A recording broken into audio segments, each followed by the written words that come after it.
It is later than you think. Lights Out brings you stories of the supernatural and the supernormal, dramatizing the fantasies and the mysteries of the unknown. We tell you this frankly.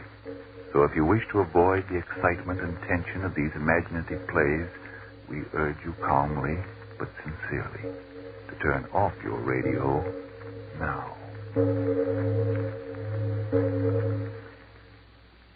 This is Arch Obler. Tonight a story that's literally out of this world. But first, Frank Martin. If you're wondering what's keeping you underweight, jittery, tired out so much of the time, please listen carefully. Maybe you simply have a deficiency of vitamin B1 and iron. If that's it, try ironized yeast tablets. They're the amazing little tablets that have been of such astonishing benefit to so many, many other people with these deficiencies. You see, pleasant little ironized yeast tablets supply both vitamin B1 and iron. No wonder so many men and women who were short on these substances today thank ironized yeast for glorious new pep and strength and needed pounds, new fun out of life. And now, Lights out. Everybody.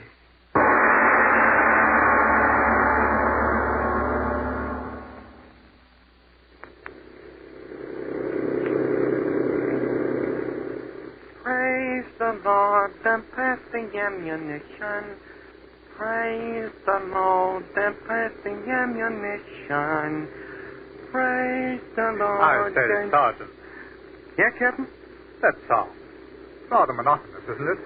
I don't know any more words. Well, that's reassuring. Yeah. Sergeant, Yes, sir? back home in America, in civilian life, what were you? A plumber. Really? Yep. Still carry my union card. What do you think I was, Captain? Oh, one of those daredevil circus riders? Oh, you mean I'm riding too fast? Well, Okay, Captain. it isn't much of a road, you know. Any speed you want, Captain. You're doing fine. Captain, Yes? you mind if I ask you something? Well? What were you? Back in England. Before the war. If you want to tell me. Why not? I was a paleontologist. Oh, yeah, sure. That's all right, Sergeant. Even my best friends didn't quite know what that meant. Paleo what? A paleontologist. That means... Sergeant, pull up. Yes, sir? What's the matter, Cap? There's something wrong with this road. Huh? I remember distinctly a burnt-out Mark IV was just to the right before that ridge of dune. Oh, Captain, so help me. We're going the right way. I don't know about that. I'll check my compass. Infernal desert roads. One never knows when... Well, What's the matter, Captain? have you a compass? No. It seems that I've lost mine. Uh-oh. Well, I've simply got to get back to Medezel Bob. I'm quite certain it isn't in this direction. Well, it sure looks like the road to me, Captain. No, I'm positive about that burnt-out tank. I think we better cut to the right here. Okay, Captain.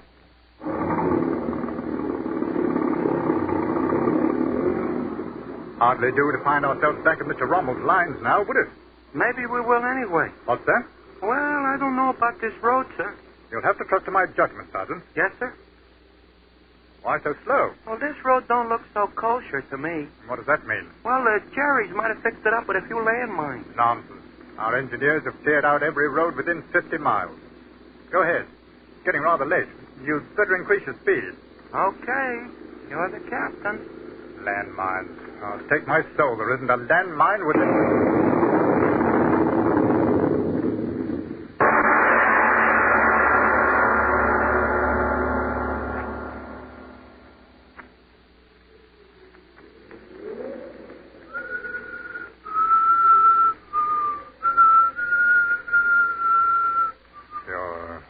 Feeling all right? Eh? Yeah. All right. Shoulder? Okay. These hours I've been sitting here thinking what a miracle it was. Hit a landmine and outside of a bruised shoulder, no harm done. Yeah. Only now we haven't got a jeep. I understand how you feel, Sergeant. Man uses his judgment and sometimes he's wrong. It's okay, Captain. Okay. Only how long are we going to sit here? No use trying to find our way back till daybreak. Gee, sure was a swell Jeep. You were very lucky. Yeah. What do you mean? Well, come the dawn, like they say, somebody come along and pick us up. Meanwhile, laying here, it's okay. Yes. Lovely night. Captain, Yes? you know anything about stars?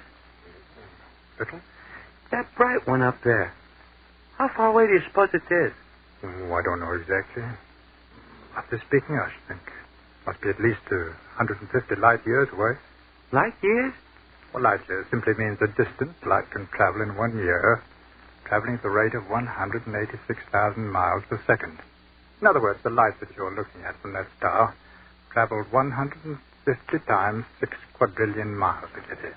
You wouldn't kid me, would you, Captain? Spoofy? Yeah. Now, that's scientific fact. But how can they know? Who holds the other end of the tape measure? The tape measure is purely mathematical. Believe me, it's all very accurate. Why the interest in that star, Sergeant? Oh, I don't know. Well, tell me. Well, when I was a kid, me and my brother used to go on camping trips, and at night I'd lie out, and just like this, and look at the stars, and wish I could get up to them. Very strange. Huh? Ever since I was a child, that subject, interstellar travel, fascinated me, too. No kidding? Move out into space, through our universe, beyond our universe. See the wonders of fire and flame. Tremendous celestial fireworks on the edge of the sun. One flame of which is greater than all our world. Move from cold star to cold star. See evolution repeating itself somewhere out there on a world as young as ours once was. Dinosaurs and flying reptiles. Men, or not quite men. And then move on to other planets where men perhaps are wise beyond our greatest hopes. Wonderful thing, Sergeant. Travel out into the heavens. Gee, you sure can say the words, Captain. The heavenly jeep, Sergeant. That's what we need. Yeah, a heavenly jeep.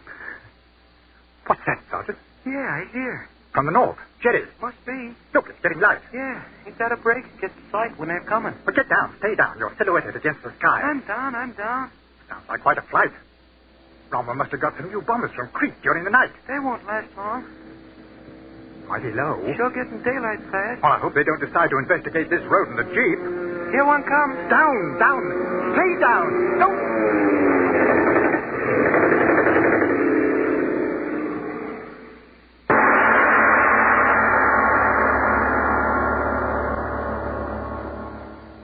Captain.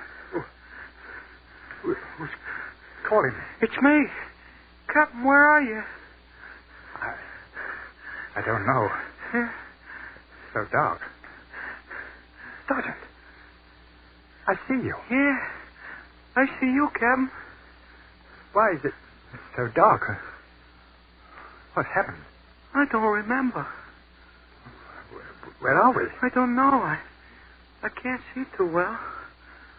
We were on the sand. Hiding. Were we hiding? Yes, I remember the Stuka. Yeah.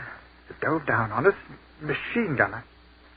I felt my head, a blow. Captain, look. What? On the ground. It's you. Your head. But lying here. It is you. No, I'm perfectly all right. Sergeant, look over there. Me? Yes, it's you. You're all shot up. Huh? And yet you're standing here alongside me. Yeah. We're hanging in air. Huh? Sergeant, Huh? I do believe we're dead. What? Dead. I heard you. I wonder what's supposed to happen now. I don't know. Free of our bodies. We seem to be free. Sergeant, listen to me. Hmm? We can do it now. What? What we were talking about before. We're dead, I'm sure of that, and free of our bodies, hanging in the air. Free of our bodies. Take my arm. Take it, I said. Okay. Moving through space. Wish that. Will yourself to move through space. Yeah. We are moving through space. Yeah. We can do it, Sergeant. We can and we will. What are you talking about? What we wanted to do. Go star traveling. We'll visit a star.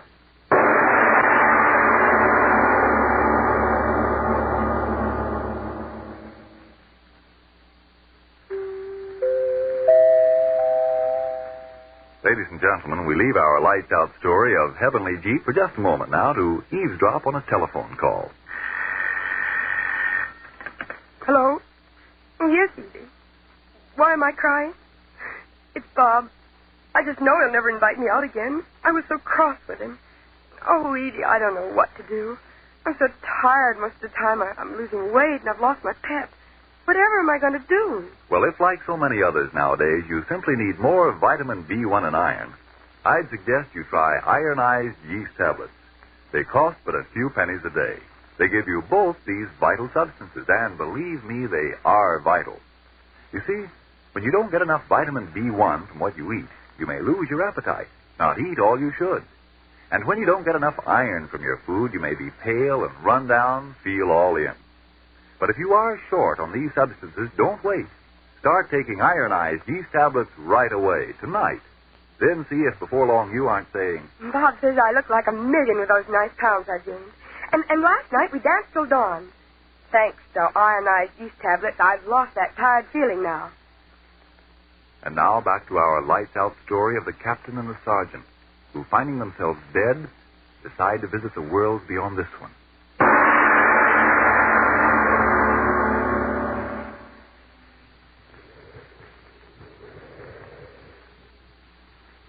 Sergeant, are you all right? I guess so, yeah. Higher. Higher. Captain, you got to tell me how fast we're going. How fast? Stars. Look at them. So big. Now look back. What's that? Don't you know? Look, Europe, Africa. The what? Hanging like a little globe. Smaller, smaller. That's how fast we're going. Speed of light. No, speed of thought. But we're dead. No, don't think that. Think of this, man. Star traveling. Who's ever done it before? Whoever will. We're traveling to the stars. Look at them. Billions on billions. World without end. Which one should we go to, Sergeant? Which one? Sergeant, I'm talking to you. What? Who? Who are you? Woman. Please, I'm frightened. Who are you? But the sergeant, where is he? I don't know. I don't know anything. I'm frightened. I don't know Oh, where. it's all right. Now, don't be frightened. Hold on to my hand. I'm Captain James Wood. I was stationed near El Bazaar. Jerry's strafed us, sir. I'm very certain that I'm dead. Dead? Yes. Then What happened to you? Think, please. It's important. Talk to me. I was standing in the field back of the vestry house. I heard the sound of the plane. Where? Where do you live? Outside of Lee. When did it happen? Just a little while ago. The bomb. I heard it. And I didn't. I must be dead, too. I think so. Where are we going? Why am I with you? I don't know. We're someplace out in space. And I think we're moving so quickly. Why? What were you thinking about as it happened? I don't know what you mean. I mean, back at your home, before the bomb. What were you thinking about just then? I don't quite remember. It's important. Tell me. I think I was looking at the stars. Yes? And thinking how nice it would be to be able to go home to them. Yes? Oh, is that why? Yes, I think it is. Oh. Captain, Who? Sergeant. Right here. Where? Here, I've been here. Who is he? Oh, he got hurt with me, Sergeant Berg. Pleased to meet you. Captain, what goes here? I'm scared. I am, too. And yet, Miss... what is your name? Anne Harper. Miss Harper, you understand, don't you? The sergeant and I were talking about star traveling, and that's what you were thinking about when you got blitzed. And that's where we're going. Right to that star. You do understand? I'm trying to. Dead and going higher and higher to a star.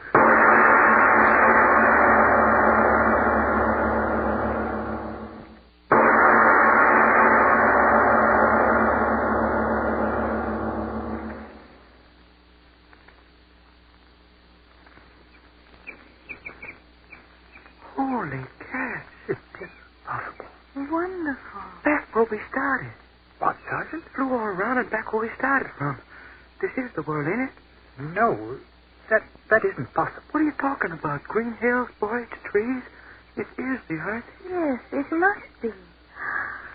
Ah, we're back on the earth. I don't think so. Huh? Why do you say that, Captain? We left the Earth. My senses told me that. Sergeant, you remember. The Earth behind us. Smaller and smaller.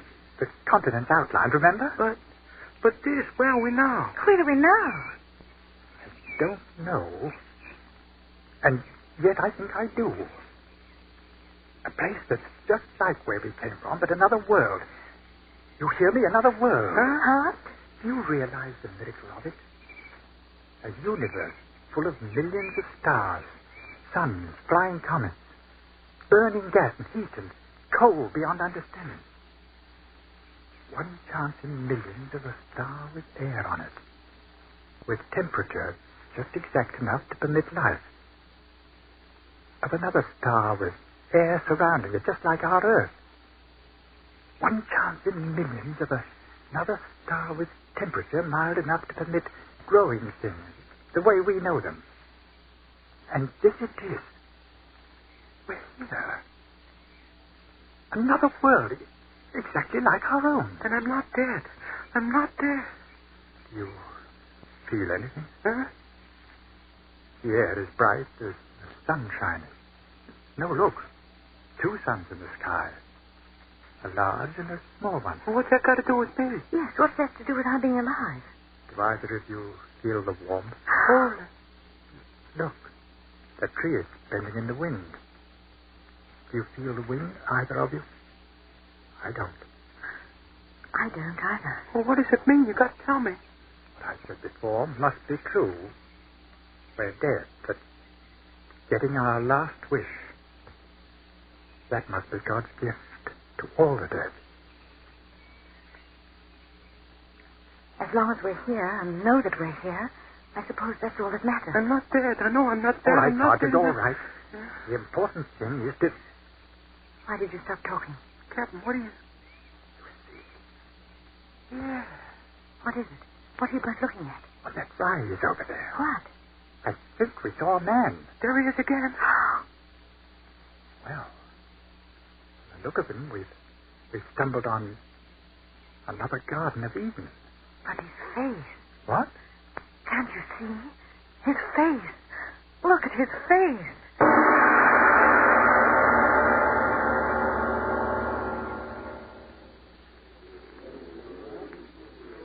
Hey, you. We're talking to you. Don't you understand words? Who are you? Why they got you fenced up? Hey, what's the matter with them? Keep yelling at them, and all they do is make that noise. The fence. Why is it all around the field? Why is it around them? Captain, we're talking to you. All these men and women and children, why are they fenced in? What's the matter with them? Their faces, all of them, so empty. What's the matter with them? I don't know. Insane. That's it. They're insane. Yeah, that's it, nuts. 12-foot fence. That's why they got it, to keep all the nuts in. But how inhuman, those poor little children. The women, no protection against the sun. I'm with you, lady. You ain't got no right to treat anybody this way. Captain, come on, we'll see the CO. I mean, whoever's in charge, and tell him what we think. Captain, what's the matter? Have you forgotten where we are? Huh? Oh, it doesn't matter. Of course, you're right. We must do what we can for these unfortunate people. But where's the house, the asylum? The trees are so thick. We'll just have to follow this fence until we come to the main house. Yes. Coming, Sergeant? Yeah. Captain, What is it? could it be possible the enclosure is some sort of a concentration camp? Possible. Like in Germany? Stop murmuring. Yeah. They're all looking in the other direction. What? Quickly, in the brush. Get behind that brush. Yes. Okay. There's nothing. This What? plane. I don't know. Airplane? I see it over the trees.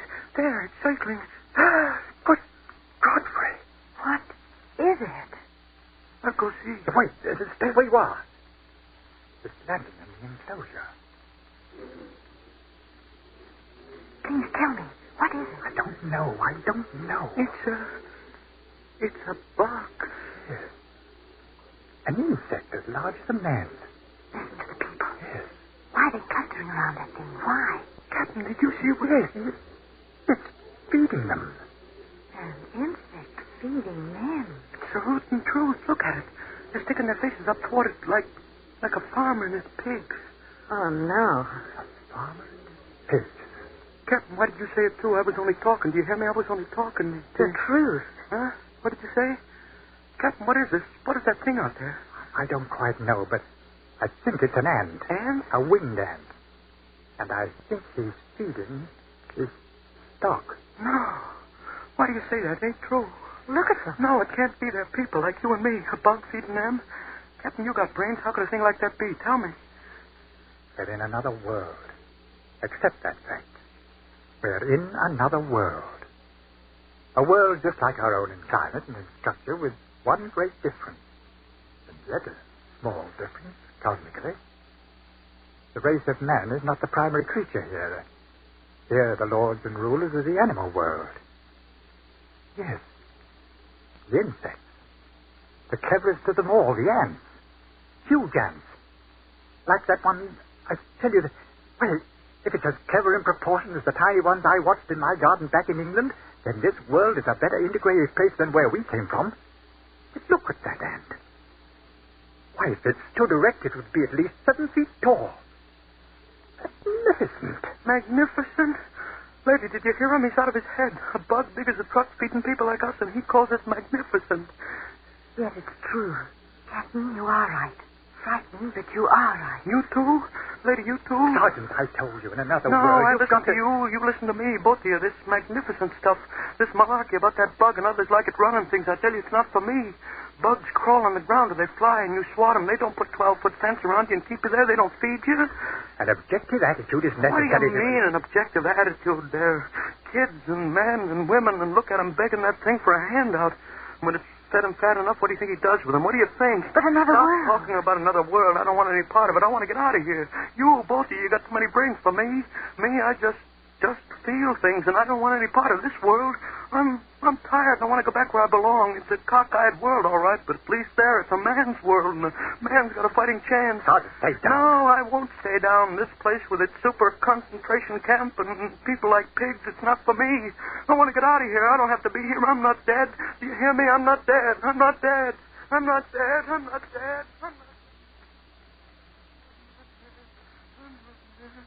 I'm not dead. I'm not dead. No, I'm not dead. Sure. I'm not Sergeant. dead. Take it easy. Huh? You're all right. Huh? Who? What? Relax, Sergeant. Have you back in the base hospital in a few moments. Where? Captain Wood? Yeah, Captain Wood. Where? We had to bury him out there. The Stuka that straight, you did a pretty complete job. Now, don't try to talk. Lucky the ambulance driver took the wrong turn of the road or we'd never have found you. Another hour out there and we'd have to check you off, too. Between the hot sun and the ants. Ants? Yeah. Tell me, Captain really dead? Yeah. Too bad. It's okay. What? The captain is just where he wants to be. That's okay. Why, yes. We gave him a decent burial. He'll rest in peace. That's where you're wrong. What? Him and his guy Lim will rest. They got too many brains to stay quiet, Dad. They'll keep on... What does he call it? Star traveling. Yeah. Star traveling.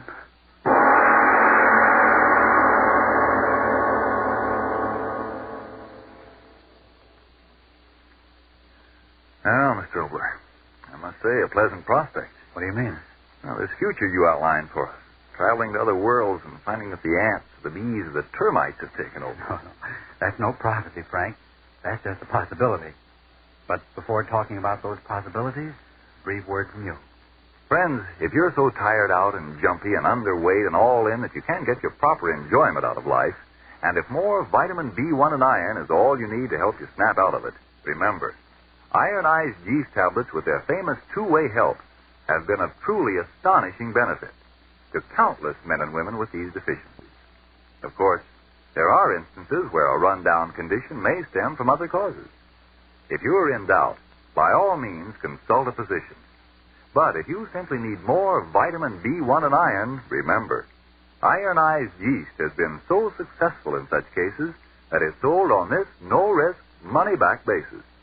If you don't start to eat better, to feel much better, and so sleep better, the cost of the first bottle will be refunded to you in full by Ironized Yeast, Box IY, Rahway, New Jersey. And now, Mr. Obler, what about the possibility you were talking about of an insect world? Frank, that's just a possibility. Scientists have long agreed that the bees and the ants and the termites have, well, they've community organizations and a willingness to sacrifice for the good of their fellow beings is really remarkable. Under proper conditions, there would be the possibility of a world ruled by the insects. I can hear some cynics out there saying that surely the ants and the bees and the termites couldn't have made a worse mess of this world than certain ones of us have in this, these 1,943 years since. Oh, well, let's turn to pleasanter things next week. I walked into the script department of Columbia Broadcasting System here in Hollywood a few weeks ago, and I found myself surrounded by some charming young ladies who left their typewriter long enough to insist that I tell them the truth about myself. In other words, that I really live the plays I wrote for Lights Out. I managed to get out of the department alive, and if you want to hear the revenge of Obler against the ladies of the script department, well, listen in to Murder in the Script Department next week. Yes, tune in next Tuesday again for Arch Obler's eerie story called Murder in the Script Department. And if you need more vitamin B1 and iron, be sure to try ironized yeast. But remember, there's only one ironized yeast. You'll know it instantly by the yellow and orange package and by the big letters IY on the container and on each tablet.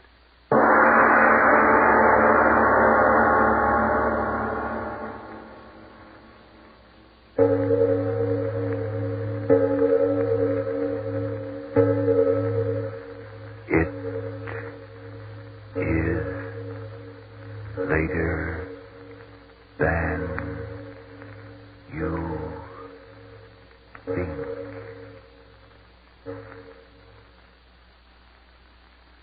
Look up the street or down, you'll see that white shoes have come to town. And because of shoe rationing, folks are using Energine Shoe White to help give those white shoes the best of care. So keep white shoes looking better longer. Buy Energine Shoe White. This is the Columbia.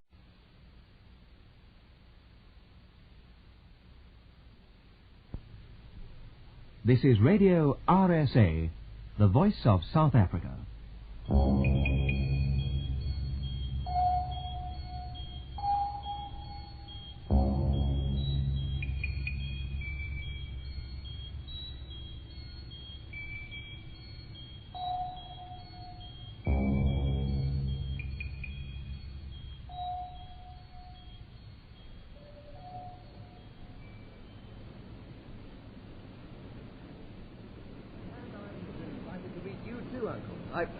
I hope you'll not mind me calling you Uncle.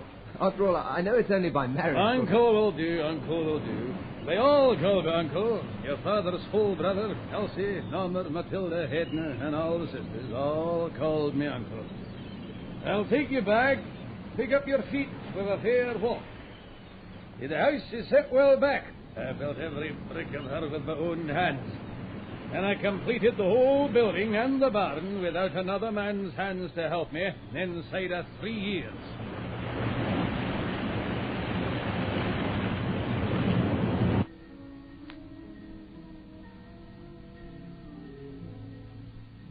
Alexander Tabard's my name. I was 27 when I went to stay with my Uncle Faustian in the Shetland Isles. He was a recluse, a one-time minister of the old kirk, a man who had become disillusioned with his God for some reason, a man who'd had 3 wives and never an heir to his name. My first impressions when the launch had dumped me on that desolate shore, full of seagull cryings, bladderweed, shells, and my father's half-brother as big as a barn, are difficult to recall after the passage of years. But I do know that for some strange reason I couldn't fathom, I felt a kind of awe that was not far removed from fear. I turned and watched the launch, but she was already a quarter of a mile out towards the mainland again. I shook Uncle Faustian's great hand, and so began the most terrifying weeks of my life.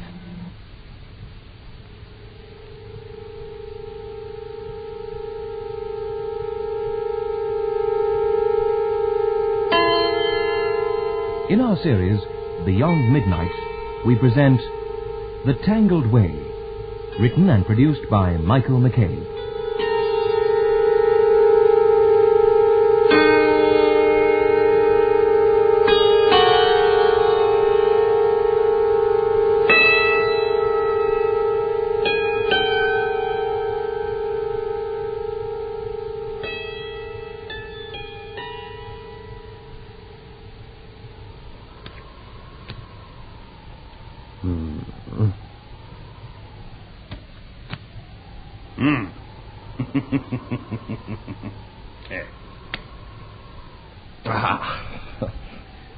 No, boy, no watch it. Good loser. Be a good loser. You must be a good loser. Oh, but I think I am a good loser, Uncle. I assure you. You'll lose more than you'll win with me. I play hard. I play to win. And I rarely do aught else but win. It's late. I think it's to bed for the both of us. I hope you don't think me a bad sport, Uncle. I was just expressing, well, it matters not at all to me who wins. Oh, it should. What possible pleasure can I get from a card-playing companion if he cares nothing about the outcome of the game? Well, And I'll show you to your room. Take that candle.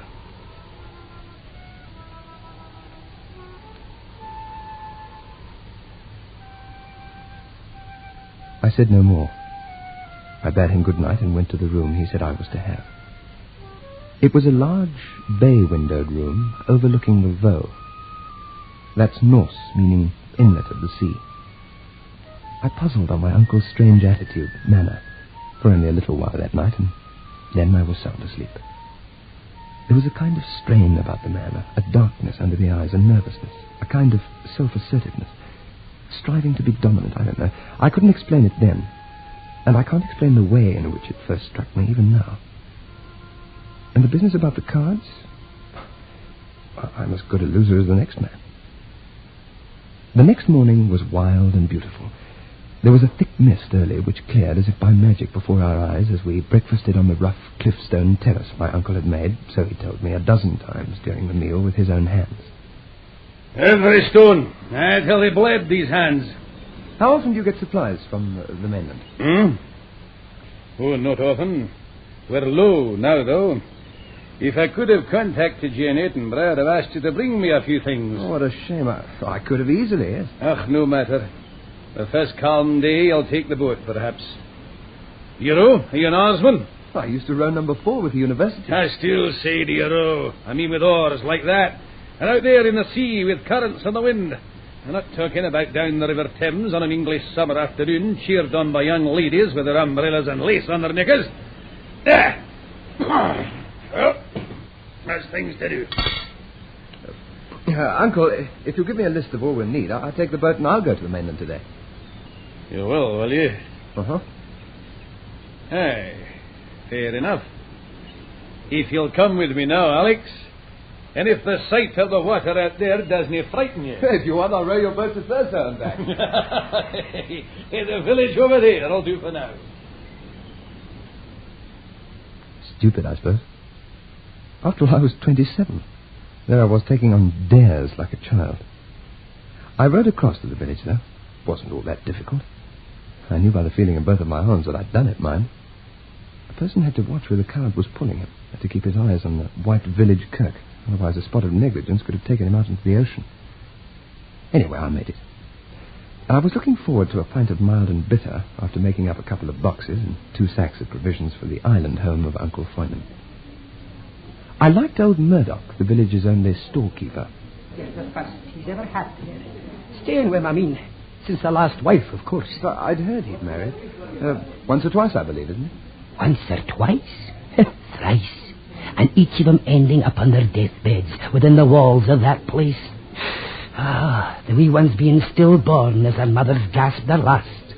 And there are those that say a good thing, too. For who knows what kind of bairns it have been if they'd lived. They no need flour this time. Each one in childbirth? Tragic. Explains a lot. A lot? What does that explain? He's gruff. He's a recluse. He's easily put out, too. A proud man. A bit frightening. A bit? Mr. Alexander, if you'll take any advice of an old man who knows a thing or two more than you about these parts, you'll pack your bags and get out of there while you still have dark airs in your head and your sanity besides. Oh, there's going to be bad weather. I've got to get across to the island, too. I'd best be going, Mr. Miller. I think you're attaching mystery to a man who's had a lot of sad things happen to him. Oh, he can't help his white liver. But what he can help is... White? What? Oh, born with it, no doubt. But it's put the curse on him. White liver? You mean he's a coward? Do you know nothing in London, man? White liver doesn't mean he's a coward. It merely means, sir, no woman can ever bear him a normal breathing child without losing her life, as well as being delivered of a stillborn bairn.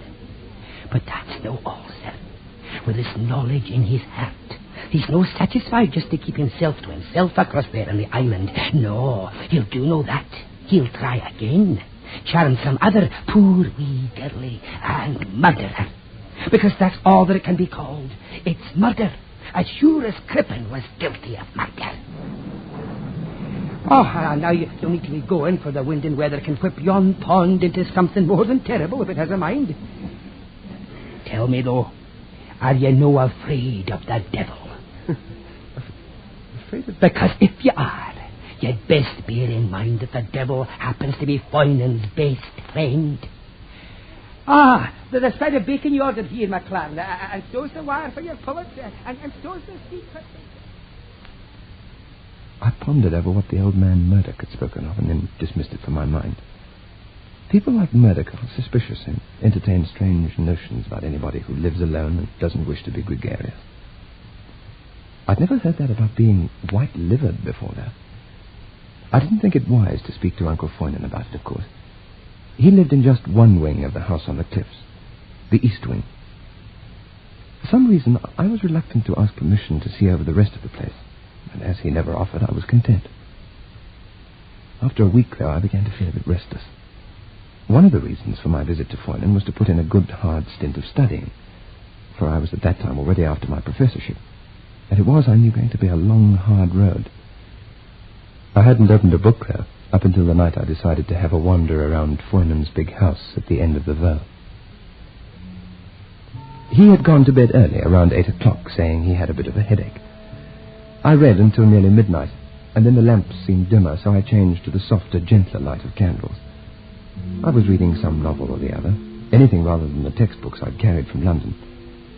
I couldn't get on with candlelight at all, so I packed my things together, pipe and tobacco, book and so on, and climbed the stairs for bed. I wouldn't have thought of exploring if I hadn't missed my way on the second landing. Been this way before. Seen a painting up there. Charming thing to have about the house, I must say. Something out of one of Bruegel's nightmares, I'd say. Why was that painter so obsessed with the torments of the damned?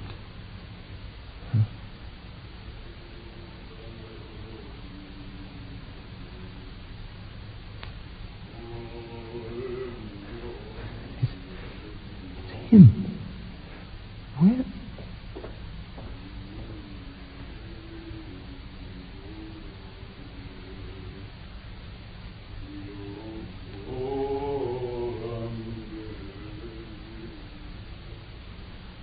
The place was like a warren. It was Faustian singing, or chanting, or whatever it was. I tried to follow the sound. I must have walked a quarter of a mile, but at no single moment did the sound ever seem to be any closer. Several times my candle spluttered out. I relighted it on each occasion, but on noticing that I had only half a dozen matches left, and having a strange reluctance to be left alone without light in that place, I started to find my way back. I hardly noticed the chanting had ceased, so anxious was I to get back to the friendliness of my room, or at least the warmth of the big dining room. The air in the passageway seemed colder, as if I was close to the sea. I held my arm aloft, the candle high. I was about to go on again. By now I was a little alarmed when I stopped, frozen by what I saw on the wall above me. At intervals of 12 inches or so on down the passage were iron crucifixes. Each one was upside down.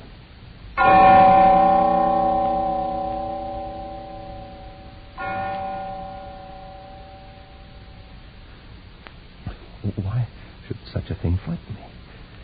I could never have explained, not then. All I knew was the sight of all those crosses with the iron figures upon them, all hanging the wrong way up, constituted the greatest and most terrible abomination I had ever known.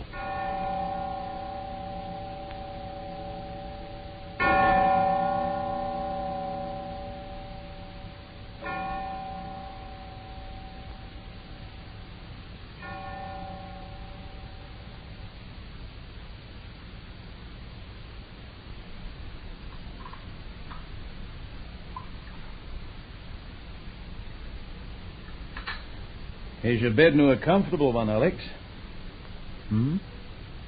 Yes, it's perfect. You mustn't read so late in the night. It's bad for you. You look to me as if you could do well with a month for slumber. And he looked long at me. His eyes narrowed, and then he looked away as if the matter were of no consequence. He felt it, of course.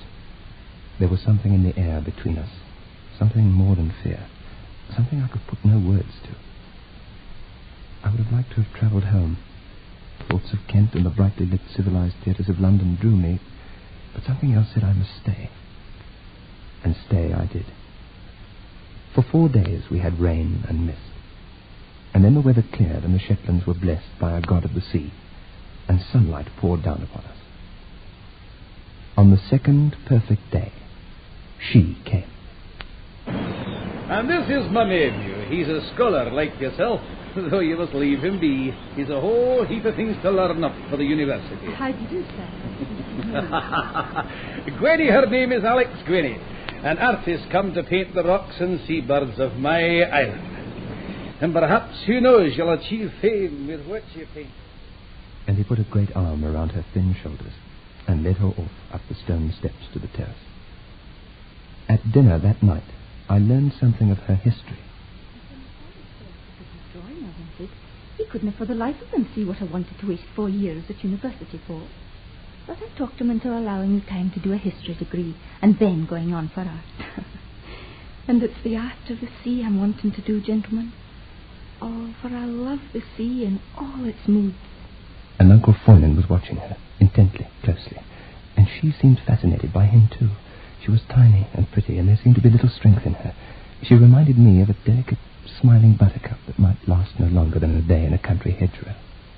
Well, you'll want to paint the great rock. Oh, you have to paint that. You know, it said before there are lighthouses. It did occur to me that I might have felt what I did then because of wounded vanity. That a young woman, coming suddenly and by accident upon the island, should have eyes for my uncle. A man old enough to be... What? Then, at once, I know what I felt was nothing akin to jealousy. It was fear. Great fear. You're right. Tonight you must join Alex and myself at a wee game of cards, and then tomorrow I shall show you the best places to paint. We'll take something to eat along with us and make a day of it. Alex must do some studying. Is that not right, Professor?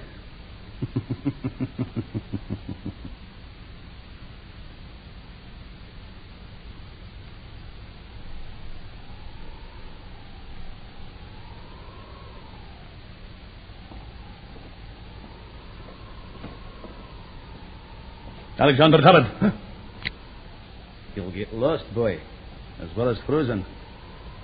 Go back to bed. What possessed you to wander at this time of night? I can't sleep.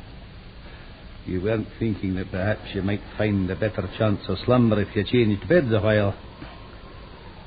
What are you talking about? I was wondering if your midnight walk might not have ended at the door down there of a wee guest. Oh, she's pretty, Alex.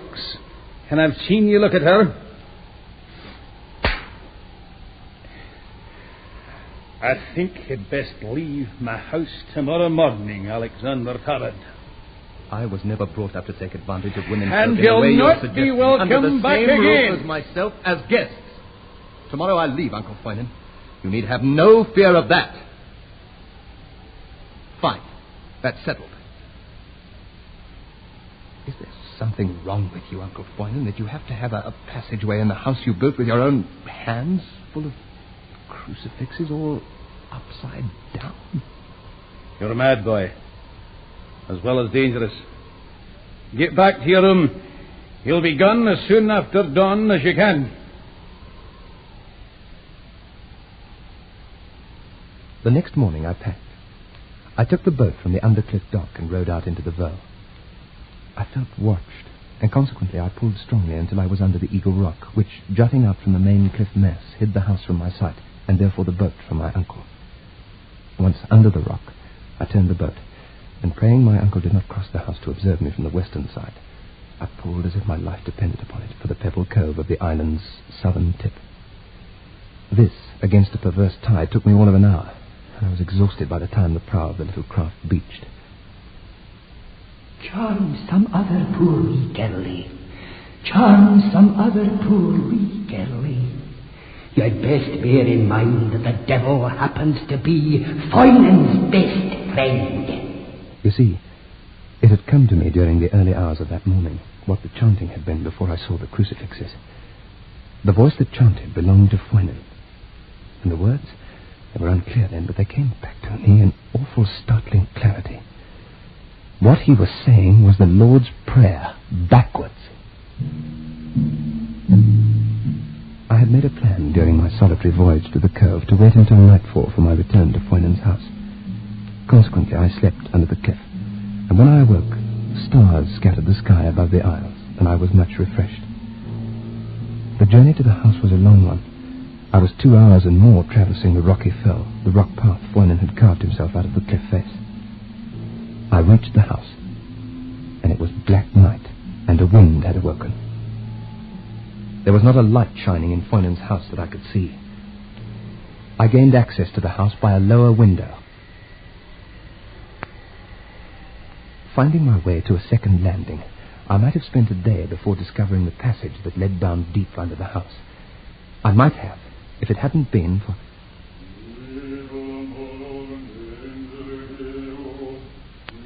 I merely followed to where Faustian's voice seemed to come.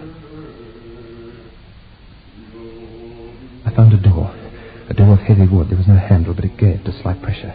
I felt my way around the door and looked down upon a scene from out of a medieval painter's nightmare.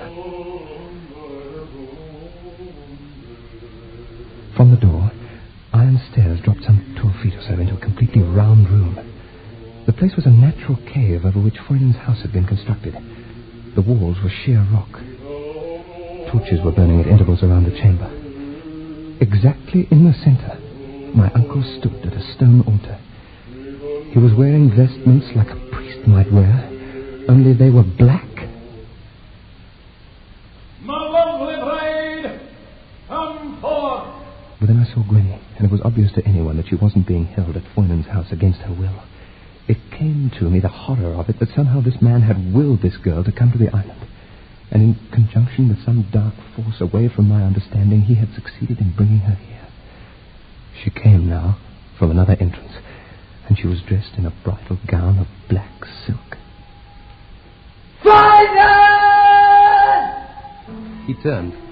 The girl, Gwenny, turned. A look passed between them. I could not help myself. I ran down towards them. An unreasonable hate filled me. I've no idea what I thought I would do. I have a brief memory of Foynan towering over me. An arm came down holding something bright and the whole world exploded.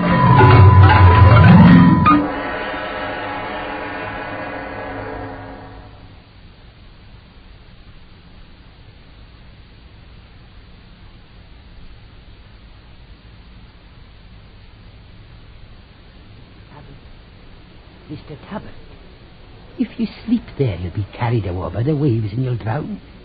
Mr. Tabard, if you're thinking, what in the name of all this? What have you done to yourself, man? You've had a fall. Mackison, William, will you give me a hand here? There's a laddie with a bad cat head.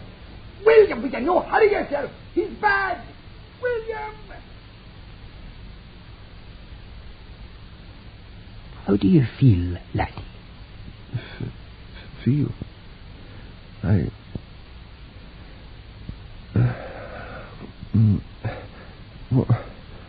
What's happened to me? Oh, bad bang, laddie. You must have tumbled down onto the stand as you were waiting for the lunch there. Lunch? Aye. I've sent a man over to find him. He'll be coming over, I'm sure. No, I don't want... You better get the police, Mr. Murdoch. No. There's a lot the police will be interested in. What do you... No, don't, please. I'm okay. You've no need to... No...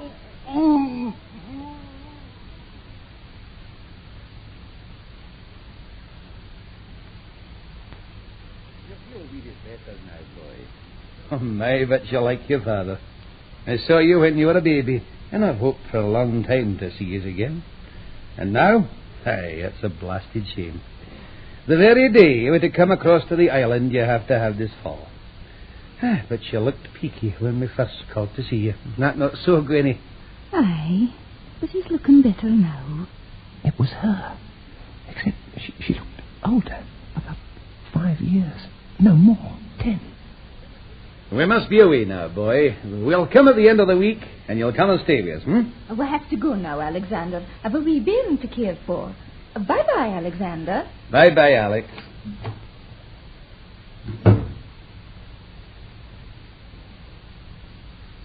Well, what do you think?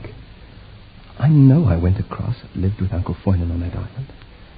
I know Murdoch spoke to me when I rode across for provisions, and he said what I've told you, about the devil being Foynan's best friend.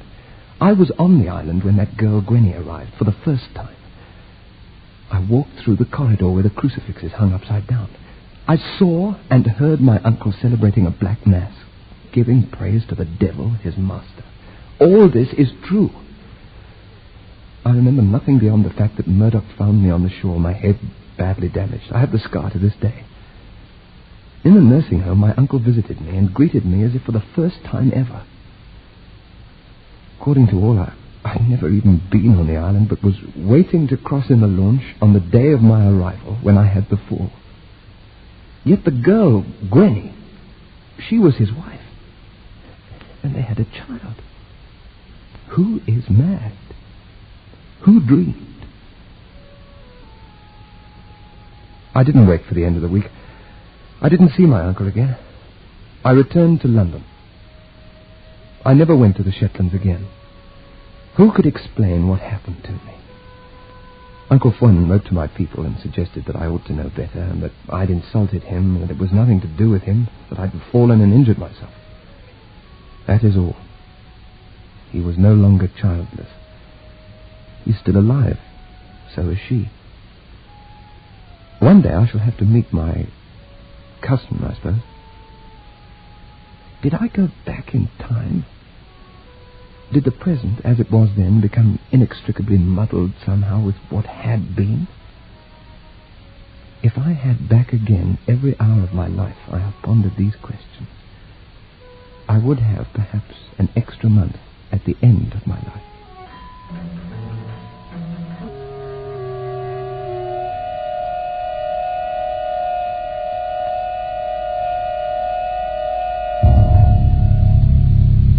Lights out, everybody.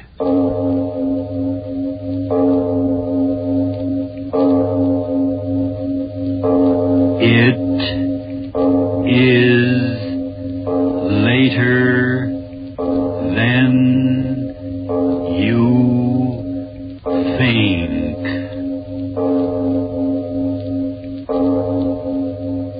This is Arch Obler bringing you another in our series of stories of the unusual.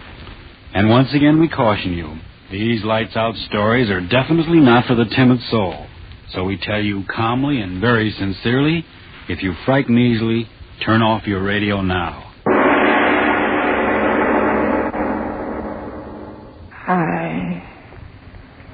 I know. It's dying I am, Father Donahue. And old as I am, I'm not ready to die until... come closer, Father, and hear my miserable confession. You know me as a good woman of the village. Yet I've heard what you say. There's no finer old woman in all the islands than the widow Danelle. But that's not so, Father Donahue. And if I'm to meet all my old friends in the island of paradise, then hear me out and pray for me.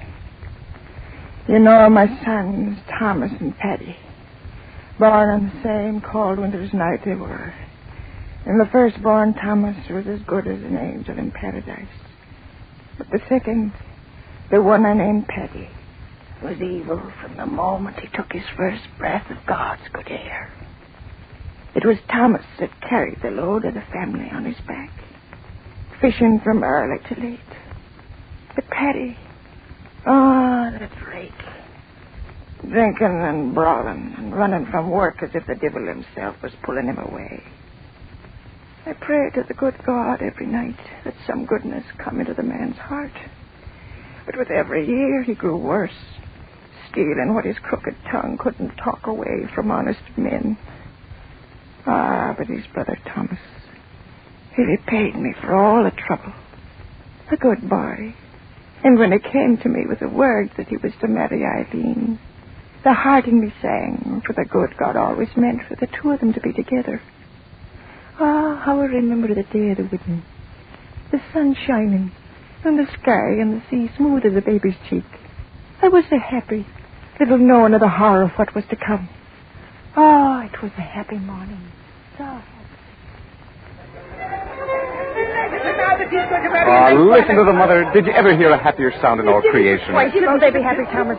It's not every day that such a blessed marriage comes in the island. The prettiest girl in all the Blaskets waiting to be your bride as soon as the sun starts setting. My bride. Mother, that's a grand word. I'm happy for you, my son. I wonder where Paddy can be. Paddy? Yes, he isn't around. You know where he is. That rake. It'll be a better wedding without him. Oh, now, Mother, don't say things like that. After all, he's your son and my brother. I've got a sorrow in my heart as he's drinking and brawling.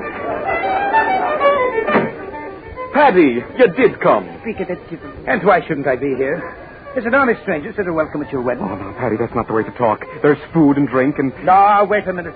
I've got more important things to do than to be filling your belly. Listen to me, Brother Thomas. Is your head that full of weddings that it can't get a chance of making us all richer than a Yankee? What do you mean? Yes, speak up, Paddy. What devilment are you up to now? Devilment nothing. It's honest money I'm talking about. And may the next pipes and tobacco be at me on wake if I'm not telling you the truth. I'm listening, Paddy. Let's hear what you have to say. Do you remember the hulk of a ship that was wrecked off in East Mcgraw a bit ago? Well? Well, I went there yesterday to see if there was anything worth having.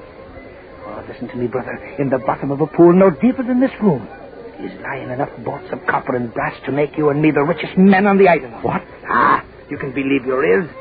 Wouldn't you rather bring the bride a pocketbook filled with gold sovereigns than the empty leather you've got now? But, Paddy, wish you, Mother. You talk to the men. But if it's in the sea, it'll wait until after the wedding. Wait, will it? And with those Inish boats sailing all around the place, I tell you it's now or never. And may my sword to the devil if I'm not saying 2 words. Thomas, it would be nice to have a bit of money in the house. Yes. Well, then what are you waiting for? You've got a boat big enough to handle the stuff, and I'll be there to help you. And in 3 hours you can be back here dancing. It's Eileen. Let her have the word whether you stay or go. Stay or go where, Mother Danelle? What's going on, Thomas? Well, you see, Eileen... You're the day short. Let me say it. Eileen, there's a fortune in brass and copper bolts waiting for us in water no deeper than a man's neck, over off Inish Mcgraw.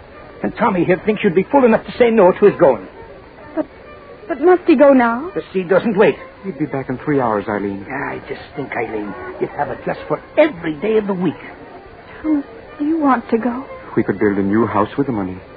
Mother Danelle, do you think Thomas should go now? I mean, with all them out there? Well, we're so poor, and Thomas, young as he is, so worn and weary from work. Maybe this is God's blessing, a gift from heaven for putting our faith in him who watches over all of us. God's blessing is right. £100, and we'll be the kings of the island. Come on now. We can take the side path down the cliff. Wait, brother. Eileen, is it your wish? I'd be a poor wife to you, Thomas, if I stood in your way of making a living before our marriage. My darling. There'll be time enough for that now when we get back. Come on, Thomas, let's get out of here. Hurry back to me, my dearest. The sea will take me to our good fortune, and the sea will bring me back. Out this way, Thomas. Come on, hurry up. Yeah, I'm coming. Until the wedding, darling. God go with you. Thomas! Yes. I'll be back in 3 hours, Mother. As rich as a Yankee. Bye. Oh, Eileen. Oh, little baby, why should you cry? Thomas has plowed the sea so many times. Why should you cry this time? Mother Danelle, I'm frightened. Frightened? And tell me, why should you be frightened? I don't know, but when that door closed behind him, it seemed as if the waters of the sea were closing over. Oh, Mother Danelle, hold me close. I'm so afraid. And soon, Father Donahue, Eileen and I left the dancing and the fiddling behind and climbed the long path up to the top of the cliff so our eyes could see far out over the water. And all the time, Eileen kept crying that she'd never see Thomas again. That she'd never see Thomas again. Oh, Thomas. Oh, stop crying and saying the things you're saying, girl. It's tempting the devil to do his evil work. Oh, I haven't climbed at this path for a minute. It's a little too steep for me old bones. Thomas, where are you? Oh, now stop that, girl. Our Thomas has found so much copper and brass, it's taken him longer than he thought. Oh, Thomas wouldn't come back like he would. Oh, well, Paddy would if there was a shilling extra to be made, and he talked Thomas into it with that sharp tongue of his. The last tip. I know we'll see them. They're both weighed down with good fortune. Eileen, stay away from the edge. You'll go over the cliff. Oh, Mother Danelle, to the west. What? To the west where they went. The water. Oh, Mother, that wind. Where did it come from? Out of the west where he was. But in all my years, such a wind has never been before. The water. Look at it swirling and tossing before the wind. It's dead. No. My Thomas dead. No. Dead. Stop saying that. It's not dead, my Thomas. Eileen, come back here. Come back from here. Oh, that was a time, Father Donahue. The wind grew wilder and wilder. In a minute, the sea was pounding at the base of the cliff. And the girl shrieking she wanted to die with Thomas. And me frightened her back from the edge and praying to the good God to give me old arms the strength to hold her back until she came to her senses. None of us got a wink of sleep till the light of morning. Oh, that wind. I can hear it now. Snarling and talking.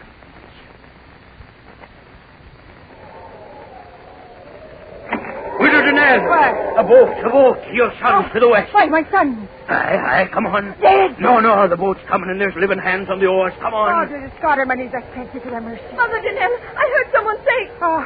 Mother Danelle. Oh, Lily. Eileen, the merciful God has brought them back. Oh. Come on, quick. They're trying to get into land. Hurry now. Oh, Mother Danelle, quickly. No, wait, child. Your shawl. Your shawl's there. Now give me your arm. Oh, my old leg trembles. Oh, I can hardly walk. Yes, lean on me. Oh. Hurry. Mother. Yes, I'm moving fast as I can. It's hard against this wind. When let him live. You bless it for the life of one. And I bless it for the life of two. Good neighbors, let us through. My son. Let us through. Oh, I can see nothing. The waves in the dark. Eileen, do you see? Oh, yes, Mother Danelle. I see them. I see. Where? Point it out to me, girl. Where? Oh, over there. Follow my finger. Oh, Mary, they're coming back. Yes, I see the boat. Oh, blessed boat. I see it. Praise God, I see it. One. There's only one boat. No, what are you saying? Thomas, Teddy, Mother Kate, come back. The waves. The bird's right. There's only one in the boat. Where? The boat's in. Thomas. Oh, no. No, Eileen, wait for me. My My son, take me to him. Oh, yes, forgive me. Come, I'll help you. Margaret, laddie, good girl. Oh, which one? Thomas. I know it's Thomas. I know it. Yes, Thomas, the good Thomas, he lives. Stand aside, everybody. Let the widow and the girl through now. Let them through. Let me go. No one. My son, which one? Well, I'm back, Mother. Are you pleased to see me? Paddy. Oh! Please, stand back now. You, Paddy. Yes, me. Ain't I got a right to live? Tell me quick, where is my son? Where's Thomas? Tell me, Paddy, where is my Thomas? Where do you think he is, old woman? Dead at the bottom of the sea.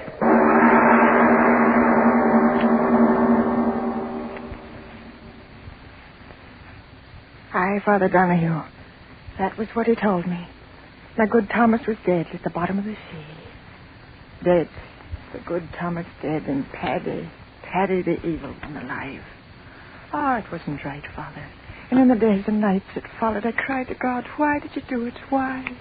Why did the sea take my dear Thomas from the boat and leave Paddy? Was there no reward on earth for goodness and sweetness of soul?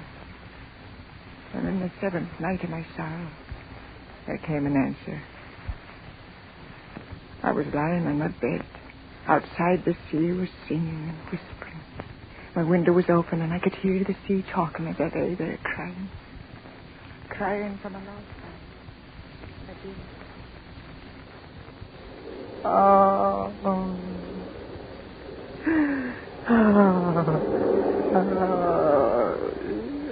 Do not cry, Mother. Mother.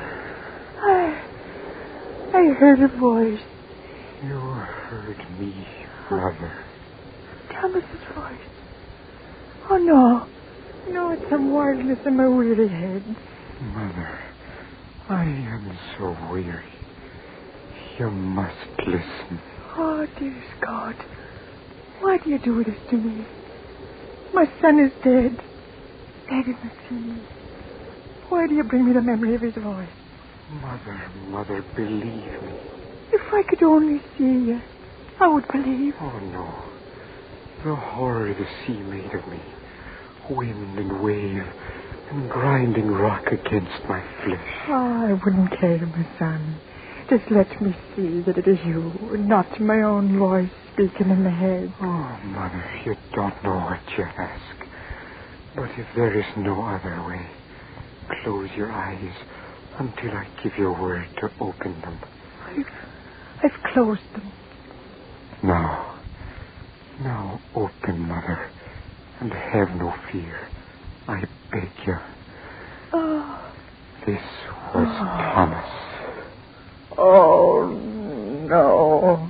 Mother, why did he murder me? Murder? The sea was calm. We reached the pool where he set the copper in the brass lay. I stripped off my clothes and dove under. Oh. And when I tried to come up for another breath of air, oh, Mother, he wouldn't let me do it. Oh, no. With his hand, he held me under. My hands, they tore at his arm. But he held me down until at last I screamed for mercy. And the water filled my mouth, my lungs, and killed me. My own brother killed me. And that is why I tore myself out of the sea. I want to know why he did it, Mother. Why? I cannot rest in peace until I know and understand. You tell me, Mother. Oh, speak, Mother.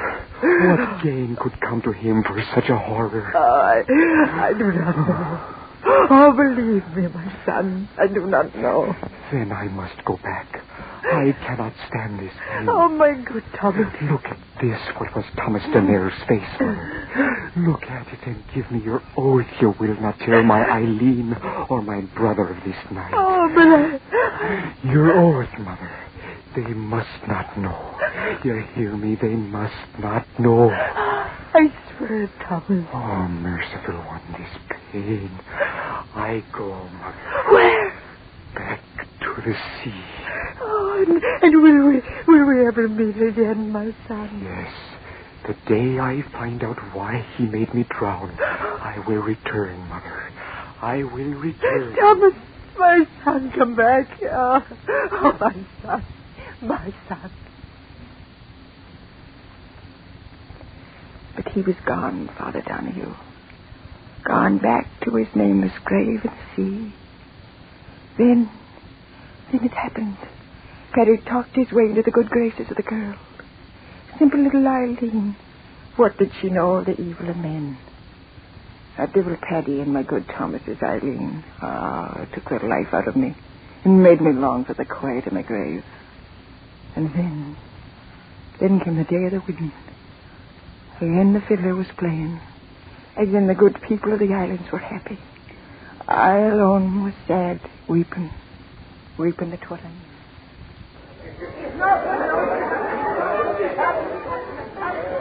Oh, Mother Danelle, why do you sit here apart from all the rest and weep? I'm not weeping, girl. For weeks you've been so sad. Can't you find a little joy in your heart for this day of my marriage to your own son? My son. Well, I do not love him as I did dear Thomas. May he rest in peace. But Thomas himself told Paddy that if he died, he wished that Paddy'd care for me. And Mother Danelle, what is it? Your face so strange. Now he knows. I just remembered. Now he knows. Who knows? What are you saying? There you are, my little bride-to-be. Why waste your wedding day with this old woman? Mother of mine though she be, her face is sour enough to curdle milk. Come on away now. No, wait, Paddy. Mother Danelle, you must tell me. What is it that makes you stare at Paddy with such an awful look? That's the look she's always had. Look how the sun glints on the sea. It's a day for a king. And I'm a king marrying the girl I've always wanted. Come, kiss me, Eileen. Kiss me so that all shall see me kissing the prettiest bride in all Ireland. No, please. Kiss me. Let the sky and the sun... Mother Danelle. What did you make that sound for, old woman? What's going on around here? No, who takes it? Now then, speak up, Mother. Why did you shriek like that? The sea. What of the sea? What are you pointing your bony finger at out there? What are you... Look! At the water's edge! Say, what is... Something's coming out of the sea. Look! Yes, something's coming out. Yes, that's right. I see it now. It's a seal, that's what it is, a seal. Where's the club? I'm looking. It's not a seal! Huh? It's a man! Look, man! Bones. Just bones. Let's get out of here. Eileen, do not look. Do not look. Oh, Blessed Mary, she's fainted. She will not see. What is it? I can't move. I cannot move. No, you cannot move, my brother. You cannot move. That voice. Bone and little flesh, and yet you know the voice. Thomas, your brother Thomas, come back again. No. Because now he knows. No. Now he knows. No. Knows what? Why you murdered me.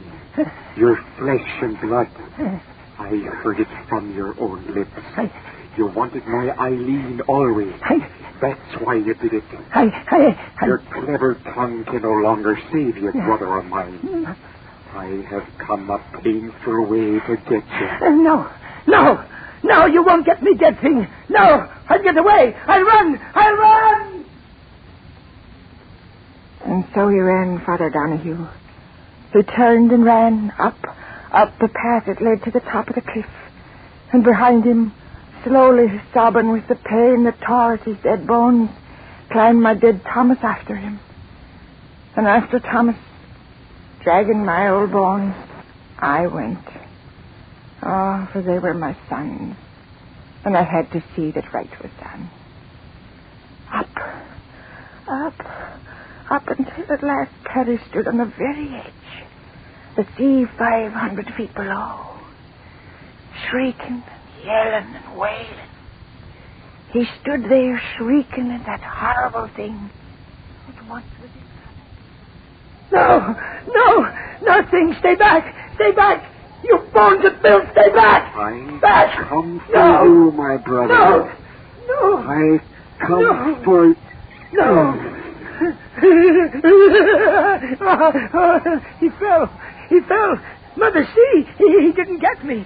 Those rotten bones gave way beneath him. He didn't get me, Mother. Mother, what are you going to do? Mother! Mother!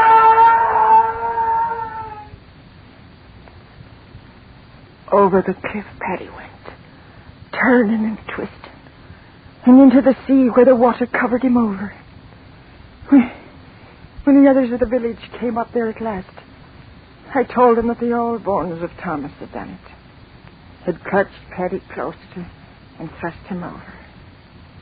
Oh, Father Donahue, listen. It was I that gave that final push that sent the evil son of mine to his death. Thomas tried and failed before he had his last measure of revenge. So I did it, Father. I gave Paddy the new life, and I gave him death. Oh. Is there any forgiveness in heaven for what I did?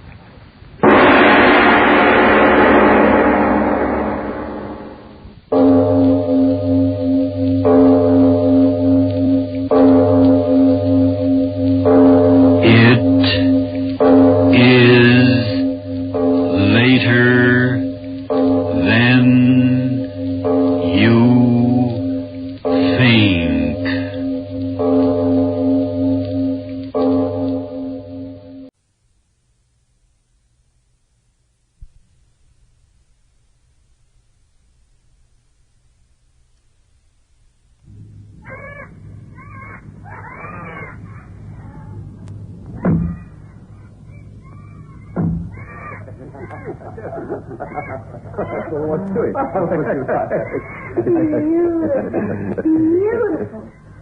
Has anybody ever seen anything so beautiful as that valley? Those mountains. Mr. Bannon? A month ago, someone had said Zweibergen to me. I just have said, who? But now, where am I? Just outside the village of Zweibergen, at the delightful villa rented by the Vault. With the most delicious view in all the world, and the prospect of some divine meal to be served in the open air. Come and see round the villa before you take it for granted. It's beautiful. And as for the cooking... Oh! Bright sun, the song of the birds, high and remote. The year 1926. Europe. Zweibergen. Those are the facts that just a few people can never forget, and would give anything to forget. They were happy that day, very happy. The Vaughns, Eric and his American wife, and their visitor, Louis Banning. 3 civilized people had met together in a remote place. It was natural that they should wish to spend longer in one another's company. They were happy that day. But terror killed the laughter.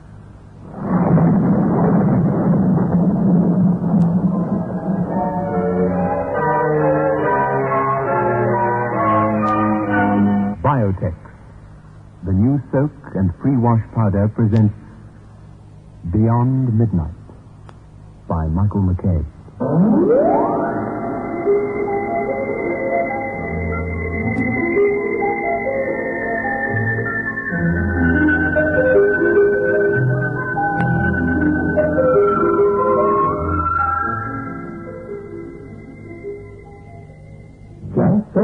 Just soak in biotech.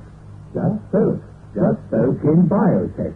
Just soak in biotech. If you have wondered how to get your washing really stain-free, understand this.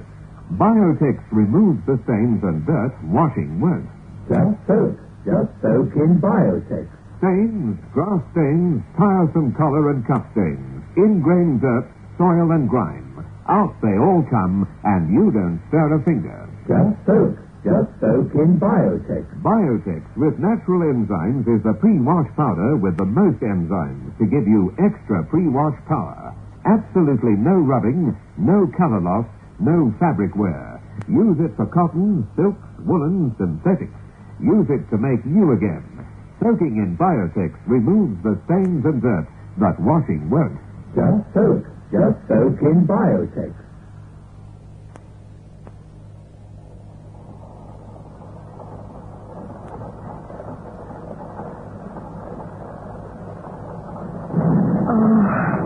Who would ever believe it possible?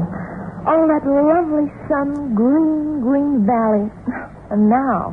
Looks like something out of a Wagnerian opera. Oh, Mr. Banning, we really do apologize. After we boasted so much to you about our little place perched up here in so heavenly a spot. Now, please don't blame yourself, Mr. Vaughan. Who can control the elements? I'll tell you one thing. Those two poor beggars who were lost will be pretty miserable in all that. Oh, Eric, you know the weather can't possibly worry them anymore now. They can't be alive. But cheers. Cheers. Carl says there's no hope for them. Been missing a week now. In that forest? Well, if you want to believe they're alive, believe it. But how could they be, Eric? I don't know the details. Well, not much. The first chap belonged to a little village about 10 miles away. He was coming back from a short climb in the mountains. It was already dark. Probably fell into a drift or something, who knows. A shepherd camping on one of the lower Alps said good night to him. Saw him going through the trees on the way down. That was that. The other one apparently was one of the search party who went out the following day. Darn shame, that. And he'd been posted as a stop while the rest of them beat the woods towards him. When the line of beaters reached his place, he wasn't there. Never seen again. Well, everyone in the village suspects wolves. There's been no shooting since 1914. They're coming back, the wolves. Lots and lots of them. Yeah, before the war, all sorts of rich people, Hungarians mostly, they used to shoot the forest. All gone now. Of course, the whole of the eastern Carpathians aren't as remote as they were 10 years ago. If wolves had snatched his name. Yes, of course. The traces. Blood. Something. One theory, of course, is that both of them grew tired of the old domestic routine and just vanished. There speaks the cynic. On their way to the Argentine by now. Oh, who's finished the drink? Is that what you really think? Well, why not? The wolves aren't intact. No sign of a struggle. If those chaps have been killed, might have been by something prowling about, waiting for its chance. And there isn't anything. What do you think, Banning? Whether you believe my darling wife with the dark, Slavic eyes, or me, cool, calm, and detached, cynical if you like, depends on whether you're going to return to the village. Or have a bed here. I don't fancy going back tonight, I must say. Then fill up. Oh, Mr. Banning, we're delighted to have you stay. Take his glass, Eric, and make it full right up. No, I don't want to get drunk. Please.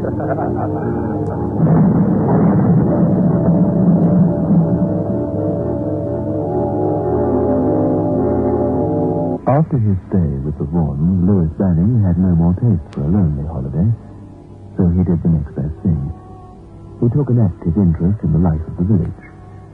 He heard all the gossip, for he was staying in the general clearing-house, the village inn. Evening found him with the local magistrate. He was my friend, my very good friend, Mr. Banning. For years we have obtained our provisions from him. Really?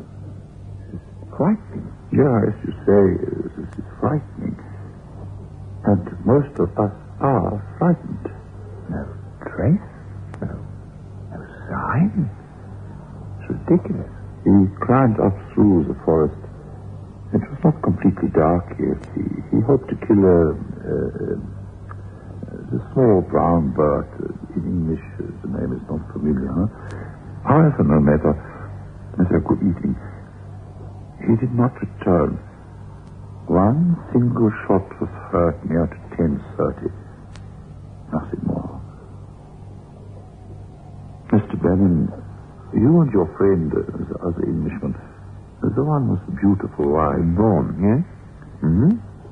I would like you to help us. Mr. Vaughan is, I believe, a hunter of repute, no? Please, what can we do? Oh, I'd be honored to help. Shall I see Mr. Vaughan? I'd no idea he was a hunter, but... Well, I'll climb up there first thing in the morning. Otherwise, St. Benning, what are we to do? Must we wait until the whole village is shorn of its men? First thing in the morning.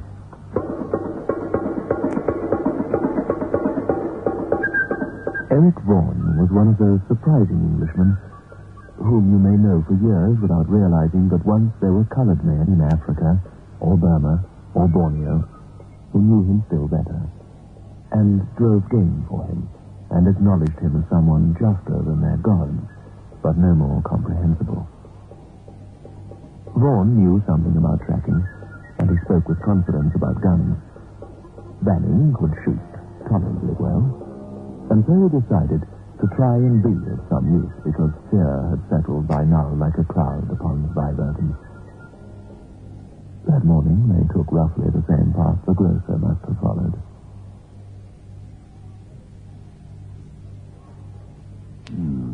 What? Have you noticed there are no birds? None. Someone's turned aside from the path here.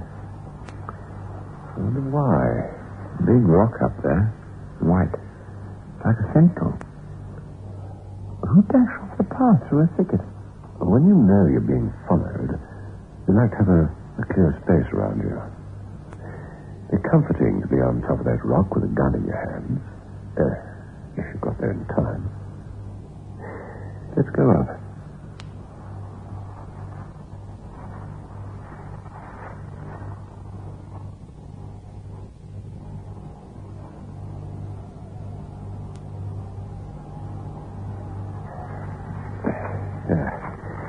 See? Scrub. All been pushed aside. Strange out here. Yeah. Look at that tree. Oh, look. The top, to where they'd climbed, was bare stone, with clumps of creeper and ivy growing from the crannies. Set back some 3 yards from the edge was a little tree, growing in a pocket of soil. One side of its base was shattered into slivers. It had received a full charge of shot at close quarters. The bird she sees at last. The silence is broken. Hey, look at that. Blood. Blood? Just a drop. Yeah, see? Something. Someone. Most likely was killed or wounded. Yeah. Fell, discharging the gun which shattered the little tree here. Where's the body?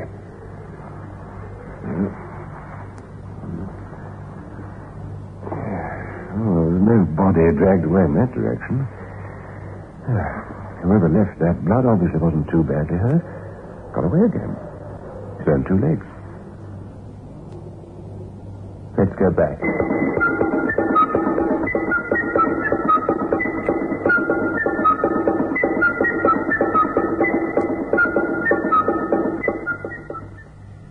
Interesting, but what does it tell us? Well, nothing definite yet. Although I no longer suspect wolves, or... Not that I ever did.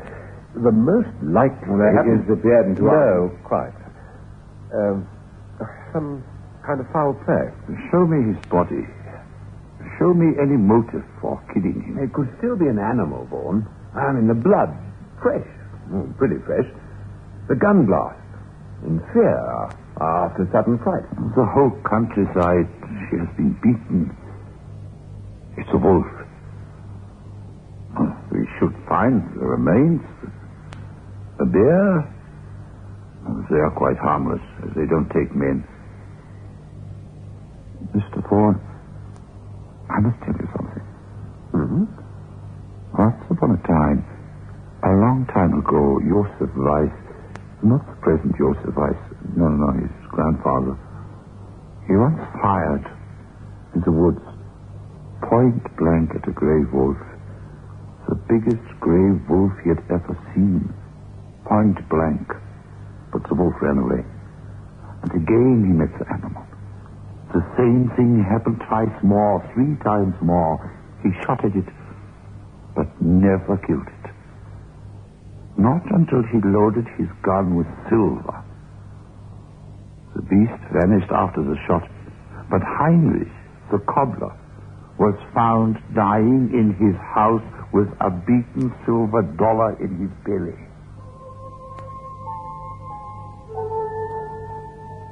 Oh, superstition. I mean, it was a long time ago. No, gentlemen. No, superstition, no. But it was a long time ago, it is true. Friend, will you continue to help us? Will you assist us and find for us what is taking our people? Yes, we'll assist you, sir. With pleasure.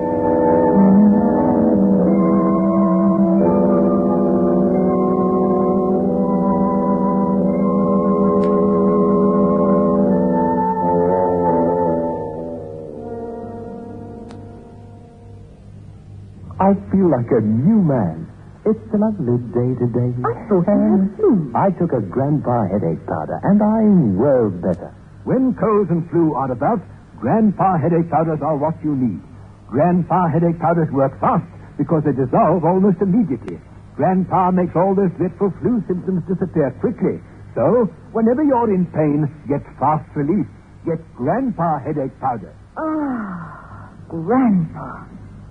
Oh, darling, try to look as though you're enjoying yourself. The party's through. Yes, it was until I ate. So take a dye gel. I always keep some in my bag. But I already took an antacid. Yes, darling. But dye gel is much more than an antacid. Dye gel has double action. There's a layer of antacid plus a layer of simethicone. It's the simethicone that relieves that dreadful bloated feeling. Here, try a dye gel. Like they say, when you eat too well, demand Digel.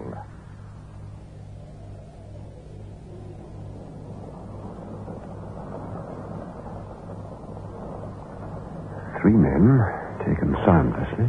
No trace of the bodies. Just a broken tree. A lot of blood. Unless the three men had something in common, or a common enemy. It's got to be some animal, but what? What could be so clever? A werewolf? Oh, Louis, please. A drink, Louis. The night's terrible. Not just now, thanks, Clara. Look, I don't say a man could change himself into a wolf. I know why he'd want to, though. I wonder what it would feel like. As if the woods had got under your skin, and you want to walk wild and crouch at the knees. Ha! Oh, darling, I'm sorry. Oh! Yes. For your stupid stories and fairy tales. I'm going to bed. Clara! Never know. Feel as if the woods were under your skin. You want to crouch at the knees and... it sounds as if that's what you might feel. Are you an authority? No, I'm the werewolf. It's the time of the year, you know. A man is a rather fleet-footed animal. Hunting animal equipped with all the necessary instincts. We were out with the hunting parties for a whole week. Every night last week. It's nothing. A lot of men will never find out what it is. Well, assuming the blasted thing is visible. Let's see it, at least. And when was the first man taken? About 3 nights after we arrived at Freiburg. What were you doing that night? I hadn't met you then, had I? No. I think I was getting drunk, actually, with a lot of Germans we met in France. Kyra? Drunk? No, she wasn't with me. She went to bed. I have a plan, if you'd care to be part of it, Louis. Listen, the first search party didn't drive this thing, whatever it is, away.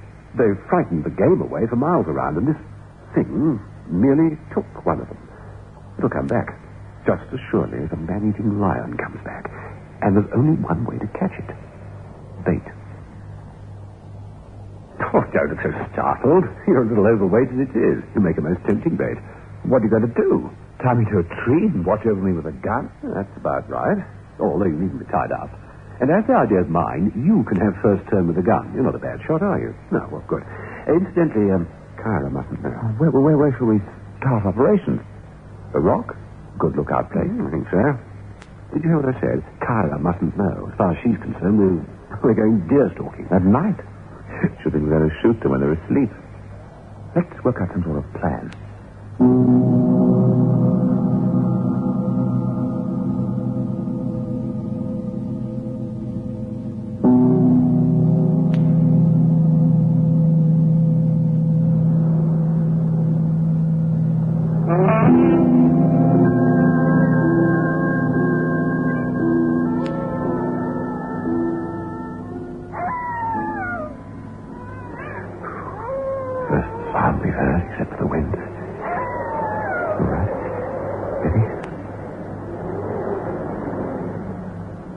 The Rock was the starting point of all their theories, and on it they placed the Watcher. From the top, there was a clear view of the path for 50 yards on either side.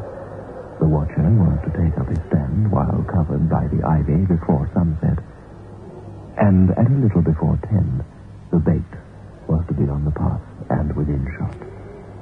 He was to walk up and down, taking care never to step out of sight of the Rock until midnight, when the party would break up. The difficulty was getting home. They had to go separately. They had to go separately in case they were observed. I've left a note for Kyra, for a magistrate, just in case of accident.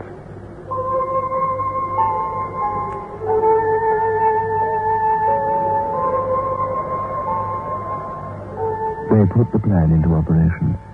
The first night, the second night. Kyra asked why they were suddenly obsessed with shooting deer and why, in fact, they brought no deer home. She asked no other questions, though. The third night arrived, and the plan was carried out as usual. Nothing happened. Then the fourth night, Eric Vaughan was on the Rock with a little long-barreled .300. The moon came up. In the path in front of him was a ribbon of silver.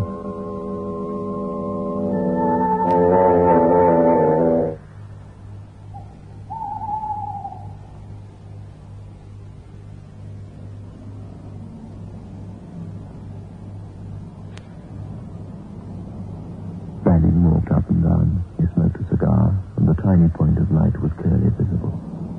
Vaughan kept the rifle trained a yard or two behind the other's head as he walked.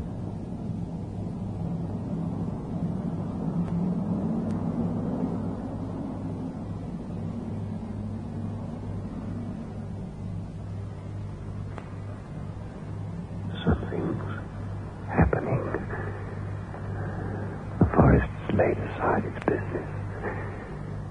It's watching, like us.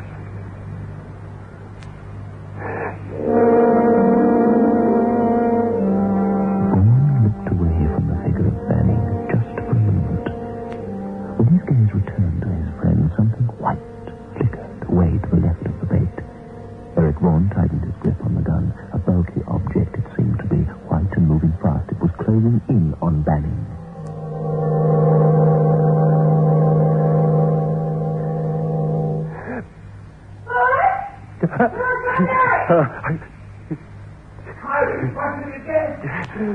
Kyra!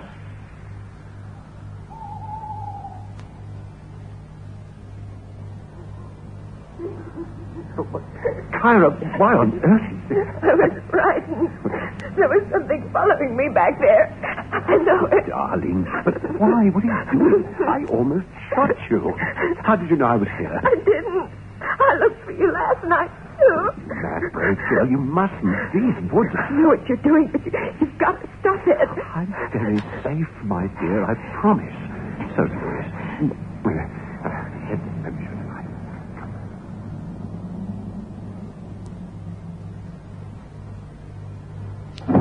The night before last. And why weren't we told about it? How didn't go down to the village, did we? Four now. Vanished off the face of the earth. While we were at that blasted rock. Louis, do you realize?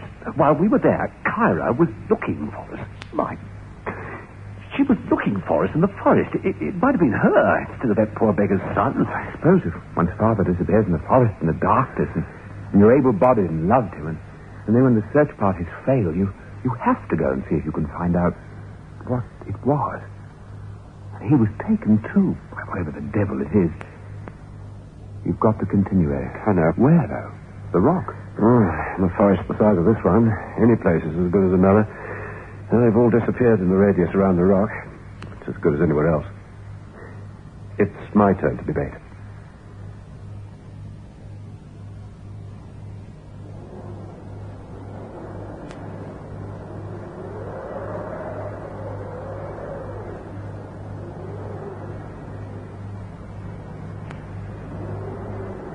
Eric Vaughan could not have explained why he was nervous that night. The previous nights he had been apprehensive, yes, but not openly disturbed. At one point he heard banging cough, and he knew that his friend had noticed his fear and was trying to reassure him. Time passed. The forest listened. To what?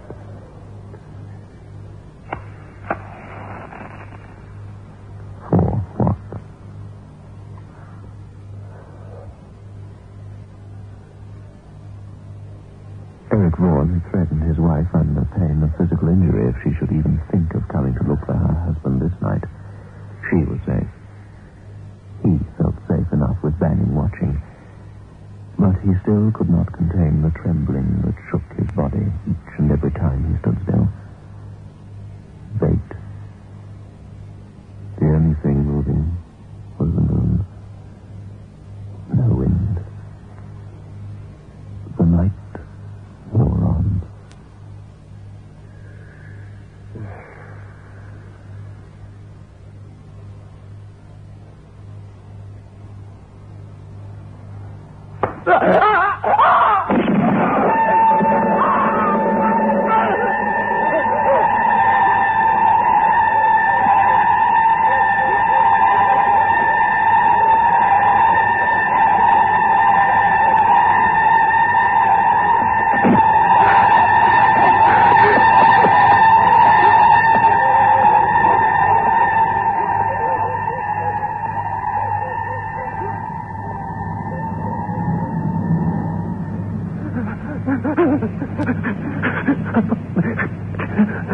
Eric, heavens, I'm sorry. 1 minute, nothing. And then the next, never mind.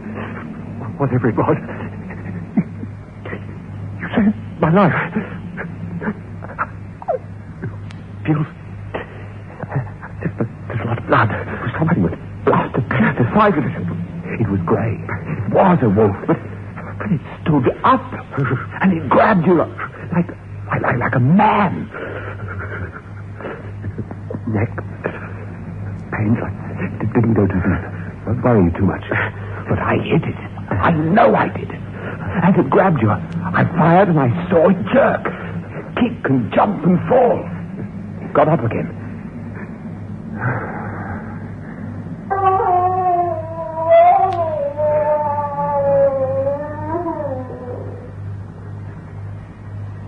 Eric, what's close?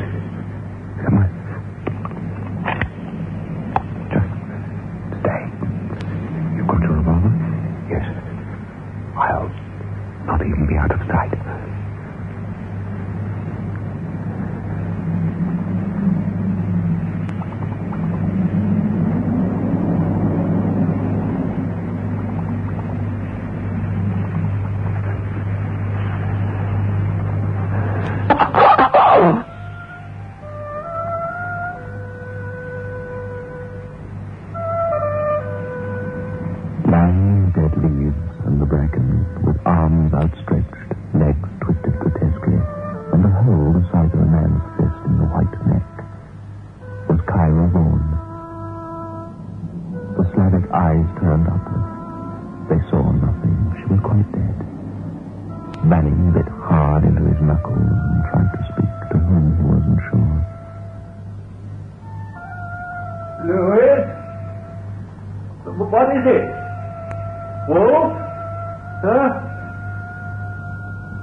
that morning, Louis Banning had had the silversmith in Vibergen make him a solid silver bullet.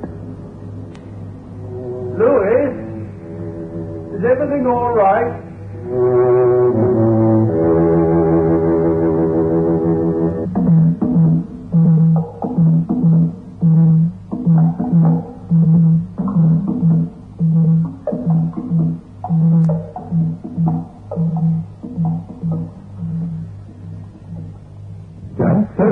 Just soak in biotech. Just soak in biotech. Just soak in biotech. If you have wondered how to get your washing really stain-free, understand this. Biotex removes the stains and dirt washing won't.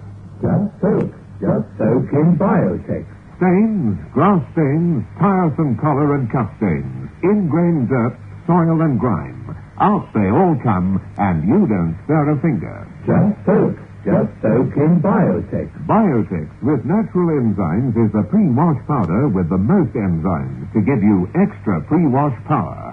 Absolutely no rubbing, no color loss, no fabric wear.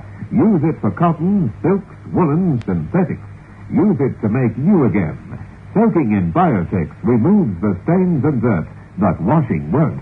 Just soak in Biotex.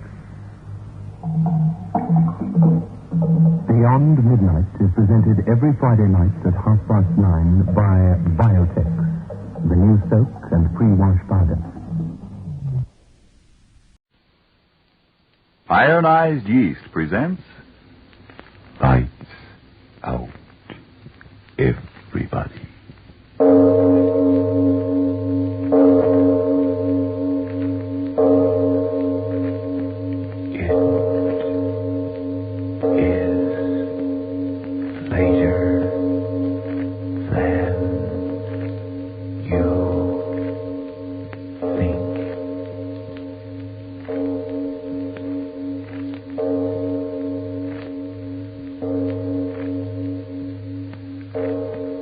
Lights Out brings you stories of the supernatural and the supernormal, dramatizing the fantasies and the mysteries of the unknown.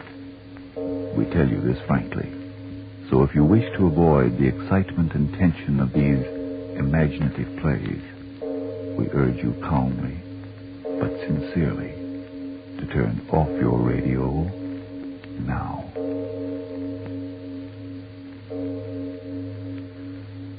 This is Arch Obler.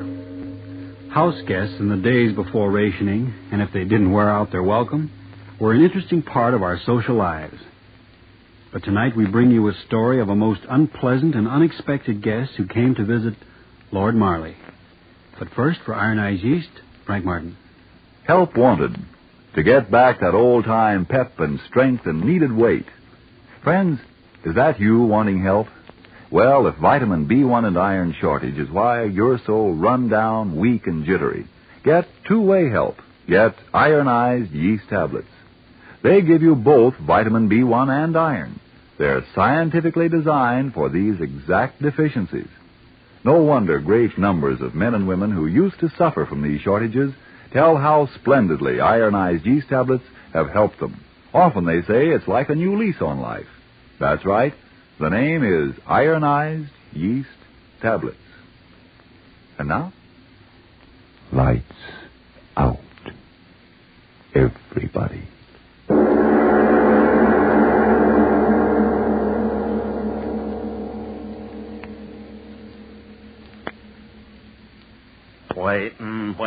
Waiting. Who does the man think we are, I'm asking? It's like I said to you before we got in here. Try to do a man like his lordship a favor and you'll get it in the neck.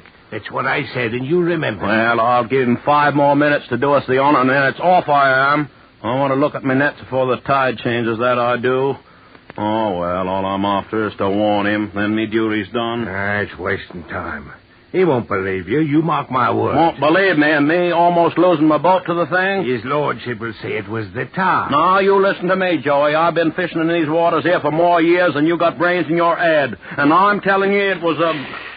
It's his lordship. Boy. Looks to be in a blinking temper now, don't he? Well, what is it? If it pleases your lordship, my name is Sam Never Mullen. mind, I know who you are. You're the fellow I caught poaching rabbits last night. Now, wait a minute. You didn't catch me poaching nothing. It's an honest fisherman I am, I'll have you know. Oh, honest, are you? Well, let me tell you, I never forget a face.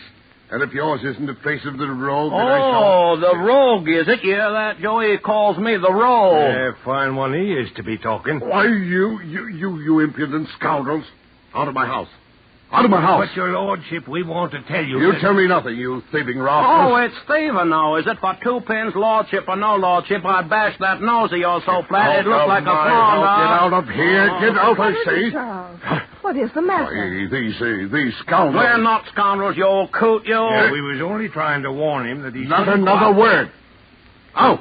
Out, I say. Come on, Sam, let's get out of here. This talker, he calls himself, if he's a gentleman, I'm Get out, I say. Victoria. And if you dare trespass on my property again, I'll have the law on your thieving necks. The both of you. There's no need to shout, Charles. Boy. They're gone. The infernal rascals. But I don't understand. They spoke of coming here to warn you. Warn me? Nonsense. Some infernal scheme that I didn't even give them a chance to reveal. Loafers. Spoiled by the government dole. But I know those men. Well, they're from the village. Good, honest fishermen. Honest, no good, not one of them. And if they keep up their infernal impudence, this community is going to lose my trade. You can depend on that. We'll never spend another season here. Not if I have anything to say about it. Confounded rascals warning me. All right. We'll drop the entire matter right now. What I can't understand is where's that guest of yours? You said he'd be here by 10 o'clock. Look, it's almost noon. Yes, my guess. Yes, true. What is it, Charles? Didn't I tell you? Tell me what, dear? My guest, it's not a man. No. Madeline Kay. You've heard of her? Madeline Kay? No, I'm afraid not. Who is she? It's a matter of business. I couldn't arrange to be in the office, because of our little outing, so I asked Miss Kay to come here. Pay frightfully large fees, these Americans, American? Won't you please tell me who she is, Charles? Why, surely you know her, the cinema star.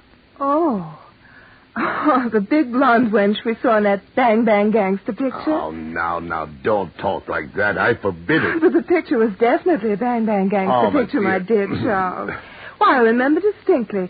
At least 7 of the gangmen, as the Americans say, bit the dust. You have the most outrageous sense of humor. I'm speaking of the woman, my client. Oh, you mean she isn't a blonde wench? Oh, really, my dear. Your choice of words is sometimes most inappropriate. The woman is definitely an artist. And my client. Oh, yes, of course. But was it necessary to have her come here? Why not? Well, this is our home. But I told you it's most important that she consult me. Her financial affairs, No, I don't know. But I'm trying to tell you. Oh, great Scott, Jane. You're not going to be difficult just because I invited a client out here. Confounded silly suspicions. Now, just a moment, Charles. I have no suspicion. Well, your attitude. And I have no attitude. You've invited this woman here on business, and I assure you I'll do everything in my power to make her stay as pleasant as possible. Will she be here for dinner? To tell you the truth, Weekend? Fortnight. You know how those Americans are. Pushing. Fortnight. Very well, Charles. I'll go and tell Jenkins that he should... Charles, here I am. Apparently your guest has already arrived, Charles. Mm-hmm. You better go out and welcome her. Yes, of course. You coming along? Of course. Careful of that luggage, you idiot. If you scratch it, I'll have you returned. Did you say for a fortnight, Charles? She has enough luggage piled up in the tonneau that roadster for a permanent invasion. Well, she, Oh, Charles, how nice. You've come out to your doorstep to welcome me just like a feudal knight or something. Well, by George, Madeline, it's good to see you. Madeline? You said something? No. Oh, yes, Madeleine. This is Lady Jane. How do you do? How do you do? Charles, tell me, what do you think of my new car? It's nice, isn't it? You see, I did take your advice. You must be tired after your trip, Miss Kay. The roads aren't any too good. Tired? I'm never tired, am I, Charles? You ought to know. Tried to walk my feet off around the deck, but I wore you down, didn't I? Oh, you met on shipboard during Charles's trip to America? Madeleine, you must be tired. A rest before tea, perhaps? Rest with all that beautiful ocean right there at the end of the lawn? I should say not. Swim? Just what I need. Charles, why don't you get out one of your little boats and take me out there in the middle of that blue water so I can take a dip? Well, that is to say... Of course you'll do as Miss Kay asks, Charles. Get out the skiff while I show her to her room. I'm sure she'll want to change before bathing. Oh, yes. I always use a bathing suit while the sun's shining. Run along, Charles, and get the boat out. You and I have all sorts of talking to do, haven't we, darling? Yes, of course. This way, Miss Kay. Jenkins has already taken your things up. You'll just follow me. Sure, why not? The last place I saw stairs like these was on a set in Hollywood. I've always wanted a place like this. It's very pleasant here during the summer months. Breeze coming from over the bay all the time. It's really quite nice. Plenty nice. Right in here, Miss Kay. Not bad. Not bad at all. This is the afternoon off for the maids. I'm sorry there's none here to help you. But by the time you get back from your swim, I'm sure one of them won't be back. Oh, it's all right. I've got a bathing suit right in this case here. I think I can get in myself if I hold my breath. I did want to talk to you. Talk? Go right ahead. No. You want to dress? Oh, stick around. We're all girls together. What's on your mind? You are very pretty. You're not as old as I thought you'd be. You met my husband for the first time on the boat coming back to England. Blasted blankety catches of all the rotten luggage. There, that does it. Now where's that doggone suit? You did meet Charles for the first time on the boat, didn't you? Yes, of course. Oh, am I putting it on in the wrong places? Will your business keep you in England very long? Long? I should hope. Why have you come here, Miss Kay? Charles invited me. Didn't you know? Why have you come here? What you mean is, Madam, are your intentions strictly honorable? I played a part like that once in stock, and was I allowed... Terrible. Why don't you answer me directly? Okay, why not? What have I got to lose? Even if you pass along what I say to Charles, he won't believe you. He's a gentleman. Or is he? Tell me. What is there to tell? You guessed it. Like a man, Charles thought you wouldn't, but I knew you would. It's been going on ever since he met you. You catch on fast, don't you? You are cold. Sister, when you've been around the way I have, you get to know all the answers. And you make up a couple of new ones, too. But Charles, over 20 years older than you. And with $20 million more than me. But you're wealthy. Press agent stuff. I'm on the skids as far as Hollywood's concerned. I beg your pardon. Skids, you know, a one-way street leading down. Oh. Yeah. I wouldn't talk like this to my own sister, but as long as you and me got our hair down, what's the difference? The truth is, I'm just about washed up in pictures. Not that I can't act circles around many of those little they got out there, but it's just that, well, I was way up there, now I'm on my way down. And that's that. So you met Charles on shipboard and fell in love with him. Love? You laugh? Well, I'm sure not crying. But I am going to marry him. You what? I said I'm going to marry him. My husband? He won't be long. You either have a poor idea of humor or you're absolutely insane. Now, I suppose you'll pull the line about my husband loves me. He'll never leave me. He won't leave me. No? I know Charles. There have been others. But he never invited any of those others to his home now, did he? But he did invite me. And I'll stay here as long as I please. And in the end, I won't be the one to go. Why do you say such horrible things? Not so sure of yourself anymore, are you, Lady Jane? They never were as pretty as I am before, were they? And they never knew their way around the way I do now, did they? You'll go. I won't permit you to stay. Oh, really? Charles wouldn't dare. Oh, already. Come on in. Well, what a charming picture you made.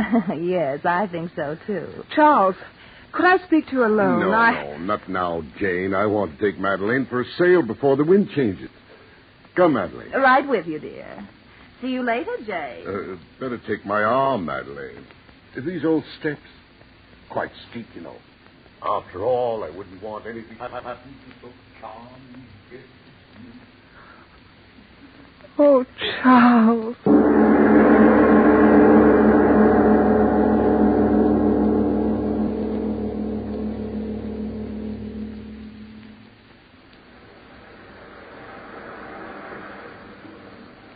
There he goes, Sam. Aye. Oh, I see. But we ought to warn him. I tried. You saw what I got. Fair booted me out of the place. Yeah, he's got his lady with him in the boat. His lady? Where's your eyes? That ain't a ladyship. A ladyship's a lady. She wouldn't be wearing like that. Yellow and not enough of it to... Oh, let him sail out there. Why should I warn the likes of them? No, thank you. I'll not waste a breath warning him or her. Not a breath.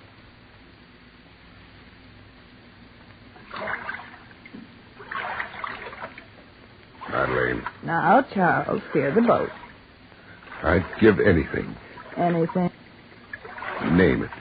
Not now. Ooh, What's the matter? that wind, where did it come from? By George.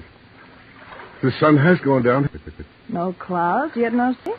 We're becalmed, and I forgot the oars at the landing. Oh, nice going. So what do we do now? Camp out here in the middle of the ocean until the scouts come after us? You have a delightful sense of humor. I'm getting a chill that isn't so delightful. I'm deucedly sorry. Here. Put my coat around you.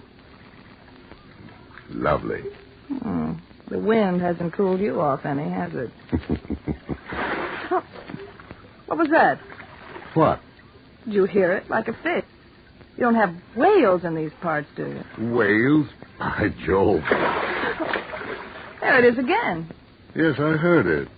The water is so smooth. Oh, the fish jumping, probably. Oh, this is cozy. Becalmed at a very opportune time, if I might say so. Yeah. I can't very well walk home, can I? Anything for you. You'll have your chance. Anything. Oh. Now, what is it? I thought I saw that rope up there at the bow, or whatever you call it, move. Rope? Yes, squirm sort of. Imagine that. I haven't had a drink in a week. But there's no ropes at the bow. Oh, yes, there is too. Huh? Charles. It's no rope. Then what is it? I can't quite make out. It is a rope. It is a rope. I tell you it is. I'm not quite sure. Another one. Charles, look, another one. Came out of the water. Oh. Moving. Moving down along the deck. Charles, how can there be snakes out here? Not snakes. What's the matter with you? What are they? Look, there's two of them. Slimy. There's another. Thick as a man's chest. And another one. Coming out of the water. Oh, no. It can't be. It can't. What is it, Charles?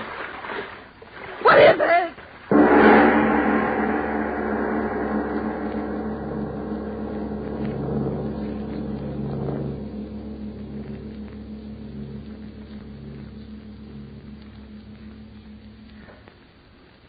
Ladies and gentlemen, I'm sure none of us would mind a little time for breathtaking in this amazing story, Lord Marley's Guest.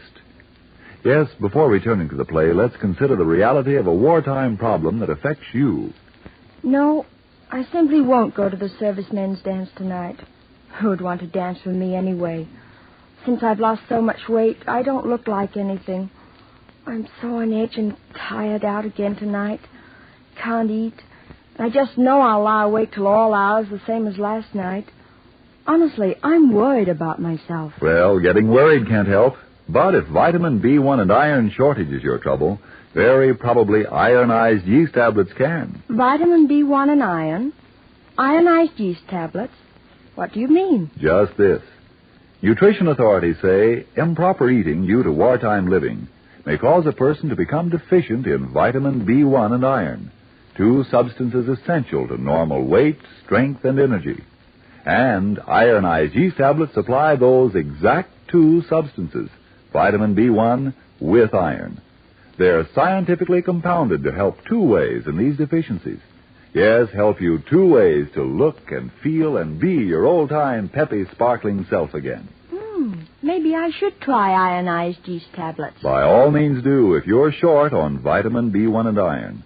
Then see if pretty soon you aren't saying, how grand it is to feel good again. How glad I am that I took ionized yeast tablets. And now back to tonight's play, Lord Marley's Guest.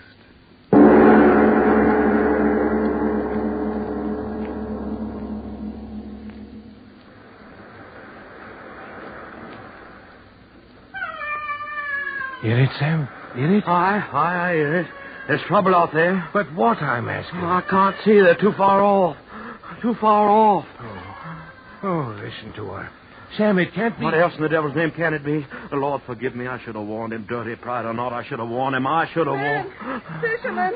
Sam, it's her ladyship running this way. The Lord help her. What can she do for him?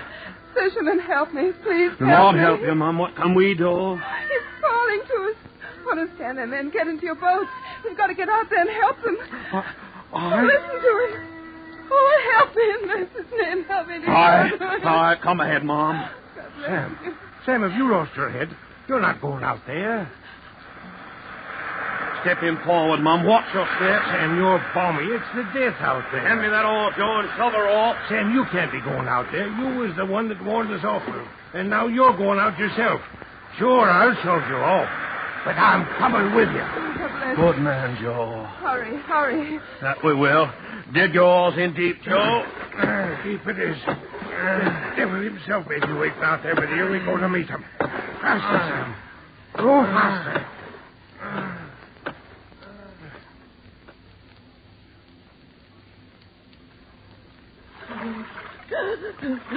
Back of me, Madeline. Stay back of me. Horrible things reaching out. You've got to tell me what they are. What? Tell me. Behind us. Look. No, those snake things crawling toward me. I've got to keep my eyes on them. If I watch them, they can't hurt me. Yes, that's it. Madeline. If I watch them, they can't hurt me. Watch out. Can they hurt me? Out. Can they? What? Answer me, you. Can they hurt me? What are you staring like that for? Now I know. I know what it is. It? 8 arms coming out of the water. The body must be beneath. What are you talking about? What body? Its body. There. Keel shaking the boat. It's holding on with those horrible arms. Arms? What are you raving about? Snakes? No. Slimy water snakes. No, not snakes. I'd give my soul if there were. They're arms. It's arms. Stop saying that. It's arms. And it's waiting. Waiting underneath the sea for us. Waiting for us. Help. Help somebody. Charles. Help. Charles, what is it? Help. What? Tell me. Devilfish. No. An octopus larger than the boat.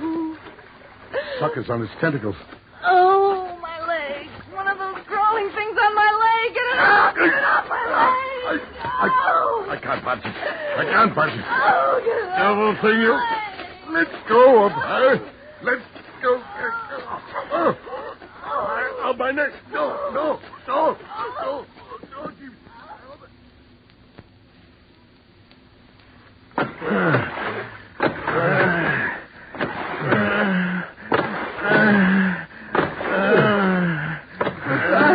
Faust, I beg you, Faust. Sam, look. The boat is turned over. They're fighting something in the water. No, we can't let them drown. No, we can't. It's a devilfish. I see it, too. Its arms, they're longer than the mast of the boat itself. The tide's taking us right into it. Get at your oars, Joe. We'll get out of there. Yeah, we'll... Let go of my oars, Mom. No, I won't let you turn back. They're drowning. Let go of the oars, woman. I won't let you turn It'll back. kill us, too. But it's killing them. The octopus is killing I'm them. not killing them, playing with them like a cat with a mouse. Oh, no. Lifting them up in those great slimy arms and then dropping them back in the sea again. Drowned him. Charles. I held him under and drowned him. No. Brought him up again, see? But what? Say, Oh, no. what is it?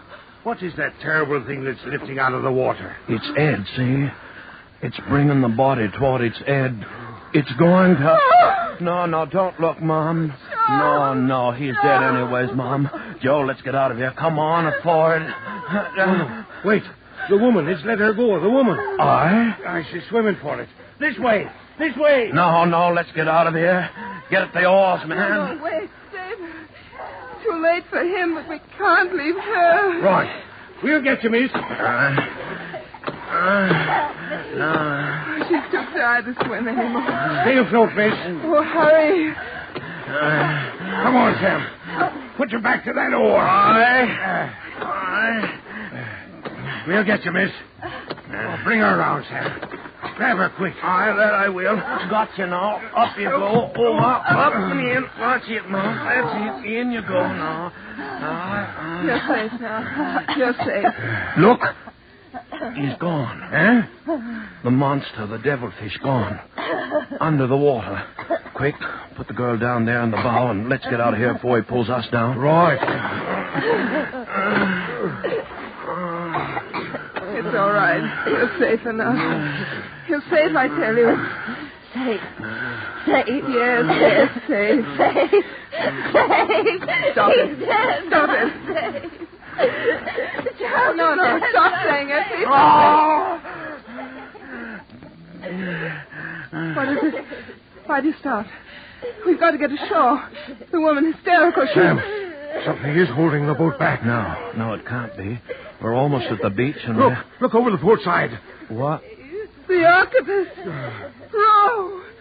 It's underneath the water, holding us back. Tentacle. Horrible black thing.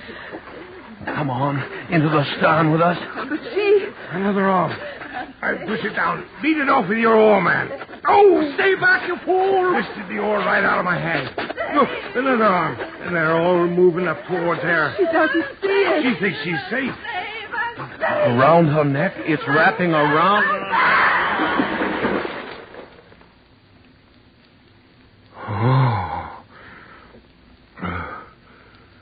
Dragged her over.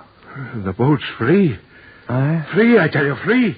It's let go of us. We'll get away. But why should that be? Dragged her over and let us go? Aye, that's so. Picked her right out of the boat. And now the water's so calm and clear. And look, the sun's come out. Huh? Aye. And his lordship and the blonde one dead under the sea. What say you, Mom? Dead under the sea. Better so.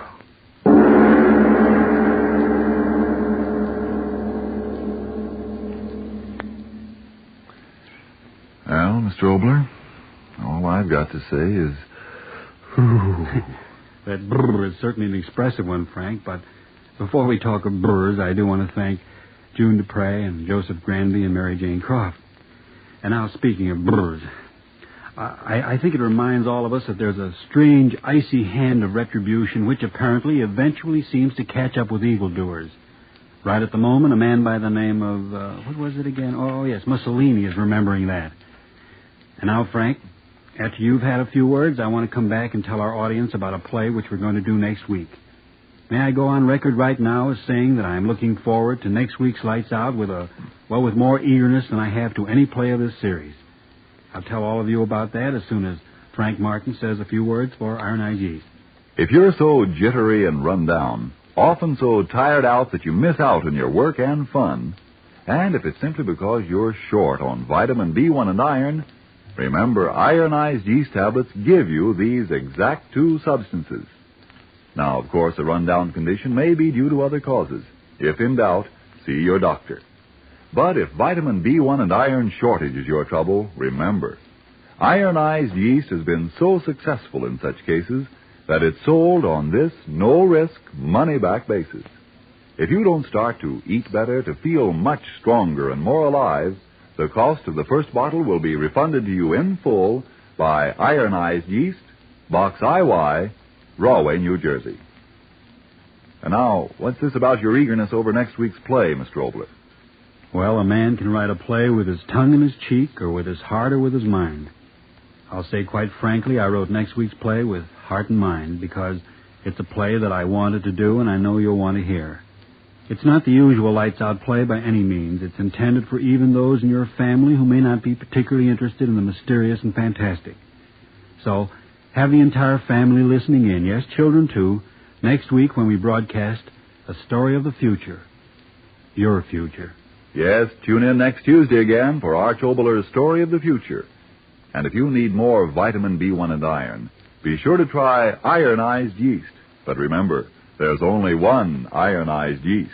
You'll know it instantly by the yellow and orange package and by the big letters IY on the container and on each tablet.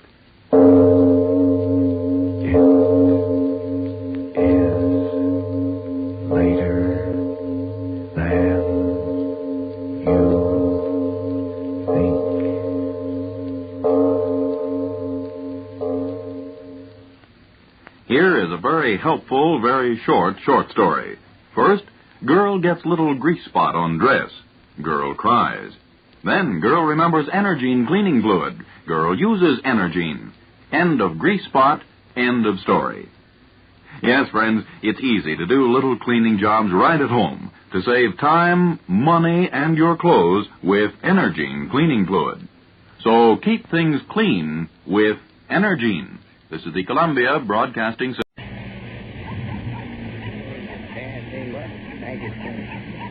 What's this law and order shooting and... It was Mr. Mcgraw that done it. Yeah, it was Mr. Mcgraw, okay. It was him, okay. Yeah, it was him, okay. Yeah, Mr. Mcgraw done it.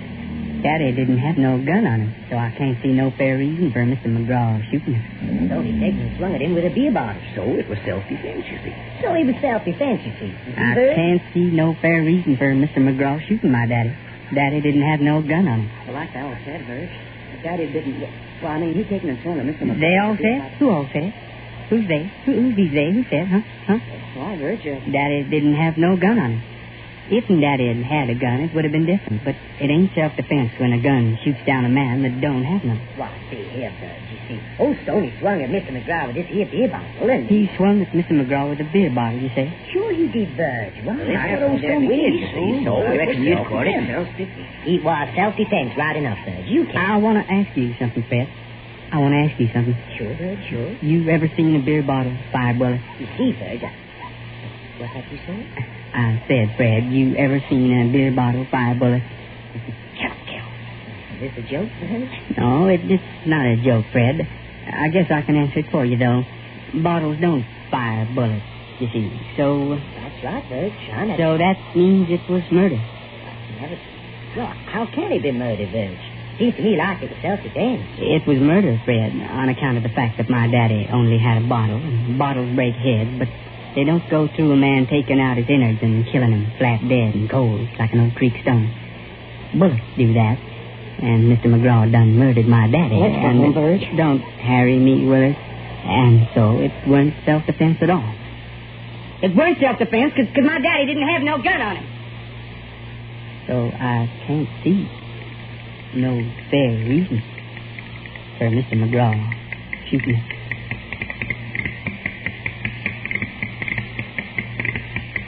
Bud, don't take it so hard. Like as not, Mr. Mcgraw was drunk.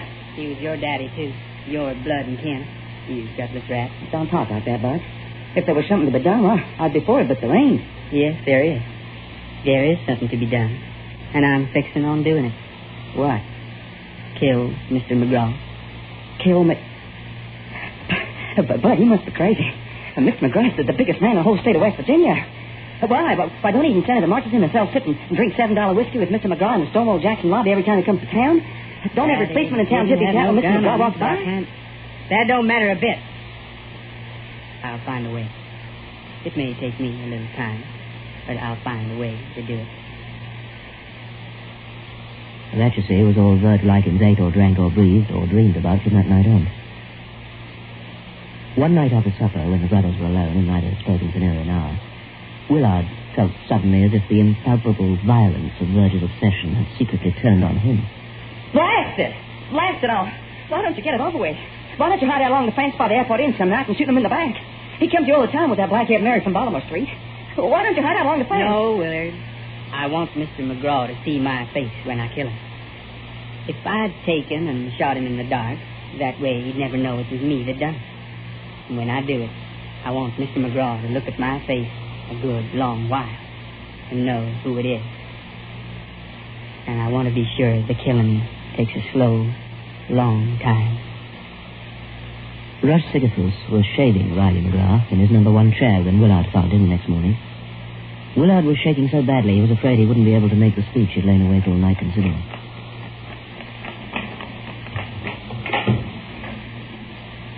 Mr. Mcgraw? Mr. Mcgraw? Yes, son? Thank you, Rush, thank you. You always shave a man very well. Good, Mr. McGraw. I'm a man who likes to be shaved well, and you're a man who does that job. Thank you, Mr. McGraw. Thank you. In 3 weeks' time, as usual? Of course, Mr. McGraw. Naturally, sir, of course. Yeah. What is it, son? Mr. McGraw, I sure would be glad if I could talk to you for a little while. Just for a little while. Certainly, my boy. Come along across the street in my office. Have an appointment in half an hour with Judge Beam, but I can't give you a moment of my time. Man should never grow too important to keep in touch with the people of his hometown. That's what I always say. Yes, sir. What do you always say, boy? Huh? What do you always say?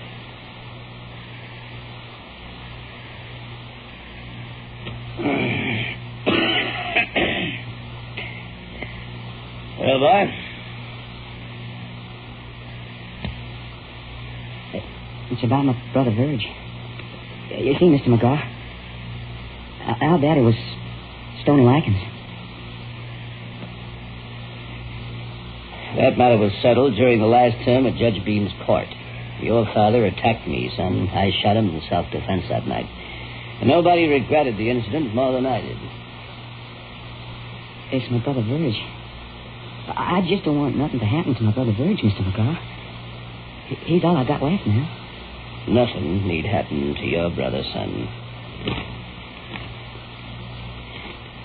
Something might. Verge claims he's fixing to kill you, Mr. McGraw.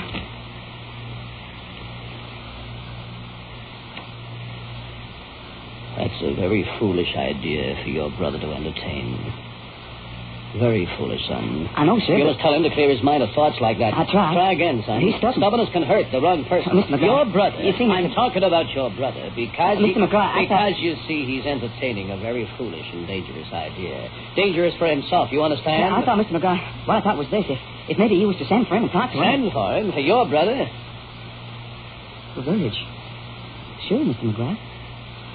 If he was to send for him and talk to him, and if maybe he was to explain to Verge how it was that night, how it was in self-defense and everything, well, it might help, Mr. McGraw. Indeed, to goodness, I don't want anything happen to Verge. Nothing will happen to your brother. Oh, thanks, Mr. McGraw. So long as he behaves himself in this town. Yeah, Mr. McGraw. I understand, however, that the death of your father may have brought about certain expenses. I've thought about it often. And now I'm going to do something. You hear me? Yes, sir, Mr. McGraw. I'm going to do something. I don't feel I'm obliged to do this, but if it will spread oil on troubled waters, well...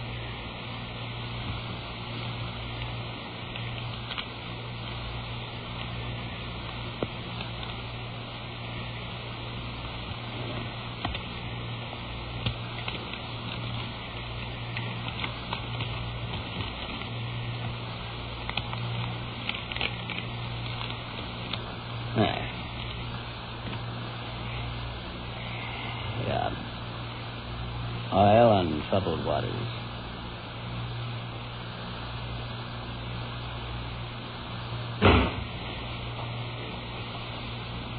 Now, that's what I call a fool trick, Willard. If a Verge... Yeah, no, there's sure no other way of looking at it at all. It's a fool trick, Willard. But it don't change nothing. There's nothing he can do about it, neither. Or you. It don't change nothing. There ain't nothing you can do about Mr. Mcgraw getting killed, and there's nothing he can do about it neither. There's nothing any mortal in Tigers County or the whole state of West Virginia can do about it.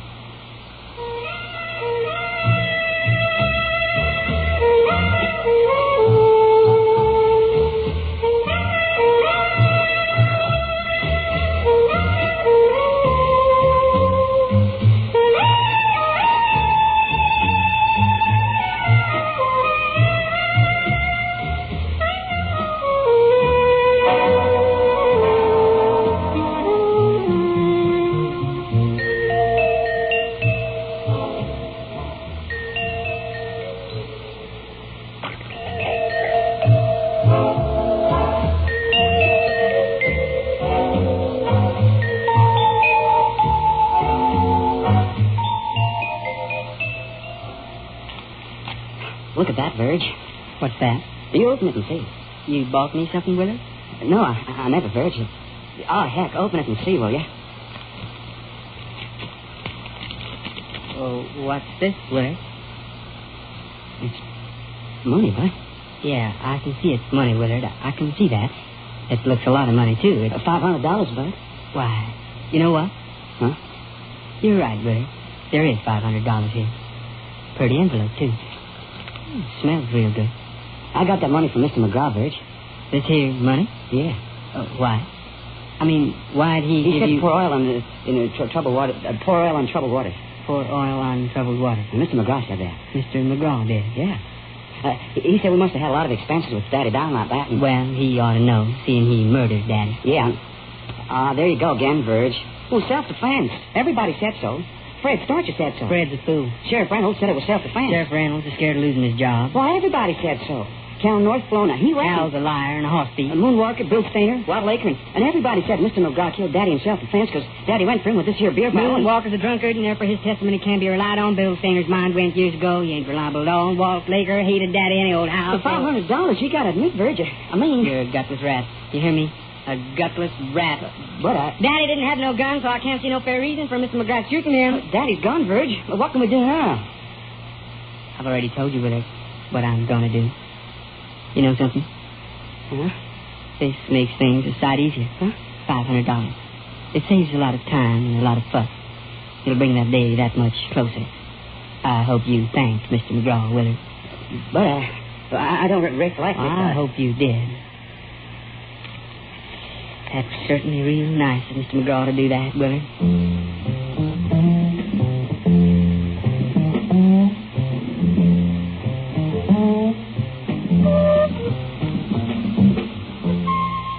All that night, Willard listened to Verge moving restlessly about the house. And when dawn stood suddenly white against the windows, he started from a troubled dream and saw his brother by the bed, dressed in his one single cheap mail-order suit and his good white shirt. Verge's face was as baffling as ever. Where are you going to, Bud? I'm catching the morning bus to Charlestown. I'll be gone a good while, I reckon. Bye, Willard. Where? Charlestown. I'm going to school. School? You can't go to school, Verge. Why can't I? The school costs money and... Verge, you gotta... I'm going to school with that money from Mr. McGraw. School? Well, that's real fine, Bud. Buddy can't do with too much learning, that's for certain. I'm pleased, Bud, I really am. Yeah, well, what kind of school? What kind of school are you going to? The kind of school where I can learn to kill Mr. McGraw. The right way. Slow. So he'll have to look at my face a good long while and know it's coming. And there'll not be any way for him to get at that big blue pistol of his. When I don't know when I'll be back. Be sure and take good care of the place, will it?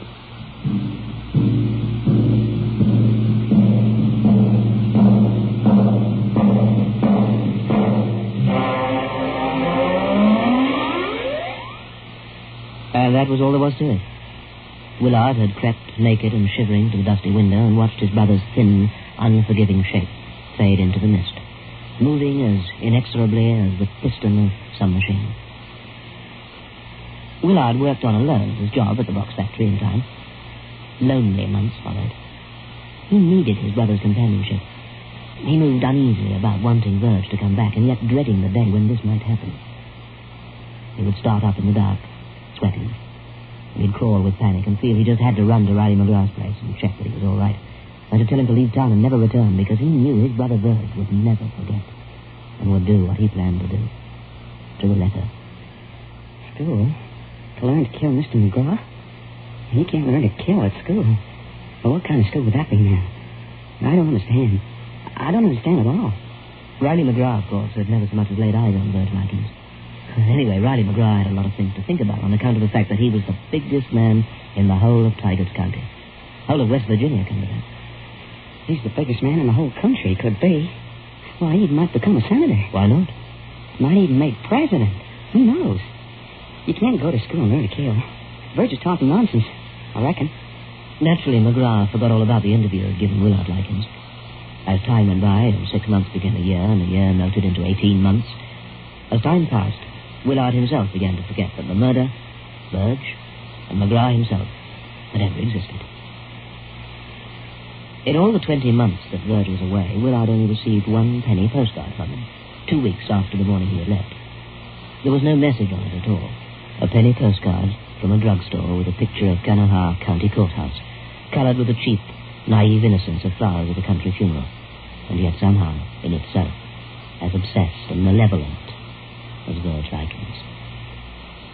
This would be Verge's way of saying he'd arrived.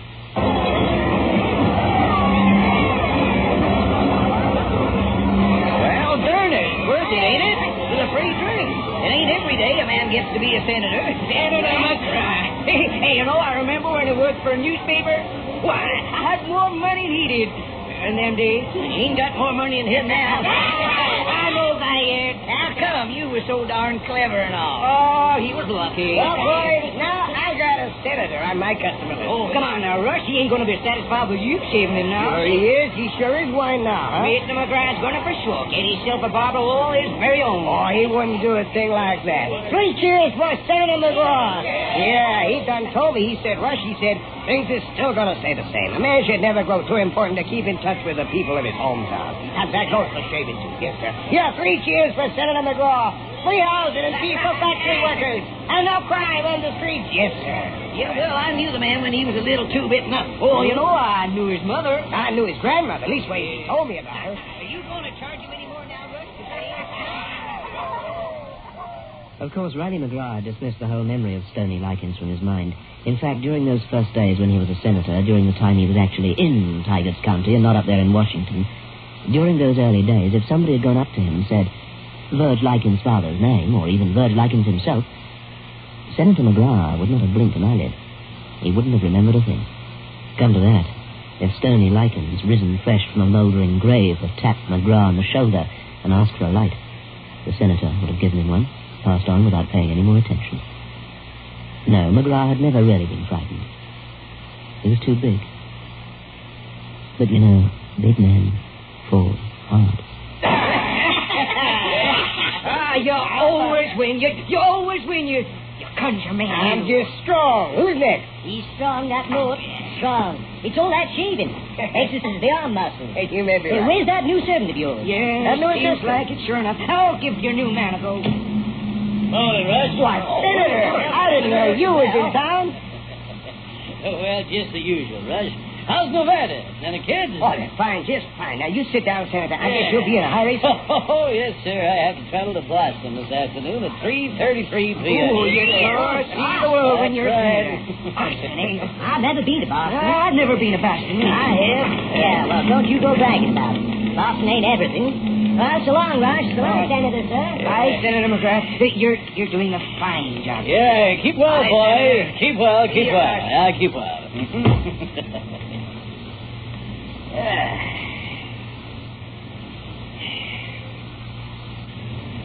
Now, you make yourself comfortable, real comfortable, Senator. I'll be right with you. I'm just going to see make sure that Hey, Tony. Gentleman in the chair, Senator McGraw. I always shave it myself.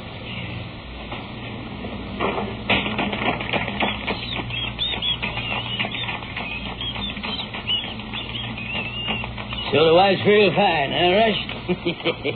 And the kids are coming along good, Who are you?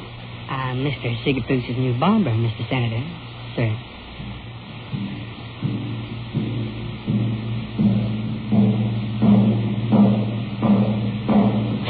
we are now. Hey, Tony, I'll... Don't come a foot closer, Mr. Ticketfoot. For if you do, I'll cut Mr. Mcgraw clean to the neck bone. So Rush sat down, shaking and sick to his stomach, and watched them there for maybe an hour. He listened and tried to make out what it was that Verge Likens was saying to Riley Mcgraw, because that was the worst part of all. Verge taking the pains to shave Riley and then telling him who he was, and talking to him all that terrible time with the cold, honed Sheffield blade pressed taut against the fat folds of Riley's throat, taking all the time in the world to kill a man, and all the while talking to him in that flat, crooning whisper. Rush watched them in the mirror, like figures in some monstrous waxworks pantomime. Riley Mcgraw, his head strained back in the headrest, as far as it would go, his face purple and livid by turns, and his mouth shaping idiot sounds that Rush could not hear, did not want to. Rush saw everything in the mirror.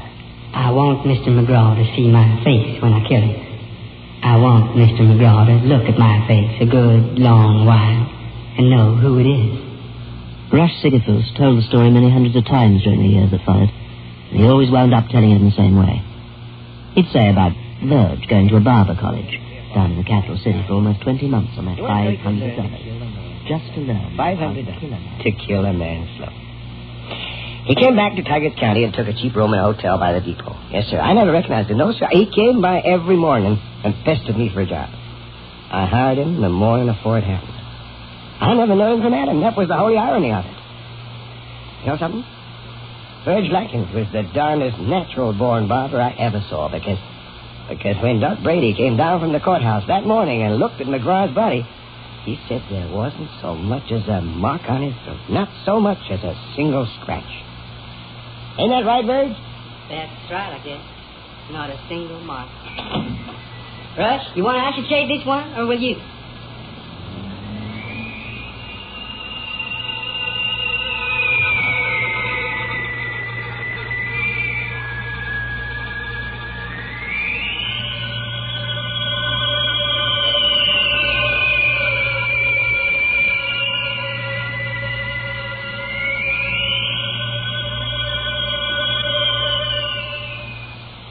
Beyond Midnight is presented every Friday night at 9:30 by Biotex, the new soap and pre-wash powder.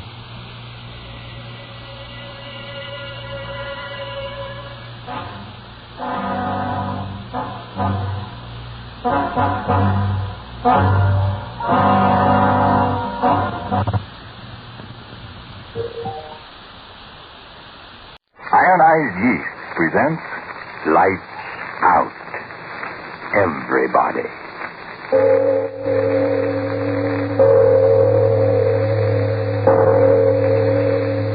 It is later than you think.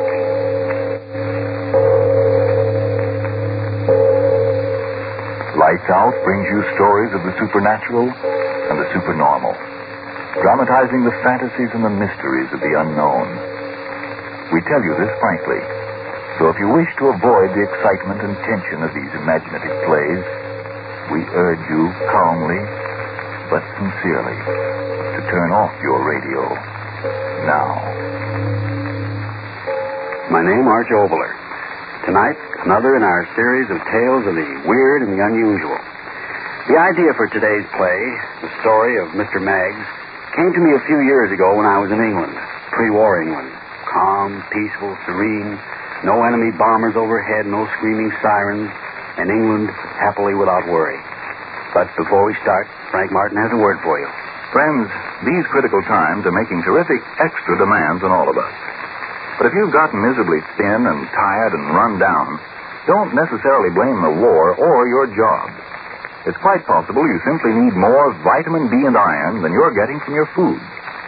Well, if you do need more of these vital substances, get them a quick, easy way. Take ionized yeast tablets. They help two ways in cases of such deficiencies. Help two ways to build you up. Help two ways to increase weight and strength. Help two ways to step up pep and energy. Remember that name, ionized yeast tablets. And now, lights out. everybody.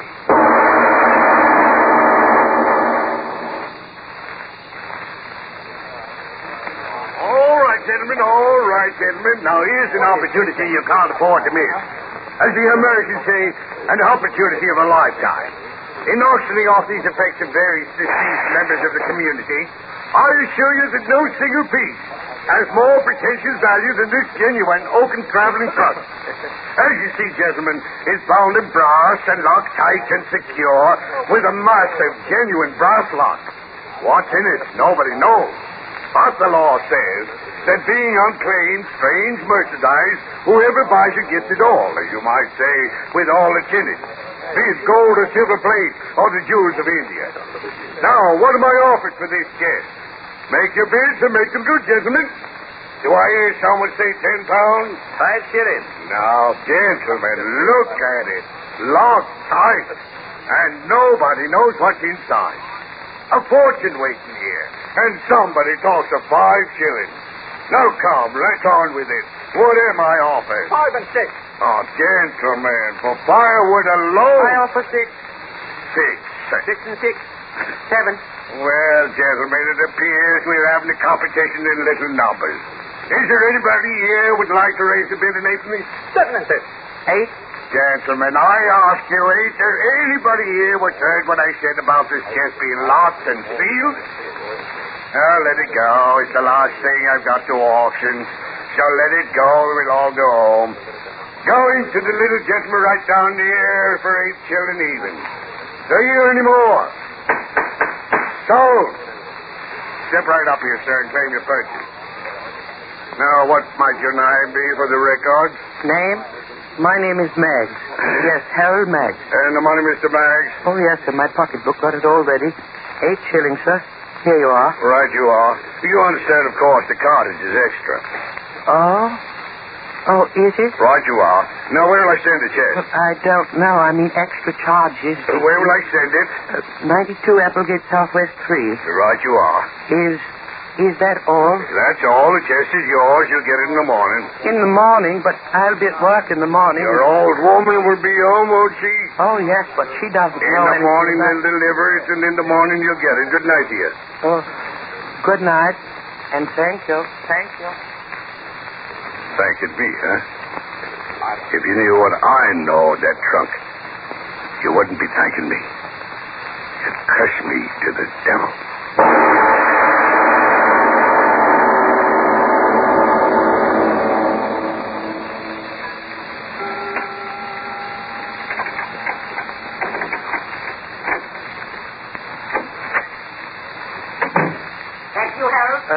Yes, Agatha? Well, I must say it's a fine time for a man to be getting home. Mr. Bainbridge asked me to stay and check the inventory. Never mind what Mr. Bainbridge said. Did you get anything extra for doing what Mr. Bainbridge said? Well, I... Never mind what he said. I tell you what you get from me. A cold supper, that's what. Oh, it's all right. Oh, is it? Now, just a minute, Mr. Harold Maggs. There's something else I want to talk to you about. Yes, Agatha? How much money have you been making on the races? Races? Me? You. Oh, no, you know I never play the horses. And how much money did that rich uncle of yours in Australia leave you? Australia? Me? Why, Agatha, what are you talking about? I haven't got any uncles in Australia. Oh, then maybe it's a gold mine you discovered. Or maybe a well that gives 100 gallons of petrol a minute. Agatha, are you all right? The chest. Oh. Why did you buy it? Well, They didn't give it to you, did they? It was only 8 shillings and I... Only 8 shillings? You mean to stand there and tell me you spent 8 whole God-given shillings for that thing? Yes. Harold Meggs, I ought to... Agatha, what's that? Never you mind what that is. Up in the garret. Yes, up in the garret. Where that great prize of yours is.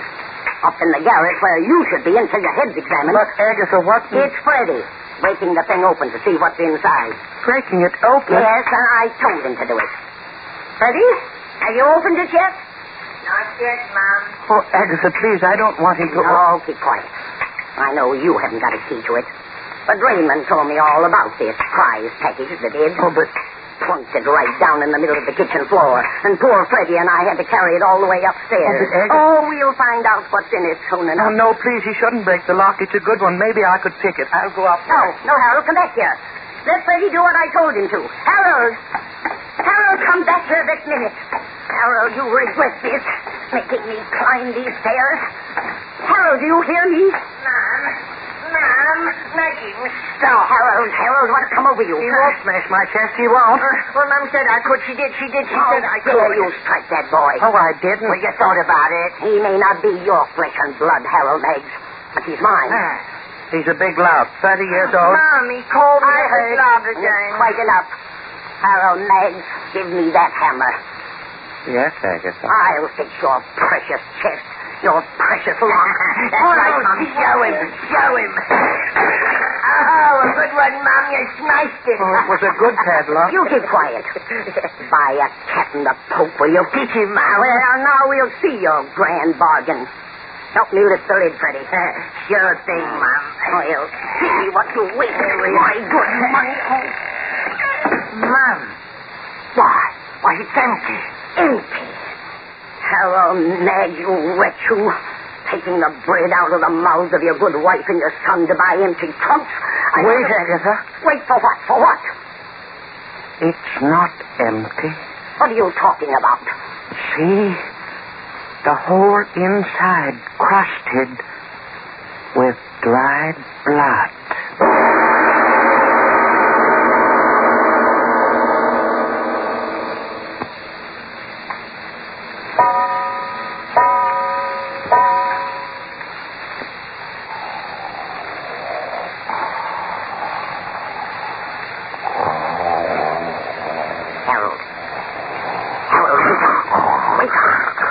Open your eyes, you fool. What?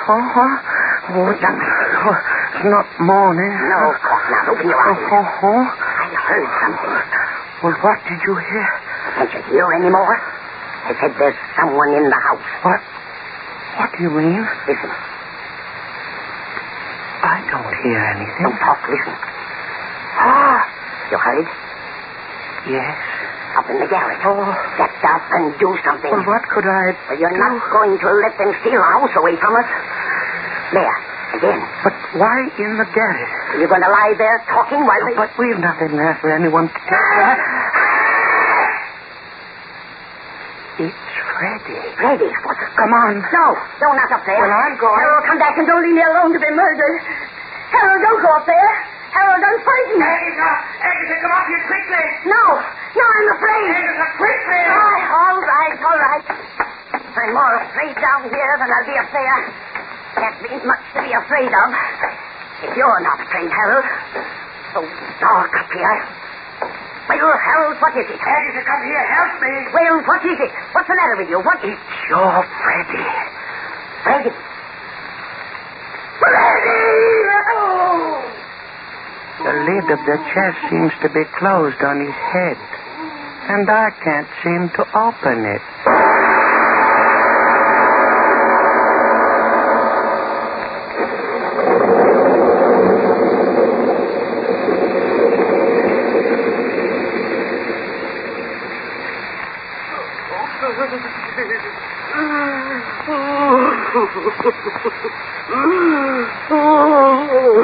Agatha, it's no use going on like that. There's nothing we can do for you. I knew you loved the boy. Guess he's the only thing you ever loved in all your life. Oh, do something, you worm, you. What is there to do? Storm's so bad, just have to wait until morning, that's all. If you hadn't bought that infernal chest. If I hadn't bought it. Murdered him, he did. You hated him for the memory of my first husband. No, I wouldn't say that, Agatha. Why not? You bought the chest, so it's your doing. Well, in a way, you're right. I brought the evil into the house now, didn't I? What are you talking about? An unhappy house, and now there's evil in it. What are you saying? Since we came downstairs, all these hours since it happened, I've been thinking. Thinking what? How do you think Freddie died? And why? You crazy? Asking me if I know how he died? I saw it, didn't I? But I asked you, why did he die? Why?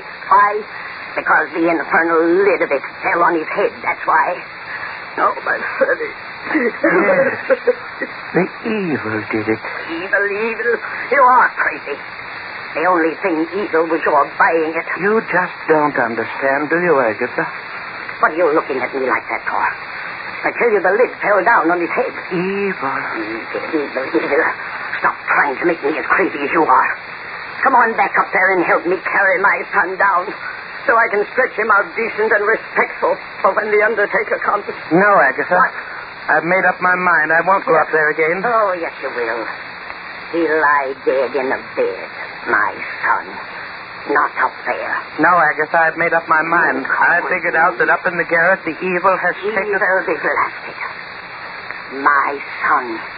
You'll help me carry him down. Don't stand there. Don't stand there. Storm's over. Help me carry down his body so I can lay it out.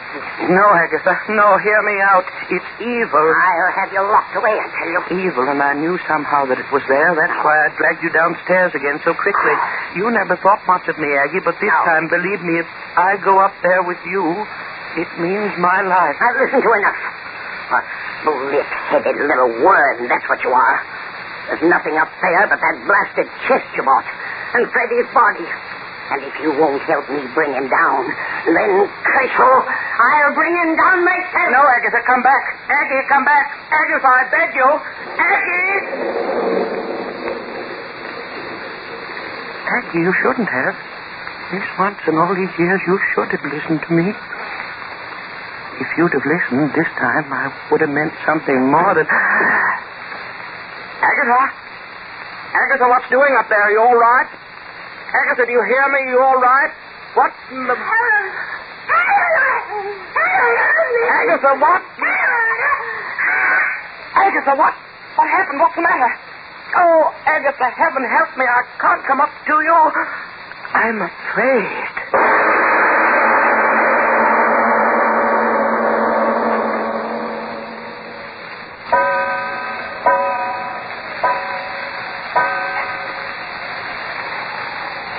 Agatha, that's another hour.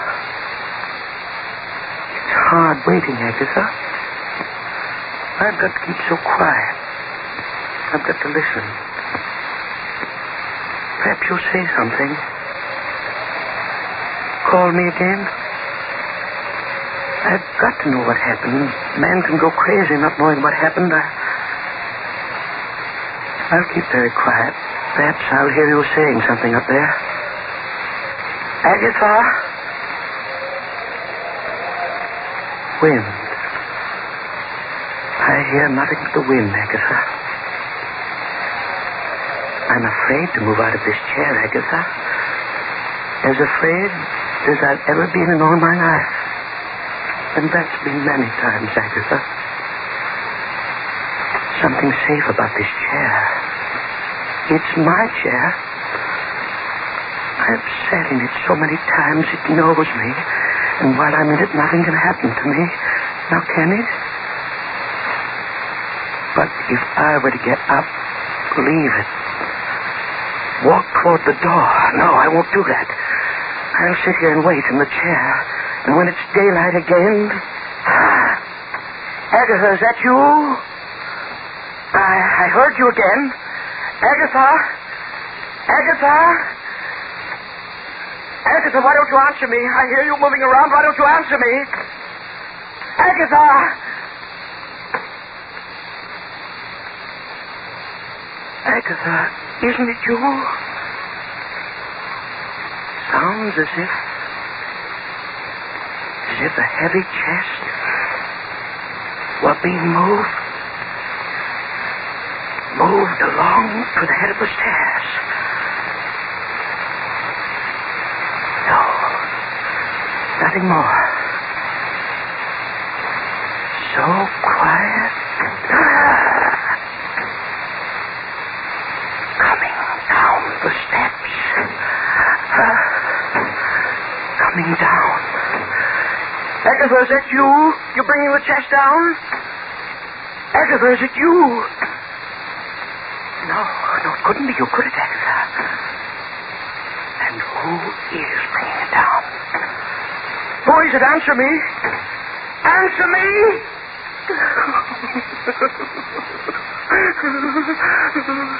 Let's get out of here.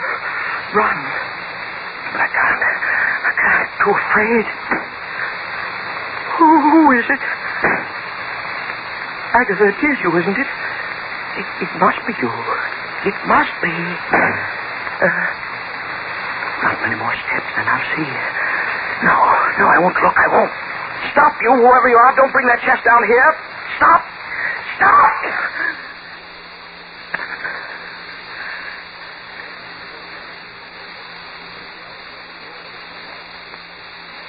Stop. No further. Stop. I won't have to see. I won't have to see.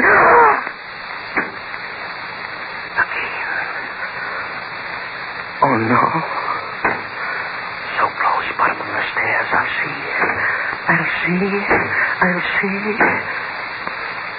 What? Oh, if I could close my eyes.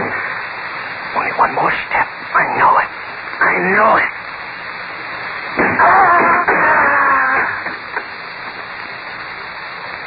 No. How could it be? No one. Just the chest. No one with it. How can that be?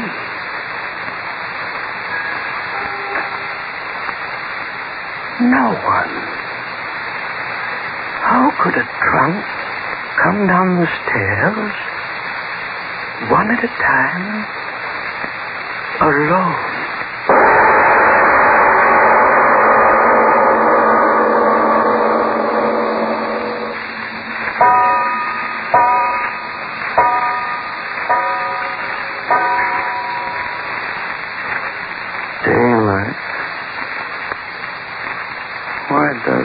Daylight come.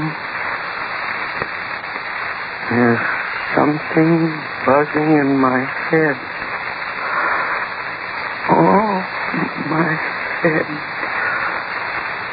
Why do I sit here staring at that thing of evil? I've got to know. Yes, I've got to know. Get up. Close to it. Just a chest. Why should I be afraid of it? Just a chest. Put my hand on it. Move it under my hand. Thing of evil, I'll get you. You won't get me, I'll get you. My axe. Where's my axe? Closet. What's in here? Yes. Got to find my axe. Won't get me, you blasted chest, you. Got it. You hear me, you evil? Axe in my hand, I'm coming for you. You came after me, but I'll get you. I see you there at the foot of the steps, you chest, you. Lying there so quiet, aren't you? Think I'll open you and then you'll get me, too? Well, you won't. You won't. I'm coming for you. See? I'm creeping close to you, slowly, the way you crept down the stairs for me. How do you like it, you evil, waiting for your doom? I'll get close to you. I'll swing my axe, and then your evil will be over, won't it? You'll be wood and twisted bands of brass, and then I won't have to be afraid anymore, now will I? No, I'm close enough. You're doomed, Jack. I'm your doom. Here! I did it, you evil chest. You cracked you wide open. I'll pull the rest of you wide apart, and then... Agatha! You were in it! My axe is in your skull!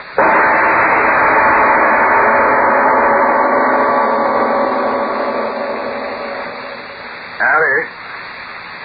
Oh, Harry. Yes, Mr. Jennison? Harry, that chest you delivered over Applegate Way. Where's the signed receipt for it? Oh, there it is. It's lying right here. Yes. Received one chest. What are you laughing at, Mr. Jennison? Oh, just thinking. Thinking of what, might I ask you, sir? Thinking and wondering if they found out. What's that, sir? That the chest was the one in which that murderer, the young last Wednesday, Used to stuff his murdered victims. Cool. I wonder if that little man that bought it, what was his name? Mags, found out about his bargain yet.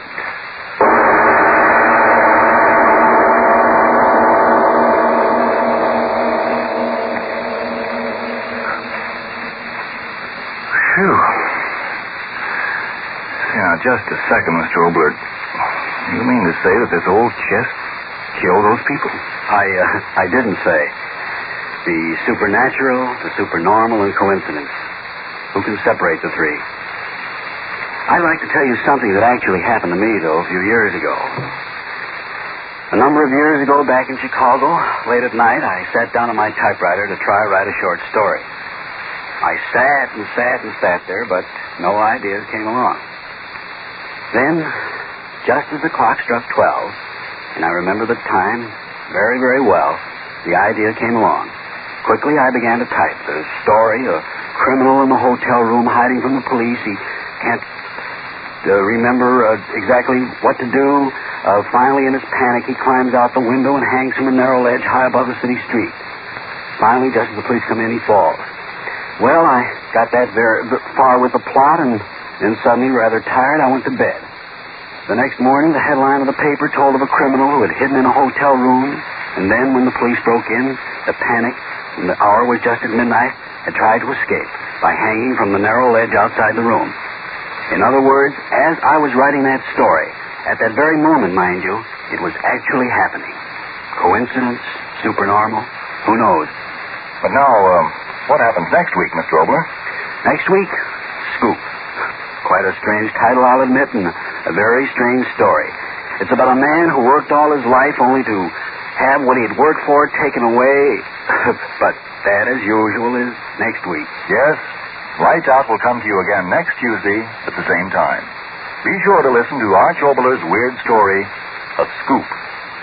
Oh, by the way, in answer to those inquiring about scripts, a new book of plays by Arch Obler, Plays for Americans, has just been published by Farrer and Reinhardt.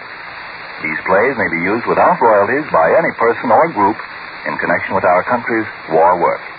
And if you need more vitamin B and iron, be sure to try ironized yeast, the one and only ironized yeast, with the big letters IY on the package and on each tablet.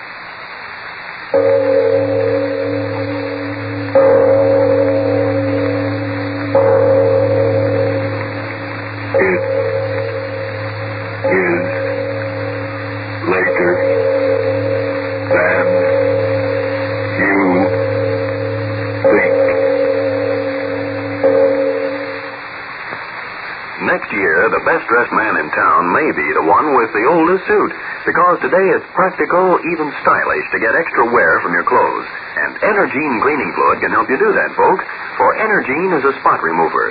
It gets rid of those little grease spots that moths love to feed on, grease spots that settle on clothes and make them look worn, run down, and old before their time. Yes, Energine removes those spots easily, quickly, at practically no cost. Get more satisfactory wear from your clothes by caring for them this easy, economical Energine way with Energine cleaning fluid. This is the Columbia Broadcasting System.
After all this time, the name's still there. Could a place like this ever be built up again, I wonder?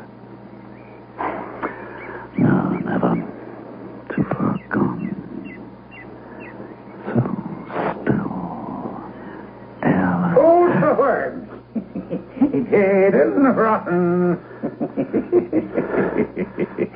Food for worms. Dead and rotten. Hello.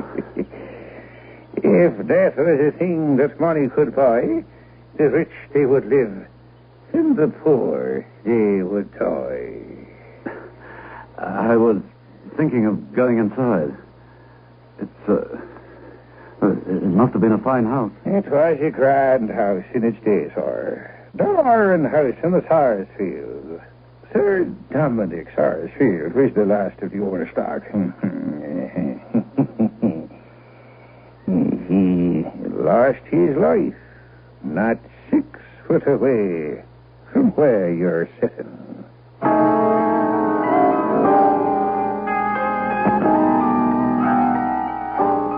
Biotex, the new soak and pre-wash powder, presents Beyond Midnight by Michael McCabe.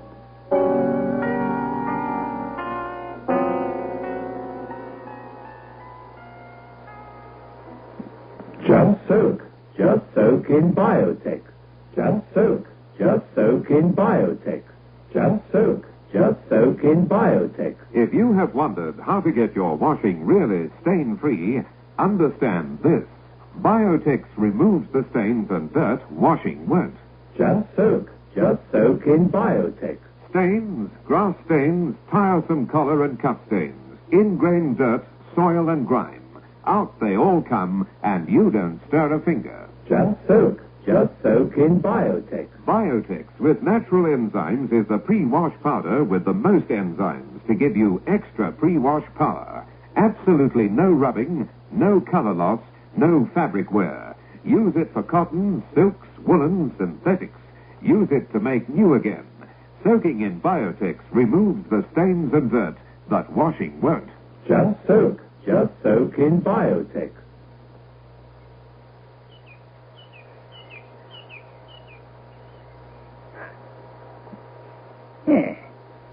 Do you mind that mark, sir? 7 or 8 feet off the ground, sir. Yes? That's 7 foot off the ground, sir. Maybe 8. Did you not mind what it is? Well, I dare say not.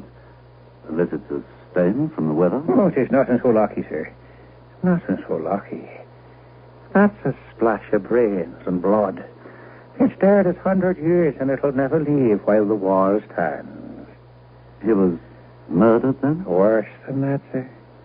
Killed himself, perhaps? Oh, worse than that, it's this cross between us and harm. I'm older than I look, sir. You wouldn't guess me years. Well, Oh, don't be put out by the hump on me back. It's been there since me birth, and I no longer mind it.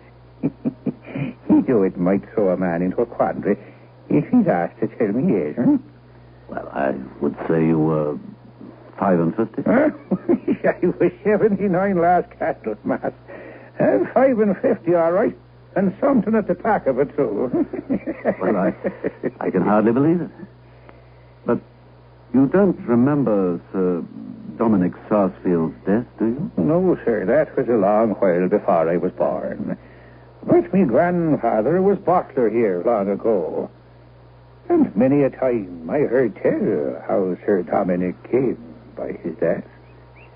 It must have been one of the most beautiful houses in the whole of Ireland in its day. The wind ripped the roof and the rain rotted the timber. And little by little, in 80 years' time, it came to what you see. But I have a liking for it still, for the sake of old times. I never come this way, but I take a look in. I don't wonder you like it, though. Beautiful spot. Never seen such noble trees. I wish you'd seen the Glen when the nuts is ripe. They're the sweetest nuts in all Ireland, I think. You'd fill your pockets while you'll be looking about you. Fine old woods. Your Honor, the woods about here is nothing to what they were. All the mountains along here was wood when my father was a gossoon, and Mcgraw wood was the grandest of them all. All oak mostly, and all cut down as bad as the road. Not one left here that's fit to compare with them. Which way did your Honor come hither? From Limerick? No, Killala. Well, then you passed the ground where Mcgraw wood was in the former times. You came under Lisnafora, the steep knob of the hill above the village here. 'Twas near that, Mcgraw what was. And 'twas there Sir Dominic Sarsfield first met the devil, and she's the Lord between us and harm. And a bad meeting it was for him and his. The devil? Aye, the devil. What happened, Sir Dominic and... Sit ye down, Your Honor, and maybe I'll tell a tale that'll make your hair stand up on end. Yes, I'd like to... It was a fine estate when Sir Dominic came to it. Feasting and fiddling, 3/4 for all the fiddlers from many mile around. There was wine by the hogshead for the quality, and beer and cider enough to float the navy for the boys and girls and the likes of me. There was money, me foil. There was money. And when Sir Dominic came to power, he set about getting rid of it. Been educated in England, you know, spoke with a lardy-dar tongue. He showed off his dogs and horses, and he travelled in France, and he had a great time of it. And once he was caught merry-making for so long, not a folk heard tell of him for 3 years or more. Though the police was kept, of course, waiting on his return, and my grandfather ran the house attending on Sir Dominic's coming back, you see. And one night, one wild night was apparently, Sir Dominic did come back. There came a rapping on the window, and old Connor Hanlon, the butler, my grandfather, was sitting by the fire, warming his shins. Who knocks there? Who calls?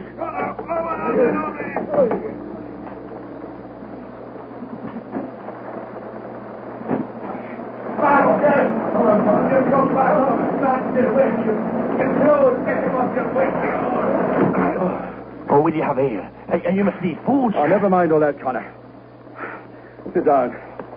Sit here. Sit opposite me.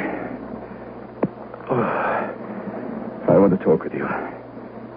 And don't be afraid to say what you think.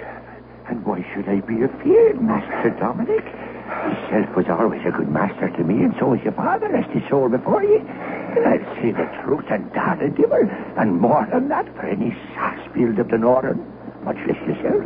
And good right I'll have. It's all over with me, Connor. It is past praying for. The last guinea's gone. The old place will follow it. It must be sold. And I'm come here, I don't know why, to have a last look around me, like a lost ghost, before I go off into the dark again. It was the gambling and the drinking and the womanizing. But enough of that. Listen to me. If you should hear of my death, be sure to give the oak box. Death? The oak box in the closet, Con, to my cousin Pat Sarsfield in Dublin. And the sword and the pistols my grandfather carried at Authur, and 2 or 3 more trifling things of the kind.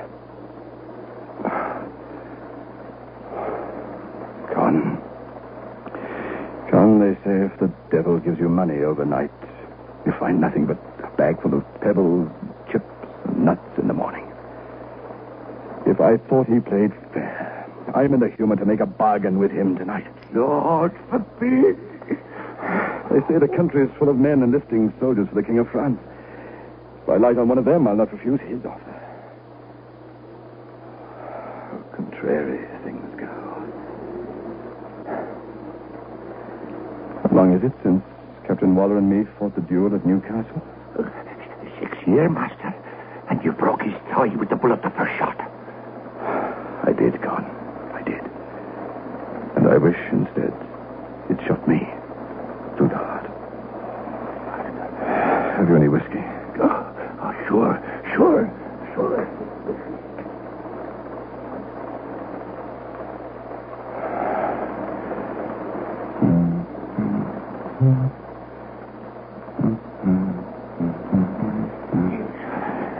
Yeah. Sure, we sit down, lay it down.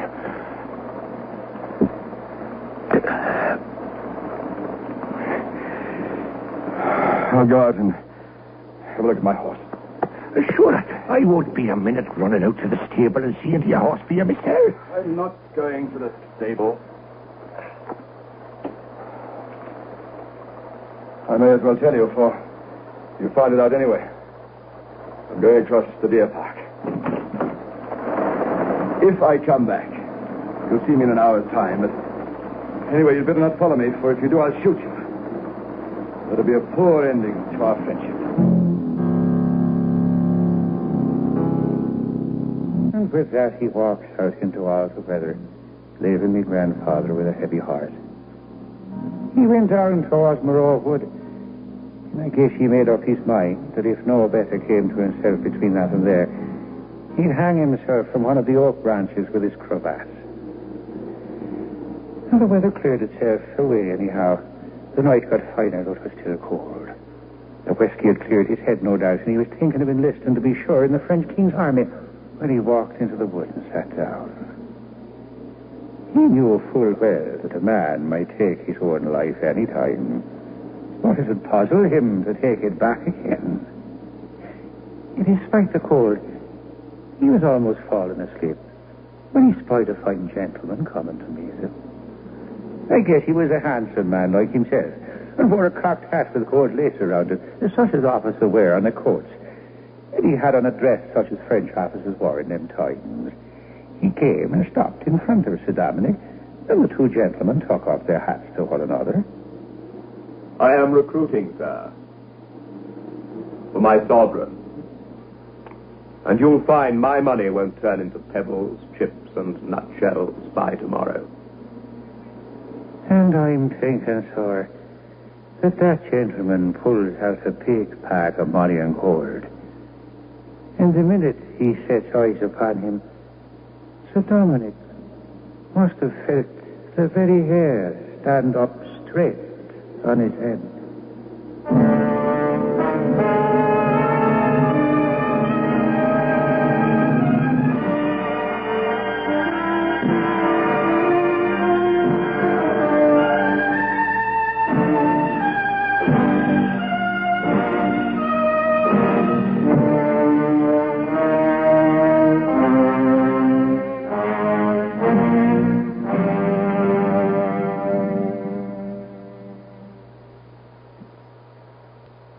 I feel like a new man.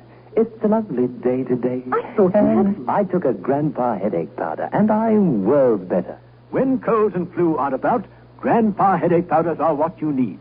Grandpa headache powders work fast because they dissolve almost immediately. Grandpa makes all those dreadful flu symptoms disappear quickly. So, whenever you're in pain, get fast relief.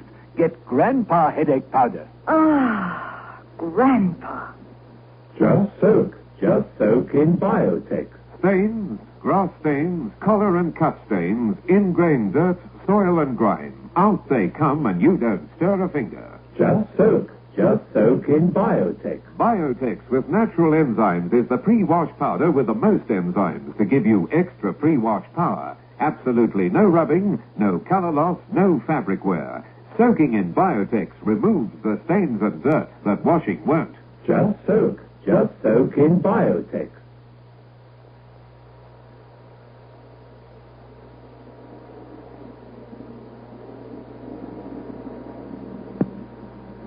Don't be afraid. The money won't burn you. If it proves honest gold, and if it prospers with you, I'm willing to make a bargain. This is the last day of February. I'll serve you 7 years, and at the end of that time, you'll serve me. And I'll come for you when the 7 years are over. When the clock turns the minute between February and March, and the 1st of March, you'll come away with me, or never. You'll not find me a bad master. I love my own, and I command all the pleasures and glory of the world. And if you'd rather wait for 8 months and 28 days before you sign the writing, you may, if you meet me here. But I can't do a great deal for you in the meantime. If you don't sign then, All you get from me up to that time will vanish away. And you'll be just as you are tonight, and ready to hang yourself on the first tree you meet.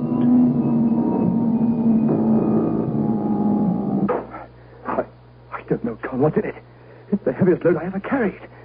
Open it, Con. Open it.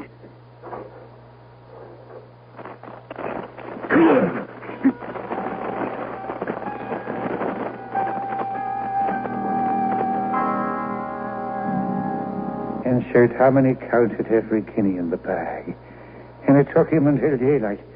And he made Connor, me grandfather, swear to tell no living soul about it all. And Sir Dominic went about spending the gold in the bag. And the 8 months went rapidly away. And the appointed day drew close. And his debts began to pile up all around him.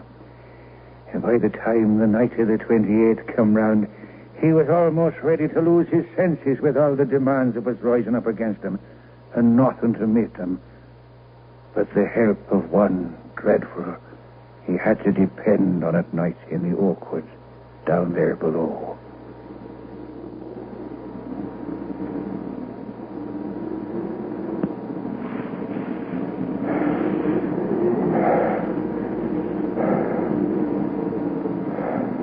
Ah! You found the money good, but it was not enough.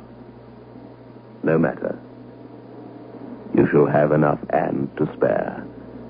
I'll see after your luck, and I'll give you a hint whenever it can serve you. Any time you want to see me, you only have to come down here and call my face to mind and wish me present.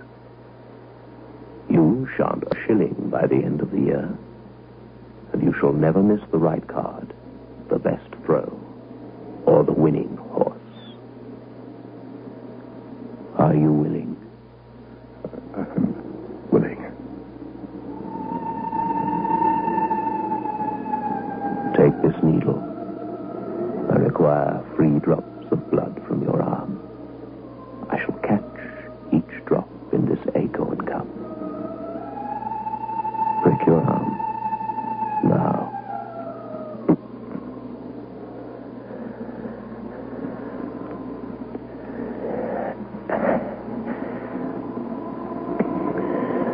Take this pen. Write again what is written there upon this parchment.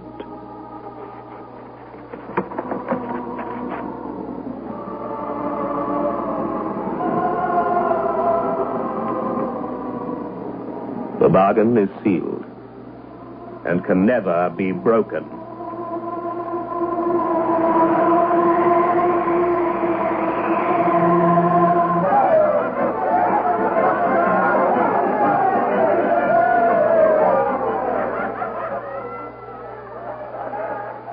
And Sir Dominic was soon out of debt, and he took up his old ways again, and everything was fine. But there was not a poor man on the estate that was not happier than Sir Dominic. And the years passed, sir. Authur was alive again, music, happy ones singing. All were happy except the master. The money never ran out, just as the queer ones Sir Dominic met by the oak swore it would not. The years passed and the 7th approached fast, and Sir Dominic grew more and more out of humor. Took to going for solitary rides, sometimes at night. Finally, he lost heart altogether and sent for the priest. No more to tell, Father. That's how it is with me. That's how it's been for 6 and more years. I've only 10 months to run now. What can I do, Father? Is there aught? And I've had no idea. No idea. But what, Father? My soul's lost. No. No, I'll tell you what you do. I'll tell you. 10 months, you say. 10 months to run. You must give over dicing, and you must give over swearing and drinking and all bad company. You must live a virtuous life, a steady, blameless life, until the 7 years bargain is out. You must live as if in retreat. Oh, money, for good luck and dross. Your soul, man. I wish I'd never been born. Never say that. The months went quickly, and Sir Dominic lived a blameless life.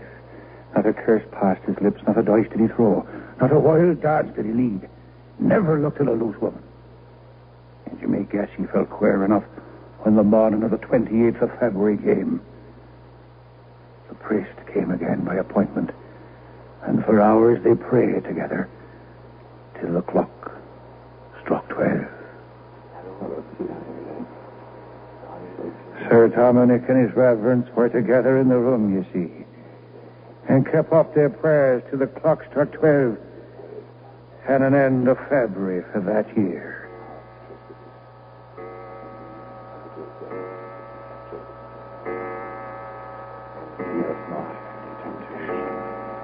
Deliver us from evil.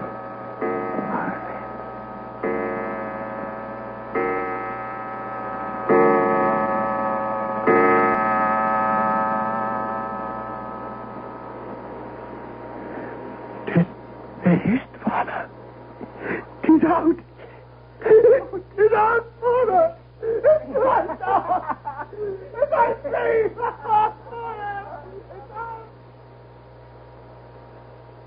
So now Sir Dominic thought he might as well have a pleasant evening. After all, he's fasted and praying. He sent round a half a dozen of his neighbouring gentlemen to come and dine with him.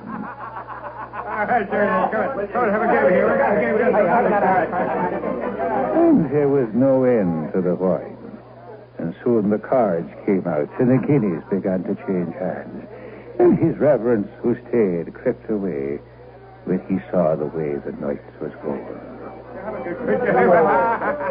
And the party became drunk and sure enough and lasted into the next morning. Whereupon the gentleman took breakfast and slept out a day, only to begin again the next year. All right, now let's laugh again now, lads. I never had it. Gentlemen! Gentlemen! Gentlemen! A toast! A toast, gentlemen! Please, quiet! Gentlemen, a toast to the best 1st of March I ever sat down upon with my friends. It ain't the 1st of March. What? It ain't the 1st of March. What is it then? 'Tis the 29th of February. Leap year. What? No, it can't be. Say it's not. Master, there's a gentleman downstairs, a queer gentleman if ever I see one. Huh? Tell your master, says he, in as awful a voice as I ever did hear. Tell your master that I'm here by appointment. And expect him downstairs by appointment. No! I can't come down yet. Gentlemen! For pity's sake, will any of you jump from the window, bring the priest here? I'm serious, for heaven's sake, gentlemen! Master, he says unless you come down right away, he'll come up to you. I don't understand this. I'll see what it means. And the young noble went, with a face as if he was to meet the hangman, downstairs to meet what? And when he reaches the bottom, his gentleman is there to meet him. And directly that one sees him, he catches Sir Dominic up in his arms and carries him out the great door.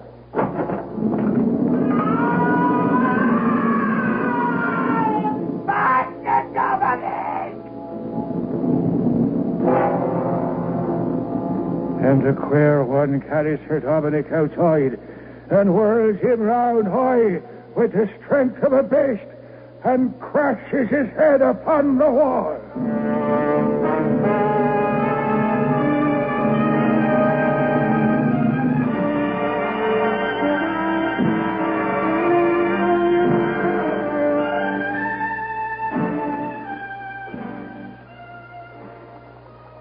Sir Dominic was a corpse. There was not a gasp left in him. Pat Donovan was coming up to the house early the next morning, and after he passed the little brook, his dog that was by his side makes a sudden wheel and runs howling by that wall there. And that minute, two men passed Donovan in complete silence. One of them looked like Sir Dominic, and the other, Shivers, was like nothing on earth. They made no sound with their feet, and only the dog howled fit to wake the dead. And later, Donovan found the master's body lying there, by the wall, on that spot. The head smashed, and the body cold and stiff. It's late. I must get back to the village now. And I'll be leaving too. Good night to you, old man. And God bless you.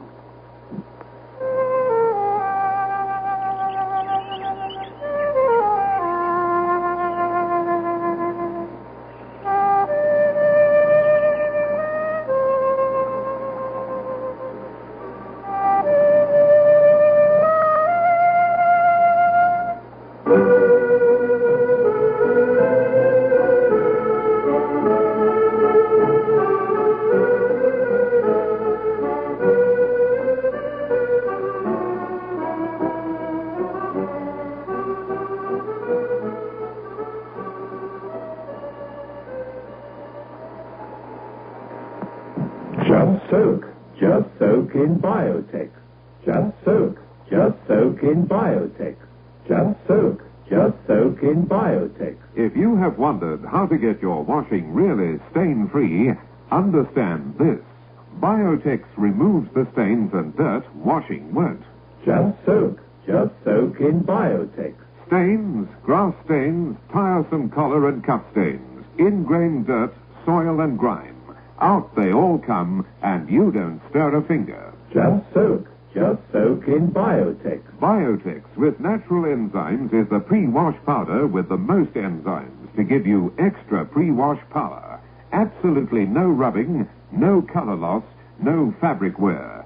Use it for cottons, silks, woolens, synthetics. Use it to make new again. Soaking in Biotex removes the stains and dirt that washing won't. Just soak in Biotex.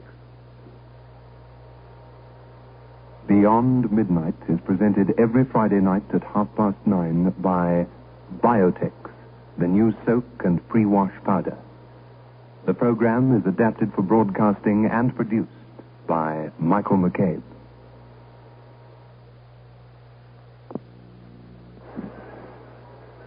In Beyond Midnight, next week, we're broadcasting The Room.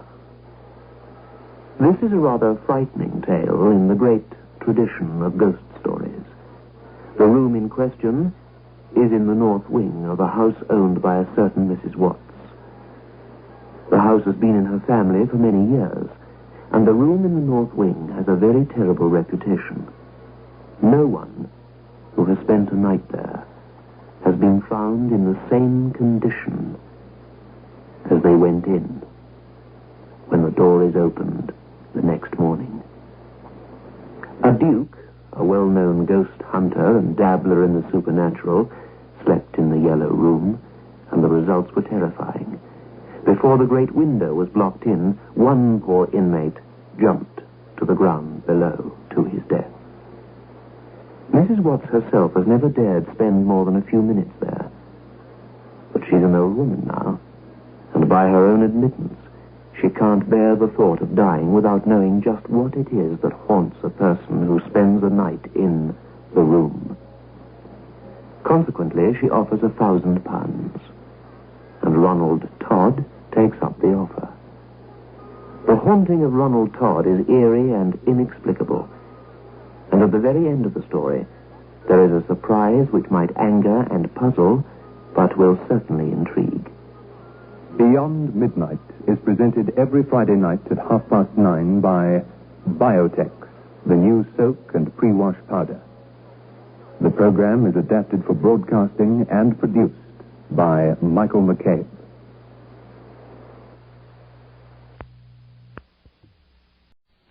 Arch Oboler's lights out, everybody.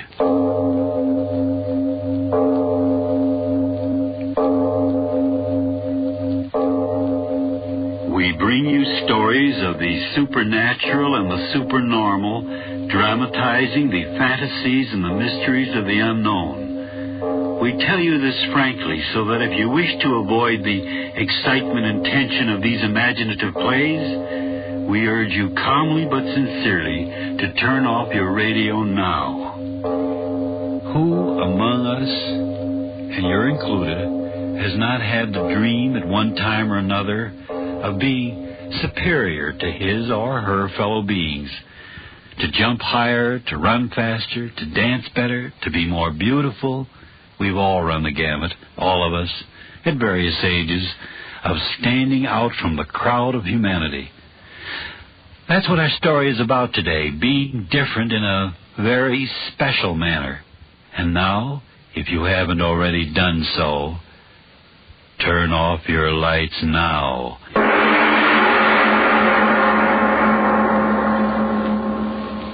But, my dear Mr. Finn, $5,000. $5,000. $5,000. What do you think you're doing, bidding at an auction sale? I am bidding for your services. And if a $5,000 retainer isn't enough, why, name your own price. I'm not here as an individual. I'm the representative of a group of casualty insurance companies who handle practically all of the burglary insurance in this entire area. Well, if you're that important, talk important money. $10,000 cash. Very well. I'll write you a check. Fenn Detective Agency. Fenn. Yes. $500,000 stolen in broad daylight and no witnesses. A very clever criminal, whoever he is. But surely you don't believe only one man has committed all these crimes. Whenever there is greatness, even in crime, the answer is a man. One man. 25 places robbed both sides of State Street, 25 stores robbed in the space of 30 minutes, and you talk of one man? He is very clever. No one man could rob 25 places, spreading over a distance of 3 blocks in the space of 30 minutes. No? Of course not. Banks and department stores and loan companies. Cash registers cleaned out. And not a clue, not a witness. The devil alone knows what this is all about. The devil alone.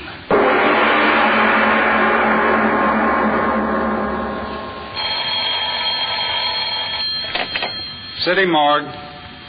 Oh, hello, Chief. Yeah, he's been here 2 days in a row. Yeah, all he looks at is the bodies of the hit and run. Hey, listen, Chief. Here he comes now. Yeah. Okay, I'll try to find out. Yeah. Hiya, Mr. Finn. Early today, ain't you? Quickly, show me the new ones. Yeah, sure. Why not? The same kind? Yes. Okay.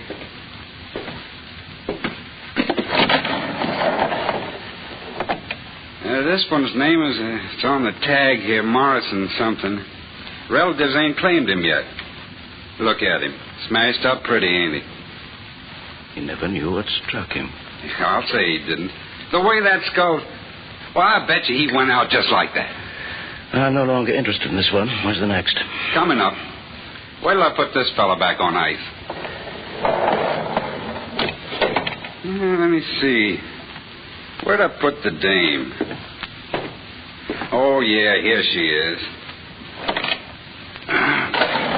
Kid. Whoever the rat was, his hair must have busted the front end of his crate. Look at her. Ain't much of her left to tell who she was, is there? Only identification on her was her first name in a book. Let me see, Libby. Yeah, that's what it was, Libby. Gosh, if this was my girlfriend and any hit-and-run rat did this, I'd find him even if I... Hey, Mr. Fenn, what's the matter? What are you laughing about? It ain't funny. The girl's face, it smashed her. What are you laughing about? I know. Now I know.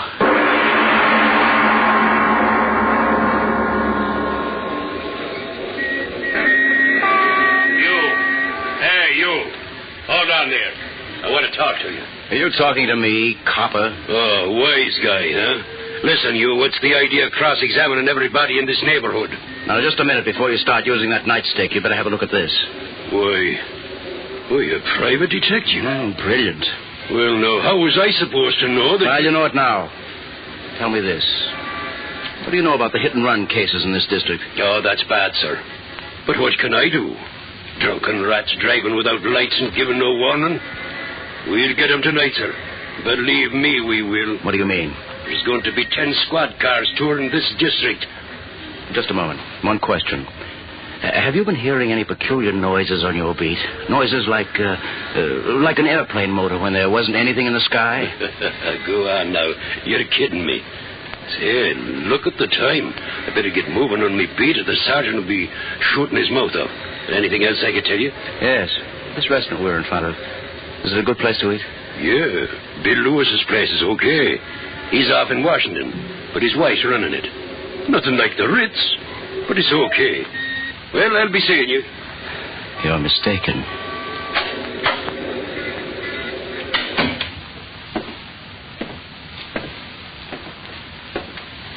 What'll you have, sir? Nice dinner? Coffee. Piece of nice fresh pie? Apple, peach, cherry? Apple. Yes, sir, right away. I beg your pardon? Where did you come from? I followed you in. I wish to speak with you. I don't want to buy anything. I am not selling, just like you. I am asking questions. Eh? I have been watching you. All afternoon you have been asking many questions. What's that to you? I am a Bellini, Dr. Bellini. I live in this neighborhood. I am interested in whatever goes on in it. Glad to meet you, Doctor. Maybe you can tell me. Have you heard any unusual noises during the late afternoon and evening hours? A noise you couldn't quite locate or explain? Noises? What noises? You are a detective. Why do you ask that? As a physician, I pride myself on my powers of observation. You are a detective, eh, my friend? Yes. Then come with me. Do not raise your voice now. This gun in my pocket will kill you. Walk slowly toward the door. Make no noise. Now, open the door and step outside. I advise discretion. I will be close behind you. Now, walk beside me down the street. A gun in your side and you laugh? Why do you laugh? Tell me. I've been looking for you, Dr. Bellini. Yes? Why? I must know your secret. I must. Very well. But there is a price to pay. Price? What is your price? Death.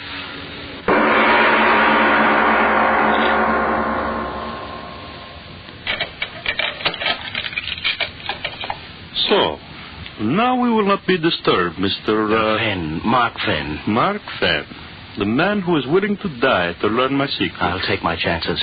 Just tell me, how did you do it? But first I will ask you questions. You are either a very clever man, Mr. Fenn, or a very lucky one. How did you suspect it was only one man? I knew. It had to be one man. But how did you correlate the missing money and the dead in the streets? 30 minutes to collect $500,000 and cover 25 stores. I knew you'd have to move fast. I figured someone would get hurt. You are very clever. You did do it, didn't you? Come, I will show you. You will be the first to know. And the last. Here. Sit here. Yes. Now, what do you see in my hand, Mark Fenn? A bottle. It's full of oil. Not oil, you blind fool. Power. The key to the world. Listen to me, Mark Fenn. One drop of this and the world is mine. You believe, Mark Fenn? You believe what I tell you? But what does that stuff do? You've got to tell me. Speed. That's what it gives. Speed. Faster. Every atom in me faster. You do believe, Mark Fenn. You've got to believe. But what? I don't understand it. What does that stuff do to you? Oh, you fool. Why don't you listen? But speed. That's what it gives me. Speed. Every physical process, every mental activity, it speeds them up 10, 20 times the normal rate. Faster. Every molecule. Listen. The average man walks 3 miles an hour. One drop of this, and I walk 60 miles an hour. Now you know my secret. A chemical which speeds up my activities until I am a god among men. A drop of this, one drop, and I walk and I run and I talk and I think 20 times faster than any other man in the world. Oh, no, that can't be. No? Then watch. I drink. Dr. Bellini. Where are you, Doctor? Where are you? Bellini. I've never seen Bellini, what are you talking about? What are you saying? I don't understand. Stop it. Stop it, I say. Stop it. Bellini, you went away. Where? What happened to you? Why do you talk like that? I told you all physical, mental processes speed up. Wait a second. Chemical effect will wear off completely. That stuff, it makes you talk fast, is that it? There. Effect is worn off. I'm back to normal rate again. Where did you go? Where? To prove to you that what I say is true. Look what I have in my hand. Diamonds. Diamond necklace. Where did you... From the window of that jewelry store 3 blocks away. You were there and back in these few seconds? 20 times faster than any man can run, I ran in those few seconds. 20 times faster than any man can think, I thought in those few seconds. Now, do you believe, Mark? It was you moving at 100 miles an hour that knocked down those people and killed them. It was you moving so fast, they were not hurt. Well, they were hurt, but not you. Yes, it was I. It was you moving so fast they couldn't see you who took that $500,000 in cash from those stores. Yes, I. Me too. You? Yes, me. All my life I wanted. Bellini, the power you've got now, Bellini, I want it too. But why? Why should I share it with you? Because I can help you. Yes, that's it. I can help you. There's so much to do. You can rule the world, but you cannot conquer it alone. You'll need help, and I'll need help. You hear me, Bellini? I'll help you. I'll do anything you say, but you must let me join you. With the dream of all my life coming true. Power like God. Let me join you, Bellini. Let me. Yes. I need a man like you. Together we will have the world.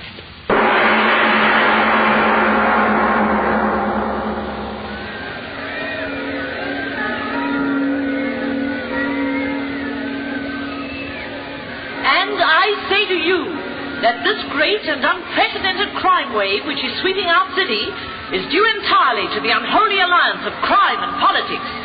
Sweep the culprits out of office, and I tell you that our students will be able to walk one another. I tell you, Mr. Mayor, I'm doing everything I can do. I've sworn in 1,000 extra deputies. I've got the force where the troops live.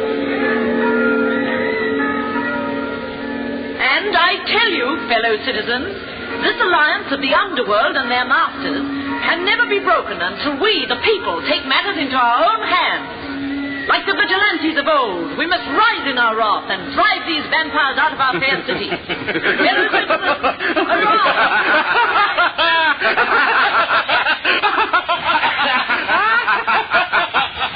Destroy these vampires. A revolution is plotted. Unholy alliance of crime and politics.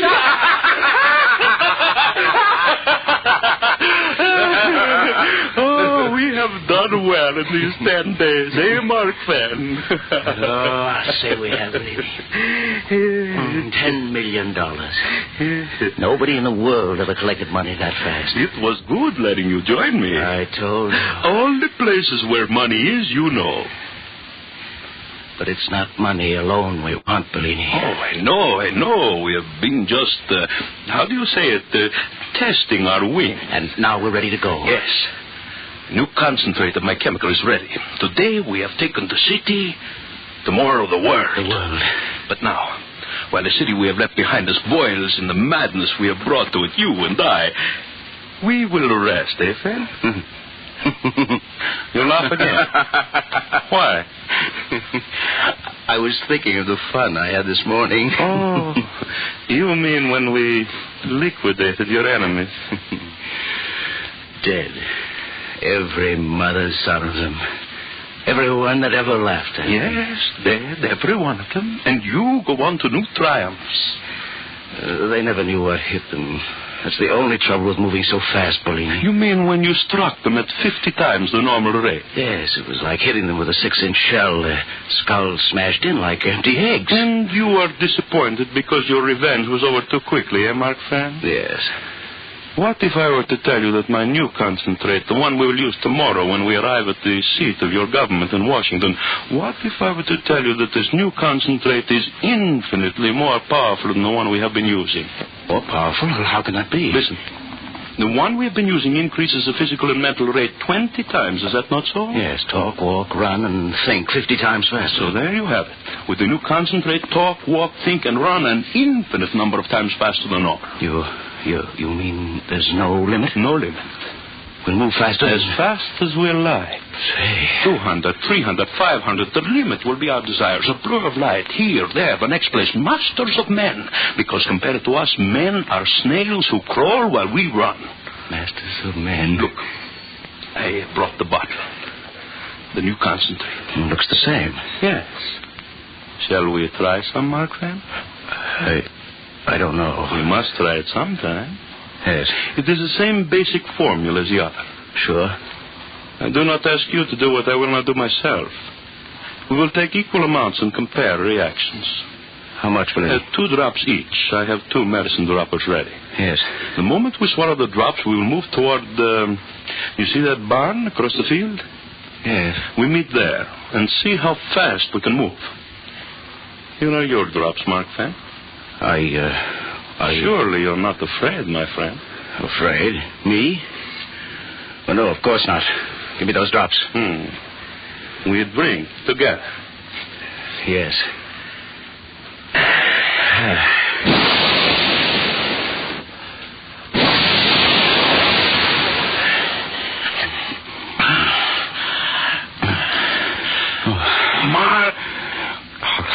Mark Fan. What? Mark Fan. Bellini. What happened? I am not quite sure. The barn. We're lying by the barn. We did get here. Mark Fan, your clothes. My clothes? Well, I'm naked. I too. Mark Van, listen. We moved so quickly through the air, our clothes were torn off. Yeah. The new concentrate, infinitely more powerful.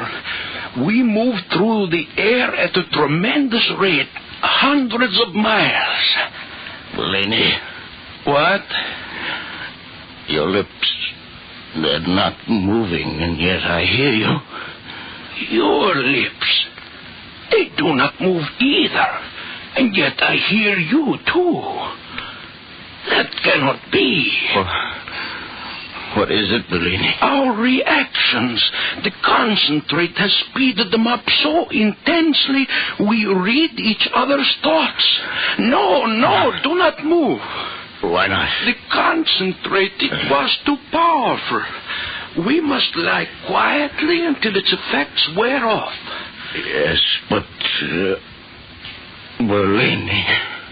Van, why are you looking at me like that?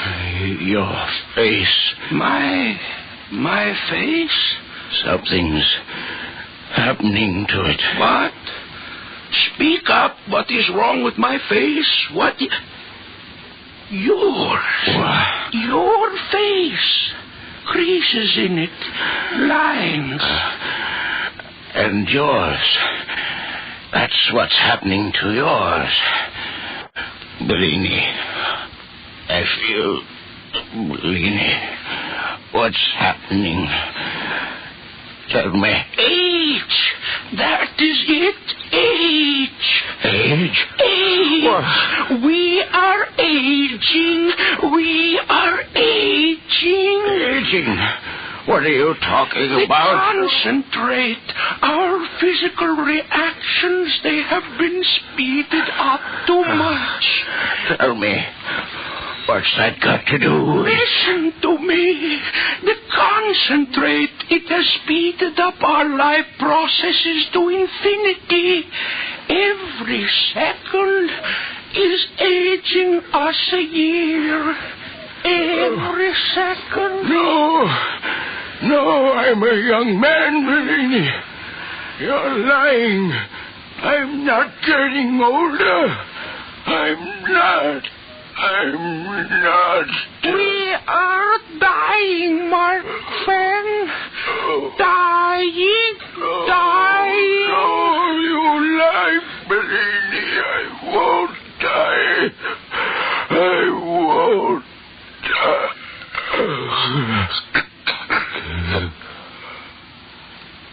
Dead. And yet the solution works on in his flesh. Decay. No, I cannot die. Master of men, I cannot die. Master of death.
Such ordinary things make me afraid. Sunshine, sharp shadows on grass, white roses, children with red hair, and the name Harry. Harry. Such an ordinary name. When the bow breaks, the cradle will fall. Down will come baby cradle. Biotex, the new soak and pre-wash powder, presents Beyond Midnight by Michael McCabe.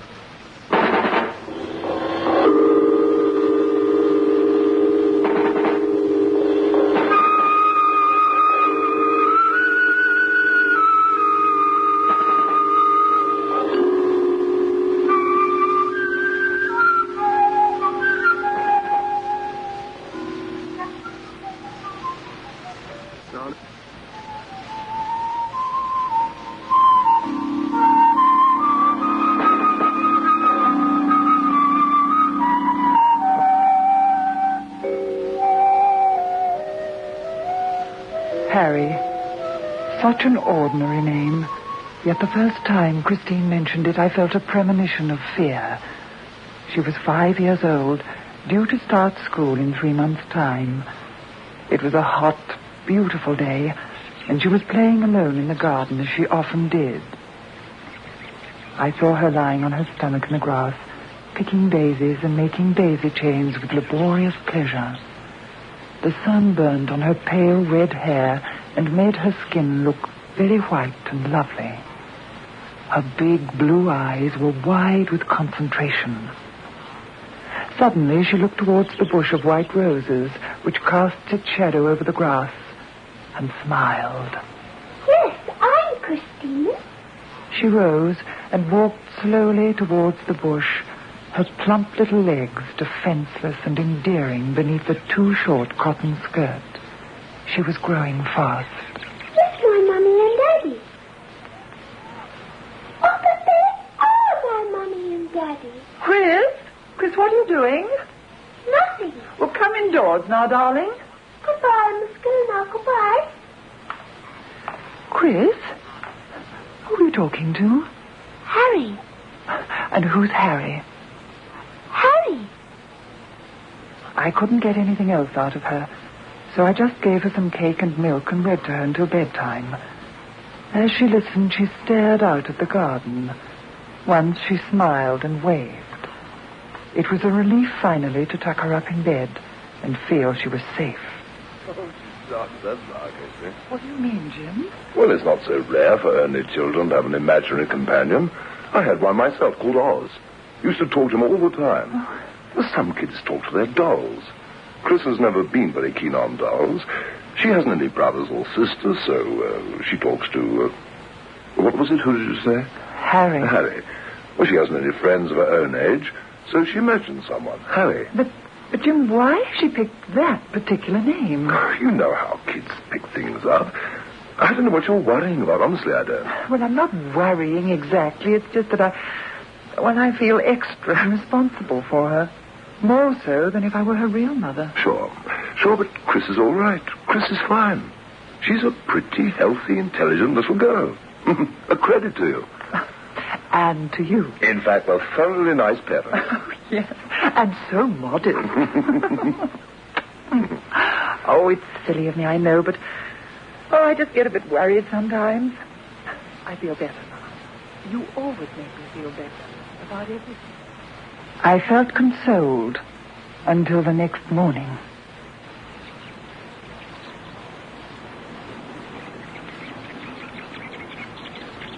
Again the sun shone brilliantly on the small, bright lawn and white roses.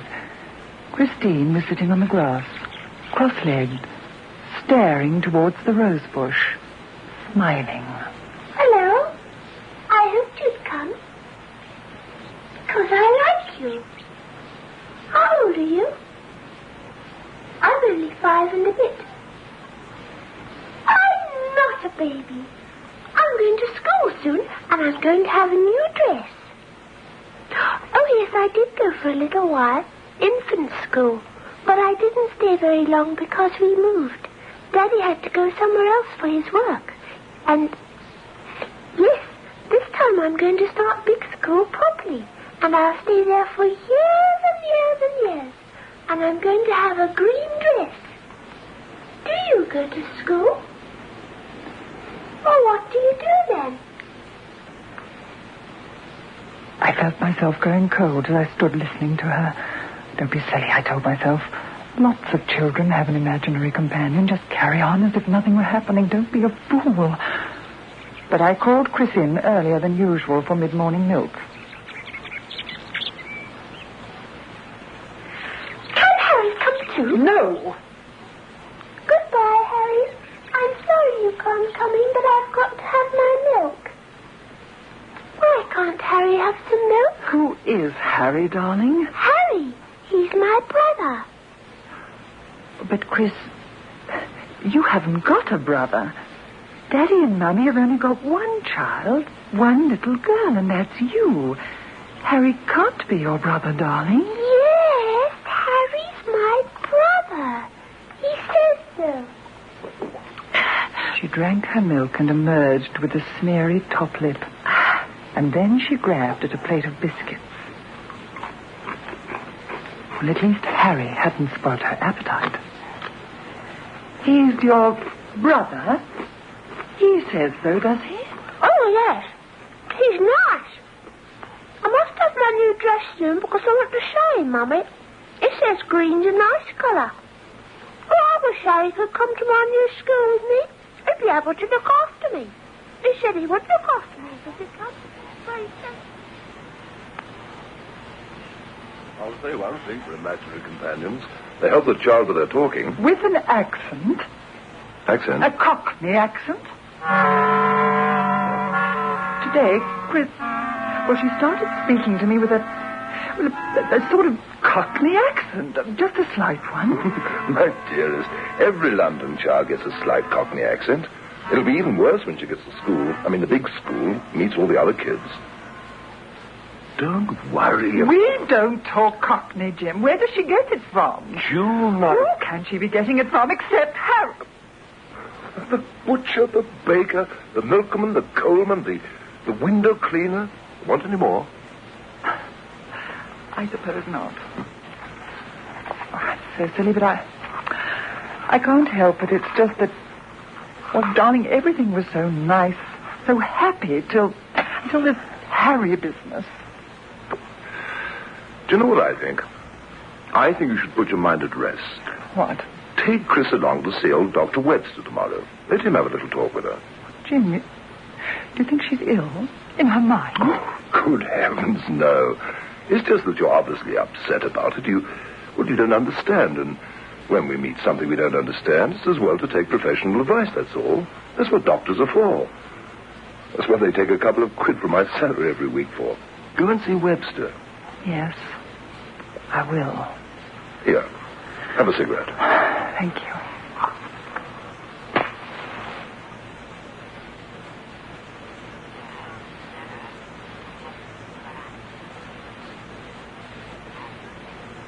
It's a fairly unusual case, Mrs. James, but by no means unique.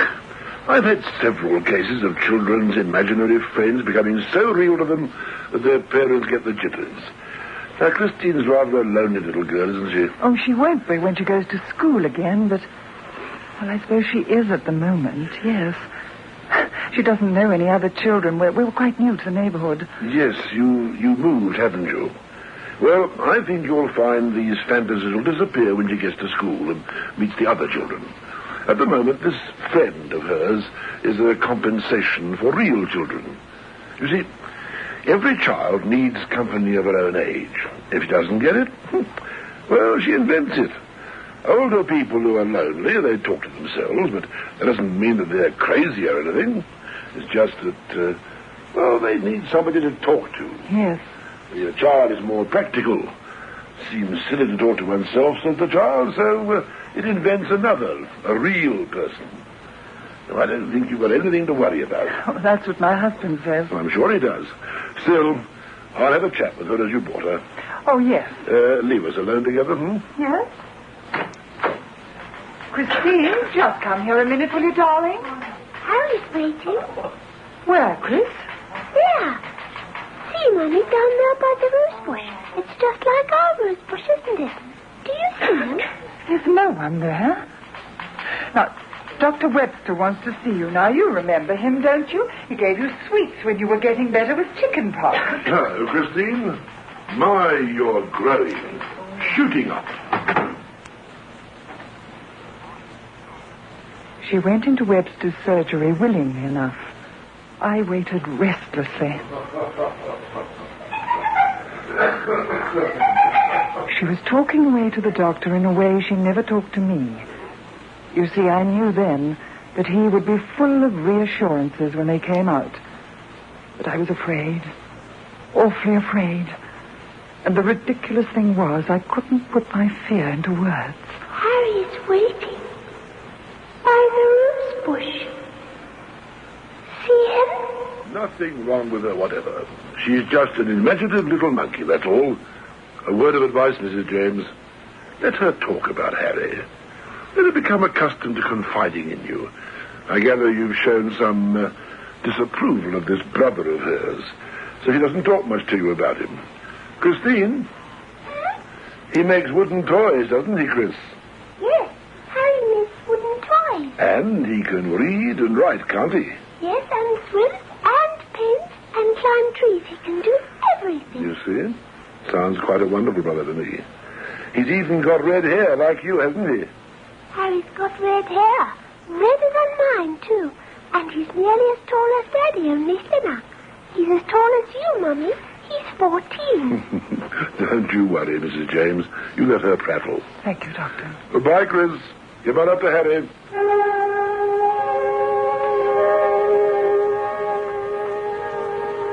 Harry's got red hair. Harry can swim. Harry can light fires. Harry can read and he can write, too. Harry's got red hair. Redder than mine. Harry, nothing but Harry. He can swim and fish and paint and run fast and those lovely toys. I'm sick of Harry. I'm not going to school without Harry. Oh, but you're looking forward to school, Chris. You know you are. I won't go without Harry. He'll feel silly. A great lad of 14 amongst all those little children. I won't go to school without Harry. I won't.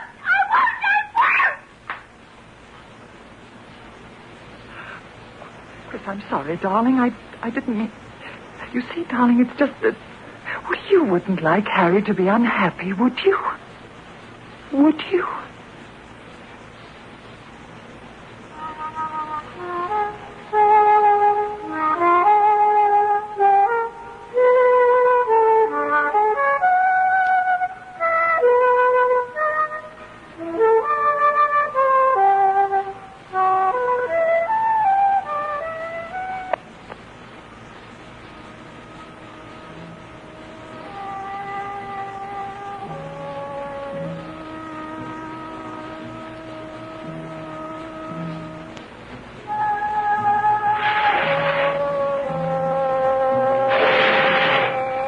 It was still daylight, golden shadows and long strips of sunlight in the garden.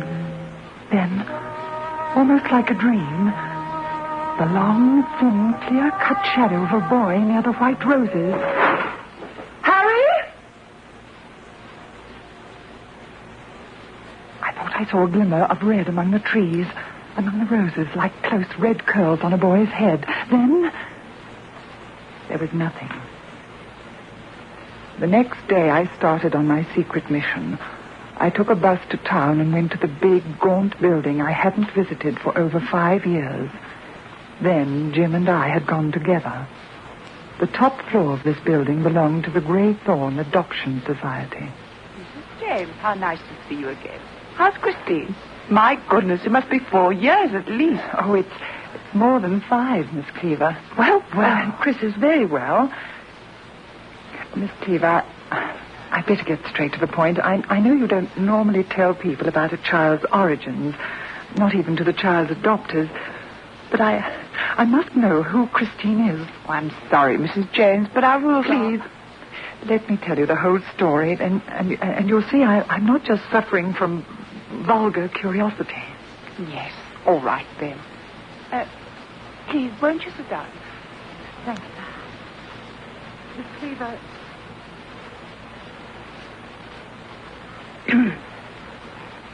It's very queer indeed, Mrs. James. Look, I'm going to break our rule for once. I'm going to tell you in confidence where Christine came from. Thank you. She was born in a very poor part of London. There were 4 in the family: father, mother, son, and Christine herself. Son? Yes.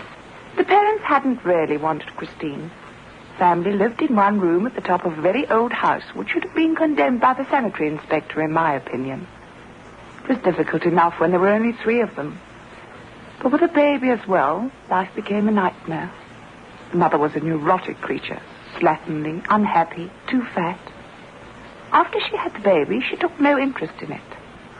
Brother, however, adored the little thing right from the start. He constantly got into trouble for cutting school so that he could look after her. Christine. Yes? One morning in the small hours, a woman on the ground floor saw something fall past her window. She heard a thud on the ground outside. She went out to look and found the son of the family there, on the ground. Christine was in his arms. The boy's neck was broken. He was dead. The little girl was blue in the face, but still breathing faintly. The woman worked the household, sent for the police and the doctor, and they went to the top room. They had to break the door down because it was locked and sealed inside. The window was open, but there was an overpowering smell of gas. They found the husband and wife dead in bed. There was a note from the husband. It said, "I can't go on. I'm going to kill them all. It's the only way."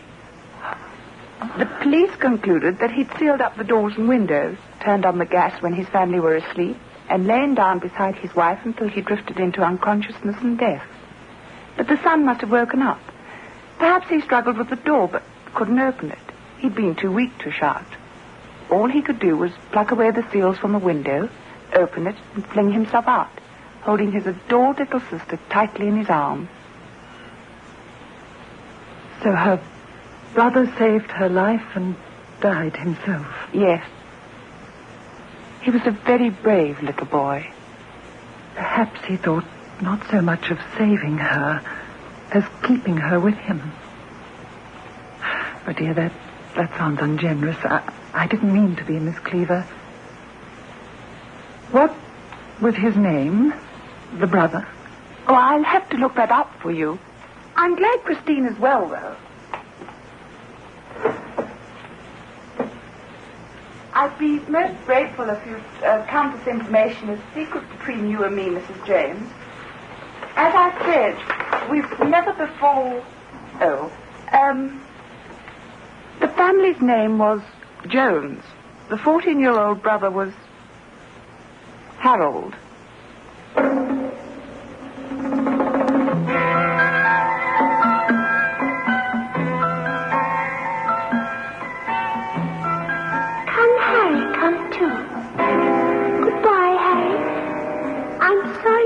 Come in, but I've got to have my milk.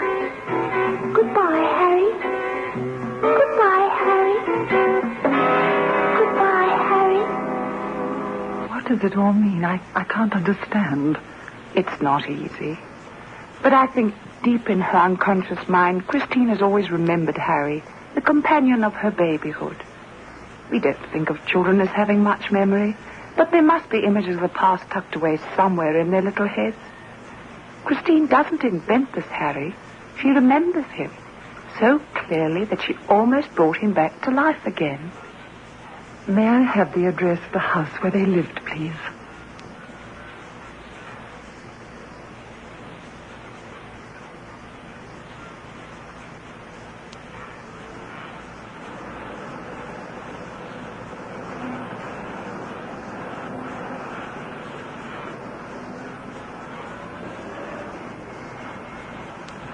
The house seemed deserted.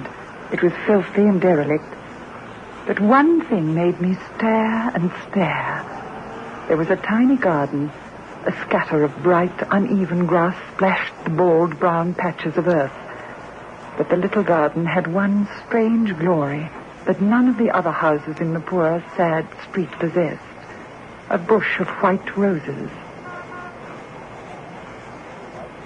What are you doing here? Oh, I thought the house was empty. Should be. Been condemned. They can't get me out. Nowhere else to go. Won't go. The others went quickly enough after it happened. No one else wants to come. They said the place is haunted. So it is, but what's the fuss about? Life and death, they're very close. You get to know that when you're old. Alive or dead, what's the difference? Yes. I saw him fall past the window. What? That's where he fell, among the roses.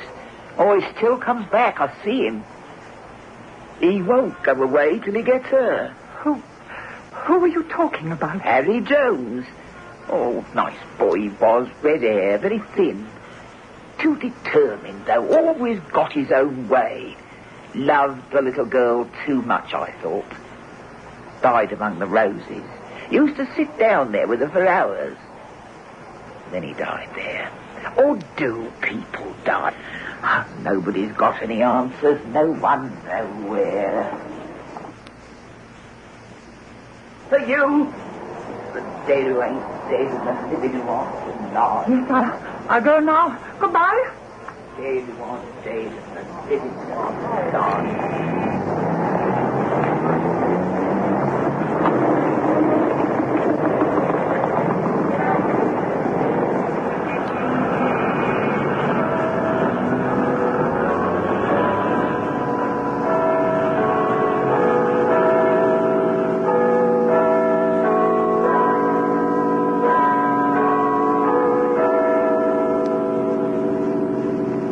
I hurried across the bright, hot pavements, and my legs felt heavy and half paralyzed. I lost all sense of time. Then I heard the clock strike 3, and it chilled my blood. At 3 o'clock, I was supposed to be at the school gate, waiting for Christine.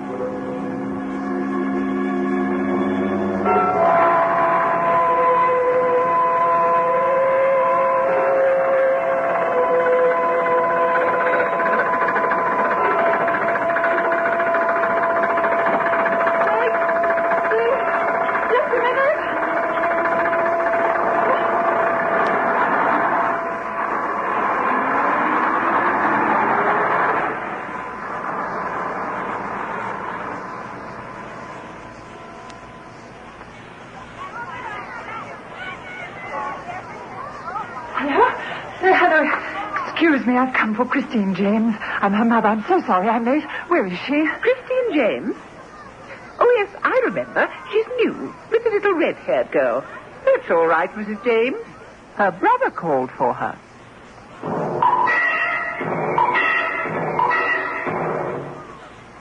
How alike they are, aren't they? And so devoted.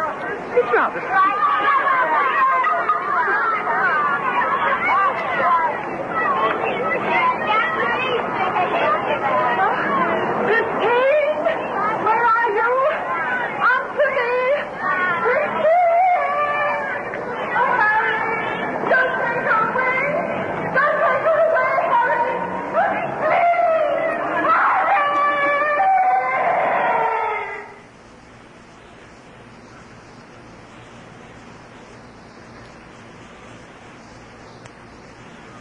The futile search continued for months. The papers were full of the strange disappearance of the red-haired child. The teacher described the brother who had called for her. There were stories circulated about kidnapping, baby snatching, child murders. Then the sensation died down.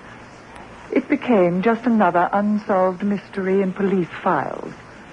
And only 2 people knew what happened. An old, crazed woman living in a derelict house, and myself.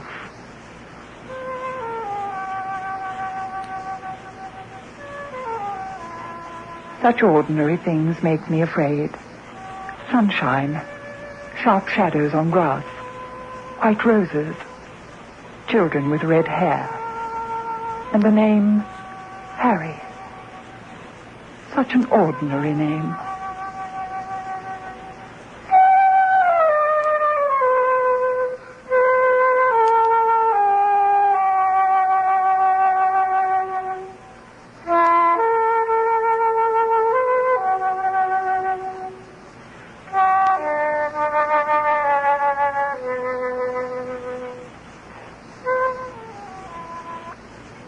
The program is adapted for broadcasting and produced by Michael McCabe.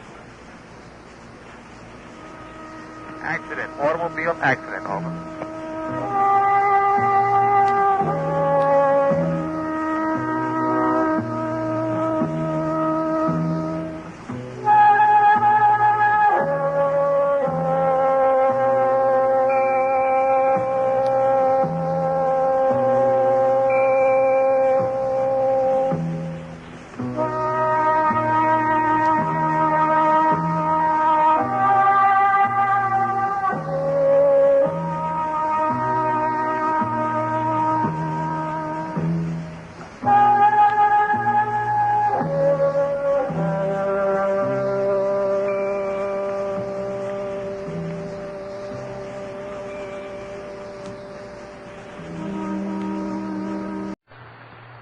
Tonight is the 4th anniversary of Lights Out. After 4 years of fantasy and imagination, chills and thrills, Lights Out celebrates by bringing to the microphone the internationally known actor whose name has become synonymous with the unusual and fantastic. The National Broadcasting Company takes pleasure in presenting Boris Karloff in the first of a special series of Lights Out broadcasts. Lights out, everybody.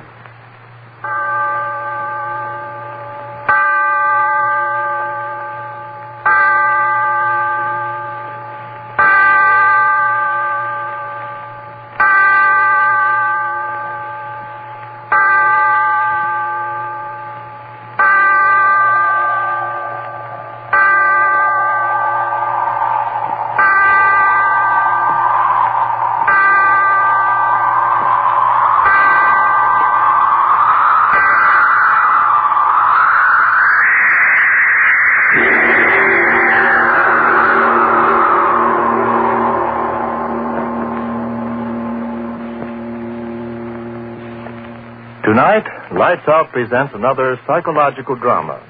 A play in which the principal part is taken not by the character himself, but his thoughts. The voice you are about to hear is that of the thoughts of one Darrell Hall, accused murderer, sitting in a courtroom awaiting the return of a jury which is to decide whether he is to live or die. And as he waits, the thoughts in his mind seethe and swirl. Seethe and swirl. Seethe and swirl. Not guilty. Not guilty. Guilty. Father in heaven, why don't I stop thinking those words? Words those jurymen are saying. He's guilty. He's not guilty. He's guilty. Not guilty. Guilty. Not guilty. No, I've got to stop thinking of what's going on in that room. The jurymen. I've got to stop thinking of them. I've got to keep my head clear. I've got to figure things out. When did all this start? Yes, I remember. That night, Wayne and I were sitting in my room, talking about dreams.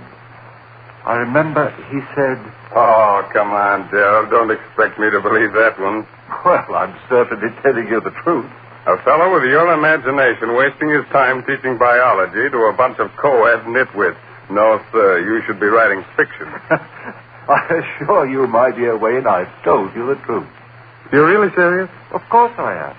You actually mean that in all your life you've never had a dream? Never. Not even when you were a child? To my knowledge, I've never had a dream in all my life. Well, how do you like that? I like it very well. I close my eyes, oblivion, and then I wake up. No nightmare hangovers for me, Peggy. Now, wait a minute, Darrell. Let me get this straight. You mean you've never even had a dream after, eating a Welsh rare bit at midnight or surrounding a dozen green apples or anything like that?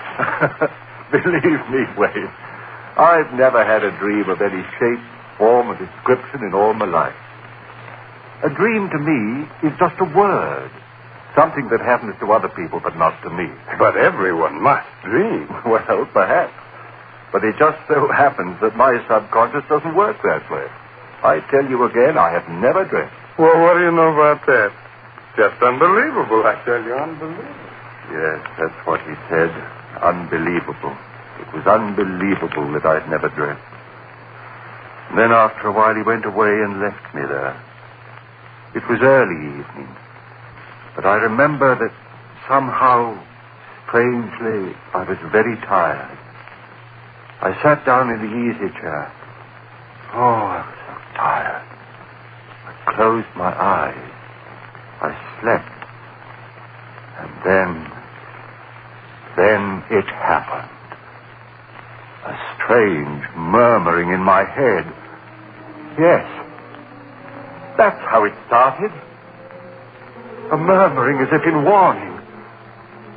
And then in the darkness around me, strange faces lifting and falling. White faces. Faces without hope. Their eyes full of horror. Their white, bloodless lips pleading wordlessly in a way that made the heart in me cry out in pity. And suddenly, I knew I was asleep and dreaming. Yes, dreaming for the first time in my life. And these faces I was seeing were things out of a dream. And even as I knew that, the dream was gone. Blackness. And yet I knew that I was still asleep. And I had a terrible feeling of foreboding, of a horror to come in that dream. What? How? I didn't know. But I wanted to stop sleeping. I wanted to open my eyes quickly before... And then I saw her moving slowly toward me out of the darkness that was my dream. At first, a white, wraith-like thing. And then I saw it was a woman. Yes, the body of a woman, but the face. Father in heaven, that face. Gross, unclean, thick, bestial brows, wrinkles of venery, the lecherous writhing of thin crimson lips that lifted from teeth, bright and pointed, and flecked with blood. Yes, a glorious body, and a face from hell. Closer.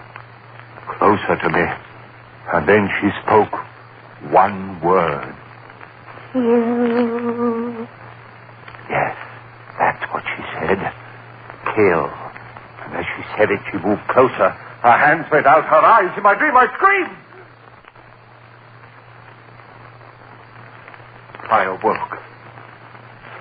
I remember, just at that second, the clock on the mantel began striking. 5, 6, 7. Thankfully, I counted each chime, since the hearing of it meant that I was awake out of the horror of that dream. When the clock had stopped chiming, I sat there. My one thought was, if this be dreaming, let me never dream again. I heard a sound. What was that? I sat still, afraid to move. And then I laughed. It was my own heart. My own heart still pounding with fright at what I'd seen in my first dream. Oh, why do I sit here thinking of what has been? The jury in there. They've got to hang me. Free him. They've got to hang me. Guilty. Hang him. Free him. Free him. Free him. Free him. No, I mustn't think of that. Better to keep my thoughts on how it all started. Better to figure things out. Where was I? Ah, yes. Sitting there, listening to the beating of my heart, thinking of the horror of that dream. And then, suddenly, that strange, wordless murmur I had heard in my dream was whispering in my head again. Quickly as it began, it was gone. How could this be? I was awake. Awake. This was no dream. Then why had I heard that wordless entreaty? That same sound that had come from those miserable white faces that had floated before me while I slept. Why? Why? I heard it. Sound behind me. Who? Why, yes, my friend Wayne. Must be he. Come back into the room, standing behind my chair, thinking I was asleep. I turned round and said, Wayne, is that you?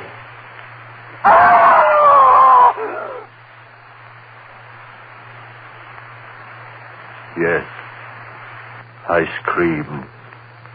I screamed so loudly there was blood in my throat. For it was she again. That woman out of my dream. But this wasn't a dream. She was standing there, I tell you. She was standing there close to me, looking at me. And those lips out of hell had said that one word.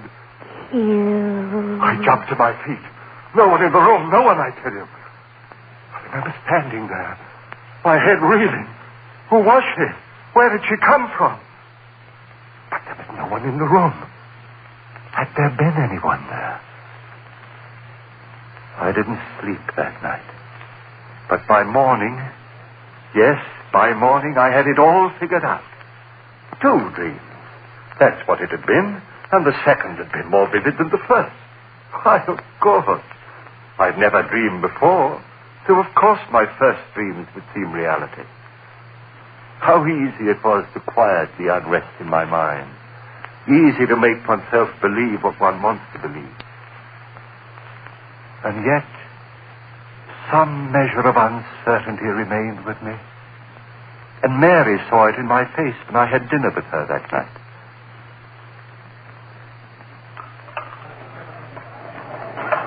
Darrow, do you mind if I ask you something? What a question. Of course not. Is there something wrong? You mean with the dinner? Well, you know, this is my favorite restaurant. With you, dear. Has something gone wrong at the university? Why do you ask that? The worry in your eyes. Oh. What is it, dear? Oh, it's nothing. It's nothing important. You changed your mind about loving me? Mary. Then tell me what it is, please. All right. It's really nothing to concern yourself over. Just a dream. Dream? Darrow, you dreamed? Yes. Last night. How marvelous. Now you're normal even when you sleep. That's right, isn't it? I'm back to normal, see, I thought. And here I thought from the expression on your face that it was something really important. Funny, isn't it? And I suppose in your first dream you dreamt of a glorious, seductive woman. No, Mary. Ah. Did you have a nightmare? If you don't mind, let's not talk about it anymore. Shall we have our dessert now? Now, I suggest the hot green apple pie with cheese. Darrell, was it as bad as all that? Horrible. Oh, that's cruel. Your very first dream, an unhappy one. Oh, well, I'm sure that if you dream again, you've more interesting times ahead. But, Darrell, look at the time. 7:01, and we promised the Armstrongs we'd pick them up at 7:15. Darrell, what is it? Your face. Do you hear it? Hear what? You do hear it, don't you? The voices. Voices? Darrell, what are you talking about? Why, the people in this restaurant are most well behaved. Gone. Just the way it was before. Darrell, please, if this is a joke, please tell it to me. Darrell, what is it? What are you staring at? What's behind my chair? What's there, Darrell? Tell me what you see. Darrell, the table. Why did you throw over the table? Darrell, what is it? What is it? Why did you scream like that? What's the matter with you, Darrell? Yes. She wanted to know why I had done it. Screamed, thrown over the table. They all wanted to know. But how could I tell them? Tell them of her, standing behind Mary's chair, that thing of degradation, and those lips saying, kill. I went home. Mary thought I was overworked. Oh, no, darling, you've been working so hard. Go home and rest, dear. That's all you need, rest. Rest. What good was rest? I had to reason things out. All my life I'd lived with reason, and now this horror. I had to know all about it. Now I was certain it was no dream. What I had seen there in the restaurant had been no thing of sleep. Hallucination. Yes, that was it. I had been working hard. Too much work was the answer, and rest would cure that. Yes, indeed. And so I rested through the next day. It was quite dark when I awoke. The phone rang. It was Mary calling to find out how I felt. Are you sure you're all right, Darrell? Why, yes, Mary, yes, I'm fine, thank you. You sound all right. Your advice was good, dear. Apparently rest was just what I needed. Then go along back to bed. I'll talk to you tomorrow. All right, dearest. Thanks for calling. Goodbye, Darrell. Sleep well tonight. I hung up the receiver. And then the clock on the mantel behind me began striking. Always at 7. Always at 7. Always at 7. Yes, that was true. Each time it had been 7 when it had happened. And then, with the last chime of the clock, I realized it was 7 again. 7. Would I see her again? I stood there, back against the wall, waiting. So quiet, I could hear the clock ticking away the seconds. Would it happen again, this hallucination of mine? I waited. I heard no pitiful murmur of voices. Just quiet.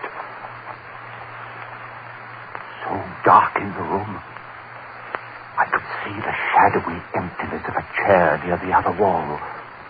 And then the chair was no longer empty. There was someone in it. I said, "Who's there? Answer me, who's there?" No answer. A strange darkness in the room. Deeper and deeper, I could see nothing, and then 2 swirling pools of flame led right. Closer and closer. I stood there. I couldn't move. A rumbling began in my brain. Fear, I tell you. Fear tearing up my brain louder and louder while those red circles of light came closer and closer. Father in heaven, what was it? Run!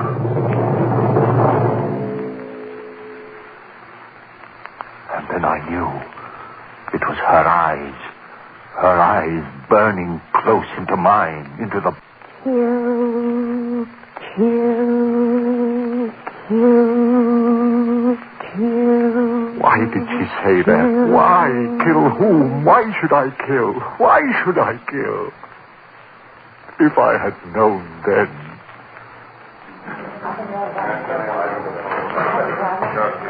The jury. They're coming back. The verdict. What? No, not yet. Still out. Oh, they've got to find me guilty. I've got to hang. I've got to. If I live. Oh, but I mustn't think of that. I must think of what happened. Where was I? Oh, yes. That woman. Her eyes pounding that word into me and then gone again. But this was no dream. Then what?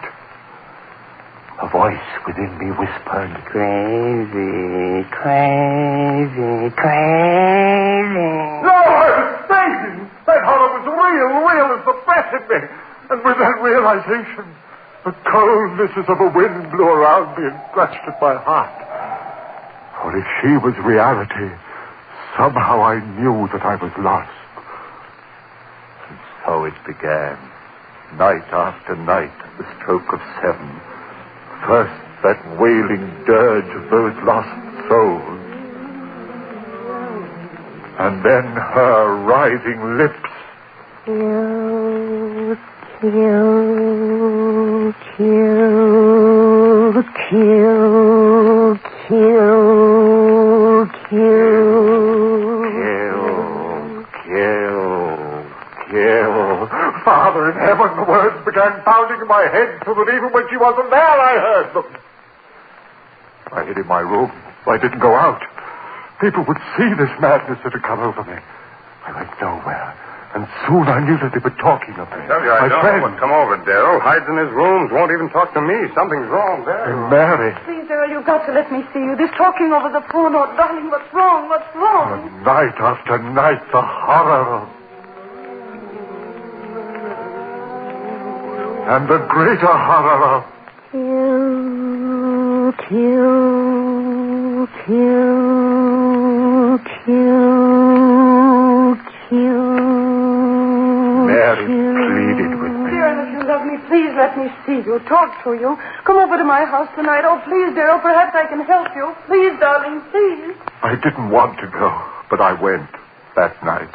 Perhaps she could help. Yes.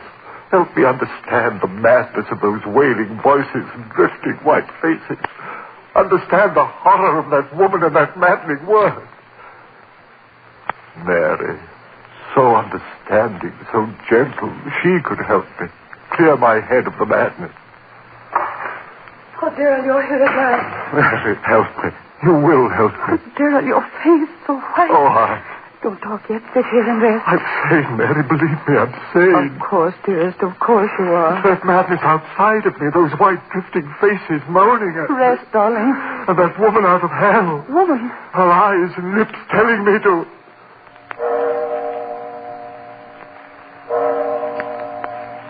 The time.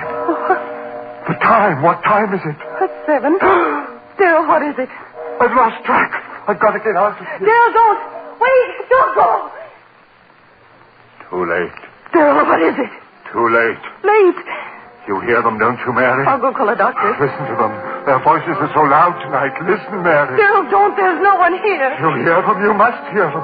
What are they saying? Louder and louder, trying to tell me something. What are you saying, you out there? What are you telling me? Darrow, stop! They're gone. Faces, voices, gone. Now she'll be here. Oh, Darrow, please, you're right. Make me...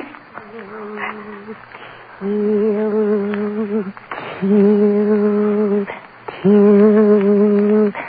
You hear her, Mary? You hear her? No, Darrow, please. Louder and louder and louder. I hear her. Sing out of heaven, go back, I said. Make her stop, Mary. Make her stop. Stop it. She-devil, you. What do you want of me? Stop it. Stop it. I can't stand it anymore.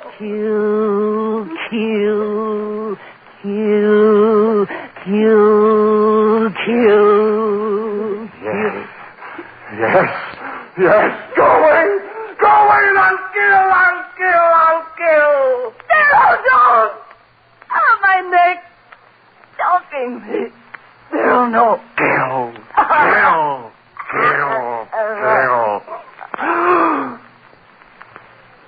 Mary. Mary!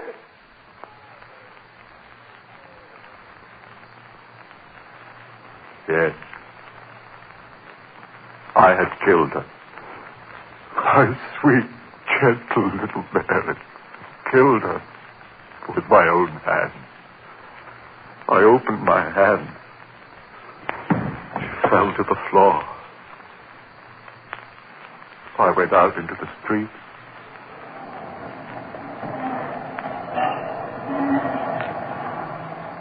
People all round me, hurrying. I was in no hurry. What that woman had wanted, I had done. I had killed.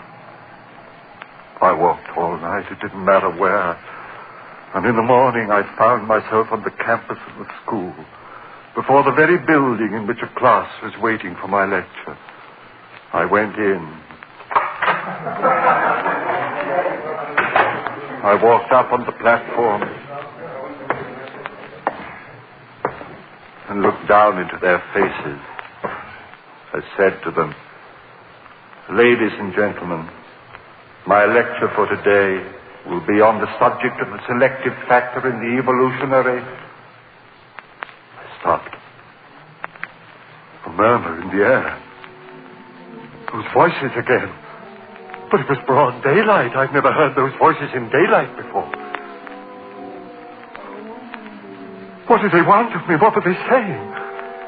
There was a strangeness in their pitiful voices. Yes, like a dirge of tears and sorrow for someone. For me, yes, for me.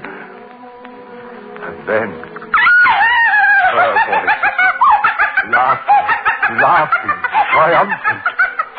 Then I understood. For the first time I understood everything. She had triumphed over me. That was why those lost souls were wailing a dirge over me. I was hers forever.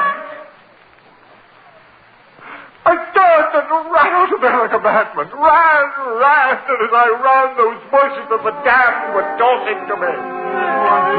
As we are doomed. No. Who murdered our doomed. We listen to her and now you are one of us. Those who murdered. No peace through all eternity. Rest for those who murdered. Through all eternity. I covered with my ears and my hands I ran. No use. I heard them. Only one hope for you, man. One hope. Expiate your crime. On the gallows. Pay for what you have done. On the gallows, and you shall have one hope, man. One hope.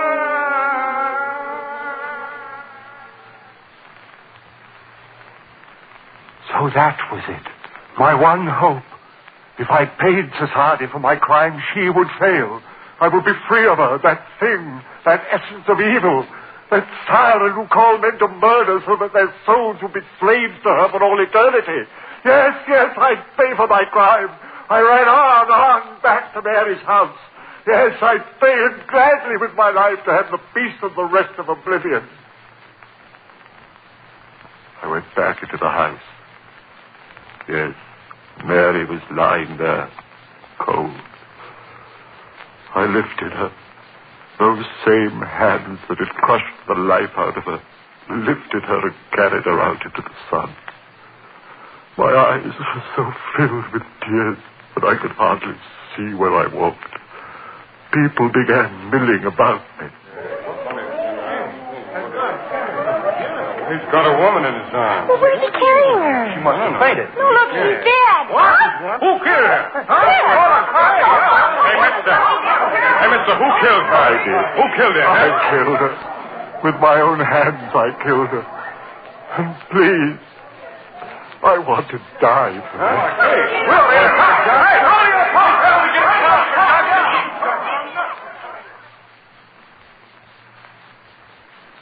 And then the trial.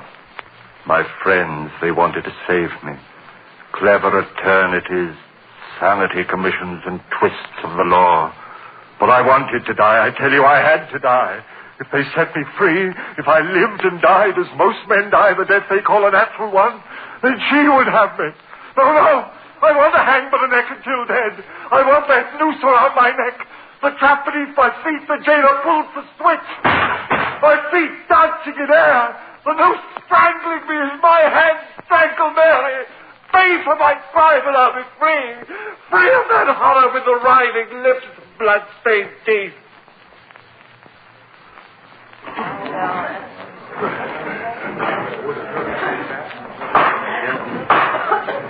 All in the court. All in the court. The jury. They're coming in. Guilty. They've got to find me. Gentlemen of the jury, have you reached a verdict? We have, Your Honor. The clerk of the court will read the verdict, please. See the jury. Find the defendant guilty of murder in the first degree. Guilty. You hear that, you thing out of hell? Guilty! Hang me for the neck till I'm dead. I'll be free of you. I'll have peace. You fail, you mean you. I'll see to my crime. You'll never get...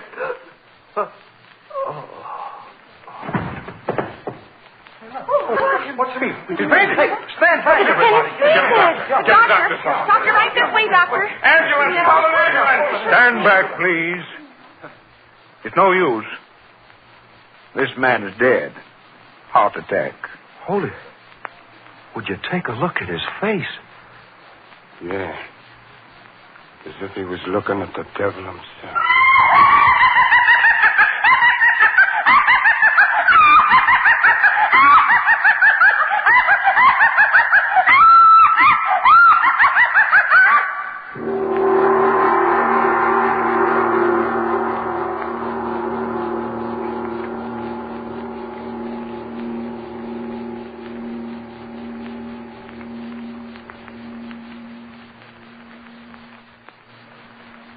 Ladies and gentlemen, you have just heard the first play in a special series commemorating the 4th anniversary of Lights Out and starring Boris Karloff.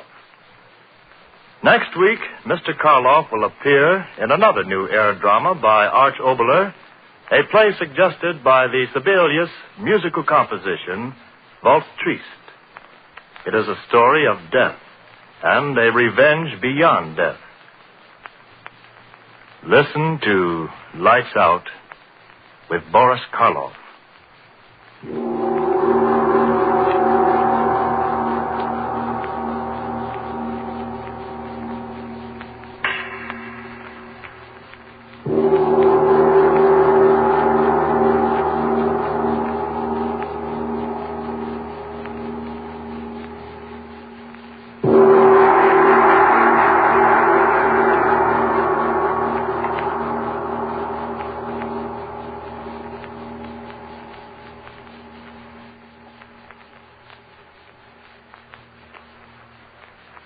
Lights Out, written especially for radio by Arch Oboler, comes to you each Wednesday evening from our Chicago studios. This is the National.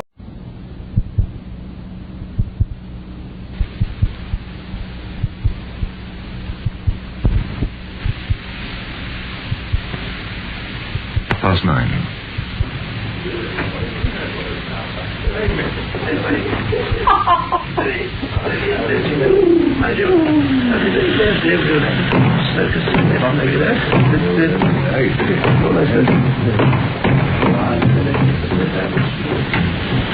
The last stragglers were leaving Mariner's Waxworks. The uniformed attendants, glad that another day's work was over, were locking up. On the second floor of the old grey building, the manager, a stout, blond man of smart appearance, was talking to one Raymond Hewson, who looked anything but smart. His clothes, although good once, were showing distinct signs of their owner's losing battle with the world. There's nothing new in your request. In fact, we refuse it to many people. Young bloods have often made bets, but we don't play ball. We've nothing to gain and something to lose by letting people spend a night in our murderer's den.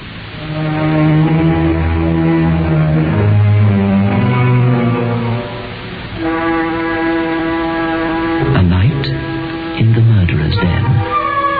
That's what Raymond Hewson the shabby clothes was after. Why? You'll find out. The waxworks. I must earnestly beseech you not to listen to this Beyond Midnight alone.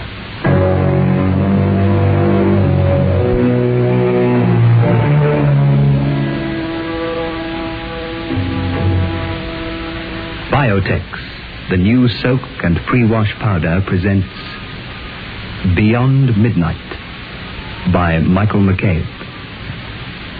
I had a letter recently from Mrs. V.P., head of 7th Street, Parkmore, Johannesburg, and she said, I cannot fully describe my utter delight on returning to the washing to find the stubborn stains of 2 months' standing completely removed. I am so glad I discovered your product, Biotex. And now Mrs. J. Longman of Cambridge, West East London, wrote to say, just a word of thanks for your new soak and wash powder, Biotex. I find it almost too good to be true. I've just finished my first packet, and I washed all my baby's woolens with it, and they really do stay white. And what is more, they keep their shape so well, too. Once again, thanks for a wonderful product. I'm just hoping you won't wait too long before putting a large economy-size packet on the market. Well, thank you, Mrs. Head of Parkmore, and Mrs. Longman, for your endorsements. I, too, can endorse Biotex by making certain claims to you, ladies, the most important of which is that with Biotex, the stubbornest, the very stubbornest stains just vanish merely by soaking.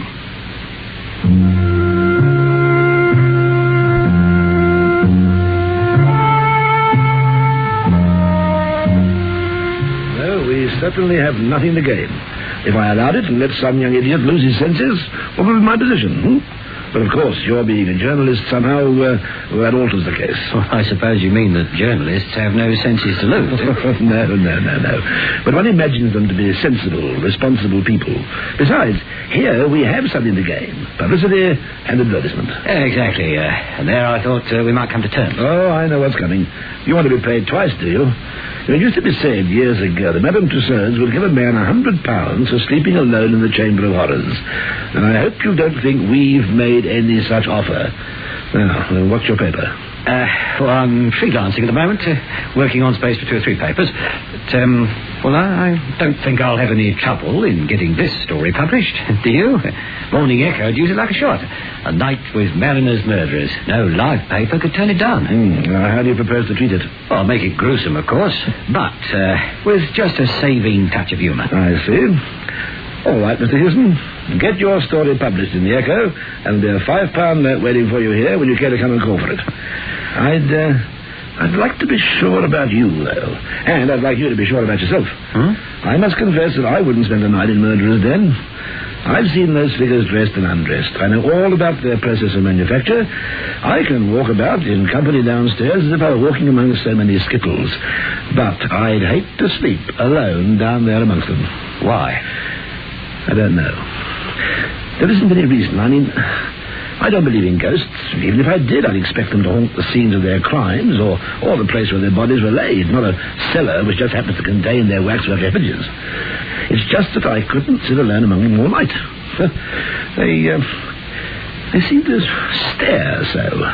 Well, after all, they do represent the lowest and most appalling forms of humanity. Now, I wouldn't admit this publicly, of course, but the people who come to see our murderers aren't generally charged with the highest motives themselves. No, the whole atmosphere of the place is unpleasant. And if you're susceptible to atmosphere, I warn you, you're in for a very uncomfortable night. Well, sir, I'm imaginative, I think.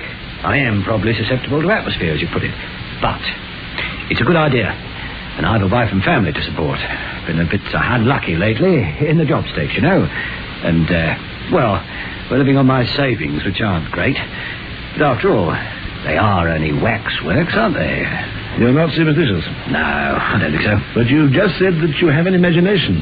As a journalist, you'd need a reasonably strong one, after all. The editors I've worked for have often complained I haven't any. All right. I think the last of the people have gone. Now, wait a minute. I'll give orders that the figures haven't to be draped. I'll let the night people know you're going to be there, too. One condition, I'm afraid, I must impose on you. I must ask you not to smoke.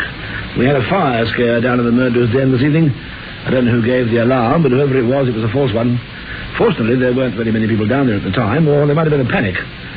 All right. A night with mariners' murderers you want. A night with mariners' murderers you shall have.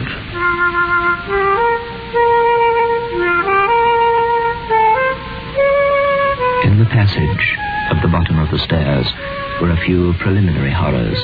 A rack taken from a medieval castle, relics of the Inquisition, branding irons, thumbscrews. Beyond was the passage into the murderer's den.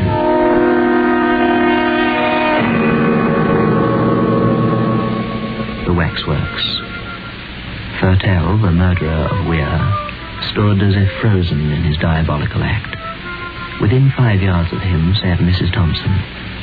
There was Lefroy, who killed for gain so that he might ape the gentleman, and Charles Peace, sneering across a gangway at Norman Thorne. Brown and Kennedy, the two most recent additions, stood between Mrs. Dyer and Patrick Mahon.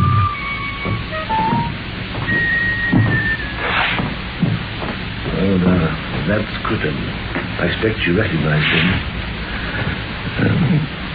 Insignificant little beast. Looks as if he couldn't turn on a worm. Oh, there's Armstrong. Looks like a decent, harmless country gentleman, doesn't he? And, of course, who's this? Oh, yes, I was coming to him. He's our star turn. He's the only one of the bunch who hasn't been hanged. The figure Hewson had indicated was that of a small, slight man, not more than 5 feet in height. It wore little waxed moustaches, large spectacles, and a caped coat. There was something so exaggeratedly French in his appearance that it reminded Hewson of a stage caricature. Who is he? That is Dr. Bourdet. Oh, don't think I've... somehow the name's familiar, but I forget... Well, you'd remember better if you were a Frenchman.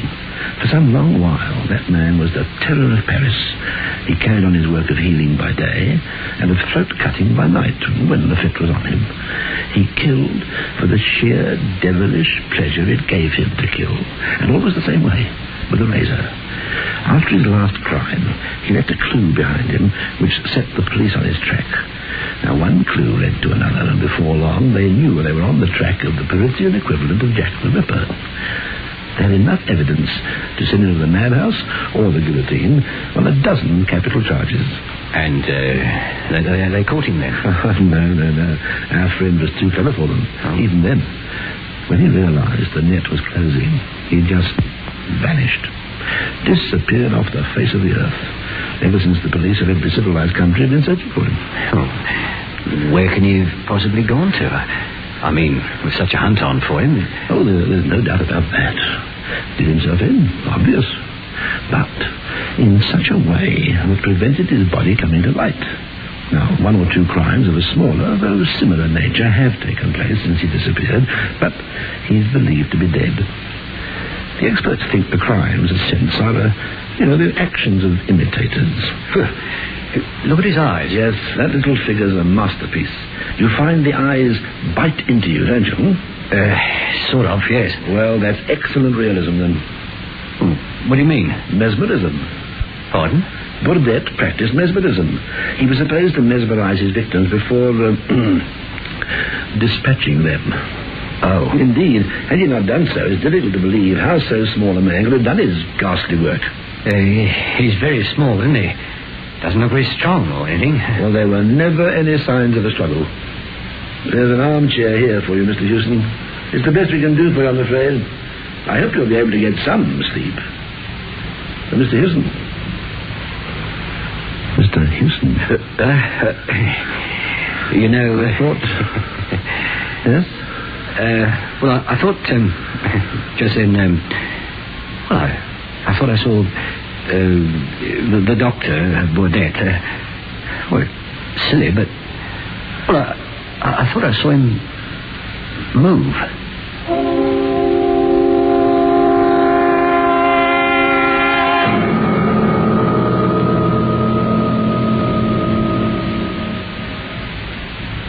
Keep your home sweet with country fresh atmosphere in every room.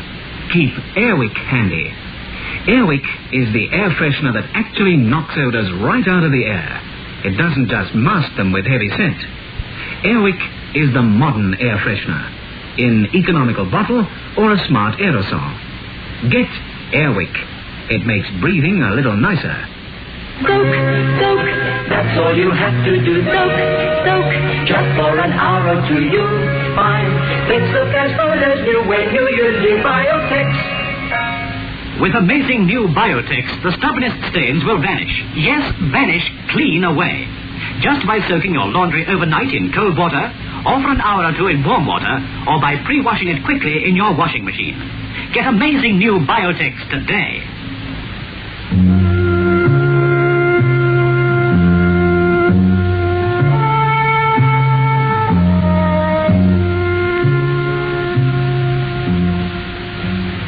Imagination.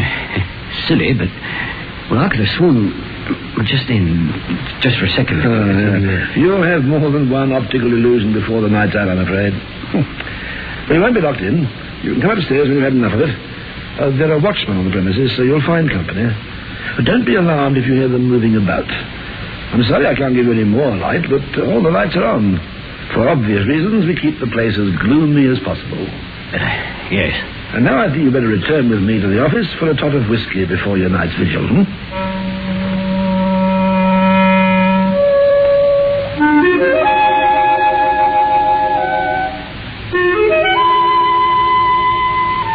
Yes, well, for a start, I don't think we'll ever have my armchair facing friend Baudet.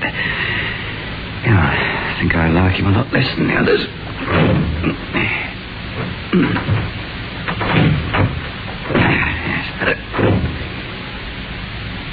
The dim, unwavering light fell on the rows of figures, which were so uncannily like human beings that the stillness and the silence seemed unnatural, ghastly even. Hewson missed the sound of breathing, the rustling of clothes, the 101 minute noises one hears when even the deepest silence has fallen upon a crowd.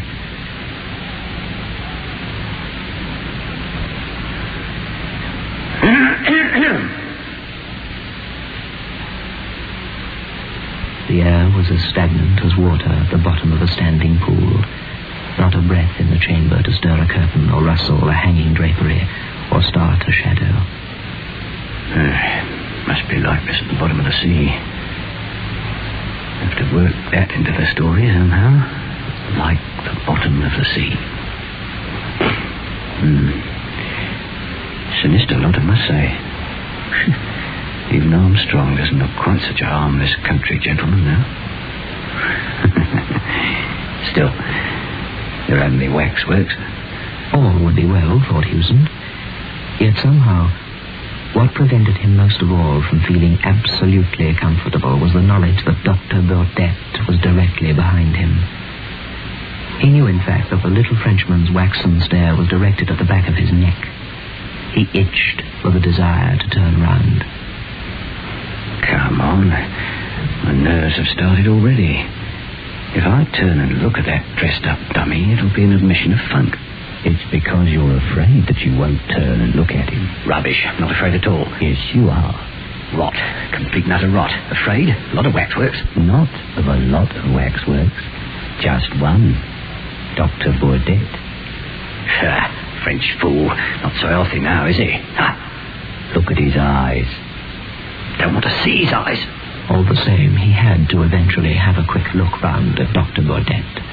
Only a waxwork like the rest of them. They're all only waxworks. All the same, he took another quick look behind him. Now, it did not worry Hewson too much, because it was, after all, only his imagination. But there seemed to be a subtle change in the grouping of the figures around Dr. Baudet. Or was it Dr. Baudet himself?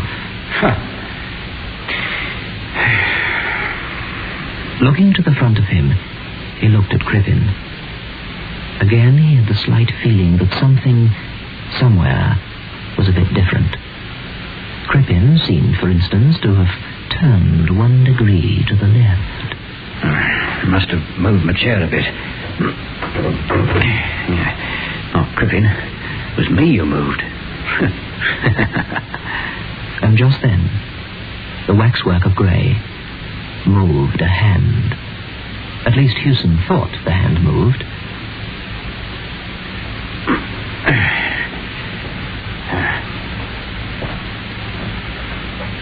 Just for his own peace of mind, Raymond Hewson gave the waxen figure a little poke. Wax. No more, no less. Lifeless, lifelike wax.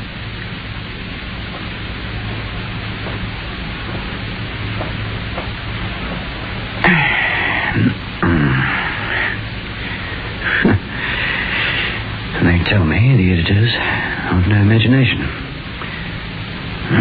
Better make some notes.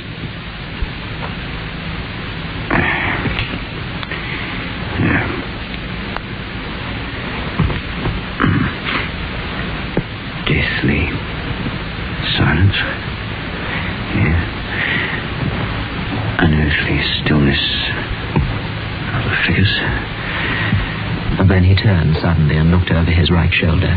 He had neither seen nor heard a movement, but it was as if some sixth sense had made him aware of one.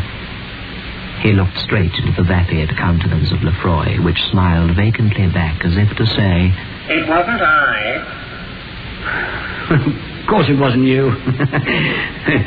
Wasn't any of you. And then he looked back, and Crippen seemed to have shifted his position slightly. Can't trust that little beggar. Can't trust any of them. Once you take your eyes off them, they move. Not good enough, this isn't. I reckon I'm going. Not going to spend a night with a lot of waxworks who move when you aren't looking at them.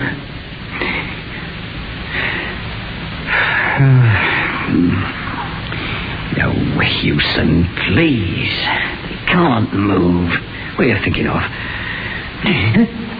He encountered the mild, baleful stare of Burdett. Almost got you that time, Crippen. All the rest of you, too.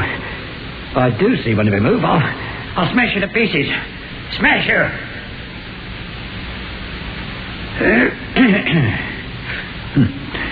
Experienced enough already to write my story. 10 stories for that matter. Yeah. Morning echo. Wouldn't know how long I'd stayed if I cleared out now. As long as the story's good. Yes. That watchman up there. He'd pull my leg all right. And perhaps the manager wouldn't give me the $5 or $2. Find out all right how long I was here from the watchman. Rose will laugh about this, I tell her. You asleep, Rose girl, or awake thinking of me? Can't have Rose laughing at me. Kids will pull my leg too. Yeah. Nothing worse than... Worse than having... Someone's breathing.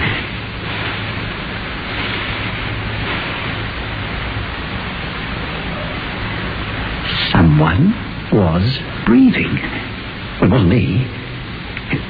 They knew I was listening then. And then they stopped. Yes, they did. This is too much. Bad enough when they move, when I'm not looking. But I'm not having the beggars breathing, too. No, this won't do. I am Raymond Hewson, unsuccessful journalist, but a living and breathing man. And these figures grouped around me are only dummies. Dummies! Yeah. What does it matter if they're lifelike? Wax and sawdust for the entertainment of morbid sightseers and orange-sucking tourists. Ha! Then the gaze of Dr. Burdett urged, challenged, and finally compelled him to turn. Huh?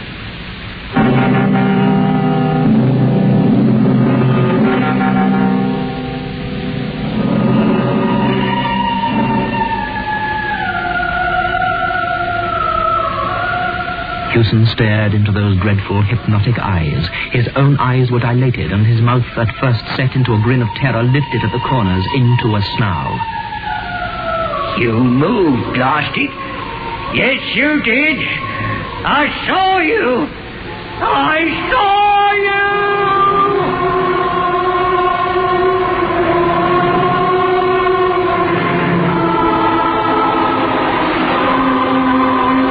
you. Good evening.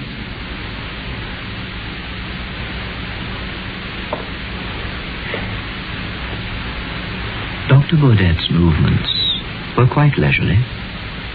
He stepped off his pedestal with the mincing movements of a lady alighting from a bus. I need hardly tell you that not until I overheard the conversation between yourself and the worthy manager of this establishment did I suspect that I should have the pleasure of a companion here for the night. You cannot move or speak without my bidding, but you can hear perfectly well. Something tells me that you are, shall I say, nervous? My desert, no illusions. I am not one of these contemptible little effigies suddenly come to life. I am Dr. Baudet himself. Pardon me, but Steve, let me explain. Circumstances with which I need not fatigue you have made it desirable that I should live in England. I was close to the building this evening when I saw a policeman regarding me, thought too curiously. I guessed that he intended to follow me and perhaps ask embarrassing questions, so I mingled with the crowd and came in here. Inspiration showed me a certain means of escape. I raised a cry of fire, and when all the fools had rushed to the stairs, I stripped my effigy of the caped coat, which you behold me wearing, donned it, hid my effigy behind the platform at the back there, and took its place on the pedestal. I own I have spent a most fatiguing evening. The world is divided into collectors and non-collectors. The collectors collect anything according to their own individual tastes. I collect throats. And the doctor regarded Hewson's throat with interest mingled with disfavor. My activities of late have been curtailed. I am glad, though, of the pleasant opportunity of gratifying my somewhat unusual whim. I should never have selected you from choice, of course. No, I like men with thick necks. Thick red necks.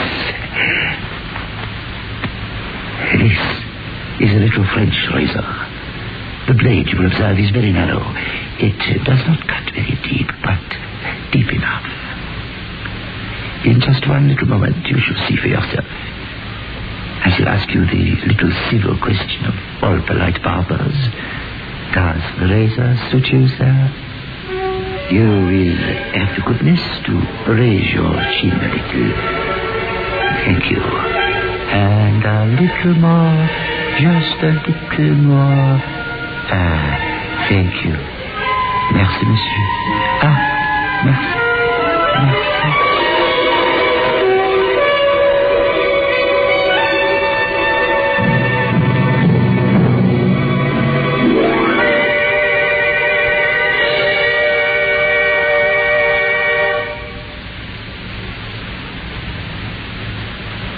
Over one end of the chamber was a thick skylight of frosted glass, which, by day, let in a few sickly and filtered rays from the floor above. After sunrise, these began to mingle with the subdued light from the electric bulbs, and this mingled illumination added a certain ghastliness to a scene which needed no additional touch of horror. The waxwork figures stood apathetically in their places, waiting to be admired by the crowds who would presently wander fearfully among them. In their midst, in the center gangway, Hewson sat still, leaning far back in his armchair. His chin was up-tilted, as if he were expecting to receive attention from a barber, and although there was not a scratch upon his throat, nor indeed anywhere upon his whole body, he was cold and quite dead. His previous employers were wrong in having him credited with no imagination. Dr. Baudet, on his pedestal, watched the dead man unemotionally. He did not move, nor was he capable of motion. But then, after all, he was only a waxwork.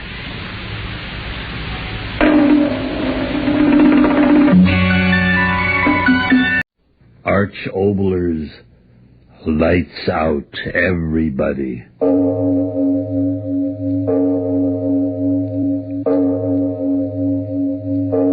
It is later than you think.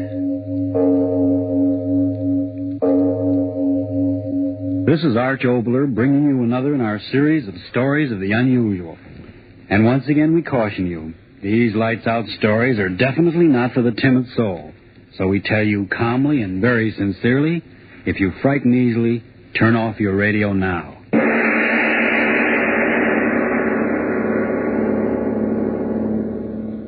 The voice you are about to hear is that of the thoughts of one Darrell Hall, accused murderer.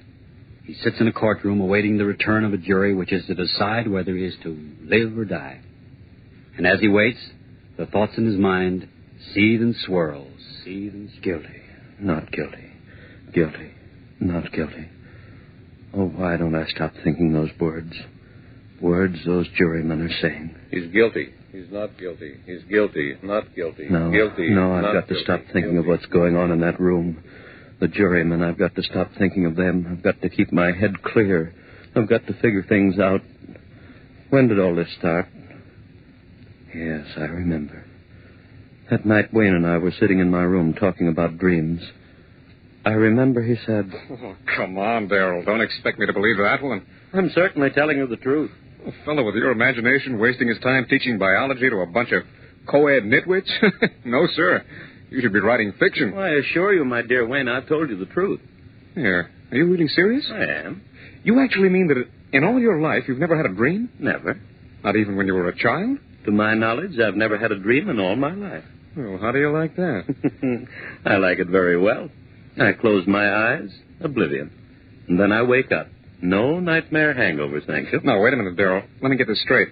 You mean you've never even had a dream after, eating a Welsh rarebit at midnight or surrounding a dozen green apples or anything like that? Believe me, Wayne, I've never had a dream of any shape, form, or description in all my life. A dream to me is just a word, something that happens to other people, but never to me. Oh, but everyone must dream. Well, just so happens that my subconscious doesn't work that way. I tell you again, I've never dreamt. Oh, what do you know about that? It's just unbelievable. I tell you, unbelievable. Yes, that's what he said. It was unbelievable. Unbelievable that I'd never dreamt. And then after a while, he went away and left me there. It was early evening, but I remember that somehow, strangely, I was very tired. I sat down in the easy chair. I was so tired. I closed my eyes. I slept. And then it happened. A strange murmuring in my head. Yes, that's how it started. A murmuring as if in warning. And then in the darkness around me, strange faces lifting and falling. White faces, faces without hope. Their eyes full of horror. Their white, bloodless lips pleading wordlessly in a way that made the heart in me cry out in pity. And suddenly I knew I was asleep and dreaming. Yes, dreaming for the first time in my life, and these faces I was seeing were things of a dream. And even as I knew that, the dream was gone. Blackness. And yet I knew that I was still asleep, and in me there was a terrible feeling of foreboding, of a horror to come in that dream. What? How? I didn't know, but I wanted to stop sleeping. I wanted to open my eyes quickly before... And then I saw her. In my dream, I tell you, I saw her moving slowly toward me out of the darkness that was my dream. At first, a white wraith-like thing, and then I saw it was a woman. Yes, the body of a woman, but the face... That face... Gross. Unclean. The thick, bestial brows. The wrinkles of... The lecherous writhings of thin crimson lips that lifted from teeth bright and pointed and flecked with blood. Closer, closer to me, and then she spoke. One word. Kill. Yes, that's what she said, kill. And as she said it, she moved closer. Her hands went out in her eyes. And in my dream, I screamed... I awoke. I remember just at that second the clock on the mantel began striking. 5, 6, 7, I counted each chime in happiness, since the hearing of it meant that I was awake out of the horror of that dream. When the clock had stopped chiming, I sat there. My one thought was, if that's dreaming, may I never dream again. I heard a sound. What was that? I sat still, afraid to move. And then I laughed. It was my own heart. My own heart still pounding with fright at what I had seen in my first dream. Oh, why do I sit here thinking of what has been? The jury in there, they've got to hang me, got to hang me. He's guilty, not guilty. No, guilty, no, I mustn't guilty, think of them. Better guilty. to keep my thoughts on how it all started. Better to figure things out. Where was I? Yes. Sitting there, listening to the beat of my heart, thinking of the horror of that dream. And then, suddenly, that wordless, pitiful murmur I heard in my dream was whispering in my head again. As quickly as it began, it was gone. How could this be? I was awake. This was no dream. Then why had I heard that same sound that had come from those pitiful white faces that had floated before me while I slept? Why? I heard it, a sound behind me. Who? Yes, my friend Wayne, it must be. He come into the room standing behind my chair thinking I was asleep. I turned around and I said, "Wayne, is that you?" Why, ah! Yes. I screamed. I screamed so loudly there was blood in my throat. For it was she again, that woman out of my dream. But this wasn't a dream. She was standing there, I tell you, she was standing there close to me, looking at me, and those devil's lips said that one word. Kill. I jumped to my feet. No one in the room, no one. I tell you, I remember standing there, my head reeling. Who was she? Where had she come from? But there was no one in the room. Had there been anyone there? I didn't sleep that night. And by morning I had it all figured out. 2 dreams, that's what it had been. And the second had been more vivid than the first. Yes, of course, I had never dreamed before, and of course my first dream would seem reality. And yet, some measure of uncertainty remained with me. Mary saw it in my face when I had dinner with her that night. I remember she said... Darrell, do you mind if I ask you something? What a question. Of course not. Is there something wrong? You mean with the dinner? Why, you know this is my favorite restaurant. With you, dear. Has something gone wrong at the university? Why do you ask that? The worry in your eyes. Oh? What is it, dear? Oh, nothing important. Changed your mind about loving me? Mary. Oh, then tell me what it is, please. All right. It's really nothing to concern yourself over, just a dream. Dream? Darrell, you dreamt? Yes, last night. Oh, how marvelous. Now you're normal even when you sleep. That's right, isn't it? I'm back to normalcy, am I not? Oh, and here I thought from the expression on your face that was something really important. Oh, yeah, it's funny, isn't it? And I suppose in your first dream you dreamt of the glorious, seductive woman? Well, didn't you?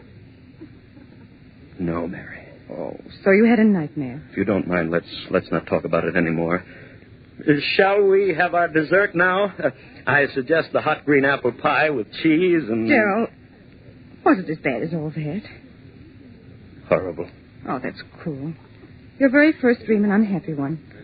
Oh, well, I'm sure that if you dream again, you've more interesting times ahead. Oh, Darrell, look at the time. 7:01, and we promised the Armstrongs we'd pick them up at 7:15. Darrell, what is it? Your face. Do you hear it? Hear what? You do hear it, don't you, the voices? Voices?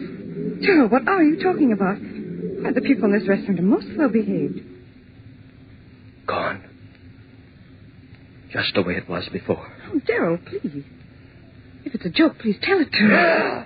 Darrell, what is it? What are you staring at? What's behind my chair? What's there? Darrell, tell me what? Darrell, the table! Why did you throw over the table? Darrell, what is it? What is it? Why did you scream? Why?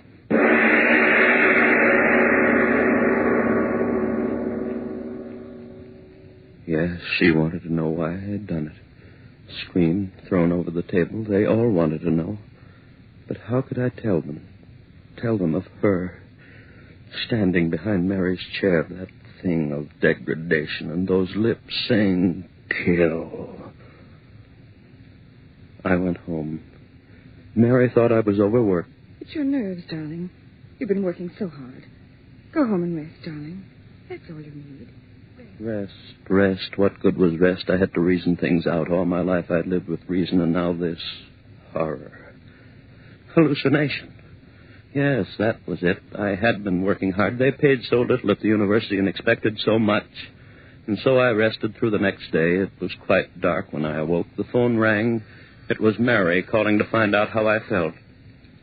Are you sure you're all right, dear? Oh, yes, Mary. Yes, I'm fine, thank you. You sound all right. Your advice was good, dear. Rest apparently was just what I needed. Then go along back to bed. I'll talk to you tomorrow. All right, dearest, and thanks for calling. Goodbye, Darrow. Sleep well tonight. I hung up the receiver. And then the clock on the mantel behind me began striking. Always at 7. Yes, that was true. Both times at 7 o'clock was when that horror had happened, and then, with the last chime of the clock, I realized it was 7 again. 7. Would I see her again? I stood there, back against the wall, waiting. So quiet. I could hear the clock ticking away the seconds. Would it happen again, this hallucination of mine?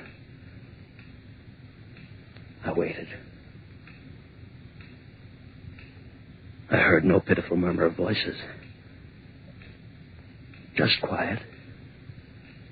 The tick, tick, tick of the clock. So dark in the room, I could see the shadowy emptiness of a chair near the other wall. And then the chair was no longer empty. There was someone in it, and I said, "Who's there?" There was no answer, and I said, "Answer me, who's there?" No answer. A strange darkness in the room. Deeper and deeper, I could see nothing, and then 2 swirling pools of flame-red light, closer and closer. I stood there, I couldn't move.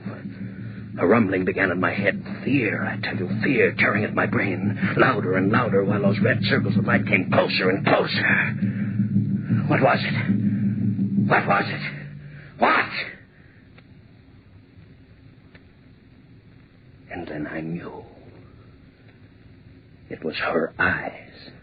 Her eyes burning close into mine, into the brain of me, pounding one thought into me. Kill. Why did she say that? Why? Kill whom? Why should I kill? Why should I kill? If I had known then. The jury coming back, the verdict, what? No, not yet. Still out. They've got to find me guilty. I've got to hang if I live. But I mustn't think of that. I must think of what happened. What happened? Well, where was I? Yes, that woman, her eyes pounding that word into me, and then gone again. But this time as real as the breath in me. I knew it. I knew it. And with that realization, a coldness as of a wind blew around me and clutched at my heart. For if she was reality, somehow I knew I was lost. And so it began. Night after night at the stroke of 7, first that wailing dirge of those lost souls, and then her writhing lips. Kill.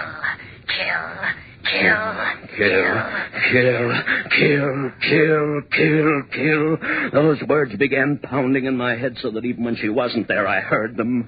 I hid in my rooms. I didn't go out. People would see this madness that had come over me. I went nowhere. And soon I knew they were talking of me, my friends. I tell you, I don't know what's come over Darrow. Hides in his rooms, won't even talk to me. Something is wrong. And Mary. Please, Darrow, you've got to let me see you. Just talking over the phone. Oh, Darrow, what's wrong? What's wrong? And night after night, the horror of... And the greater horror of... Kill. Mary pleaded with me. Darrow, if you love me, please let me see you. Talk to you. Come over to my house tonight, please, Darrell. Perhaps I can help you. Please, darling. Please. I didn't want to go, but I went. That night, perhaps she could help. Yes, help me understand the madness of those wailing voices and drifting white faces. Understand the horror of that woman and that maddening word. Mary, so understanding, so gentle, she could help me. Clear my head of the madness. Oh, Darrell, you're here at last. Mary, help me. You will help me. Oh, Darrell, you're fit. Mary, I... Don't talk yet. Sit here. I'm sane, Mary. Believe me, I'm sane. Of course, dearest. Of course you are. It's that madness outside of me, those white, drifting faces moaning Rest, at me, darling. and that woman out of hell. Mm-hmm. Her eyes and her lips telling me to... The time? What time is it? Why, 7. Darrell, what is it? I didn't know. I lost track. I've got to get out of here. Darrell, wait. Don't go. Don't. Too late. Darrell, what is it? You hear them, don't you, Mary? I'll call a doctor. Listen to them. Their voices are so loud tonight. Listen, Mary. Listen, listen. Don't. You hear them. There's You no one must here. hear them. What are they saying? Louder and louder, trying to tell me something. What are you saying out there? What are you telling me? Darrell, stop. They're gone. Faces, voices gone. Now she'll be here. Oh, Darrell, please. You're frightening me. You hear her, Mary? You hear her? No. No. Louder Darrell, and louder. please. I can't see her, but I hear her. Where is she? Thing out of hell. Go back, I tell you, back. Louder and louder. Make her stop, Mary. Make her stop pounding in my head. Stop it. Stop it. She never you. What do you want of me? Stop it. Stop. Stop it. I can't stand it anymore. Yes, go away and I'll kill. No. I never... Don't kill me. Darrell. No. Kill.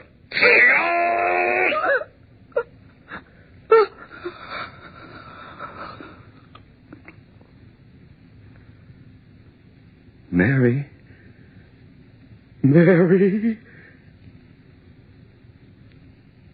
Yes, I had killed her. My sweet, gentle little Mary killed her with my own hands. I opened my hands. She fell to the floor. I went out into the street. People all around me, hurrying. I was in no hurry. What that woman had wanted, I had done. I had killed. I walked all night, it didn't matter where, and in the morning I found myself on the campus of the school before the very building in which a class was waiting for my lecture. I went in. I walked up on the platform and looked down into their faces, and I said to them, Ladies and gentlemen, my lecture for today will be on the subject of the indeterminate factor in the evolutionary... I stopped, a murmur in the air, those voices again. But it was broad daylight. I had never heard those voices in daylight before. What did they want? What were they saying? There was a strangeness in their pitiful voices, yes, like a dirge. A dirge of tears and sorrow for someone, for me. Yes, for me. And then her voice. Laughing, triumphant. And then I understood. For the first time I understood everything. She had triumphed over me. That was why those lost souls were wailing a dirge over me. I was hers. Hers forever. I turned and ran out of there like a madman. Ran, and as I ran, those voices of the damned were talking to me. You are doomed as we are doomed. As all who murder are doomed. We listened to her and murdered. Now you are one of us. No peace for those who murder. No rest through all eternity. No rest for those who murder. Through all eternity. I covered my ears with my hands as I ran. No use. I heard them. Only one hope for you, man. One hope. Expiate your crime. On the gallows. Pay for what you have done. Die on the gallows, and you shall have rest. One hope, man. One hope. So that was it. If I paid society for my crime, she would fail. I would be free of her, that thing, that essence of evil, that siren who called men to murder her so that their souls would be slaves to her for all eternity. Yes, I would pay for my crime. I ran on back to Mary's house. Yes, I would pay, and gladly with my life to have peace and the rest of oblivion. I went back into the house. Yes, Mary was still there. Cold. I lifted her, Those same hands that had crushed the life out of her lifted her and carried her out into the sun. My eyes were so filled with tears that I could hardly see where I walked. People began milling around me. Hey, look at that guy. He's got a woman in his arms. Where's he carrying her? Hey, she must have fainted. No, look. She's dead. Hey, who killed her? Hey, who killed her, mister? Who killed her? I did. I killed her with my own hands. I killed her, and please, I want to die for that. And then the trial. My friends, they wanted to save me. Clever attorneys, insanity commissions, and twists of the laws. But I wanted to die. I tell you, I had to die. If they set me free, if I lived and died as most men die, whose death they call a natural one, then she would have me. No, I want to hang by the neck until dead. I want that noose around my neck, the trap beneath my feet. The jailer pulls the switch. My feet dancing in air, the noose murdering me the way my hands committed murder. Oblivion. And I'd be free of that horror with the writhing lips and the blood-stained teeth. The jury, they're coming in guilty. They've got to find me guilty. Guilty, find me guilty. We, the jury, find the defendant guilty of murder in the first degree. Guilty! You hear that? You sing the devil guilty! And they'll hang me by the neck until dead, and I'll be free of you. I'll have my peace. You failed. You dreamed. I'll pay for my crime. You'll never get me. You'll never get... Hey, he's fainted. The defendant's fainted. Get a doctor, someone. Ambulance, call an ambulance. It's no use. This man is dead. Heart attack. Holy. And would you take a look at his face? As if he was looking at the devil himself.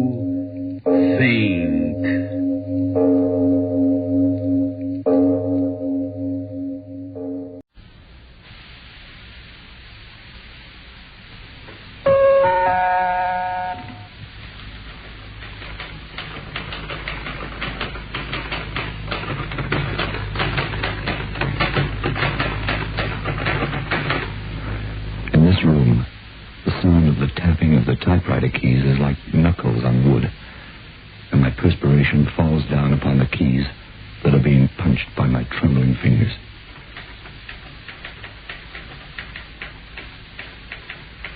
A mosquito circles above my bent head. There are flies buzzing and colliding with the wire screen. Around the naked yellow bulb in the ceiling, a bit of torn paper that is a moth flutters. An ant crawls up the wall. I watch it, the ant, with bitterness. How mistaken we three were. Susan, and I, and William Tinsley.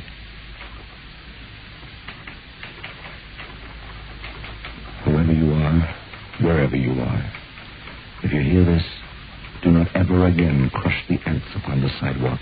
Do not smash the bumblebee that thunders by your window. Do not annihilate the cricket upon your hearth. You see, that's where Tinsley made his colossal error. You remember Tinsley. You must do. He was the man who threw away $1 million on fly sprays and insecticides and ant killers. I was this man's secretary just after the Second World War. I was with him when he wandered into a web and became lost forever from human eyes beyond midnight.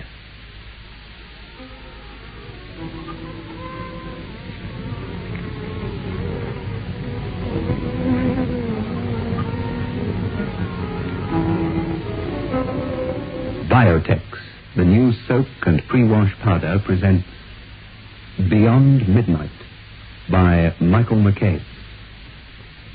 Now, ladies, we're speaking about biotechs in a series of programs, and Mrs. E.B. Granger wrote to say that she decided to try our biotechs just to see if it lived up to our claims. And she said, I bought a packet, and lo and behold, it actually did just what the advert said.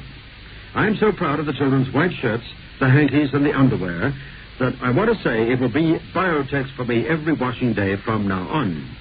Some of my family's accessories were left with slight stains, but now, thanks to biotech soaking, they come out white, and the stains do go away, as you say. Now, that is a statement from Mrs. Granger of Heathfield of the Cape, and it bears out what we have been saying to you, ladies, ever since biotechs first came on the market. We said to you, it is different to any washing product that you've ever used before. We claim that the stubborn stains will vanish, and people like Mrs. Granger bear out our claims. Remember, biotechs.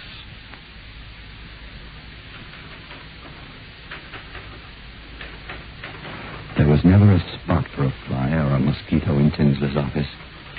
Tinsley destroyed anything that buzzed or flew. Destroyed it instantly with one stroke of his magnificent fly swatter. I shall never forget that instrument of death. Tinsley carried the swatter to work with him one morning in July 1946. By the week's end, if I happened to be in one of the filing alcoves out of sight when Tinsley arrived, I could always tell of his arrival when I heard the swicking, whistling passage of his fly swatter through the air and the thump as it landed. People, I reckon, have a right to be as eccentric as they please. But Tinsley was ridiculous.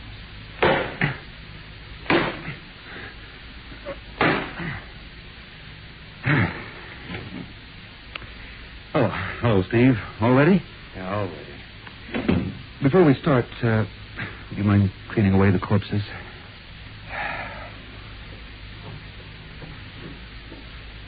Right, to S.H. Little, Philadelphia, dear Little. We'll invest money in your insect spray. $5,000. Stop. 5,000. 5,000. Advise immediate production. Sincerely. You think I'm crazy? Is that a P.S. or are you talking to me? Oh, did you get that check for $1,000 off to the termite control company? One thing I like about my office is all iron, cement, solid. Not a chance for termites. Blast it, Steve. Has that been there all the time? Hey, come on, help me find it. What? Why? Quickly, Steve. Systematically. Don't just sit there. Hold on. Hey, stay out. Don't open that door. Don't come in. Come and help me, Steve. Listen, I'm a secretary and a right-hand stooge, not a spotter for high-flying insects. I haven't got eyes in the back of my head. And neither are they, so you know what they do? They? Who are they? Never mind. Forget it. Don't talk about this to anyone. Bill, you should go and see a psychiatrist about... Sure. And the psychiatrist will tell his wife, and she'd tell others, and then they'd find out. They're everywhere, don't you understand? I don't want to be stopped with my campaign. You mean the $100,000 you've sunk into your insect sprays and ant pastes in the last 4 weeks? Someone should stop you. You'll break yourself and me and the stock. Shut up! You don't understand!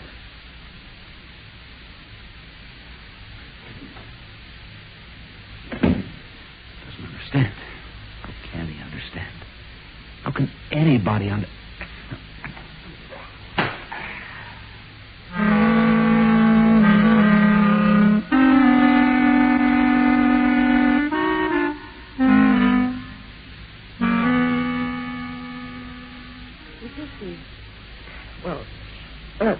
I may be a psychiatrist, but I wouldn't stand a chance unless Tinsley came to see me.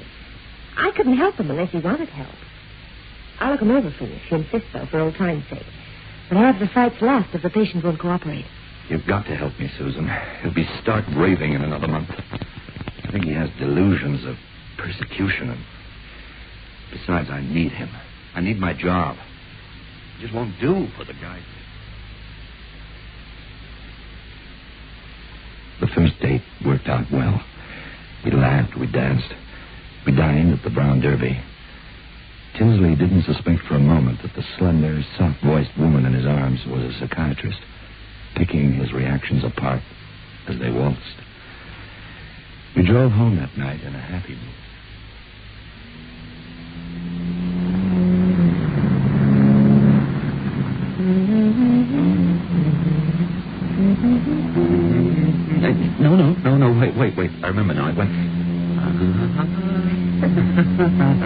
Well, you're both wrong. What? No, it's... What is it? Bill! Look out! Get off the Get hold of the wheel! What are you doing? We're going...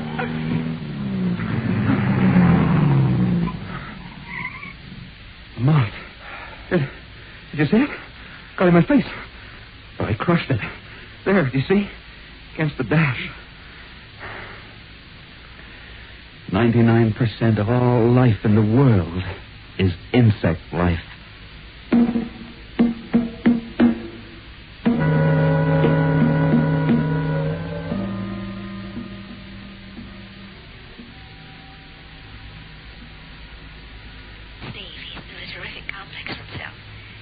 I'm having lunch with him tomorrow. He likes me. I might find out what we want to know. Oh, by the way, Steve, does he have any pets? He's never owned any animal. He detests them. Yeah, I might have expected that. Well, good night, Steve. See you tomorrow. The flies were breeding thick and golden and buzzing like a million intricately fine electric machines in the pouring direct light of summer noon.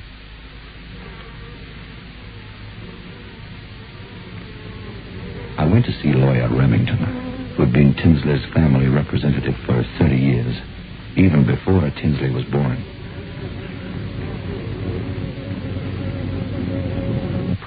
Poor Tinsley. He was only 17 when it happened. It happened? What happened? Some accident or something? Tinsley's father took him hunting up in the Lake Arrowhead region in the autumn of his 17th year. Beautiful country. I was hunting not far from there on that self-same afternoon. Game was plentiful. Tinsley's father leaned his gun against a bush to lace his shoe when a flurry of quail arose. They were frightened and they flew straight at the man and the boy. One of the birds knocked the gun over and it fired off, and the charge hit Tinsley Sr. full in the face. No. Oh, that wasn't the least of it. What followed was something indescribable to the boy. He ran 5 miles for help, leaving his father dead. Young Tinsley made it to the road and back with a doctor and 2 other men in something like 6 hours. Sun was just going down when they hurried through the pine forest to where the father lay. The entire body, the arms, the legs, and the shattered contour of the face was clustered over and covered with scuttling, twitching insects. Bugs, ants, flies, insects of every description drawn by the sweet odor of blood. It wasn't possible to see 1 square inch of the elder Tinsley's body. Oh. Sorry, I just, sorry. Oh, you cut your hand. Glasses aren't made to squeeze that hard, boy. Yeah, Well, let me get you something to put in your hand. So, there it is. That's why Tinsley has this fear of insects and animals. What was his father's profession? Oh, I thought you knew. Why, the elder Tinsley was a very famous naturalist. Very famous indeed. Ironic in a way, isn't it? That he should be killed by the very creatures he studied. Here, hold your hand out. Oh, it's not bleeding too much yet. Don't worry.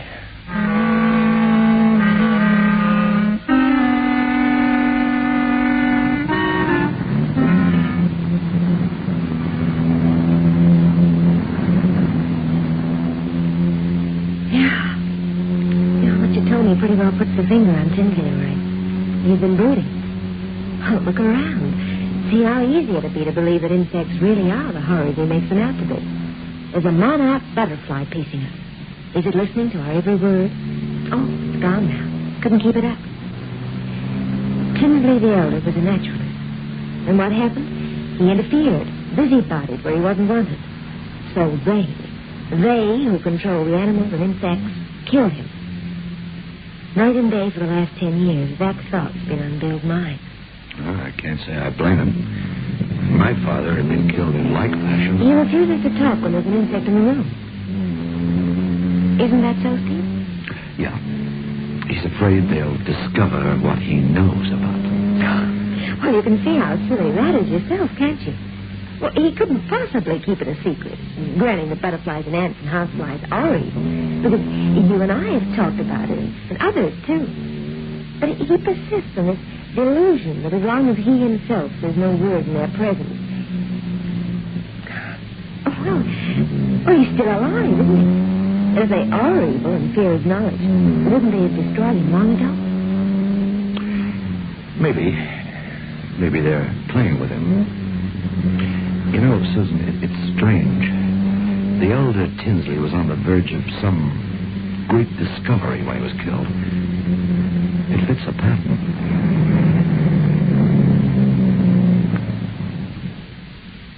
The next Sunday morning, the three of us went to church. On the back of the bald head of the man in the pew in front of us, a fly crawled. For the first time in my life, I felt a strange interest, a foreboding almost. And I had to resist a temptation to crush the insect there and then on the man's head. That Sunday afternoon, we went for a picnic. Bill Tinsley, Susan, and I. She tried to get him to talk about his fear, but he merely pointed to the column of ants straggling across the tablecloth towards the jam, shook his head angrily. I felt, however, that he was near breaking point and would confide in us pretty soon if we were only patient. We didn't have to wait long. 2 days, in fact.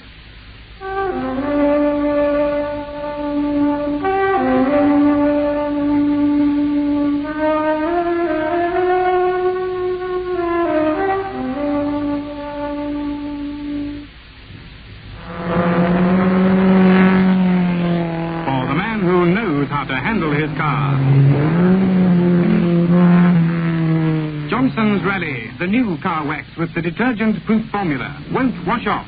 It's detergent resistant. Raleigh gives sure wax protection that's deep and long-lasting. And the finish is fast, very fast. Johnson's Raleigh car wax in liquid or paste form.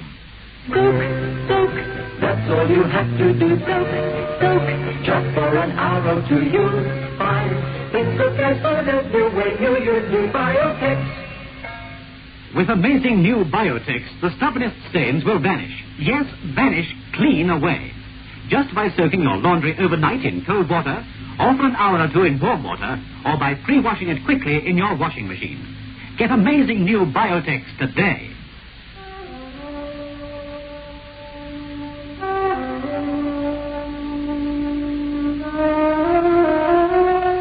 Tuesday evening. Inside the locked study of Tinsley's house. He strode up and down. Susan and I, we stood, cocktails in hand.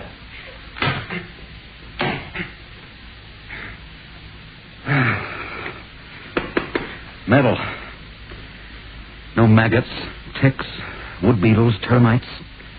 Metal chairs, metal everything. We're alone, aren't we? I think so. Good. Have you ever wondered about God and the devil and the universe, Steve? Susan? Have you ever realized how cruel the world is? How we try to get ahead, and every time we succeed a fraction, we're hit over the head. The forces of evil. How do these forces get around? I used to wonder. Now I know. We are being watched constantly. Is there ever a moment in our lives that passes without a fly buzzing in our room with us? Or an ant crossing our path?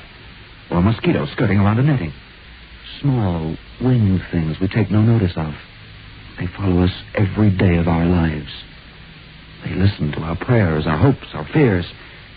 They listen and then tell what there is to be told to him or it or whatever dark force it is that sends them out into the world. Oh, come now. Oh, what are insects for? They're nothing but irritants to us mortals. Well, there's a very simple, although scientific answer. The government of evil, is a small body, perhaps only one. It can't be everywhere at the same time, so it sends the flies, the ants, the bugs. There are so many of them, and there have been for so many years, we pay no heed to them. Familiarity has blinded us to them. No, I don't believe any of that. Let me finish before you judge. Think of it. Billions of insects checking, reporting, correlating, controlling humanity. Come Come on, Bill. You're getting worse. Was that an accident when you were a kid? You let it feed on your mind. You can't go on. Steve, you won't help with talk like that. Bill, if what you say is true, and these creatures are what you say they are, they must know about you. Why are you still alive? Why? Because I've worked alone. But if there is a they or it, evil force, like you say, it must have known for a month now. Because Steve and I have talked about you without taking any precautions. Flies, ants, these things could have overheard us. Isn't this proof that you're wrong? Listen, will you agree to an experiment? What kind of experiment? From now on, all your plans will be above board, in the open. If nothing happens to you in 8 weeks, then you'll have to agree that your fears are baseless. But they'll kill me. Listen, Steve and I will stake our lives on this. If you die, we die too. And I value my life greatly. We don't believe in your horrors, and we want to get you out of this. I don't know. 8 weeks, Bill. You can go on manufacturing insecticides for the rest of your life if you want, but don't have a breakdown about it. The very fact of your living must prove they bear you no ill will. They've left you intact. What I'm doing with insecticides is merely the beginning of the campaign. It may take 1,000 years, but in the end we can liberate ourselves. Carry on with your campaign then for 8 weeks. Tell everyone about it. And then, if you do die, evidence will be left behind you. The world will know. And if, when the 8 weeks are up and you're still at liberty, you'll be free of these fears forever, Bill. Won't that be wonderful? Susan, Steve, I... There, quick, above your head, Steve. What?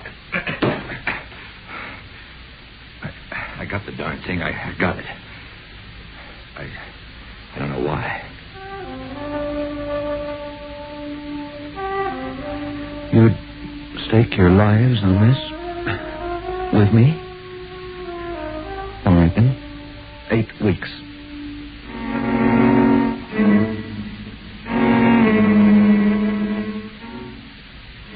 We stayed with him at his house.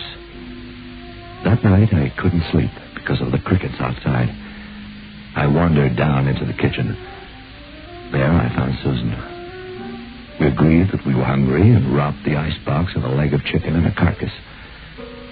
We were about to plunge our knives into the carcass when a fly landed on it. We sat looking at the fly for 5 minutes. Then we put the carcass back into the icebox and went back to bed, hungry. I don't know why. At least I didn't, not then. But I do now. Heaven help me, I do now.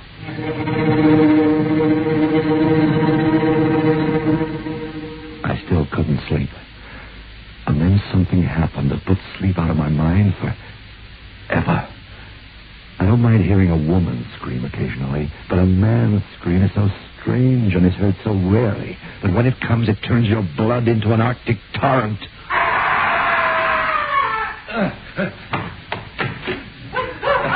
Bill!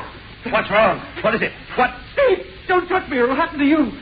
I was wrong, but so near the truth. So near it doesn't matter. Keep away, Steve. Steve! He's not dead for certain this time. He's gone out. He's been in the shower. He's soaking wet. He's barely dressed. I know. The shower's stolen. He must have burned himself. He's in the car. He's yours. The godfather. Bill?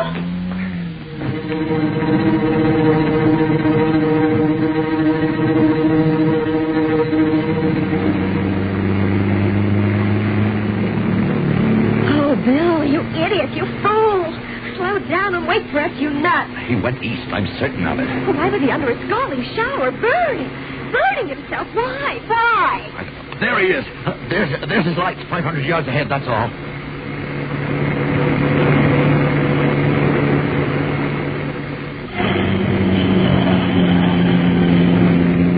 And then suddenly it happened. Bill Tinsley's car slowed right down suddenly. Steve? Something's wrong. He stopped. Stay here. Hear me? stay here.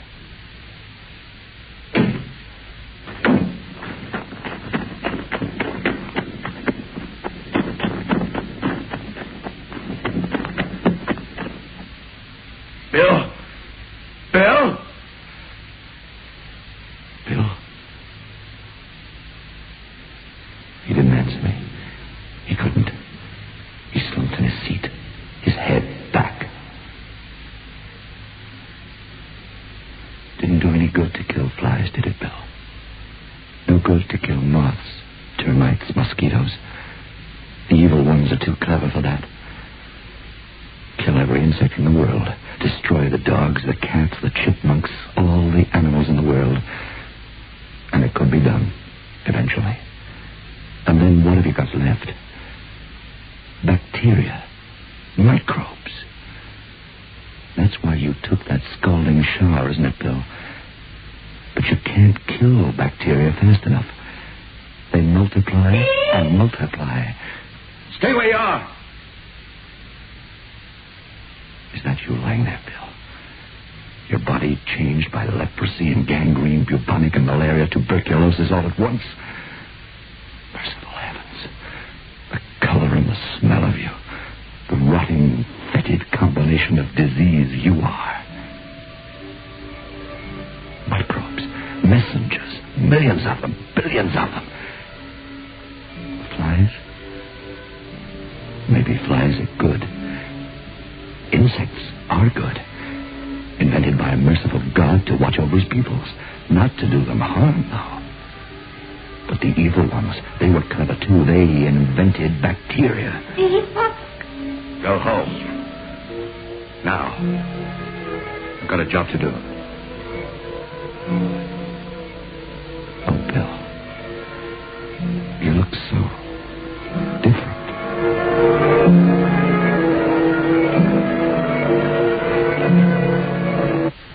I drove Bill's car into the ditch and set fire to him and it. Susan drove away, not looking back. And now, tonight, a week later, I'm typing this out for what it's worth, here and now, in the summer evening, with flies buzzing about my room. Now I realize why Bill Tinsley lived so long. While his efforts were directed against insects, birds, and animals who were representatives of the good forces, the evil forces let him go ahead. Tinsley was unaware that he was working for the forces of evil. But when he comprehended that bacteria were the real enemy, then the evil ones demolished him. In my mind, I still remember the picture of the elder Tinsley and his terrible death. Why would the quail, representatives of the good, kill him? The answer to this is clear now. Quail, too, have disease, and disease disrupts their natural setup. This caused them to strike down Tinsley's weapon, killing him. And the ants in columns over the dead man? Perhaps they were bringing solace to him from his maker. The game of chess continues, good against evil, and I am losing. Tonight I sit here writing and waiting, and my skin itches and softens. Susan is on the other side of town, safe from this knowledge which I must set on paper, even if it kills me. Even as I write, the skin of my fingers changes color and loosens. My face is wet and slippery. My tongue tastes bitter and acid. My stomach...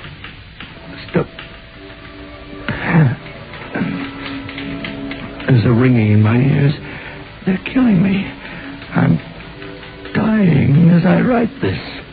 Believe me, it's no story I'm telling. No. Flesh of me will slide like a diseased cloak over my skeleton. But I must write on and on until I must...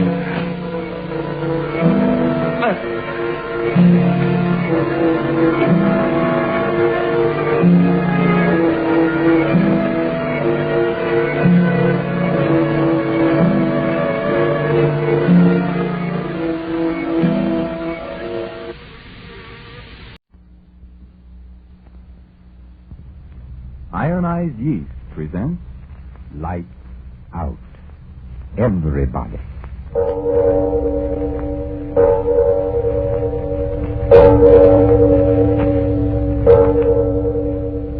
It is later than you think.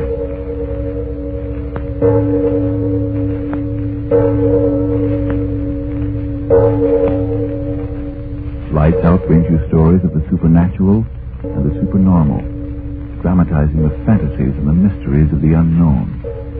We tell you this frankly, so if you wish to avoid the excitement and tension of these imaginative plays, we urge you calmly but sincerely to turn off your radio now.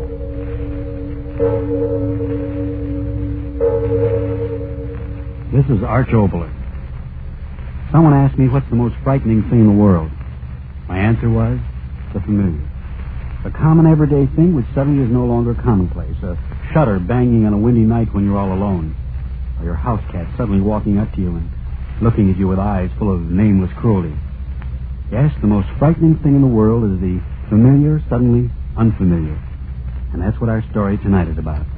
After a few words from Mr. Martin.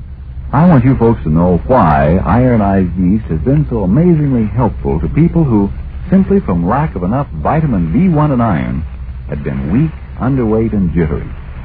You see, Iron Eyes yeast helps two ways. It gives you both vitamin B1 and iron. So, if more of these two vital substances is what you need to help you look and feel your old-time, happy, peppy self, to do your work with ease and really enjoy your fun, then get pleasant little Iron Eyes yeast tablets right away. Start taking them tonight. Remember the name, Iron Eyes yeast tablets. And now, lights out. Everybody.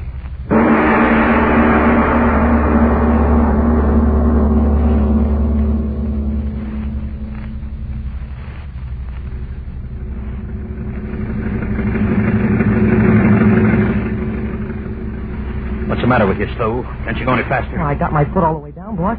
This here roller just can't make no time. Shut your mouth. The trouble with you is you got an answer for everything. But, boss, I tell you to shut up and keep driving. Son of a gun, you talk too much. You get me there late and I'll break your neck. Well, that old tire blew out. Well, the tire blew out. So what do those guys care if the tire blew out? Hall full of guys waiting to see my moving pictures. And if I don't show up with the moving pictures, they're going to give the dough back, and me, I don't get nothing. I'll get you there, boss. You bet your life you'll get me there. Boss. Yeah? You're going to give me some cash money this time, boss. Are you talking about money Oh, again? Don't get sore, boss. Don't get sore. But, you see, I got to send some money back to my wife in New Orleans. I got it, boss. She's feeling mighty poorly, and I thought if I could send her a couple of dollars... Shut your mouth. But, boss, you said the next... Shut your mouth, I said. You don't shut it, and I'll shut it for you. Oh, ain't nothing to get sore about, Oh, boss. now you tell me what to get sore about, huh? Well, listen to me, my friend. You bother me for dough once more, and you know what I'm going to do. You wouldn't do that, boss. Yeah. Maybe I should have done that a long time ago. Wouldn't that sheriff be surprised? No, don't do it, boss. Yes, sir. I bet you that sheriff, he wouldn't even bother to put you in No, jail. He'd no. turn you right over to that boss, mob. don't talk like that. I can't stand talk like that. Scared you good, What that huh? mob would do to me. That's what I've always been scared of. I dream about it at night. Yeah? I dreamt about it last night. They were chasing me. And then there was noise in my ears, blood in my mouth. You don't say. It ain't right dreams like that. It was you that killed that man, not me, boss. They ain't got a right to blame me. Shut your mouth. If I turn you in, it's you they'll drag out. No, It's your neck. no. They'll put a rope around. No, It's no, your boss, neck. no, They'll don't stretch say it. All right, then. Shut your mouth and keep doing what I tell you to do. I'll do it, boss. I'll do it. I'll do anything, boss. Just don't turn me over to that. All right, forget it. But remember this. This town I want you to clean out, see? A lot of these oil workers, you know, plenty of dough. We'll clean them out. Yes, sir. Yes, sir, is right. Me, I'm going to keep those fatheads busy watching my moving pictures, and you get what they got out of their room. Okay, my pal? Yes, sir. Yes, sir. Just don't tell anybody, boss. Got you good and scared, huh? That's the way I like it when they work for me. Scared. Plenty scared.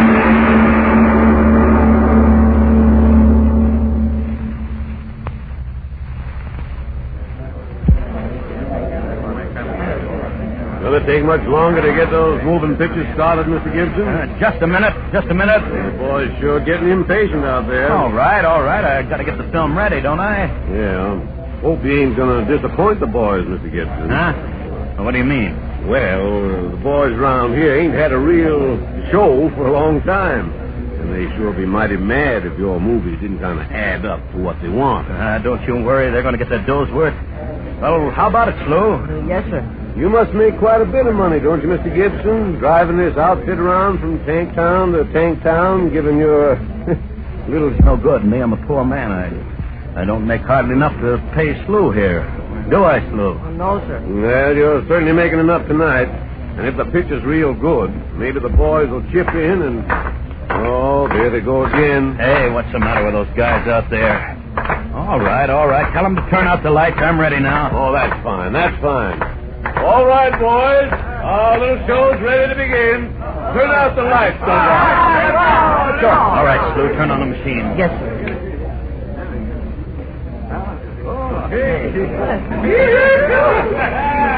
Well, I better go up front and enjoy myself. I hope it's good. You betcha. Slew. Yes, sir. Get going. Yes. Every man in easy time, see? Yes. Want you to get every dollar in cash that's lying around this town. You hear me? Every dollar. If you don't, maybe those dreams you've been having, they're going to come true. Now get going.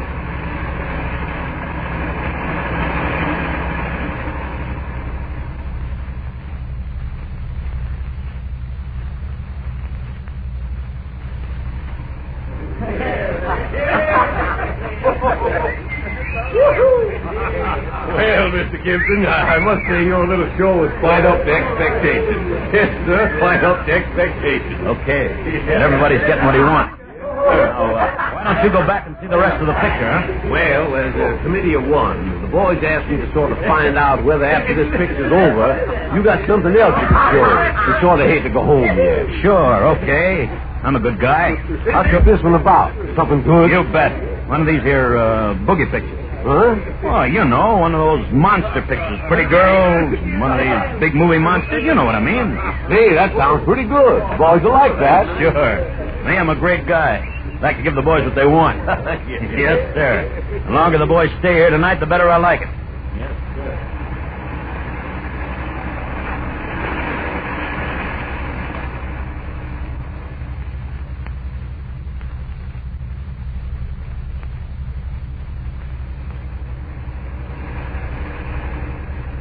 All right.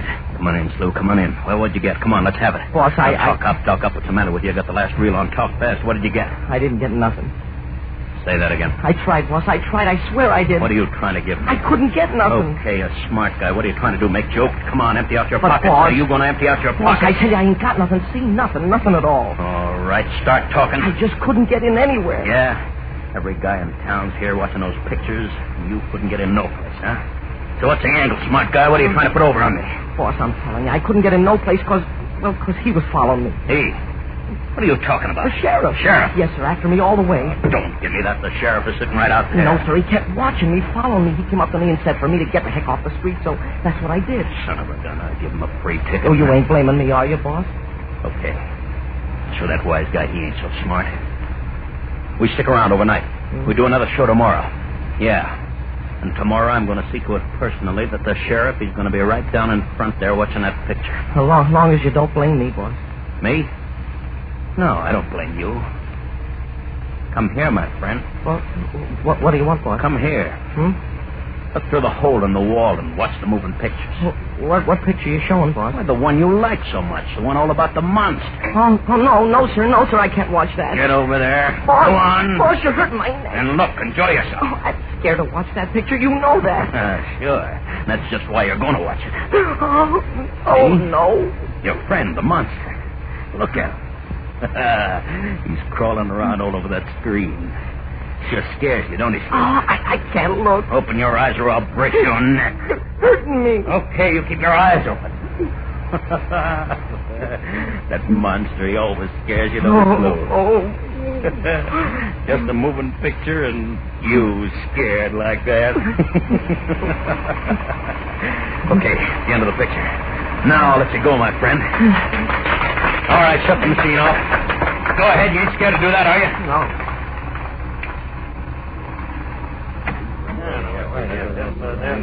Well, Mr. Gibson, that is a fine show you gave us. Yes, sir. Okay. Everybody's happy, and I'm happy, too. Yeah. The funny thing, I guess the boys like that last one, the monster picture, better than they like the other ones. Now, what do you think of that? Yeah? Yeah. Well, Slew here, he don't like it. Scares him, huh? Yeah. Well, I can't exactly blame him. Sure beats all how them Hollywood folks fix up critters like that. Most gosh awful critter I ever did see. But I guess the boys like being scared.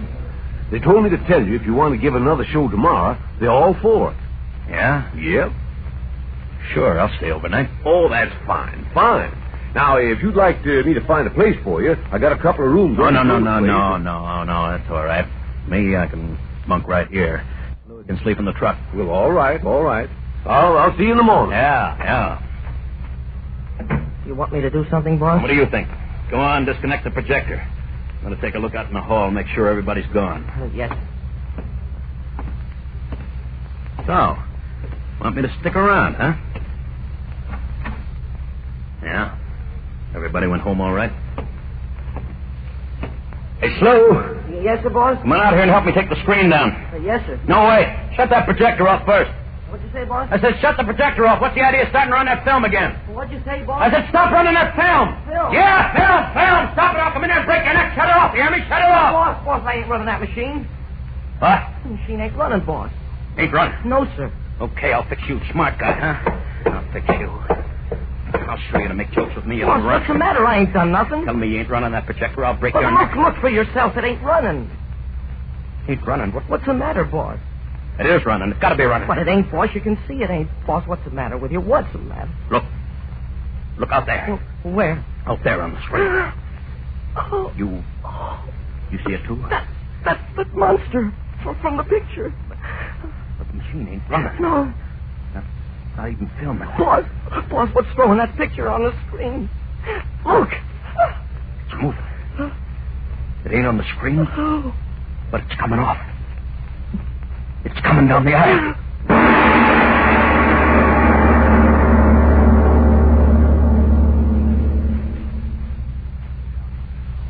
Ladies and gentlemen, when motion picture characters detach themselves from the screen and come down the aisle of the theater, that's an excellent moment for mere mortals like you and me to turn up the lights, get up out of our chairs and take a deep breath or a drink of water and reassure ourselves that 2 and 2 are 4. And speaking of such facts, it's a sad fact that today thousands of Americans are short on 2 vitally needed substances, vitamin B1 and iron. And what frequently happens? Listen. Do eat your dinner, dear. There's everything you like. Eat. Oh, gosh, I just don't feel like eating. Oh, dear, you worry me so. You're getting so thin and on edge. I wish I knew how to help you. Oh, I'm just worn out. I just don't know what to do. Listen, perhaps the only help you need is more vitamin B1 and iron. Ironized yeast tablets give you both these vital substances. And remember, when you don't get enough vitamin B1 from your food, you may lose your appetite, may not eat all you need, or you may not get the full benefit from what you do eat. And when you don't get enough iron out of your food, you may be weak, pale, always tired. If vitamin B1 and iron shortage is what's keeping you that way, take a tip from many who used to suffer from these deficiencies. Start taking ironized yeast tablets at once. See if they don't help you as they've helped so many, many others. See if pretty soon you too aren't saying... Dinner ready, dear. Let's hurry so we can make the early movie. Sure, I had a big day at the office. But you can't tire me out. Not since I've been taking ironized yeast. And now back to Lights Out. The thing has come off the screen and Mike's assistant moans in his fright.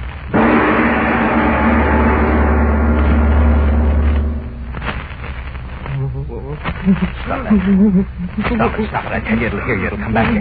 No. I swear it don't. It can't be alive. Yes, there it is. Shut your face and don't move. Look at it. How can such a thing be? From a moving picture and it's alive. Oh, we're gonna die. thing. Green. Its mouth. Those teeth. My eyes.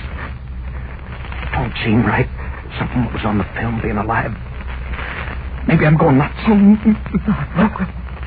It's going out that door. That moon is shining so bright on it.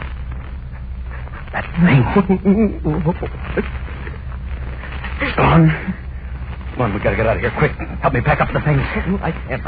I'm going to get out. Here, I'm going to break your neck. I'll turn you over to the sheriff and the mob. No, you wouldn't do Come that. on, help me get that projector in the box. Gotta get out of here quick. Yes. Yeah, quick. He's slow. Did you see what I saw?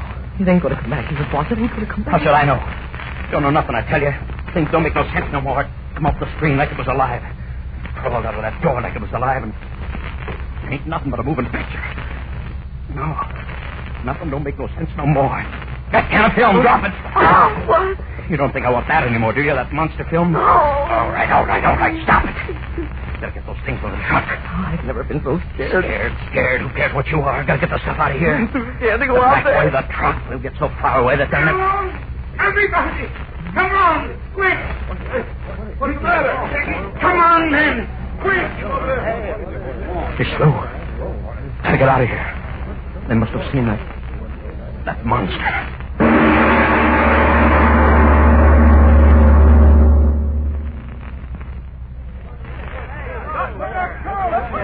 Look, them guys trying to start that truck. Stop him! Hey, what's the matter with you guys? I ain't done nothing. Keep your hands off of me, see? Pull him down out of there. The little guy, too. I ain't done nothing, mister. I ain't done nothing. I ain't done nothing. Wait a minute, I say. What's the matter with you guys?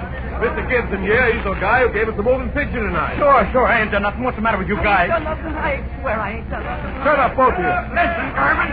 That's where that girl was killed just now, and these two guys are the only strangers in town. No, I'm an honest man. I ain't done nothing. Yeah, Mr. Gorman, he knows that. Go on, tell him, Mr. Gorman. Gibson's all right.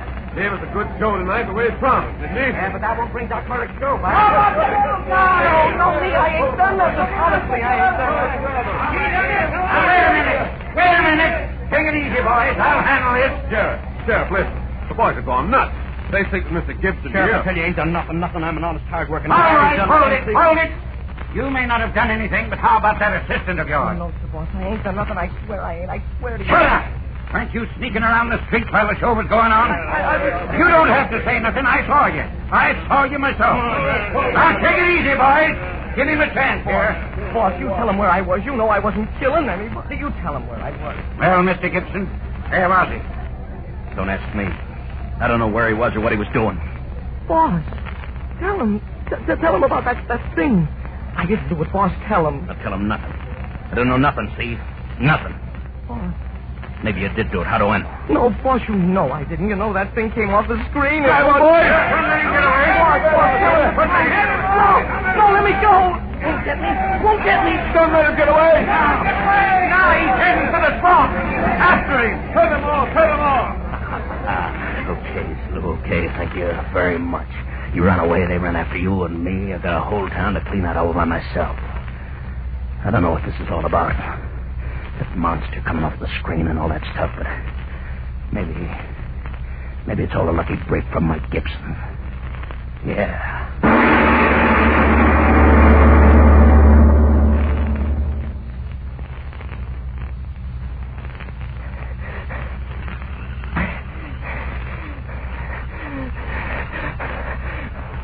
Get away. Gotta get away. Kill me. That's what they'll do. Kill me. I've never done nothing. I always try to be a good man. Always tried. And hide in the swamp. They won't get me. Oh, it's so dark. You can't see. What do they want to chase poor slow for? What for? I gotta get away. Oh, boss, why didn't you tell him that Slow didn't do nothing? Why didn't you help Slow? Slow always done what you asked him to, then he sure... Slow did everything you asked him, even when he didn't want to do it. Oh, you should have helped Slow, boss.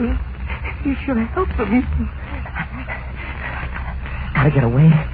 They'll kill me. I ain't done nothing.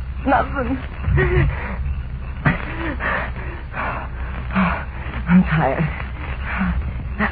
thing is staring at me. I gotta rest. I gotta rest.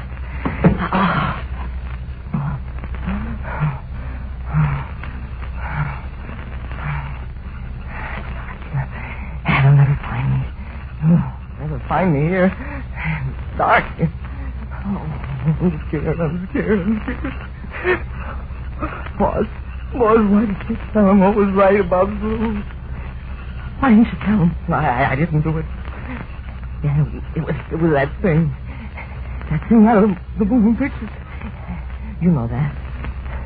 Yeah, that thing. I saw it too. Roll right off the screen. Roll right along the aisle. Green. Sort of looking here and there. With awful eyes shining. I saw it. And he saw it. Let's get it. It killed her. Oh, Lord Almighty, where is it now? Where is it now? Dogs. They got dogs after me. They're still after me. Them dogs are tracking me down.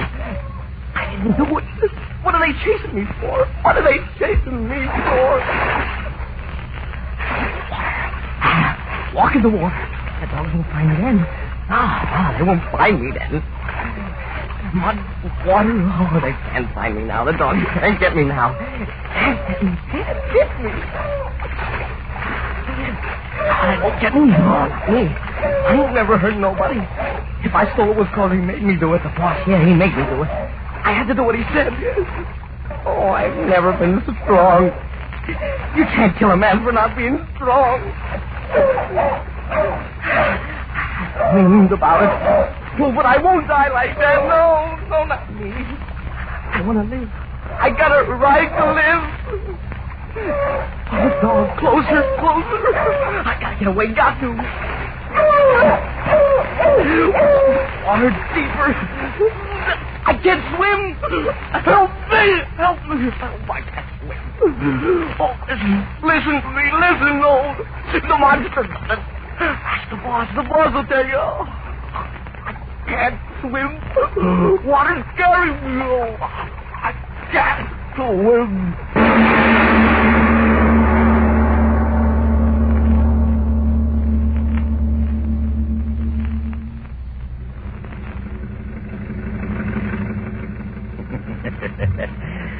What a night. Yeah, but me, I did all right. Wise guys run off, and I made a clean-up. Those wise guys open their eyes when they come home and find out I clean them out. Yeah. You blasted motor, you keep going. Gotta get out of here. Yeah, a long way out of here by morning. Hey, shooting. I bet you that's the other slough. Yeah. Nice going, Mike. Getting rid of slough and making yourself a nice piece of change. Yeah. It's been a crazy night. Even got me talking to myself. Those funny things I see, that monster crawling off the screen. I didn't see it. Nobody saw it. Something I thought I saw. Yeah, just something I thought I saw. Sure, it's only in my head. The thing was on the film. It can't come off the film. You throw it on the screen. There's nothing but the light. Sure. That's it. What I saw was in my head. Oh, you... Go ahead, miss. Now I'm going to get me a new truck. Yeah, you bet your life. Brand new truck. The smart guys running off after Slew. They got Slew and I got all that dough out of their banks. Monster. What's the matter with me? That sure was funny. Yeah, but I saw it crawling down the aisle. Oh, no, I never saw it. Slew, he... Yeah, Slew. Gotta get me a new assistant now. Well, that oughtn't be too hard. Assistants. They take the rap and I take the cash. Hey, what the heck is that? Get out of the way, you. What in the... Blasted headlights, I can't see a thing. Hey, you, get out of the way. Get out of the way! Dog. Big dog running ahead of the truck. Get out of the way, you blasted dog! No, dog, it's that thing. The thing out of the moving picture running ahead of me. It can't be. It can't, but it is. Thing out of the film. All right, I'll show you. I'll run it down. Run it down. Blast the truck. Gotta go faster, faster, faster. Gotta kill it. I got her. They'll blame me. Everywhere I go, they'll blame me. Come on. Faster. Faster, faster, faster, faster. Way ahead. Faster. There it stopped. Waiting for me, huh? All right. I'll get you now. It's not it. It's a wall. Brakes. It's a wall. I can't stop. I can't.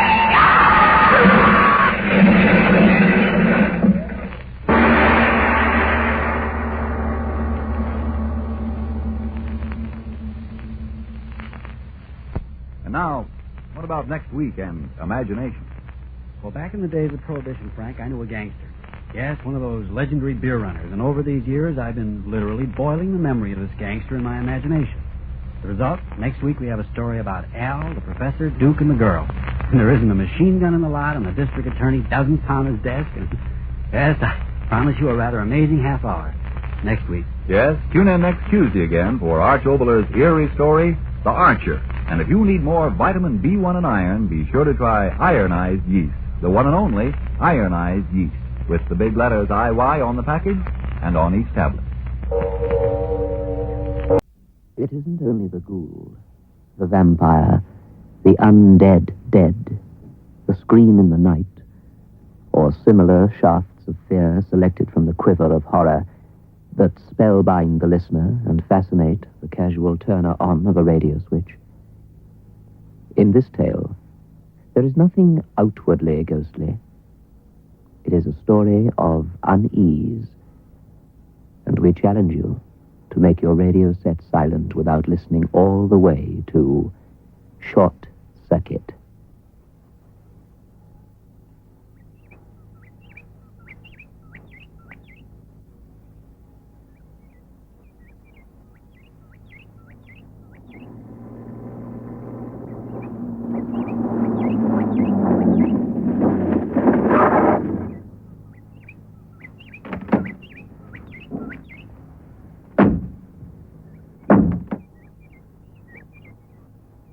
Desolate. Yes, Mr. Fassberger. Though, mind you, at this time of year, I mean, when spring comes and the trees are I in leaf. prefer it desolate.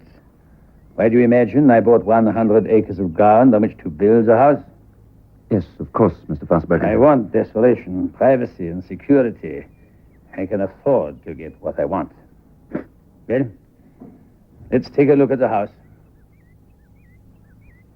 And the two men, Mason and Fassberger, walked towards the building. The two men walked, each bent unknowingly upon his own individual journey beyond midnight.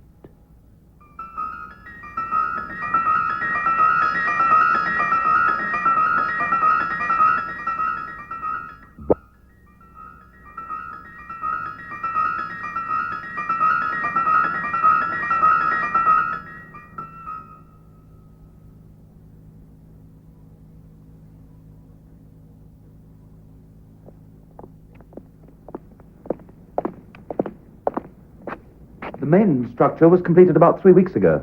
Since then, the engineers have been installing and testing the electrical circuits. The final tests were only made yesterday. And the builders? Oh, they were flown back to the continent immediately.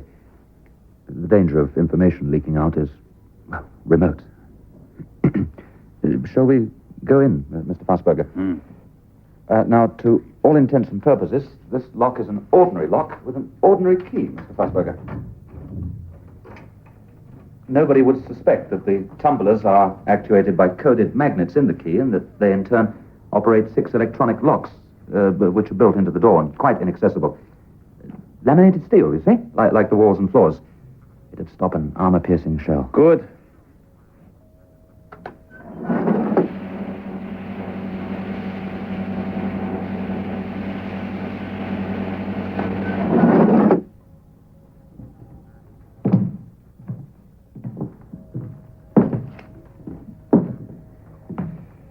Now, switch the lights on. The whole ceiling glows, you see. Not just a globe or collection of globes.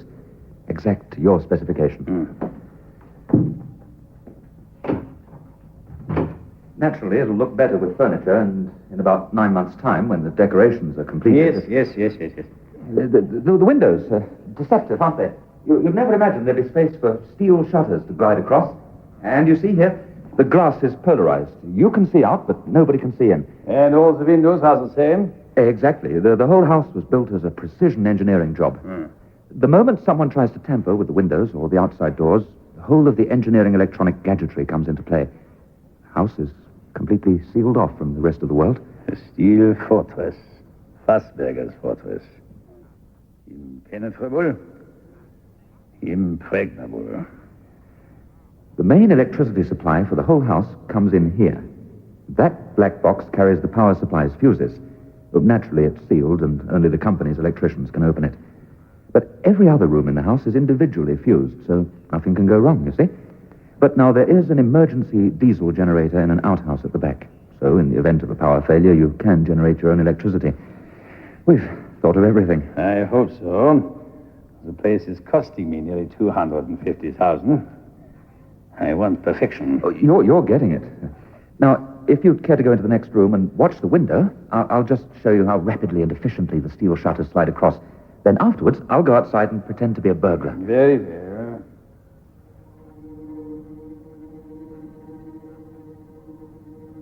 Fassberger stood by the horizontal window and fingered the edge of the steel frame with his podgy fingers.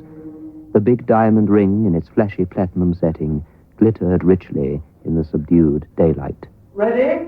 Yes.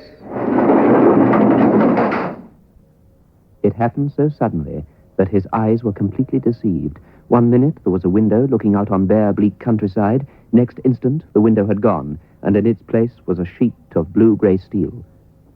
Curiously, there was an agonizing pain in the middle of his right hand. Even more frightening, the hand suddenly seemed to have become immovably attached to the window frame.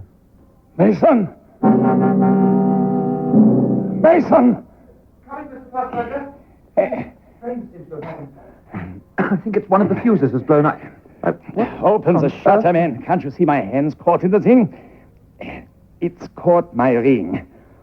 Might have lost my hand if it hadn't been for the diamond. Oh, dear, yes, I'll go and...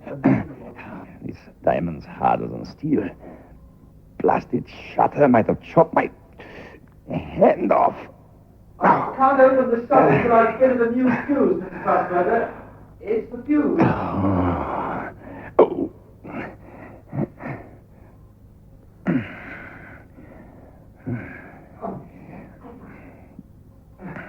The new fuse is blown too. It's because the shutter's jammed.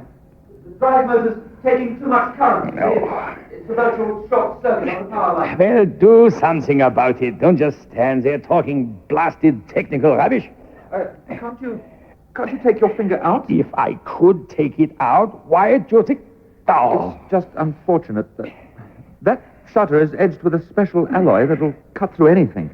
If someone tried to smash through the window with a steel bar, the shutter would cut the thing in half. But diamond's too hard. A fraction of an inch either way, and there'd have been no trouble. A fraction of an inch either way, and I'd have lost my blasted finger. That wouldn't have blown the fuse. It's the diamonds causing the trouble. The drive motor's come to a standstill. It may even be burning at this moment. Mason, I don't care. The fuse is only rated for 5 amps, you see. Then put in a bigger fuse. It might work. One could only open the shutter of a fraction of an inch, perhaps. Oh. Oh. That'll...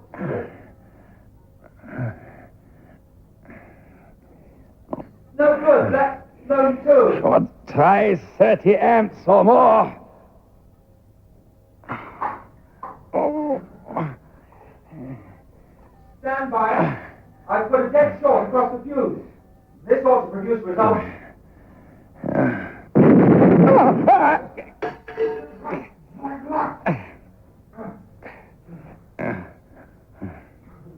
The light's gone.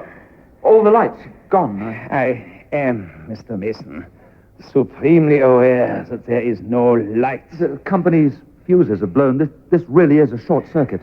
Telephone the power company. Tell them to send the electricians here immediately. Tell them it's urgent. That's impossible, Mr. Fassberger. The telephone isn't connected yet. Well, in that case, you'd better take my car. Drive to the nearest town. Bring back electricians, engineers, fire brigade, anyone you like. But let's have some action. Don't you realize that I'm in dreadful pain? I can't get out of the house. There isn't any power to operate the doors and windows. We're sealed in, Mr. Fassberger. Then start the diesel engine. The diesel's outside. Unless I can open a door, I can't reach it. Tell me, Mason, what do you propose to do? I asked you to build a house that couldn't be broken into. Not one it's impossible to escape from. I suppose the only thing to do is to try and force open the power company's fuse box. The point is that I haven't got any tools. The fuse box is sealed, and you have to have a special star-shaped screwdriver. All I've got is a pipe scraper and a bunch of keys. Feel in my right-hand trouser pocket. You will find a key ring with a small gold penknife attached. Yes, I'll need light, too. It's practically dark here. It'll be completely black back there. In my coat pocket, there is a gold cigarette lighter. You may use it. Yes, Right then, I'll do what I can. Do what you can.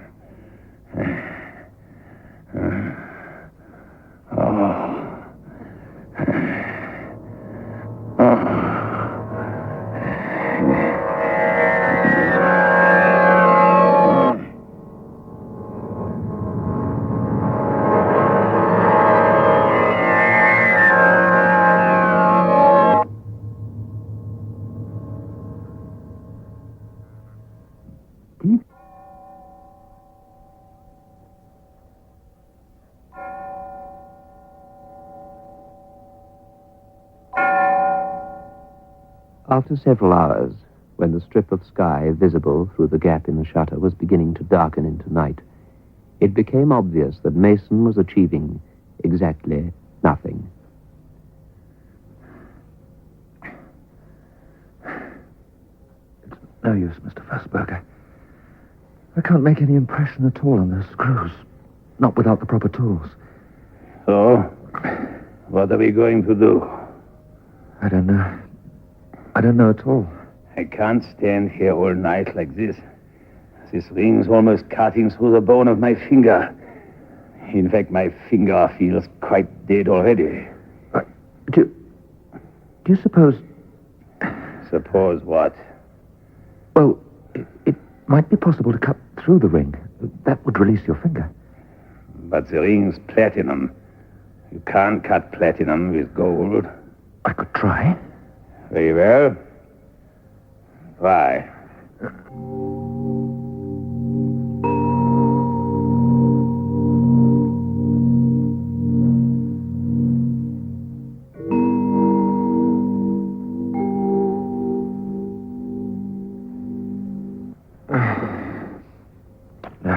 No good.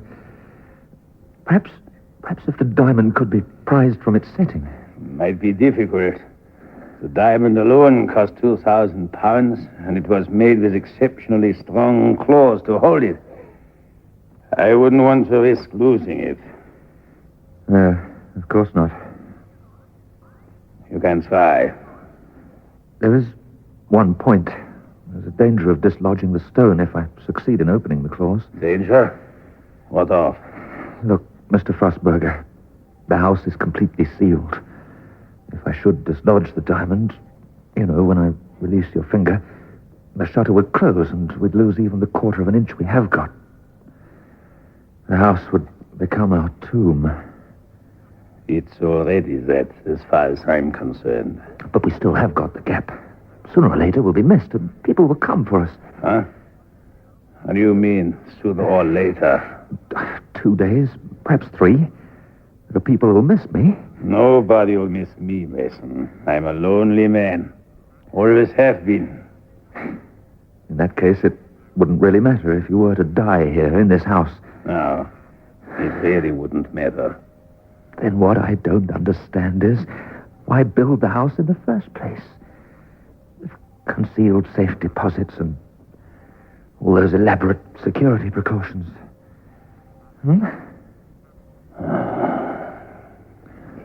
I have an instinct for certain things, Mason. And I know that the world's on the brink of what will be the worst economic crisis in history. Currency will lose all its value. Gold would be worthwhile investment if one could buy gold. But I've settled for precious stones. I've sunk nearly all I've got into diamonds, natural sapphires, and emeralds. 4 million pounds worth. When the crisis comes, these stones will not lose their value. They will increase. There isn't a bank in the country I would trust. So, I have built my own bank. My fortress. You're shrewd. Very shrewd. But what are you going to do about your finger? I'd give 10% of all I have to the man who can solve this predicament.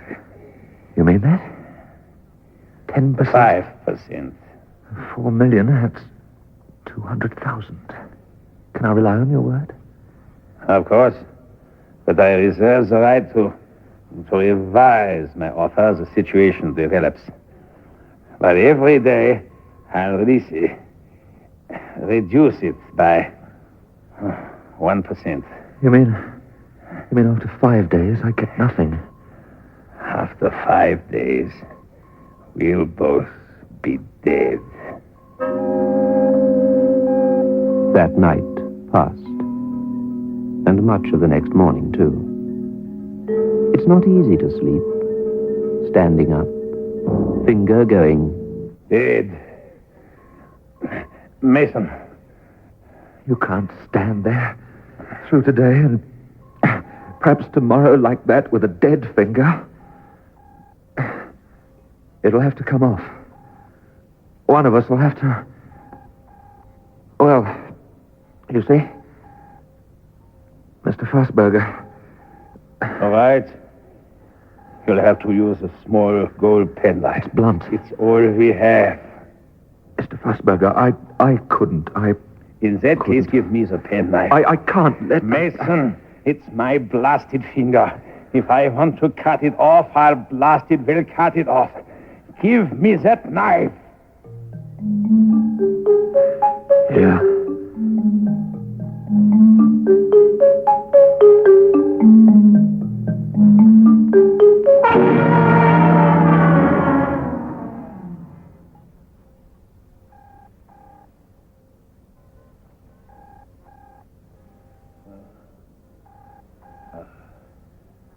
I'm free. I can move around. I'm more than halfway towards solving the entire problem. Yes.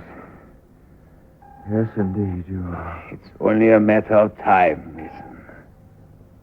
Only a matter of time.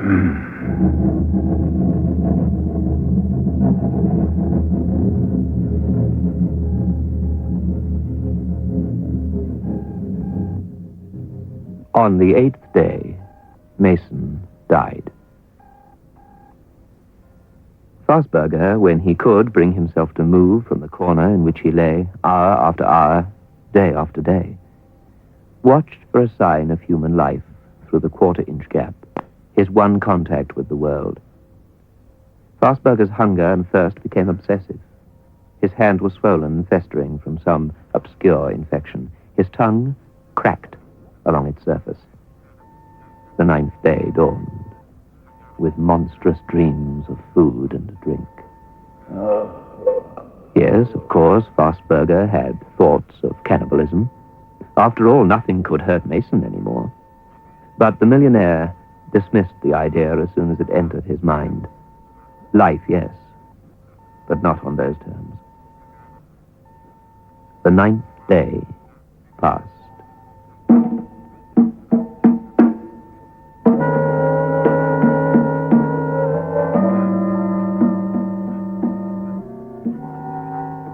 Faustberger, managing to mentally elbow thoughts of food and cool, clear water aside, pondered for a few lone seconds on the absence of any will. And then big pictures of venison and wine crowded back, and Faustberger, aware of little except late evening filtered sunlight, like a rod through the quarter-inch crack in the shutters, prepared to die. And then, suddenly...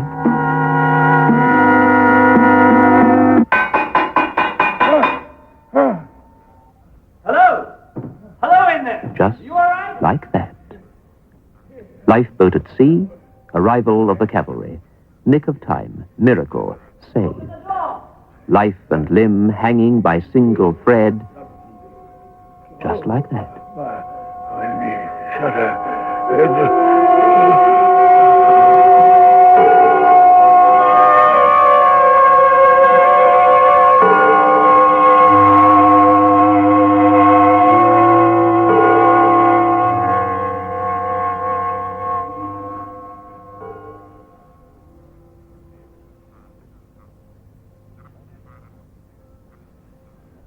Will you have another sherry, Mr. Faustberger? Thank you, madam. Thank you. I'm so glad I decided on a private funeral. Poor Harold would have hated the relations to have been there, especially his mother. He never got on with his mother. Isn't that strange? Mother and son. Yet with Harold, how well. Thank you. I would like to give you something, Mrs. Mason. Your late husband and I entered into an agreement. It concerns a sum of money. 200,000 pounds, to be precise.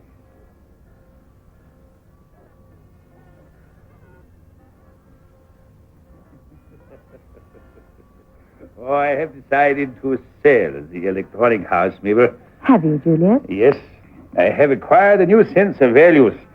I sought security only to find insecurity and danger. My plans didn't really work. Life is not an investment, Julius. You can't really live in terms of profit and loss.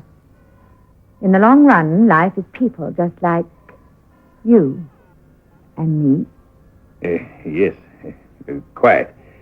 So I shall sell it. Don't think me a ghoul, but may I see it? The house, I mean, before you... Oh, I don't think I could... Just one small visit, a short one. I feel maybe Please. Very well. The lawyers were prompt and thorough. The money, everything is satisfactory. Oh, yes. Thank you, Julius.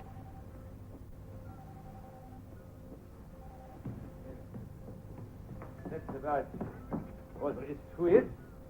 Of course, I don't expect a lady to fully grasp the intricacies of... Oh, but I do. I understand perfectly.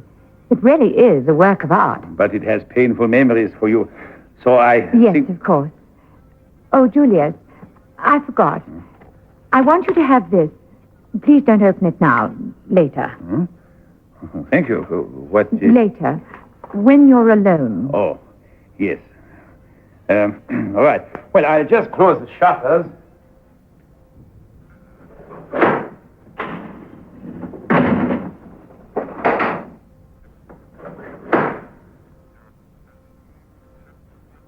You know, despite what happened here, despite the fact... Maybe? Let's go now. Mabel, where are you? I think we'll leave now. One has enjoyed the usefulness of two hands for more than 40 years. Getting familiar with one hand. What? Mabel! Mabel, where are you?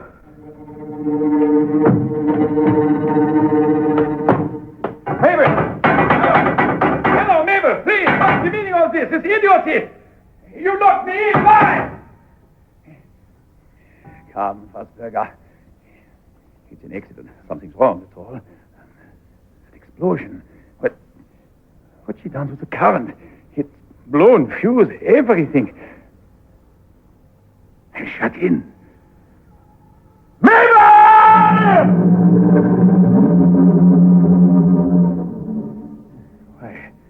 Why has she done this? How? That letter, the one she gave me.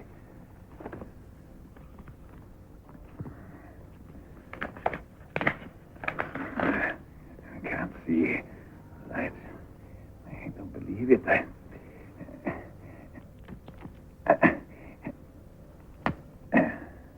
When you read this, Mr. Faustberger, you will, if all goes well, be standing alone in your electronic monstrosity, the house which became my husband's tomb. Always supposing I have managed, by the time you read this, to seal you in the house and cut off the power. I shall return in perhaps 3 weeks. Oh, I have a strong stomach, believe me. I shall destroy the letter you are reading now. Wherever you decide to hide it as evidence, I shall find it. You see, I loved poor Harold, and I hold you responsible for his death. Therefore, I think it is only fair that you should share his fate. And, after all, no one will miss you, will they? Thank you for the £200,000. Goodbye. Mabel Mason. No. No.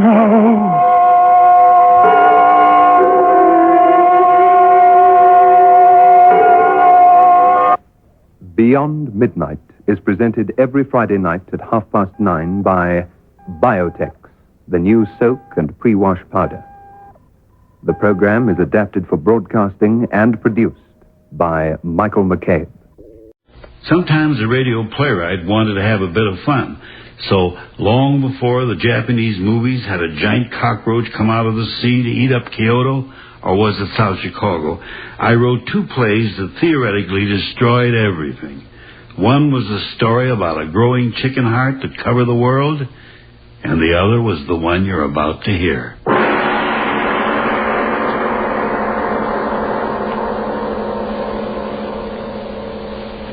Lights out. Everybody. It is later than you think. This is Arch Obler. Someone has said that the 2 main springs which drive the world are hunger and the will to power. I think we'll all agree about the hunger, but as to the will to power, well, sometimes I think it's not quite as strenuous as that. There are some people in this world who don't want to run anything. They just want to be liked. And that's the mainspring of our story tonight, oxychloride eggs.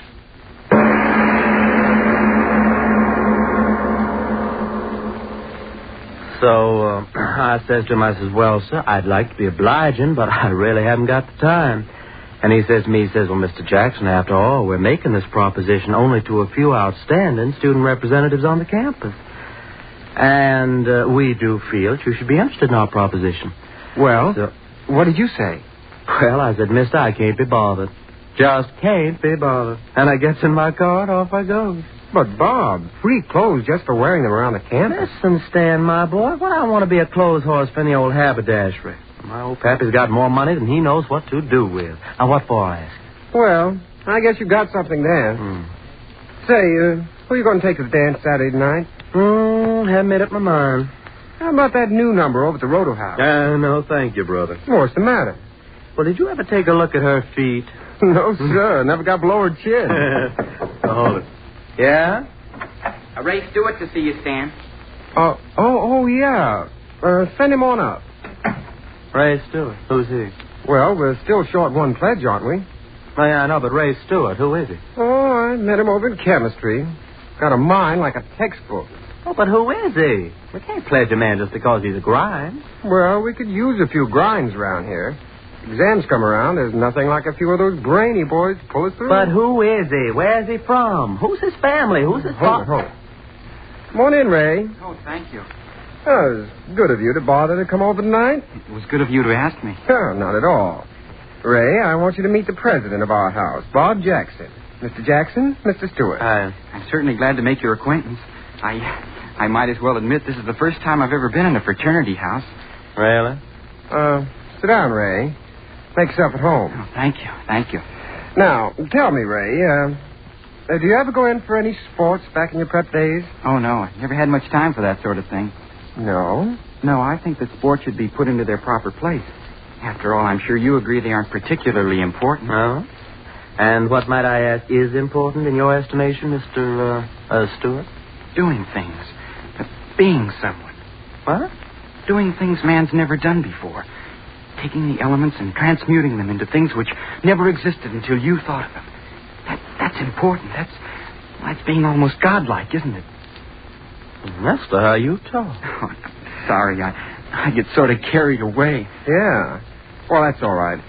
Bob, his boy sure knows his chemistry. Huh? Oh, I really don't know so much. Say, I ought to know better. You pulled me over some tough spots in this course. I'm very glad to help you whenever I can. If I lived here, I could help you all the time. I could help you too, Mr. Jackson. If I need help, I know where to get it. Oh, I didn't mean to offend. It's all right, Stewart. Now, tell me, you're from around Chicago way, aren't you? Oh, no, Milwaukee. Lived there for years. Don't tell me I'm one of those brewing families. Oh, no. We're not wealthy people at all.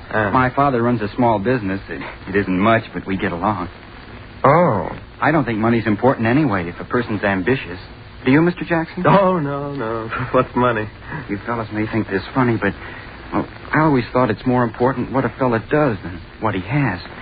I mean, I've always had the feeling that someday, somehow, I'm going to do something really important. Maybe even miraculous. Well, now, what do you expect to do? Discover the missing link? Yes, Stewart. What is this miracle you expect to perform? Well, I don't know exactly. Ever since I've been just a kid, I've been interested in chemistry, and I've had a feeling that someday I'd perform an experiment, mix certain chemicals together, and something would happen that never happened before. Now you hear that, Stan? A miracle man. Amazing, my dear Bob. Simply amazing. I know it sounds silly, but the things I dream about always seem to work out. Well, would you mind telling us the last miracle that worked out? Well, this. This? Oh, what do you mean? Well, as long as I can remember, I've always wanted to belong to a fraternity, and here I am. I mean, you invited me. Oh, just a minute there, fellow. Mr. Stewart, it's been awfully nice of you to come over and visit with us, and someday we'll have you back again. But now we've got some studying to do, so if you don't mind... Oh, no, not at all. It was nice of you to invite me over. Well, good night, fellas. Good night. Good night. All the screwy crackpot. Did you see the look in his eye when he was talking about miracles? Yeah. Well, it'll be a miracle if he ever gets back into this house again, I'll tell you that. What in the world ever made you ask him over here? Well, I didn't know. How was I to know he's a crackpot? Pledge him to our fraternity. Pledge him to the booby hatch.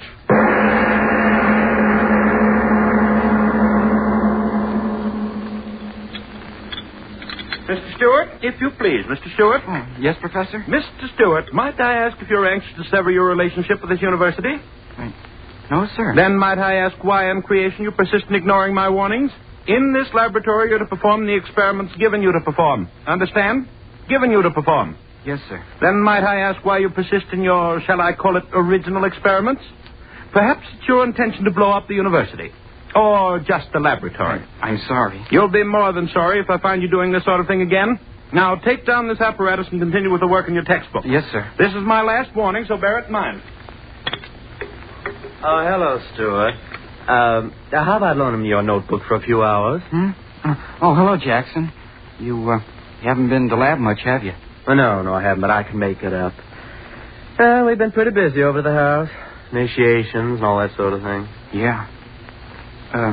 Jackson. Yeah? You never invited me back. I thought maybe you forgot. Oh, well, you know how those things are. I I wrote my mother that I was joining your fraternity. Well, that was a sap thing to do. Was it? Well, we hadn't pledged you. Stan simply invited you over so I could talk to you. But you said you wanted me to come back. Oh, now, look here, fella. Don't be stupid about this. We didn't pledge you, so that's that. You're not going to pledge me? Certainly not. But why? I don't have to tell you why. But you've got to tell me. Oh, quit pawing me, will you? All right, you're asking for it, so here it is. We didn't pledge you because we think you're a crackpot. A what? A crackpot. You talk about miracles. You spend every minute of your time here in the lab monkeying around with things you don't know anything about, getting yourself in all kinds of trouble. Yeah, and you look like a first-class screwball. But I'm just trying to make... I don't care whatever it is you're trying. It isn't normal. I'll bet you never had a glass of beer in your life. And if a girl ever looked at you, you'd fall over in a faint. Then you're not going to pledge me? You're not going to pledge No, we're not going to pledge you. So if your mom expects you to be in a fraternity, you better start cooking up one of those miracles, fella. A first-class miracle.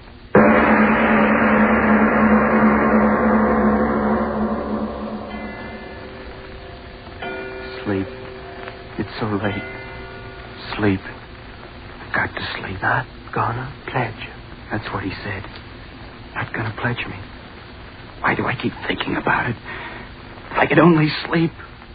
Sleep. We think you're a crackpot. Oh, I gotta stop thinking about these things. It's not healthy to think what I'm thinking. Crackpot. Not gonna pledge you. Crackpot. What's the matter with my head? I heard him talking in it over and over and over again. Crackpot. I'm not crazy. I'm not. I'm as good as you are. I'm as good as both of you put together. Stop saying that. Stop saying it. I'll show you. I'll show you both. I'm better than you are. I'm better than anybody. I'll show you.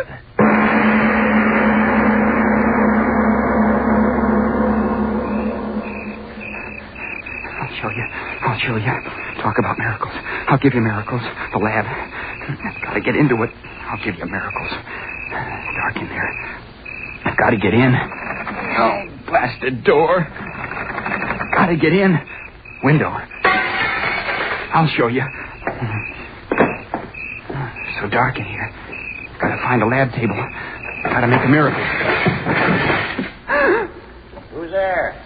Who's there, I say? Watchman. Come on now. Who's there? Talk up. You don't have to get so excited. I'm a student. Student, eh? Let's have a look at you. That flashlight, you're blinding me. I've got to see who you are, don't I? Yeah, I know you. Seen you on the campus. I told you I'm a student. Well, that don't give you no right to be here after hours. How'd you get in here? Oh, broke a window now, did you? Huh? I didn't break the window. But I heard the glass. So did I, and I followed the man in here. Man, what are you talking about? Give me your flashlight, and I'll show you. All right. Here. Look behind you. What? No one will stop me. No one. Miracle. Gotta make one. Got to.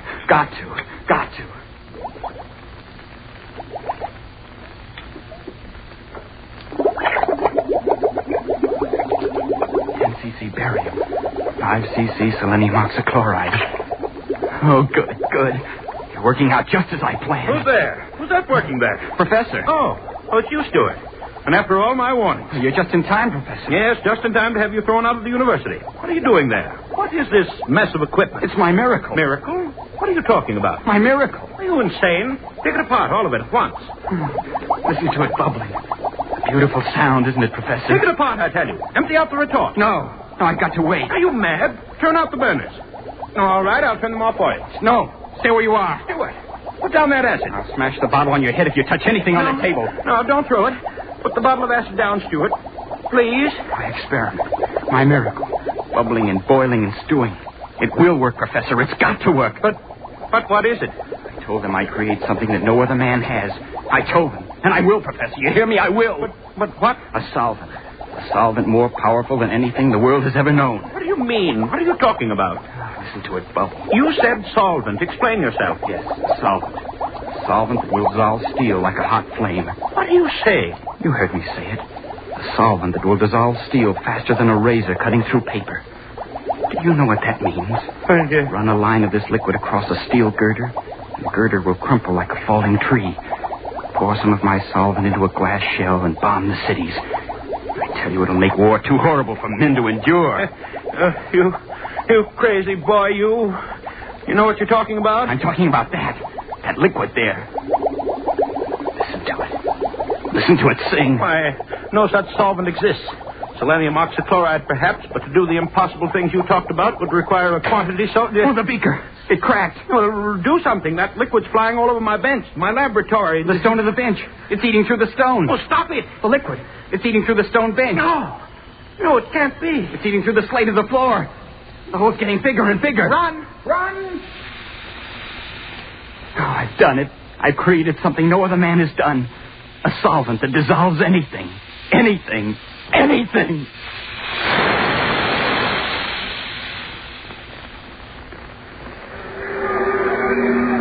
what happened? What's the matter? The lamp. I guess it's on fire. Well, where's the fire? I can't see anything. The whole school's out here. Hey, fellas, what's up? Nobody seems to know. Something's gone wrong in the lab. Firemen won't let us in. Something burning? I don't know. Can't get near enough to find out. I can't see any fire. There's plenty of smoke, though. Plenty of excitement. Read about it in tomorrow's paper, I'll bet you.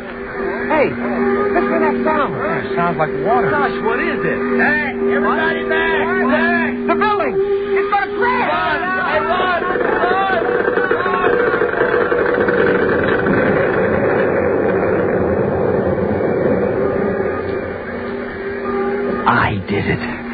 I did it.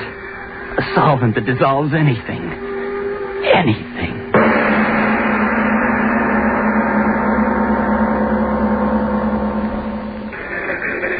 Hey, Chief, look at this. Huh? What's the matter, Murph? Somebody have sex doublets? Get a load of this, Chief. Came in over the news wires. Read it. Additional on Whitmore University. Mysterious cavity on campus growing larger hourly. More follows. Mysterious cavity. Hey, what is this, a dentist advertisement? Don't you remember, Chief? A couple hours ago, that flash about something eating a hole so big a building fell in it. This is the follow-up. The thing's getting bigger. What do you want to do about it? Forget it. What? Don't you see through a gag when it hits you in the face? Somebody's just having fun on the wires. Ha! Mysterious cavity growing bigger. Well, when it's as big as a hole in your head, that'll be news, Murph. That'll be news. Anything. It dissolves anything. And I did it. I discovered it.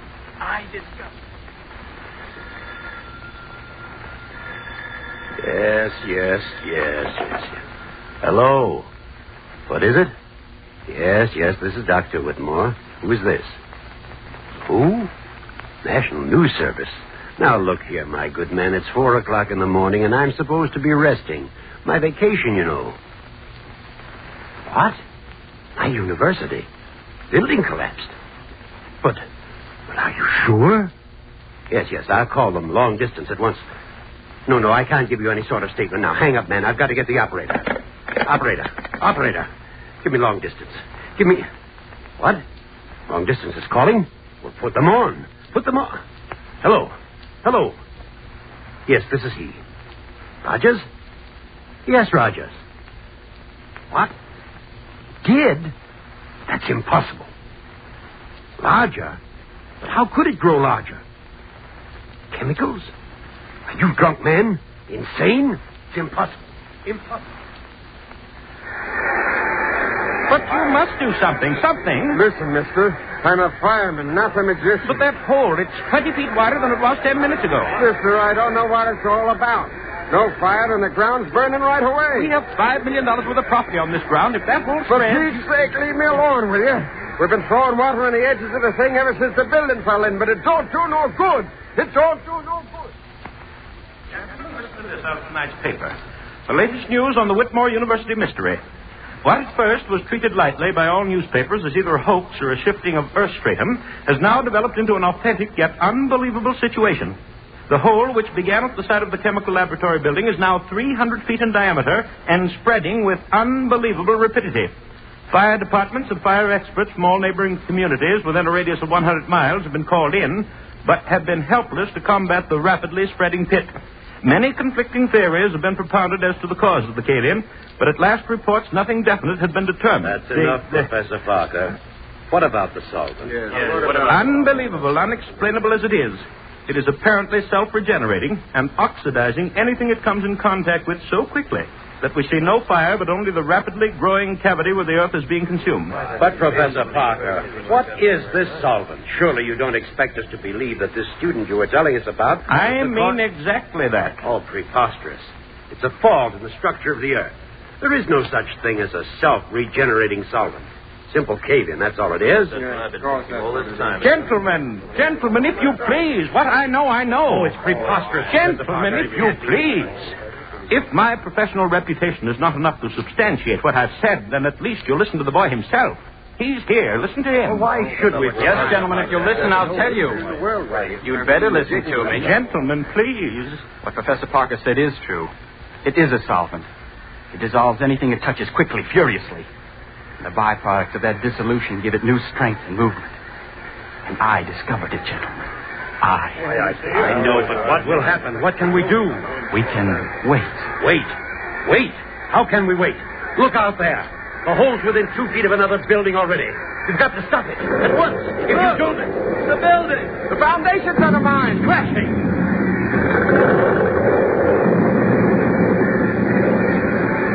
Mother in heaven. Harris Hall. Caved right in the hole. Professor Parker. You boy, listen. Which chemicals did you use? We've got to fight it with chemicals. Spread them around the edge. Neutralize the sulfur. Yes, that's it. Chemicals. We'll neutralize the reaction. No, gentlemen. Listen. You may neutralize the reaction at the edges of the hole. But you forget one thing. What? What are you talking about? The solvent is eating downward at many times the rate it's eating outward. You may neutralize the reaction at the edges of the hole. But have you forgotten? It's eaten the hole 1/4 of a mile deep already. And it's eating into the earth faster and faster. How are you going to stop that? Faster and faster at an ever-increasing rate, this strange cancer on the surface is eating away. It is now approximately 14 hours since the phenomenon began, and already it has eaten outward a distance approximately 1 mile in diameter, with a resulting damage of over 1.5 million in property. Truly, the most astounding factor in this catastrophe is the fact that the hole is increasing in depth at an unbelievable rate. At our last reports, approximately 10 minutes ago, the pit had reached a depth of approximately 3 miles, and experts apparently refuse to predict how much further this earth cancer will go. What only a handful of hours ago was a quiet section of the country in which stood the Whitmore University is now a great gaping pit in the surface of the earth, out of which rise strange noxious gases as that burning something eats deeper and deeper and deeper into the bowels of the earth. The latest sonic recordings indicate that the shaft has now reached a depth of 11 miles, 2,342 feet. I'm right on the scene and will continue to send reports as quickly as I get. Sure is a crowd here. Yeah, 500,000, they say. Yeah, watching it and waiting. And for what? Ain't it ever going to stop, Stan? Don't ask me. I don't know. It's going deeper and deeper every minute. There ain't no stopping it. Listen to them. Scared, ain't they? Every one of them. Well, aren't you? Yeah, sure. That hole going deeper and deeper into the ground, and nobody can stop it. And what happens when it gets all the way through, nobody knows. Sure, I'm scared. Scared plenty. Earthquake. Help, send help. Volcano erupting. City on fire. Martial law declared. Tidal waves sweeping inland. Nothing can stop it. Nothing. Earthquake. Fire. Tidal waves. We're coming to an end. Judgment of God. Judgment of God. From Siberia to Cape Town to San Francisco and around the world again. I tell you, the Earth's ripping apart. And I tell you, it's that hole in the ground that's done it. It's affected the rotation of the Earth. Unbalanced things. Yes, and it's biting deeper every minute. What'll happen when it eats through to the other side? The ocean pouring through. We'll die. We'll all die. Who's to blame? Who's to blame? Who's to blame? It's that kid who's to blame. Yeah, we read it in the papers. That crazy college kid. There he is. That's him. That's him. No, let me go, you fools, you. I've done a great thing, a wonderful thing. Created something no one ever thought of. No, let me down. Let me down. Let me down, you fools. I started the song, but I didn't know this would happen. You can't blame me for a miracle. Throw him in the hole. No. Yes, throw him in the hole. He made it. No, don't throw me down in there. There's no bottom to it. No.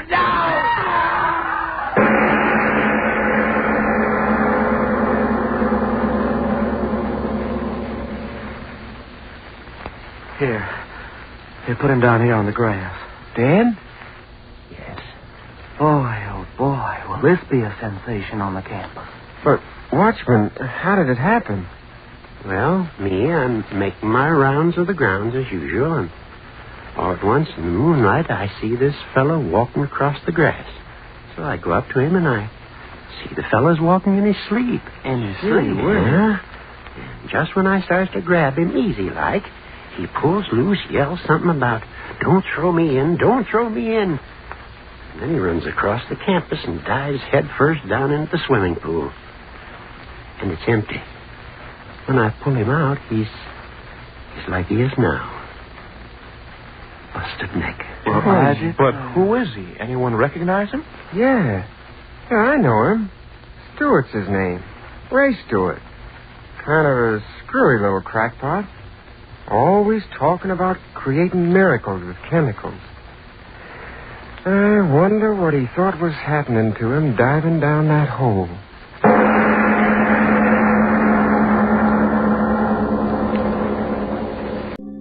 Although every word of this story is as true as despair, I do not expect people to believe it. Nowadays, a rational explanation is required before belief is possible. Let me at once then offer the rational explanation. It is held that Harry and Laura Innes were under a delusion on that 31st of October, and that this supposition places the whole matter on a satisfactory and believable basis. But there were 3 who took part in the events of the 31st. The other man still lives, and can speak to the truth of the least credible part of Harry's story. October the 31st. It began like any other last day of the month, and progressed into terror as it moved beyond midnight. I never in my life knew what it was like to have enough money to satisfy the most ordinary needs.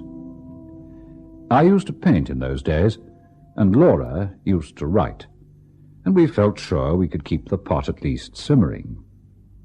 Living in town was out of the question, so we went to look for a cottage in the country.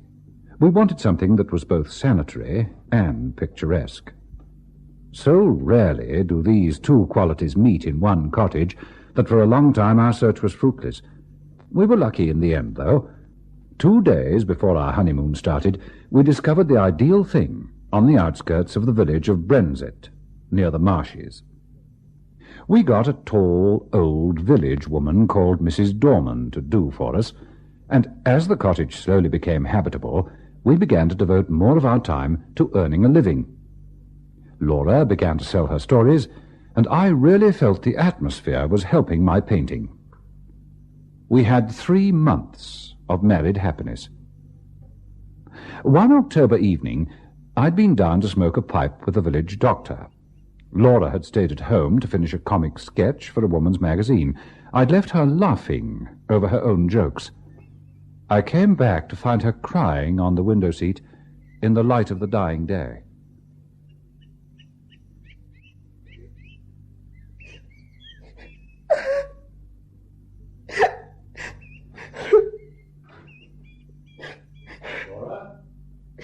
Laura,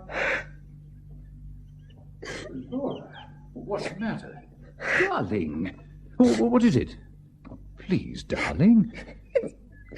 It's Mrs. Dorman. What? What's she done? She says she's got to go before the end of the month. She says her niece is ill. She's gone down to see her now, but I don't believe that's the reason. Her niece is always ill. I think someone's been saying something against us. She was acting so queerly. Oh, come on, darling. Never mind. It's all right. Don't cry. Don't you see? It's serious. We'll have to work all day. We'll only be able to rest while we're waiting for the kettle to boil. We won't have time to earn any money. Listen. There'll be plenty of time, even if we do have to... Laura, listen to me. I'll speak to Mrs. Dorman when she comes back and see if I can't make her change her mind. She probably wants more money or something. It'll be all right, you see. Oh, Come on, love. It's a beautiful evening, not dark yet. Let's take a walk up to the church, Come on, darling, fetch your coat. I don't need a coat. It's not cold out. Harry, I will learn to cook soon. Oh, don't worry. We walked under the yew trees up to the little old church. The path was called the Bier Walk, because years before it had been the way by which the corpses had been carried to burial. I didn't tell Laura this, though. She was impressionable. The church was Norman and was only used on Sundays.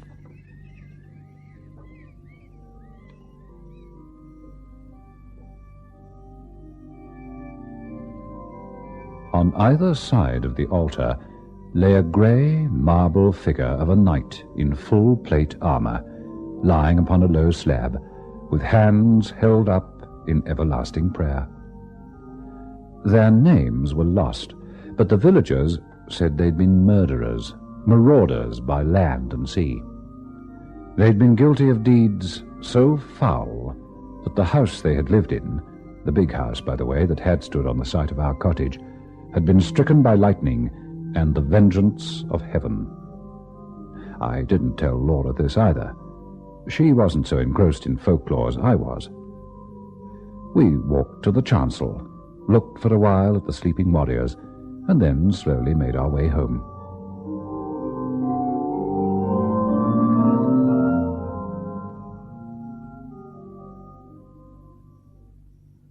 Mrs. Dorman had come back from the village, and so as soon as Laura had gone to our bedroom, I went into the kitchen to square things up with our servant. Well, can't you stay for another month? No, sir. I'm bound to go by Thursday. Yeah, but it's Monday today. I mean, I think you might have let us know before. There's no time now to get anybody else. My wife's not up to too much heavy work. Can't you stay till next week? I might be able to come back next week. Good, but why do you have to go this week? Come on, out with it. It's cold, sir. They say, sir, that this was a big house in Catholic times, and there was many deeds done here. Well, tell me about it, Mrs. Dorman. Well, you needn't mind about telling me. I won't make fun or anything. Would you like to sit down? No, sir, thank you. Well? Well, sir, you may have seen in the church, beside the altar, two shapes. The knights in armour. Effigies. I mean them two bodies, drawed out, man-size in marble. Man-size in marble. I thought then that her description was 1,000 times more graphic than mine. They do say, as on All Saints' Eve, them two bodies sit up on their slabs and gets off them, and then walks down the aisle in their marble. And as the church clock strikes 11, they walks out of the church door and over the graves and along the bier walk. And if it's a wet night, there's the marks of their feet in the morning.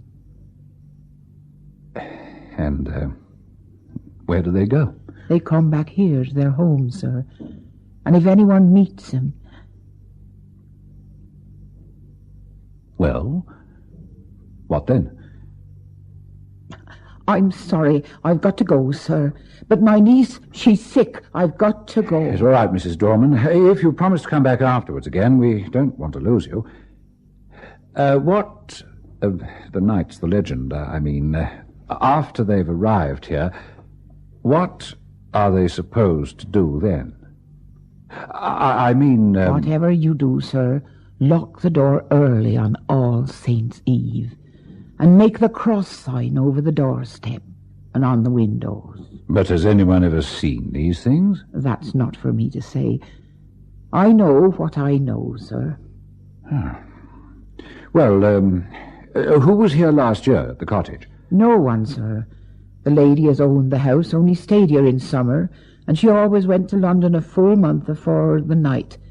All Saints. I'm sorry to inconvenience you and your lady, but my niece is ill and I must go on Thursday. I didn't tell Laura of the shapes that walked in their marble, partly because a legend concerning our house might trouble her, and partly, I think, from some more occult reason. I soon forgot about it myself, anyway. I was painting a portrait of Laura against the lattice window, and I couldn't think of much else. There. Steak, potatoes. Oh, tell me I'm learning fast. Say it's as good as Mrs. Dorman, even if it isn't. It looks beautiful. The painting's coming along marvellously, darling. There's only one thing. Oh, this is better than Mrs. Dorman. What's that? I don't believe you. Harry, it's a lovely painting, but you've made me really beautiful. Well, you are beautiful. I love you. Well, if you love me, get your elbow out of my dinner.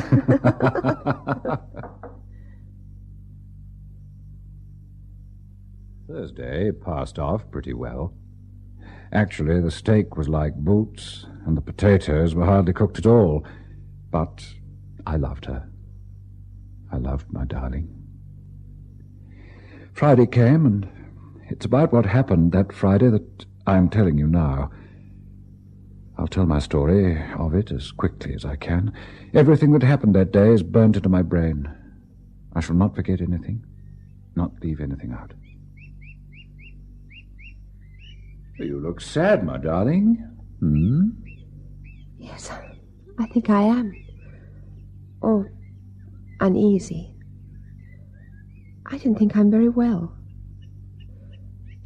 It's not cold, is it? What's the matter? No, not cold. I've shivered lots of times this morning. Do you ever have presentiments of evil? No, I shouldn't believe in them if I had. I do. The night my father died, I knew it. He was right away in the north of Scotland. But I knew. Harry! We haven't played the gramophone since we've been here. Oh, let's play it now. What shall we have? She sorted through our record collection, and she looked like a small child.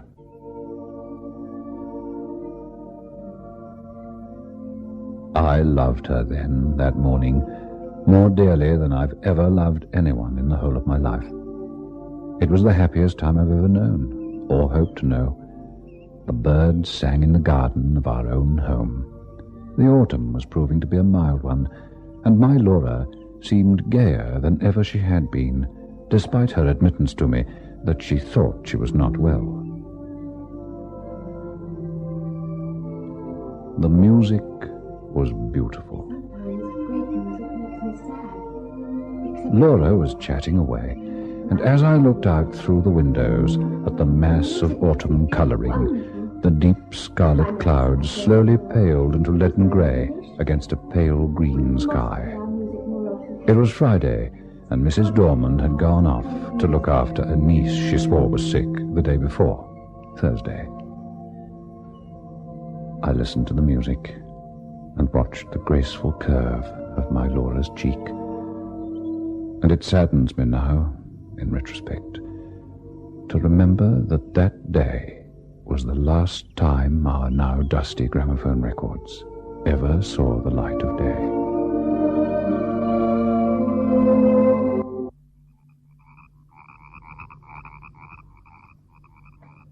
There must be millions of them in those marshes. The frogs.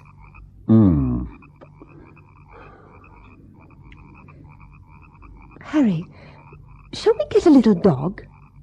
If you like. Maybe not such a little one, either. Let's have a Great Dane. Great Dane? Yes, so that everyone will be frightened and keep away. Well, who do you want to keep away, for pity's sake? People who shouldn't be here. Hmm? Oh, I don't know. burglars and things.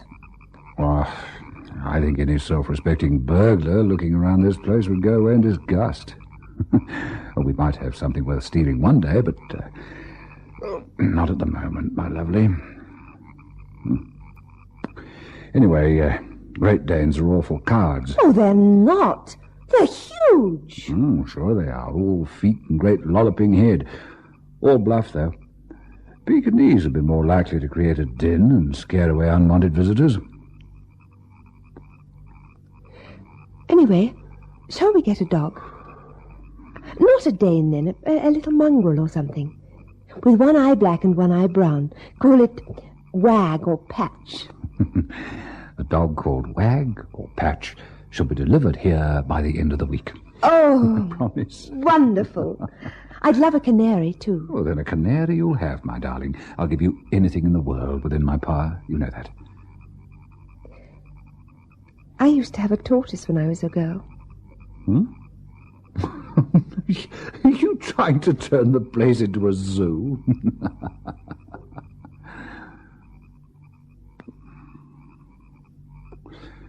Oh, is my pipe bothering you? No, of course not. What's the time? 10:30. All the same, I think I'll take the last of it outside for a bit. Last of what? My pipe. Brutal to sit in here, filling the place with strong Cavendish. Oh, I don't mind. I'll come with you. No, sweetheart, not tonight. You're much too tired. Shan't be long. You were shivering this morning. I'm all right now, honestly. Get to bed. I'll have an invalid to nurse tomorrow, as well as the boots to clean. Kiss me, then. Come on, pussy. You're tired. Housework's been too much for you. Harry.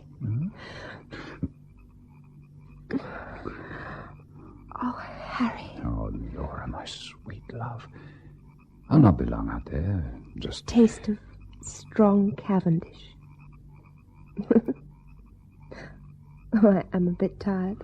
Yes, I know. We've been very happy today, haven't we, darling? Don't stay out too long. I won't.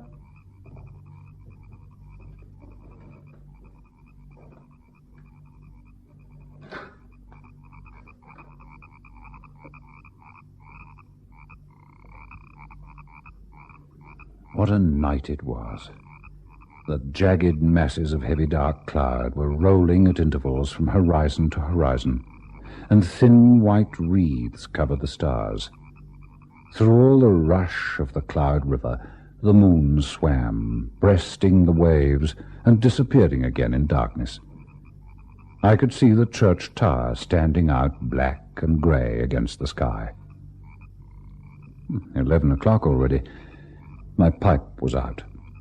I looked in at the bedroom window and saw Laura half lying on her chair in front of her dressing table. My heart went out to her. I decided to take a walk up to the church. So, with a last look at my dearest wife, I left our cottage and began my walk. There must be a God, I thought to myself, and a God who was good. How otherwise could anything as sweet as Laura ever have been imagined?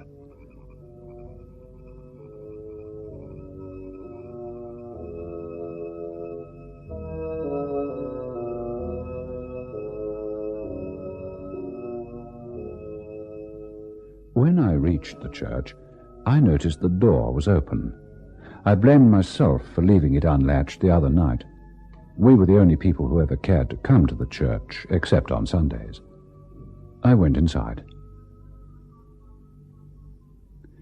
It seems strange, perhaps, that I should have gone halfway up the aisle before I remembered, with a sudden chill, followed by as sudden a rush of self-contempt, that this was the very day and hour when, according to tradition, the shapes drawed out man-size in marble began to walk. Having remembered the legend, I decided to go and have a look at the marble knights.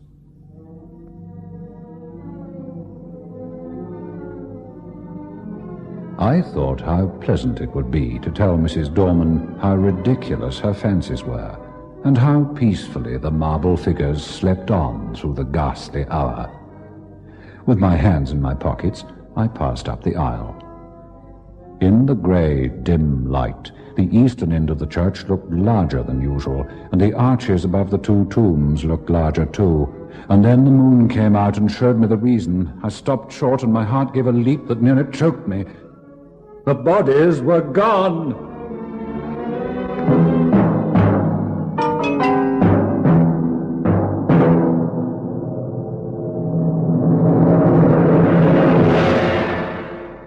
The marble slabs lay wide and bare in the moonlight that slanted through the east window.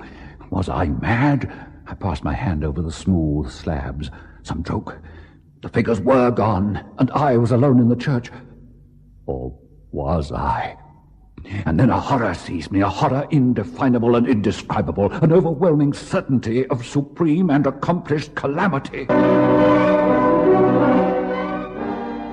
Laura! Laura! Laura!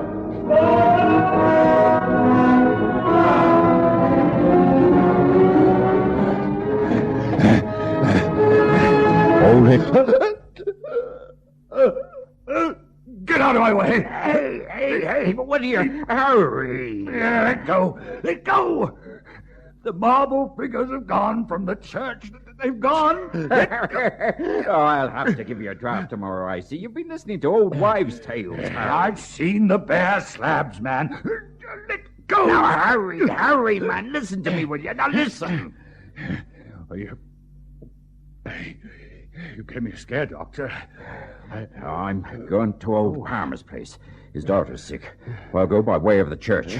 Show me the bare slabs. Well, you go if you like. I'm going home to my wife. Look, will you let go my arm? Oh, rubbish, man. Do you think I'll permit that? I hate to go saying all your life that you've seen marble endowed with vitality, and me to go all me life saying you're a coward? No, sir, you shan't do it. Now, come on. Come on now. I'll prove to you you were dreaming. We went back to that terrible church and walked up the aisle. Walked to the marble slabs. The doctor produced matches. I admit I closed my eyes. I knew the figures would not be there.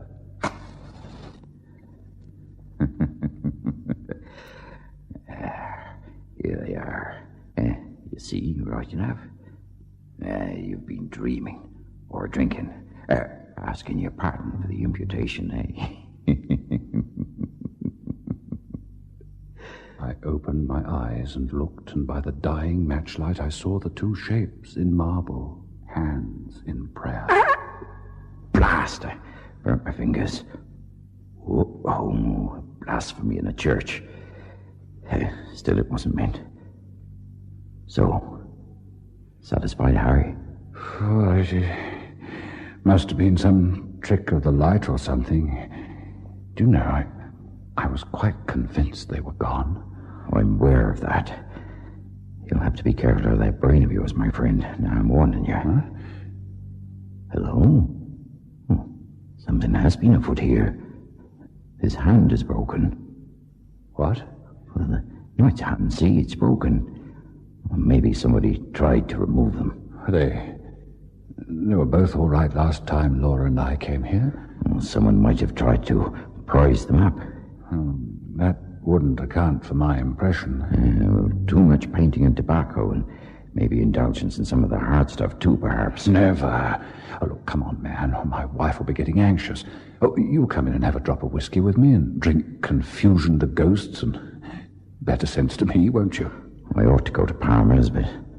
well, it's late. I'll leave it till tomorrow. She's not all that sick. Oh, let's go back then. Aye. You're getting along fine in the cottages then, Harry. Oh, we're making do. Had a bit of a servant problem. Who doesn't have servant troubles? You're not alone there, Harry. Ever since the day I came to the place, servants have driven me mad. We walked to our cottage. We saw, as we walked up the path, the bright light streaming out of the front door. Presently I noticed the parlour door was open too. Had she gone out, I wondered? We passed into the parlour. It was all ablaze with candles. Her chair was empty, and her handkerchief and book lay on the floor.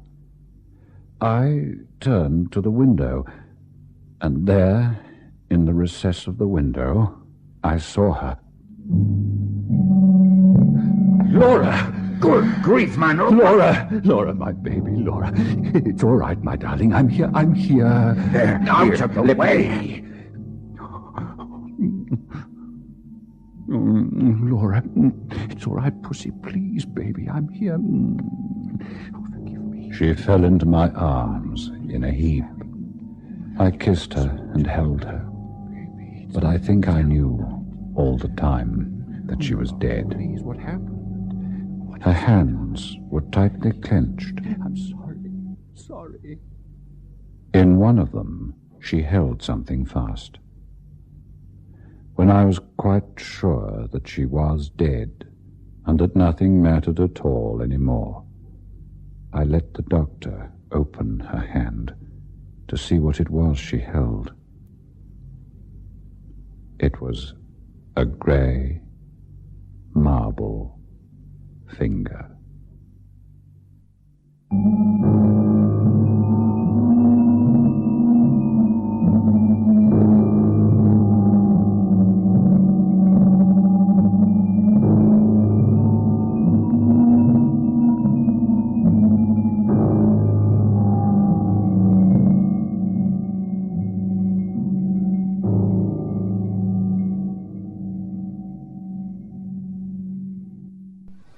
Beyond Midnight is presented every Friday night at 9:30 by Biotex, the new soak and pre-wash powder. The program is adapted for broadcasting and produced by Michael McCabe. Ironized Yeast presents Lights Out. Everybody.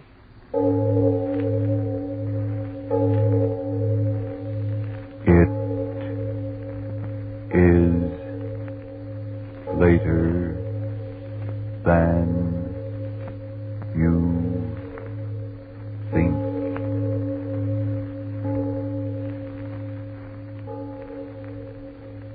Lights Out brings you stories of the supernatural and the supernormal, dramatizing the fantasies and the mysteries of the unknown. We tell you this frankly, so if you wish to avoid the excitement and tension of these imaginative plays, we urge you calmly but sincerely to turn off your radio now.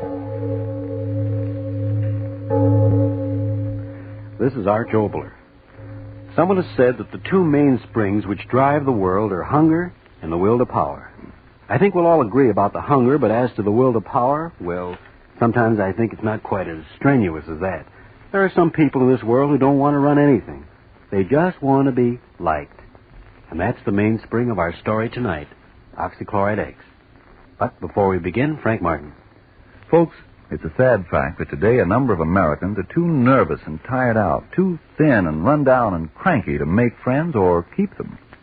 If that's how it is with you, listen. Maybe you simply need more vitamin B and iron than you're getting from your food. If so, by all means try ironized yeast tablets.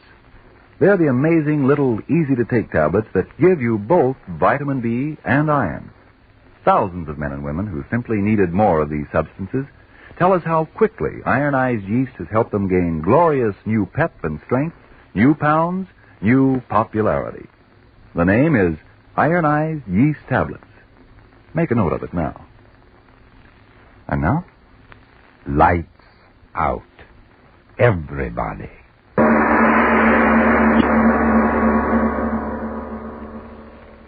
So, I says to him, I says, well, sir, I'd like to be obliging, but I really haven't got the time.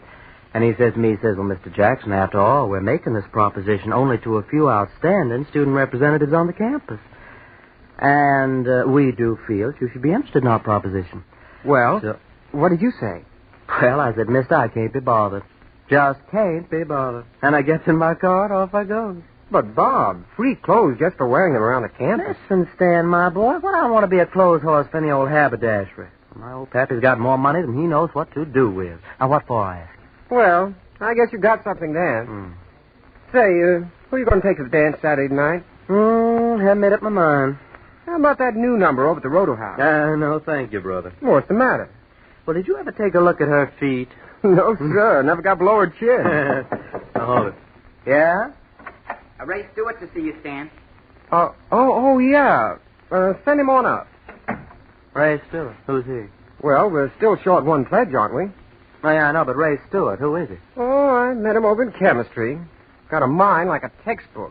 Oh, but who is he? We can't pledge a man just because he's a grind. Well, we could use a few grinds around here.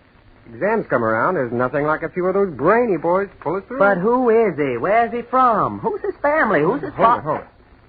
Come on in, Ray. Oh, thank you. Oh, it was good of you to bother to come over tonight. It was good of you to ask me. Oh, not at all.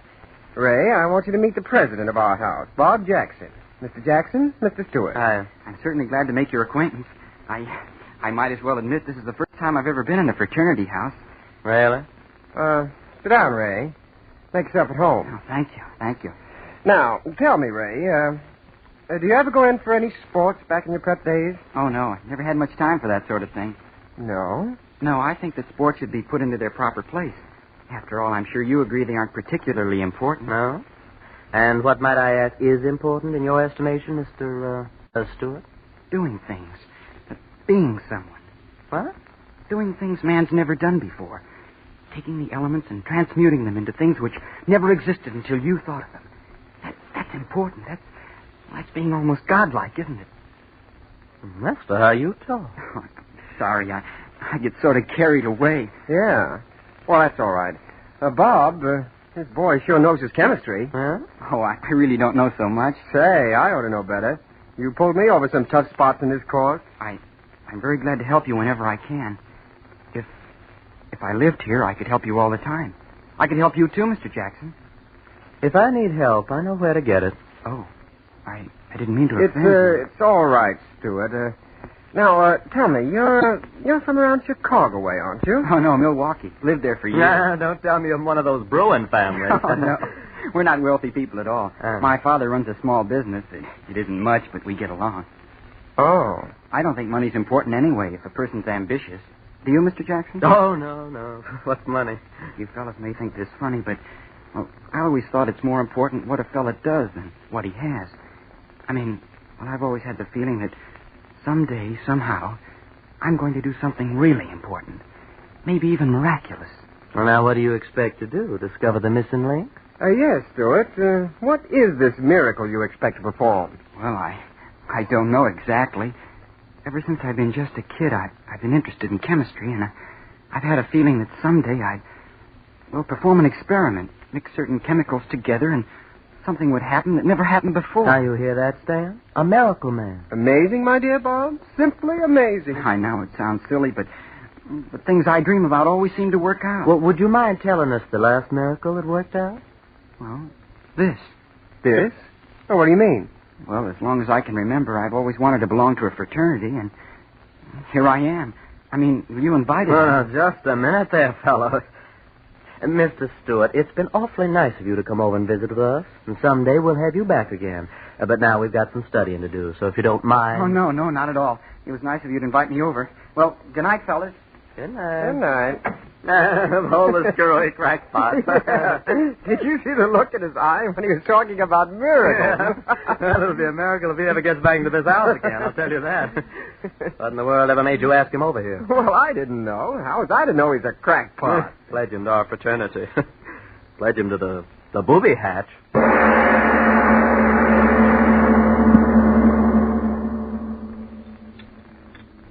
Mr. Stewart, if you please. Mr. Stewart? Oh, yes, Professor? Mr. Stewart, might I ask if you're anxious to sever your relationship with this university? No, sir. Then might I ask why in creation you persist in ignoring my warnings? In this laboratory, you're to perform the experiments given you to perform. Understand? Given you to perform. Yes, sir. Then might I ask why you persist in your, shall I call it, original experiments? Perhaps it's your intention to blow up the university. Or just the laboratory. I'm sorry. You'll be more than sorry if I find you doing this sort of thing again. Now, take down this apparatus and continue with the work in your textbook. Yes, sir. This is my last warning, so bear it in mind. Oh, hello, Stewart. How about loaning me your notebook for a few hours? Oh, hello, Jackson. You haven't been to lab much, have you? Oh, no, I haven't, but I can make it up. We've been pretty busy over the house. Initiations and all that sort of thing. Yeah. Jackson. Yeah? You, never invited me back. I thought maybe you forgot. Oh, well, you know how those things are. I wrote my mother that I was joining your fraternity. Well, that was a sap thing to do. Was it? Well, we hadn't pledged you. Stan simply invited you over so I could talk to you. But you said you wanted me to come back. Oh, now, look here, fella. Don't be stupid about this. We didn't pledge you, so that's that. You're not going to pledge me? Certainly not. But why? I don't have to tell you why. But you've got to tell me. Oh, quit pawing me, will you? All right, you're asking for it, so here it is. We didn't pledge you because we think you're a crackpot. A what? A crackpot. You talk about miracles. You spend every minute of your time here in the lab monkeying around with things you don't know anything about, getting yourself in all kinds of trouble. Yeah, and you look like a first-class screwball. But I'm just trying to... I don't care whatever it is you're trying. It isn't normal. I'll bet you never had a glass of beer in your life. And if a girl ever looked at you, you'd fall over in a faint. Then you're not going to pledge me? You're not going to No, we're not going to pledge you. So if your mom expects you to be in a fraternity, you better start cooking up one of those miracles, fella. A first-class miracle.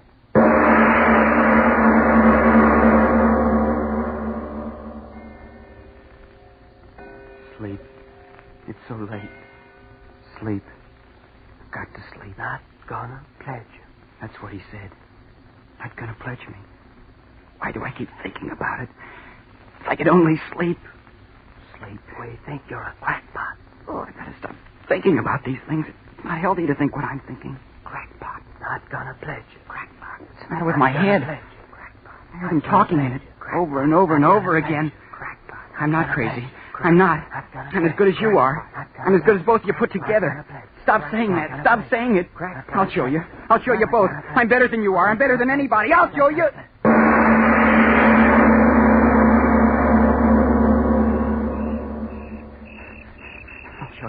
I'll show you. Talk about miracles. I'll give you miracles. The lab. I've got to get into it. I'll give you miracles. It's dark in there. I've got to get in. Oh, blasted door. Got to get in. Window. I'll show you. So dark in here. Got to find a lab table. Got to make a miracle. Who's there? Who's there, I say? Watchman. Come on now. Who's there? Talk up. You don't have to get so excited. I'm a student. Student, eh? Let's have a look at you. That flashlight, you're blinding me. I've got to see who you are, don't I? Yeah, I know you. Seen you on the campus. I told you I'm a student. Well, that don't give you no right to be here after hours. How'd you get in here? Oh, broke a window now, did you, huh? I didn't break the window. But I heard the glass. So did I, and I followed the man in here. Man, what are you talking about? Give me your flashlight, and I'll show you. All right. Here. Look behind you. What? No one will stop me. No one. Miracle.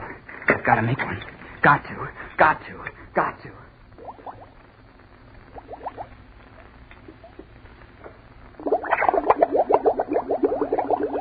NCC barium. 5cc selenium oxychloride. Oh, good. You're working out just as I planned. Who's there? Who's that working there? Professor. Oh, it's you, Stuart. And after all my warning. You're just in time, Professor. Yes, just in time to have you thrown out of the university. What are you doing there? What is this mess of equipment? It's my miracle. Miracle? What are you talking about? My miracle. Are you insane? Take it apart, all of it, at once.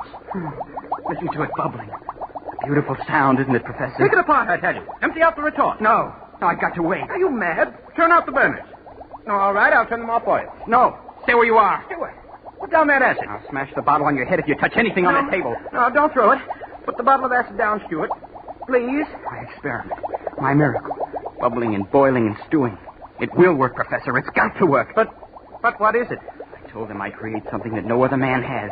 I told them. And I will, Professor. You hear me? I will. But what? A solvent. A solvent more powerful than anything the world has ever known. What do you mean? What are you talking about?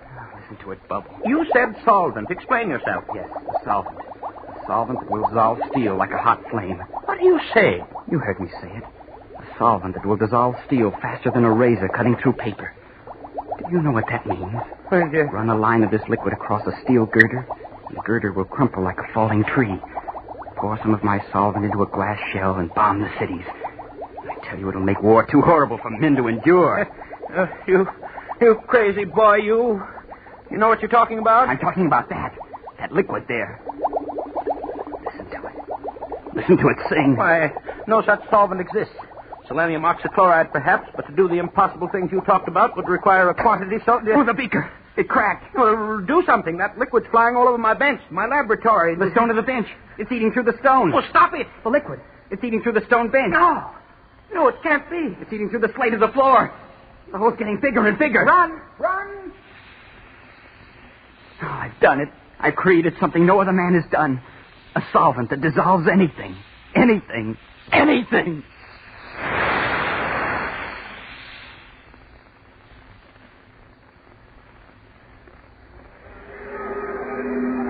What happened? What's the matter? The lamp. I guess it's on fire. Well, where's the fire? I can't see anything. The whole school's out here.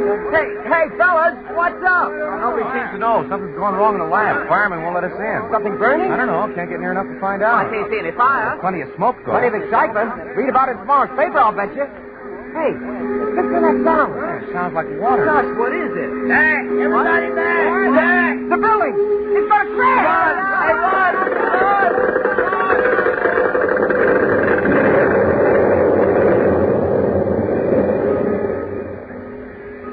I did it. I did it. A solvent that dissolves anything. Anything.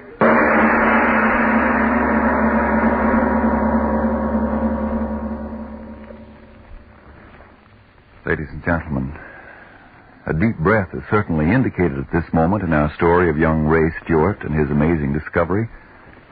And in this intermission, before we go back to further developments in tonight's exciting Lights Out story, I wonder how many of you girls are asking yourselves this question tonight. Listen. Why is everything all wrong for me? Other girls have jobs and do war work, too, like I do. But other girls get all the dates and all the fun. All I get is thinner and tireder and more jittery and lonely and miserable by the minute. I certainly need something I haven't got. Well, miss, maybe it's just more vitamin B and iron. If that's it, I suggest you try ironized yeast tablets. Oh, I've tried tonic after tonic. None I've taken seem to help me. But ironized yeast is different. It's a two-way tonic. It gives you both vitamin B and iron.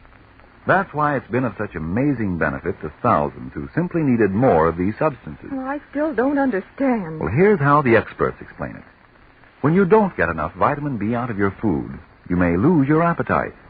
You may eat so poorly that you lose weight and lose your pep. Or you may not get all the good out of what you do eat. And when you don't get enough iron from your food, you may be weak and pale and feel only half alive. So if you're short on these substances, for your own sake, start taking ironized yeast tablets right away, tonight. Then see if before long you aren't saying, I feel wonderful now. Everybody says I look like $1 million, too, since I gained these good pounds. And talk about dates. Everybody's asking me out nowadays. I wish I'd tried ionized yeast ages ago. And now back to Lights Out.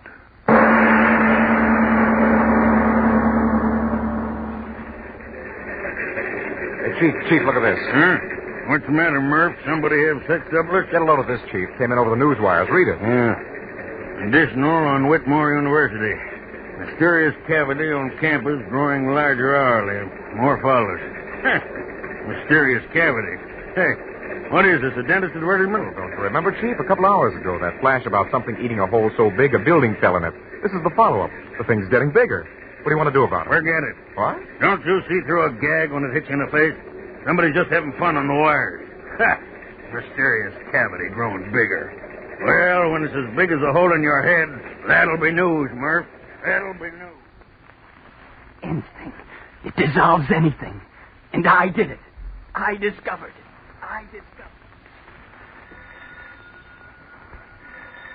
Yes. Hello. What is it? Yes, this is Dr. Whitmore. Who is this? Who? National News Service. Now, look here, my good man. It's 4 o'clock in the morning, and I'm supposed to be resting. My vacation, you know. What? My university. Building collapsed. But are you sure? Yes, I'll call them long distance at once. No, I can't give you any sort of statement now. Hang up, man. I've got to get the operator. Operator. Give me long distance. Give me... What? Long distance is calling? Well, put them on. Hello. Yes, this is he. Rogers? Yes, Rogers. What? Did? That's impossible. Larger? But how could it grow larger? Chemicals? Are you drunk, man? Insane? It's impossible. But you must do something. Listen, mister. I'm a fireman, not a magician. But that hole, it's 20 feet wider than it was 10 minutes ago. Mister, I don't know what it's all about.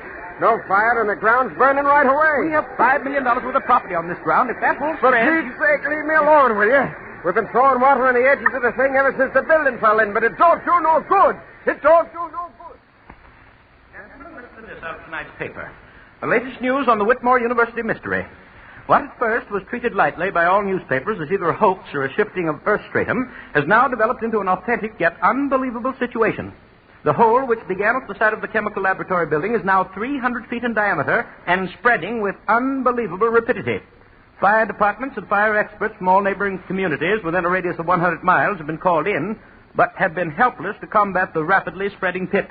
Many conflicting theories have been propounded as to the cause of the cave-in, but at last reports nothing definite had been determined. That's enough, Professor Parker. What about the solvent? Unbelievable, unexplainable as it is apparently self-regenerating and oxidizing anything it comes in contact with so quickly that we see no fire but only the rapidly growing cavity where the earth is being consumed. But, Professor Parker, what is this solvent? Surely you don't expect us to believe that this student you were telling us about... I mean exactly that. Oh, preposterous. It's a fault in the structure of the earth. There is no such thing as a self-regenerating solvent.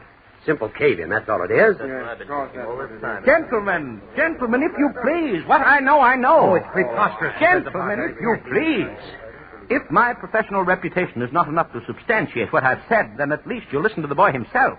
He's here. Listen to him. Well, why should we? Yes, gentlemen, if you'll listen, I'll tell you. You'd better listen to me. Gentlemen, please. What Professor Parker said is true. It is a solvent. It dissolves anything it touches quickly, furiously. And the byproducts of that dissolution give it new strength and movement. And I discovered it, gentlemen. I know, but what will happen? What can we do?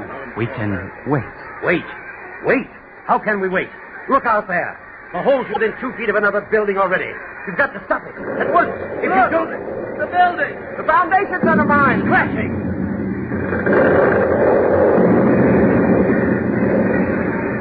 Mother in heaven. Harris Hall. Caved right in the hole. Professor Parker. You boy, listen. Which chemicals did you use? We've got to fight it with chemicals. Spread them around the edge. Neutralize this solvent. Yes, that's it. Chemicals. We'll neutralize the reaction. No, gentlemen. Listen. You may neutralize the reaction at the edges of the hole, but you forget one thing. What? What are you talking about? The solvent is eating downward at many times the rate it's eating outward. You may neutralize the reaction at the edges of the hole, but have you forgotten? It's eaten the hole 1/4 mile deep already. And it's eating into the earth faster and faster. How are you going to stop that? Faster and faster at an ever-increasing rate, this strange cancer on the surface is eating away. It is now approximately 14 hours since the phenomenon began, and already it has eaten outward a distance approximately 1 mile in diameter, with a resulting damage of over 1.5 million in property. Truly, the most astounding factor in this catastrophe is the fact that the hole is increasing in depth at an unbelievable rate. At our last reports, approximately 10 minutes ago, the pit had reached a depth of approximately 3 miles, and experts apparently refuse to predict how much further this earth cancer will go. What only a handful of hours ago was a quiet section of the country in which stood the Whitmore University is now a great gaping pit in the surface of the earth, out of which rise strange, noxious gases as that burning something eats deeper and deeper and deeper into the bowels of the earth. The latest sonic recordings indicate that the shaft has now reached a depth of 11 miles, 2,342 feet. I'm right on the scene and will continue to send reports as quickly as I get them. Sure is a crowd here. Yeah, 500,000, they say. Yeah, watching and waiting. And for what? Ain't it ever gonna stop, Stan? Don't ask me. I don't know. It's going deeper and deeper every minute. There ain't no stopping it. Listen to them. Scared, ain't they? Every one of them. Well, aren't you? Yeah, sure.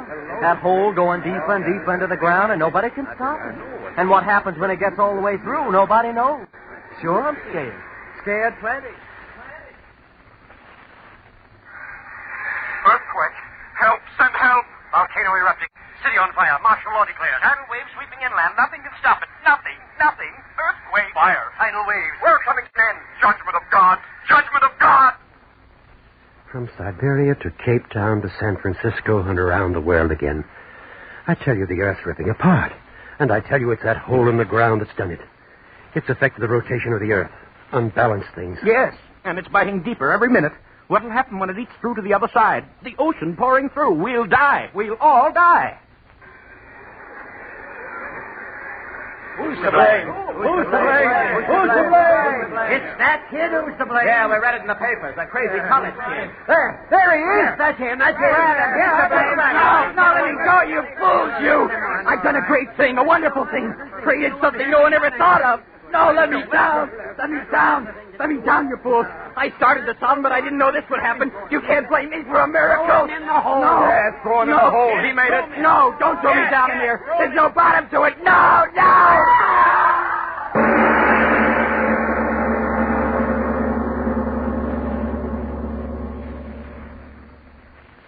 Here, put him down here on the grass. Dan? Yes. Boy, oh boy, will this be a sensation on the campus. But, Watchman, how did it happen? Well, I'm making my rounds of the grounds as usual, and all at once in the moonlight I see this fellow walking across the grass. So I go up to him and I see the fellow's walking in his sleep. In his sleep? Yeah. And just when I starts to grab him easy-like, he pulls loose, yells something about, "Don't throw me in, don't throw me in." And then he runs across the campus and dives headfirst down into the swimming pool. And it's empty. When I pull him out, he's like he is now. Busted neck. Well, but who is he? Anyone recognize him? Yeah, I know him. Stewart's his name. Ray Stewart. Kind of a screwy little crackpot. Always talking about creating miracles with chemicals. I wonder what he thought was happening to him diving down that hole.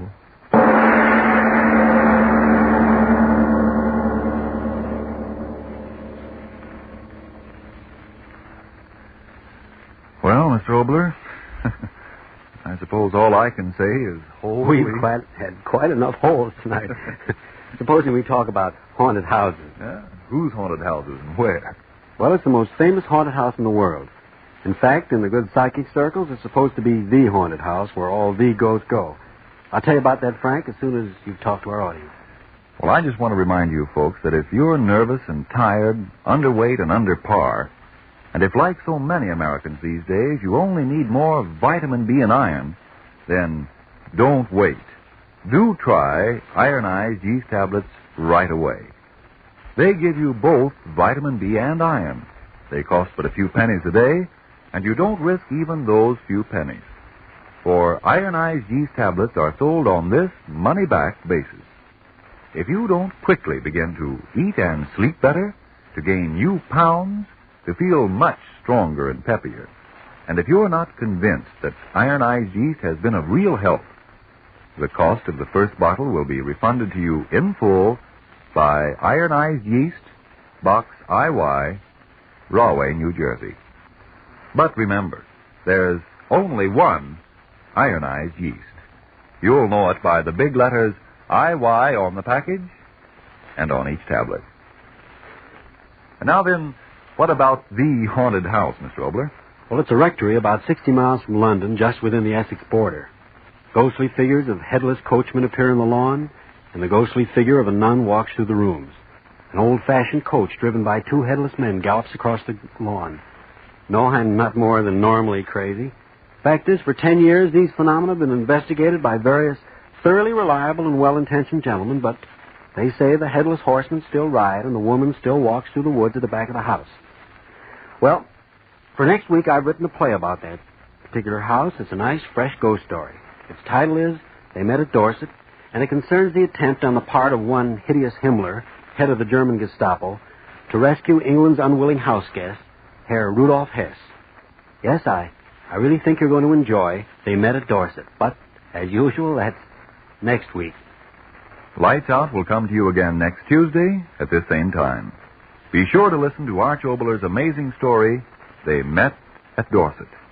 And if you need more of vitamin B and iron, be sure to try ironized yeast, the one and only ironized yeast, with the big letters IY on the package and on each tablet.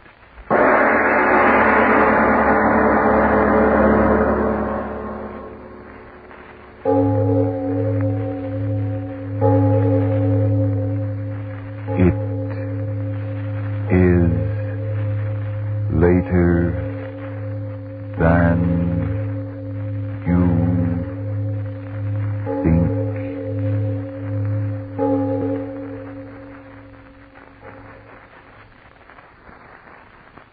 Men, stop a moment and consider. Does your shaving cream vanish into your skin before you've finished shaving? Does one side of your face dry before you can get to it? Well then, why not try Marleys brushless shaving cream? Marleys stays on your face until you've finished shaving. Its protective film helps guard your face against painful nicks and cuts. Try Marleys for a quicker, more comfortable shave. This is the Columbia Broadcasting System.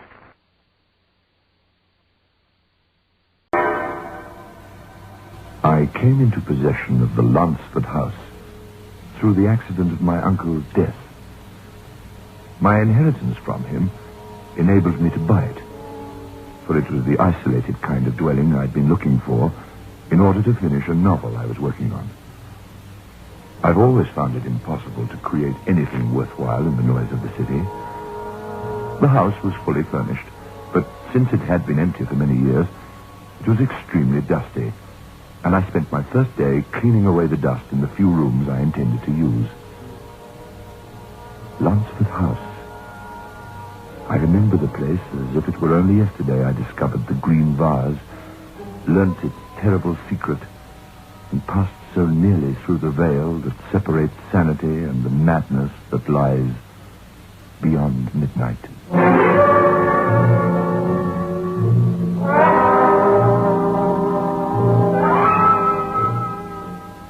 Biotex, the new soap and pre-wash powder, presents Beyond Midnight by Michael McCabe.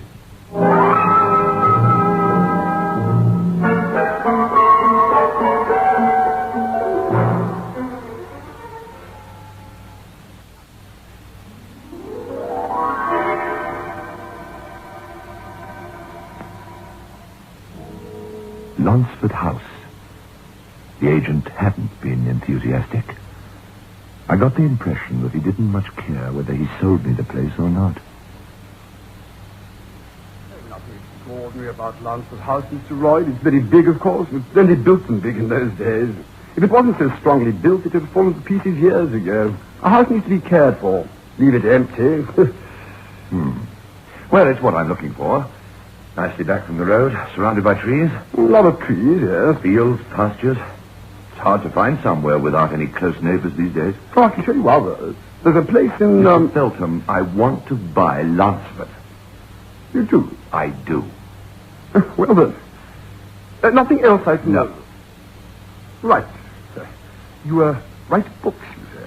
I write books, yes. When can I take possession? Today. Oh, marvelous. I'm halfway through a book at the moment, you see. I've been stuck for weeks. I need peace now. Quiet. No. For 5 days after moving in, I worked from 5 in the morning right through the day until it was dark. The book progressed beautifully. I was even thinking of who the film rights should go to when I hit another dull patch. Nothing.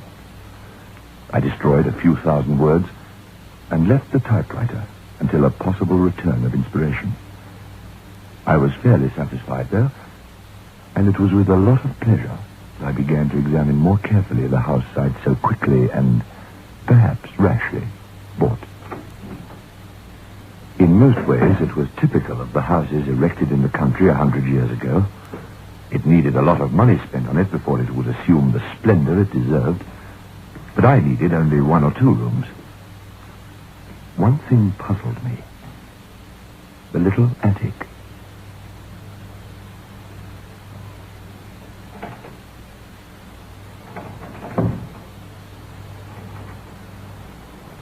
Locked.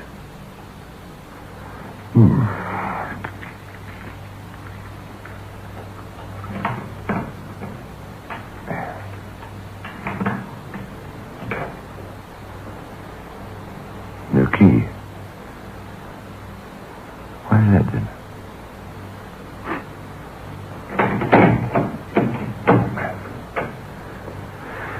And of course, I want to know what's in there now. Give that agent a ring. Treasure? Fat chance. Wonder why this door should be locked when all the others are open. I started to rearrange the kitchen the next day. I knew instinctively that no good would come of hammering the typewriter. The place was in a terrible state. I cleaned out some cupboards, did a bit of inexpert scrubbing, and then, while I was reaching up to hook a number of miscellaneous objects out of a sort of old-fashioned tall boy thing in a corner, I accidentally knocked off a shelf a canister.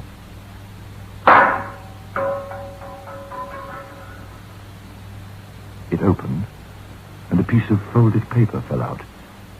An old piece of paper, brown with age, badly worn and tattered.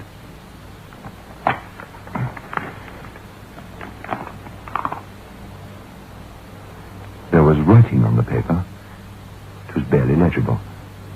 The ink had faded badly, and large sections of the script had been worn or torn away.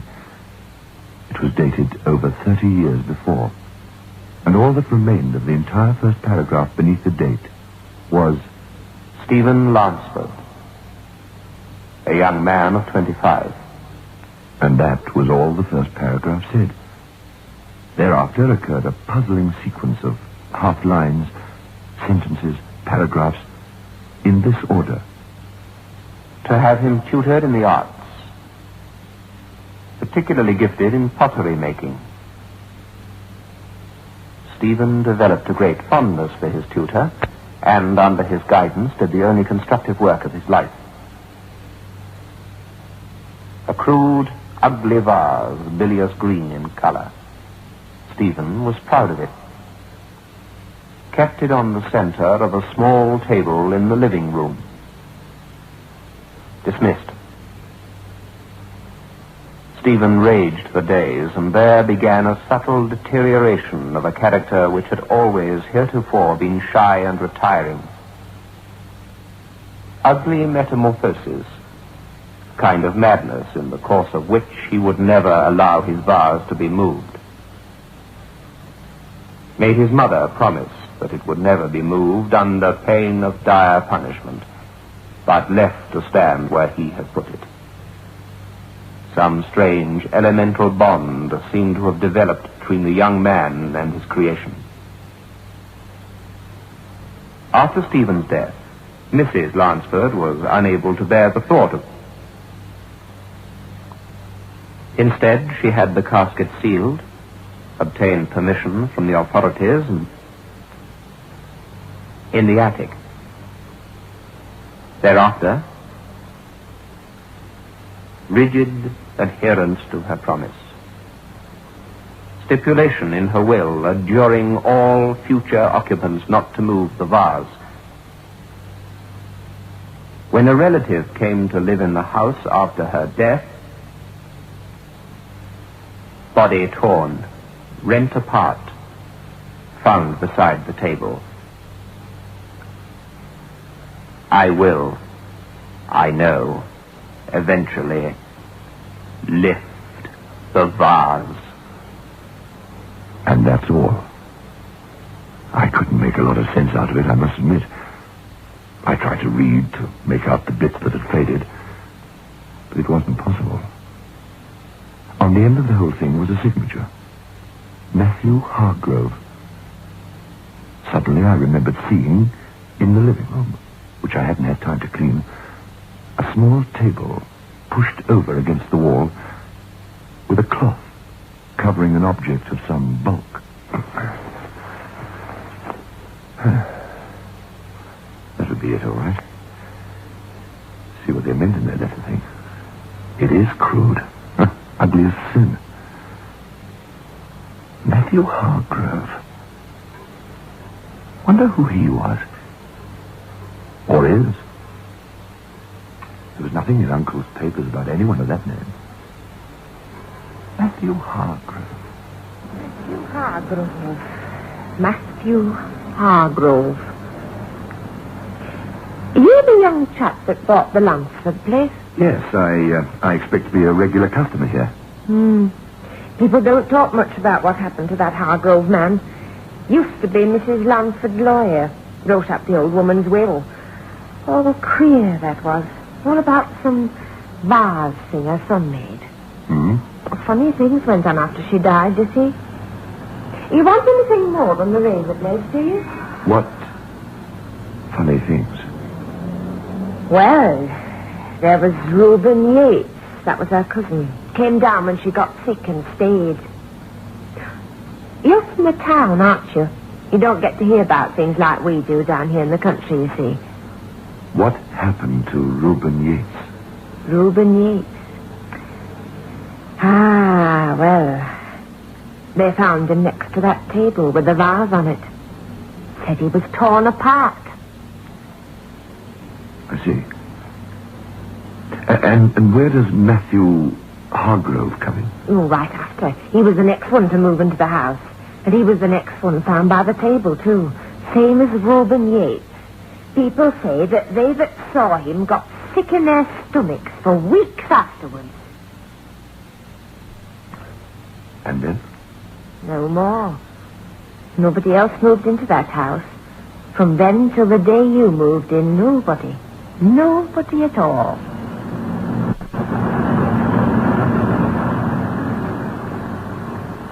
The inference behind Mrs. Calkins, the lady in the village shop's words, added to those in the fragmented letter, began to take a kind of nagging form in my thoughts. For the rest of that day, I tried to write. I couldn't. No city noises. But there was another distraction now. The vase, and the strange story behind it. The living room drew me, and I went in. I looked at the ugly thing for a long, long time, and then I stretched out my hand to lift it. Suddenly I remembered Reuben Yates and Matthew Hargrove. Come on, Royd. Stop being... But even so, I only lifted the thing a quarter of an inch from the little table. It was about 10 seconds later that I heard it.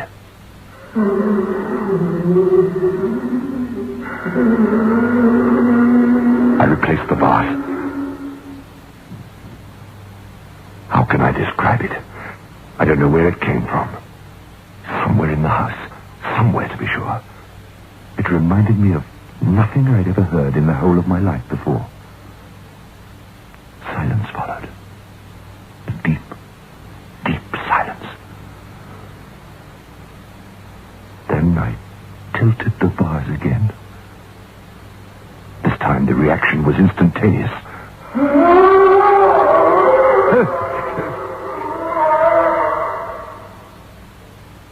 I went and got a brandy and sat down for a while to recover my composure.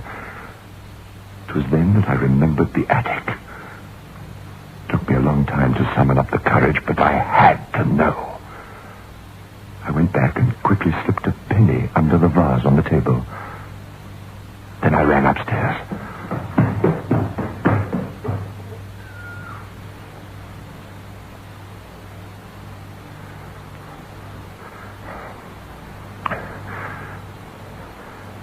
I got down on my hands and knees and tried to peer through the keyhole.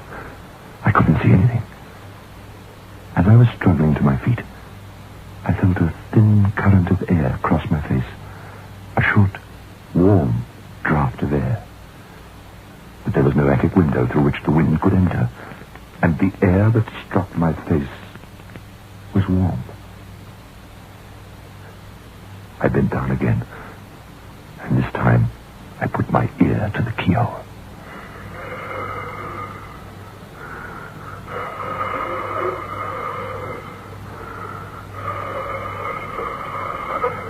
I felt it again, coming out of the keyhole. Not a draught. Not a draught at all. What I felt was breathing.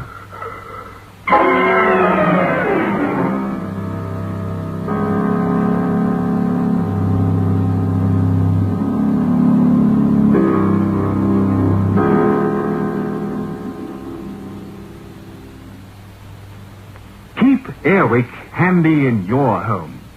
Airwick is the modern air freshener. It doesn't just mask smells with heavy scent, it actually knocks them right out of the air. Airwick keeps the home sweet, with a country fresh atmosphere in every room. Put Airwick on your shopping list. It comes in economical bottle or up-to-the-minute aerosol. Get Airwick.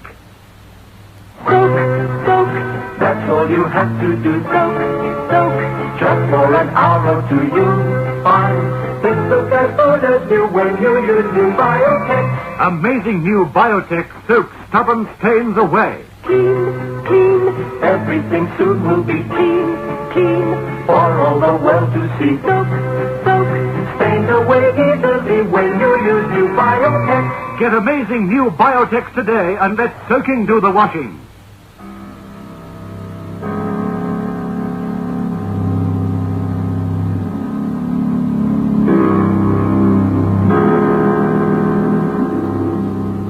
Why I did it, I don't know.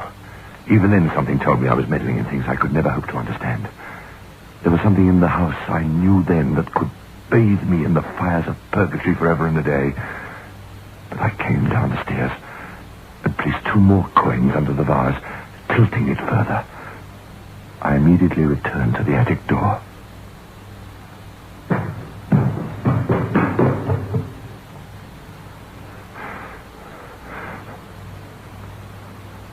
I no longer heard mere breathing through that keyhole from the room beyond.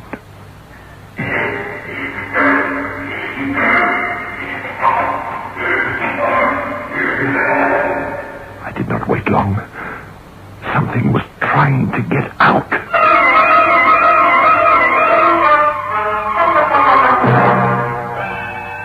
I removed the coins again from under the vase, and it once more rested as it had done so for 30 years. All next day, the memory of that experience preyed on me.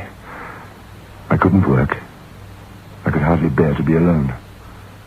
The vase exercised an unholy fascination on me. I was in desperate need of company, and that's why I wrote an invitation to Edward Clayton and asked him to spend a week with me to celebrate my inheritance. He came, as I knew he would. We'd been great friends for many years, but for the first 3 days, I was loath to confide in him. This could be splendid, Dennis. This room, light, airy. Have to do something with those curtains, of course, but... hello, what's this? For the love of heaven, don't touch that vase! Oh, why not? What's this? Sit down. I'll tell you. Hmm? Sit down. I told him everything that had happened since I took possession of the house, but he made little effort to conceal his skepticism. Oh, Dennis. Come on, man. I mean, you must take me seriously. But granting that what you say is true, what the devil does it mean? I don't know. You read the letter? Hmm? Oh, yes. It just read it in front of you, didn't I? Edward, promise me you will not touch that vase. But that put me in the position of subscribing to your fears. Please. All right, promise. Scout's honor. I need beer. Lots of cold beer. Come on, the ghost isn't walking at the moment. He promised. Oh, yes. But he promised without believing. And perhaps the very promise he made was a challenge. Next day, he seemed unable to concentrate. Twice when I spoke to him, he didn't hear me. He was in a kind of dream, thinking of something else. I knew what it was. I did everything I could to divert his attention. I read him part of my novel, which had come to a full stop. He listened and made some favorable comments. For a while. But I knew I was not holding his attention. He kept wandering about the house, and inevitably his journeying took him by or into the room where the table and the vase upon it had lived for the past 30 years.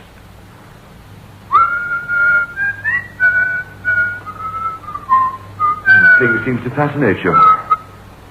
The vase. Vase?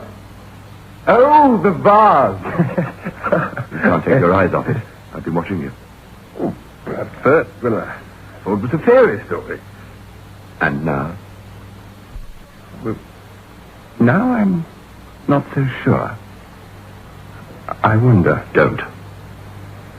Some malignance is associated with that thing. Some bond ties it to something in the attic. What do you... I mean something linked with it in space or time. Or in the attic. Or in the attic, yes. If you think so, why haven't you been up there to see? It's locked. Well, I couldn't bring myself to break in. There's no time like the present, then, is there? You game? I didn't know. Well, make up your mind. You can't just live here with half-truths. You either find out there's something nasty and horrible around, in which case you move out. Or you find out it's all a silly mistake. Lay the ghost and continue writing your book in peace. And incidentally, I think your book will be very splendid. Thank you. So, let's go and see what's up in the attic. Bring the lamp. All right.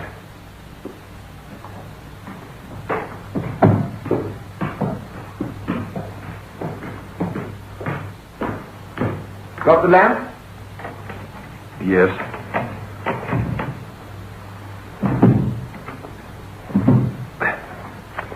Coat off, I think. Danger. Men at work. Yep.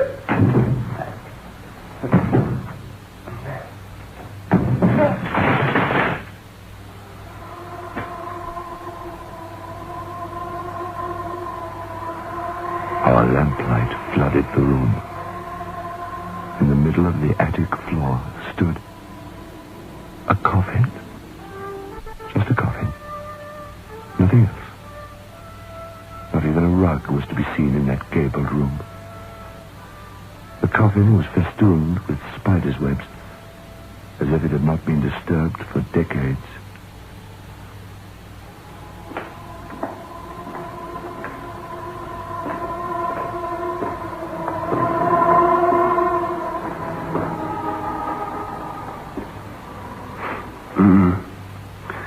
Sealed. I take it that this is Stephen Lanceford's coffin. His mother had him put here. I imagine so. Yes.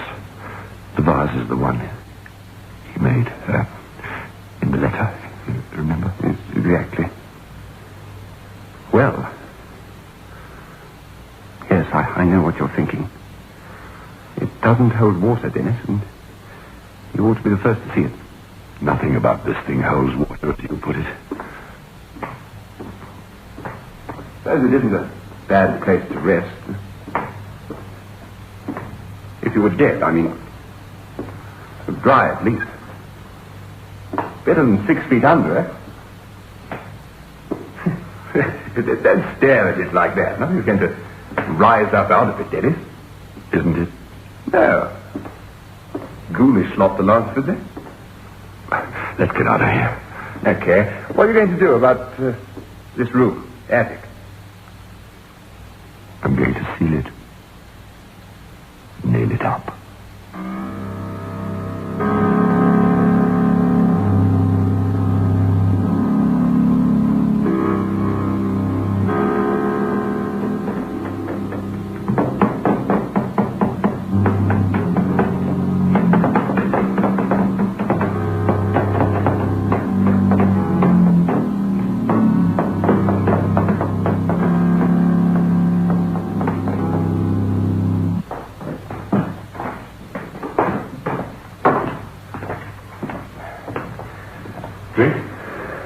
I need one. This moaning noise you talked about. Yes. Care to demonstrate? All right. Listen. I'm all ears. Slowly, I lifted the green vase, half an inch off the table.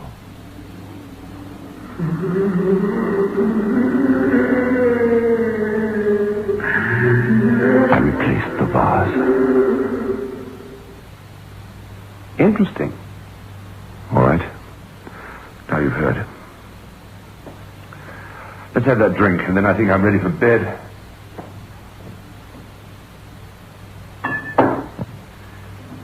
Books come to a dead stop at the moment. Do you know what? If nothing happens with the book, I mean, by the time you leave, I'll come back to town for a while. If and when I sell my book, if it's published and makes money, maybe I'll have this place. What are you doing? Put the vase down! I moved towards him, whereupon he lifted the vase high above his head and backed away, grinning madly. Then we heard the attic door beaten down.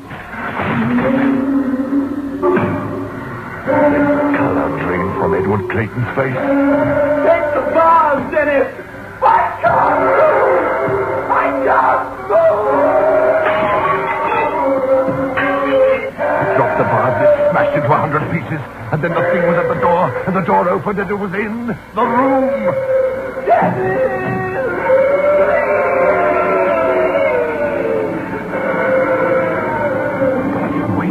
I leapt towards the window, and before I crashed through the glass, I half-turned.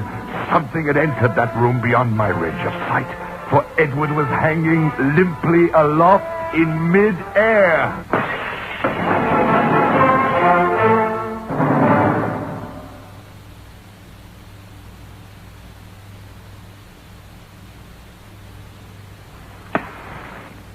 Here. Thanks. So, that's about it then, eh? That's it. Poor Edward. Poor Edward. Now, steady on. The doctor said you've not to get out of bed. You've had a shock. Poor Edward. I told him. I did, Sergeant. Yes. Well, the folks from Burnstrom went up there, and there he was. Just like the others. It was a thing neither you nor any other man could have done. There's one more thing, sir, I'm afraid to have to tell you. They took matters into their own hands. They burned down your house.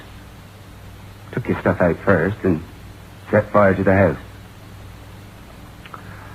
Yes, it was just as well. I couldn't have gone back there. Funny thing, though. You said the vase was smashed on the floor. It was.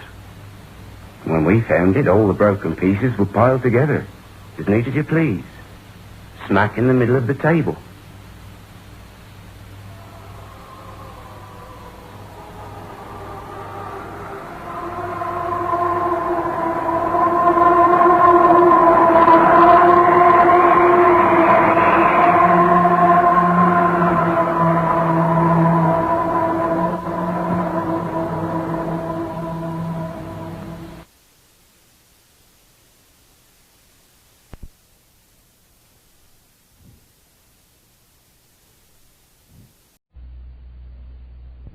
Lights out, everybody.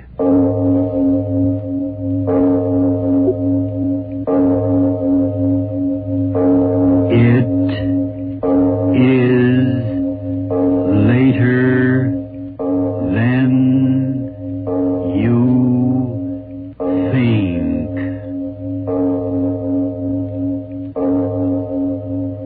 This is Arch Obler bringing you another in our series of stories of the unusual.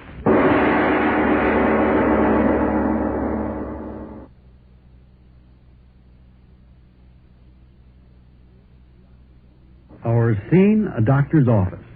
The doctor, a genial middle-aged man, is smiling across his desk at young Mrs. Peggy Connon, and he's saying, Well, Mrs. Carmen, I don't think there is much more I can say other than this. Don't be too afraid.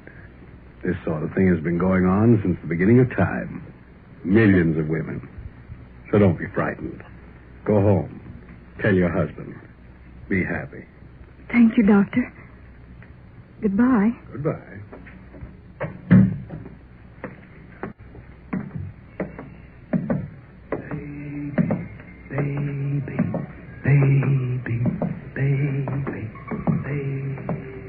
Get the cab, miss? No, thank you. I'll walk. Okay, miss.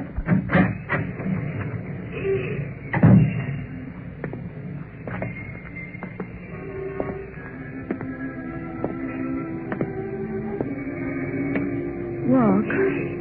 Yes, I'll walk. It takes longer when you walk. No longer to get home.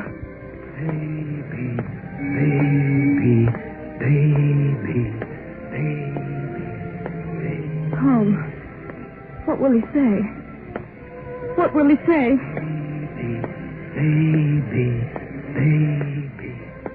What will Bill say? What? Oh, it's out of the question, Peg. Out of the question on the money I make.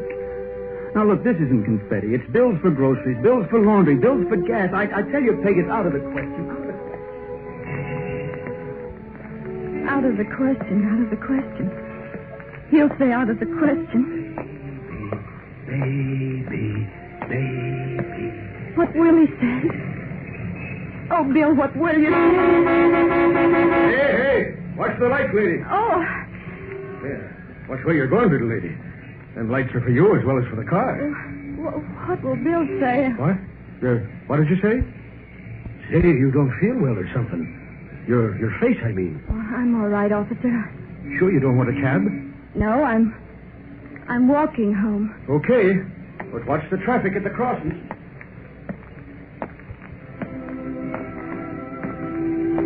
If I take shorter steps, it'll take longer. Yes, shorter steps. Do you realize it'll set us back for the next 5 years? We won't be living. We'll always be paying bills for doctors, for hospitals, for nurses, for this and for that. Will he say that? It's been going on since the beginning of time. Millions of women. So don't be afraid. Go home. Tell your husband. Be happy. Be happy. Happy? Doctor said that, didn't he? Happy. Bill, we have been happy. Going. I don't think I'm going to row anymore. Too hot. Just drift. Now, what was I talking about? Happiness. Oh, yeah, happiness. I think that the most important thing in life is to be happy. Don't you? Oh, yes, Bill. Now, you take ordinary people. On a day like this, what are they doing? Working in factories, working in offices, working. Isn't that right? Yes.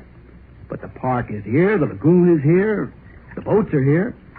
And if they just had a little common sense, they'd say, the devil will work, we're going to be happy. And they'd come out here and they'd go boat riding.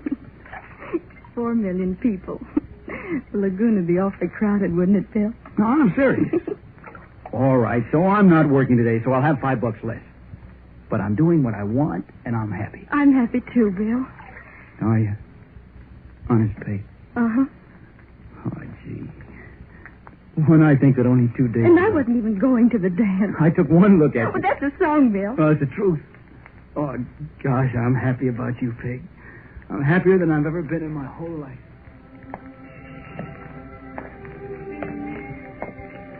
Happy. We have been happy. Practice makes perfect. Let's try that kiss again. Da-da-da-dee-dee-dee. We're not doing Oh, Bill. We're good. You mean we're loud? Loud. Don't drive so fast. Oh, I'm in a hurry. Why, Mr. Bose? I'm on my way to get married. I'm on my way to get married. Oh, Bill. They'll think you've been drinking. I have. 4 Cokes, a double malt, 2 kisses, and a marriage license. Yippee! Bill, behave yourself. Oh, no. The bride and the bridegroom spent a happy night in jail. Hey. Huh? It's starting to rain. Shall I put the top up? Oh, no, please. Huh? Want the rain in my face. Oh, it's wonderful, Bill. The wind and the rain. I feel as if I were flying. Oh, this is Angel. You know, all my life I thought that if I ran away to get married, I'd be so frightened. But I'm not afraid the least little bit. I love you, Bill. And everything's wonderful, and I'm so happy. So happy. We've been so happy. Should I, Peg? Should I? Well, I don't know, Bill. Well, speak up, Mrs. Connor, or forever have to hold your peace. Spent 30 cents already. Oh, I was only warming up. One more time, and I know I can hit it. All right, go ahead. Okay, mister, I'll try her again. Yes, sir. Here you are, son. Once for a dime. Knock down the top bottle and win the little lady a great big, beautiful doll. Okay, Pete. Here I go. Oh, you hit it, Bill. You hit it. I told you I would. Okay, mister, pay off. What'll it be, little lady? A Kewpie or a Popeye? Popeye. Oh. There you are. Thank you. You can do the same, ladies and gentlemen, with a great big, beautiful doll. Bill, isn't it cute? Yeah. Hey, let's sit down over here. All right. Oh, Darling, you're wonderful. wonderful. And hungry. Oh, Bill, after 4 hot dogs, 3 sodas, and all those peanuts, you ought to be sick. I am, but I'm hungry. Bill. Bottomless Bill from the Ozarks, hit me. Bill, you're so crazy, and I love you so much. You talk like that, and I'll kiss you right in the middle of the midway. Double dare you. Hey, maybe there's a law against kissing your own bride. Maybe there's a law against being so happy. You got the prettiest little funny face. You know, I used to think that when I got married, I'd be going to the French Riviera, Honolulu, and, well, you know, places like that, and here I am, Luna Park. Oh, Peg. No, darling, you don't understand. I like it. I'm happy about it.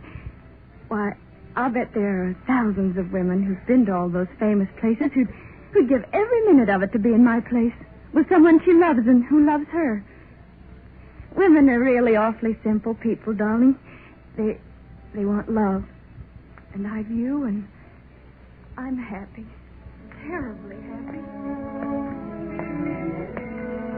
Go home. Tell your husband, be happy, be happy, be happy. I could be happy. Mother. Peggy Connon. Mother. Mother. My mother. Mother. You mark my words, he'll never make a good living for you, never. No drive, no ambition, a worthless young man. Never make a good living for you, Peggy. You'll never have anything. You mark my words. Just mark my words. For the last time, listen to me, daughter. Now, if you marry that boy, you'll cry a great deal more, believe me. Oh, stop crying, Peggy, and listen to me. Someday you'll be a mother, and you'll understand that I'm telling you these things for your own sake. When you have children of your own, you'll understand. Understand what, Mother? Understand what? Should I understand now? If you were alive, could you make me understand now? Well, Bill's all right. He's all right, I tell you. It's just that he used to laugh. Laughed all the time. But how can he laugh now? Rent, gas, dentist, light, coffee. Rent, gas, dentist, light, coffee. That's what I don't understand, Mother. Doesn't the world want people like Bill who can laugh? Must everyone be wonderful at making money? Isn't there a place for people like Bill who don't want a great deal? Can't things be so that they can make the little they need without growing so old and tired they forget what it is to laugh? And be happy at just being alive. Fine mess. We're in a fine mess. Where will we get the money? Where will we get the money, Peggy? Where will we get the No. money? Gotta stop thinking things like that. Got to. Think about him. Shine, lady. Shine, mister. Shine. What will he be?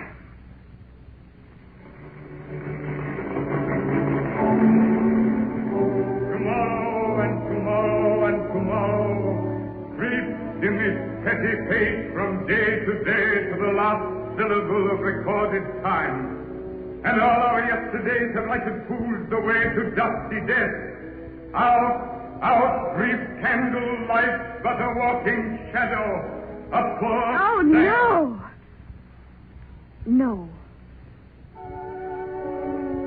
And so, my fellow citizens, standing here in profound humility, where so many of our truly great have stood, all there is left to say is this. in accepting this high office and in assuming the leadership of our great nation in these troubled times, I pledge myself... No. In that moment, he realized he no longer loved semicolon. In that moment, the past with her, comma, last year, hyphen, drenched moment, comma. Maybe. And so it is with a great deal of pride that this network brings to you the premiere radio performance of the world's premier violinist, David Conant.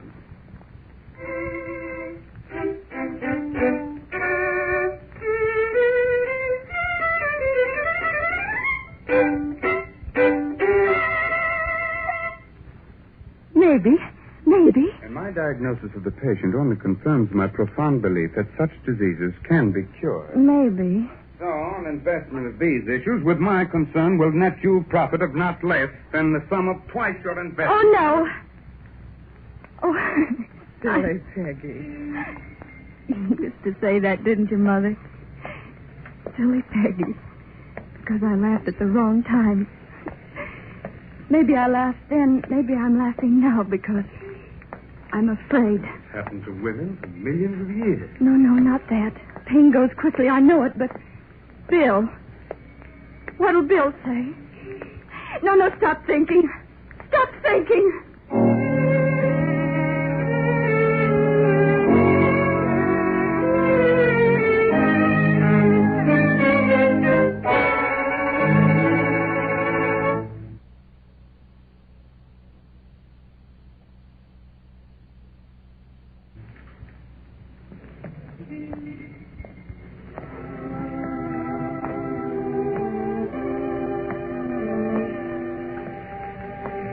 Walk slowly. Very slowly. What was I thinking? Oh, yes, my boy. I'll be so much wiser by the time he grows up. Give him advice. Yes, Mother. Of course, Mother. Yes, I'm listening. You're wonderful, Mother. Oh, you're right, Mother. Just as you say, Mother. No, not like that. You're wrong, Mother. I will not, Mother. I won't do it, Mother. No, Mother. No, not that way. Why, Mother? Explain, Mother. Tell me if you know, Mother. Why is it like that, Mother? Yes. Look like... What will he look like? Lovely child. May I hold him? Looks like you. His father's hair. Beautiful child. Beautiful child. Beautiful child. Yes, why not? Why not? David Conant. Beautiful child. Baseball, read all about it. War crisis, war in Europe. Read all about it. War. Baby. Bill, what if he says it? Read the newspapers, I tell you. Read the newspapers. There's your answer. Raise them up so they can blow them up. The answer's in your newspapers, I tell you, Peg. Raise them up to blow them up. What can I answer him? I'm not good at answers. If Bill says that, what'll I say? So I said to him, I said, Joe, I will not go for a ride. And he said, why not? And I said, why should I? And he said, well, if you don't, when will you? So I give him a smile, you know. And he said, you look here, Helen, young, if you think I'm... Girl. Maybe it'll be a girl. Yes, why not? Girl. Mother. A lovely girl. Mother, you think my dress hangs right? Isn't it too long? Or is it too short? Don't you think I would have it made a little frill here? No wars. Killing, dying, just... Mother, do you think I ought to go out with him after what he said to me? Mother, I don't think that's a good school. Really, I don't. Cannon fodder, bomb fodder. You- Raise them strong and blow them up. What's the good of it, Peg? What's the good of it? No, can't be like that. Not with a girl. Ruth. No. Anna. No. Nina. No. Elizabeth. No. Carol. Yes. Carol Conant. Carol Conant, the season's prettiest debutante. Carol Conant, beautiful young. Carol Conant, nationally known. What could she be? Mother, do you know all about babies? Do you know? After all, look at me.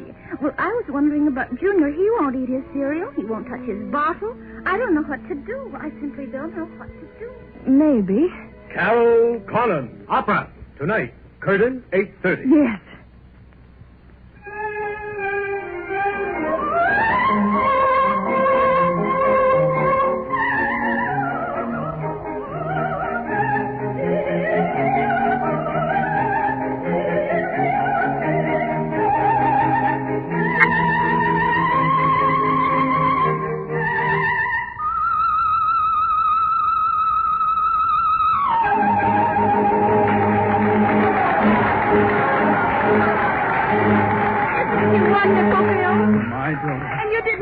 I told her.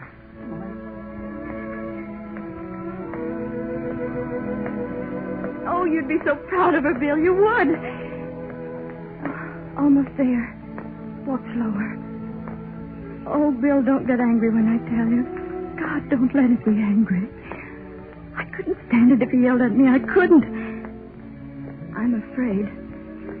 Bill, if you knew I was afraid, you'd help me, wouldn't you? Afraid of you. That's not right, is it? Walk slower. Walk slower. If, when I get there, Bill, and you look at me, if then, for the first time in my life, I can say everything I've been thinking before you have a chance to say anything, then you'll understand how I feel, and because you love me, you won't say anything that'll hurt me, and you'll take me in your arms. Oh, Bill, but I can only think things. I can never say them clearly when they should be said. Maybe everybody's like I am, talk when it's too late. But this time I've got to talk now, right away, the minute I get in the house, because if you talk first and say things that hurt me, you and I will never... Oh, Bill, all I want is to be happy, just a little. Everything's so mixed up all over the world that... Bill, all I know, all I want is... You say something, Mrs. Collins? Oh, Mr. Tomasi. What's the matter? You walk right past the house, huh? Yeah, maybe you're thinking you don't live here no more, huh? I was so preoccupied, I didn't notice. Sure was a hot day, huh, Mr. Collins? Yes, it was. I don't like to go in. Oh, but your husband, he's at home, huh? Home? Sure, he come about 10 minutes ago. I'm going to see him go upstairs. It is late, isn't it? Sure. You put it in the girl, but when a husband come home from work and a wife are not home, sometimes you get a plenty man, huh? I bet you're scared, huh? I'd better go up. Hey, I'm going to come up pretty soon and fix that water faucet. All right.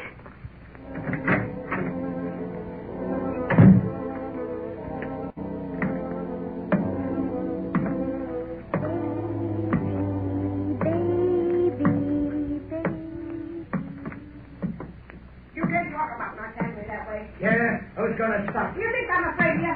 Go on and hit me. Hit me. Will you shut up? I'll talk all I want to talk. Oh, yeah? What else have I got to do in this dump but talk? I'm sick of this dump here. I'm sick of it. I'm sick of it.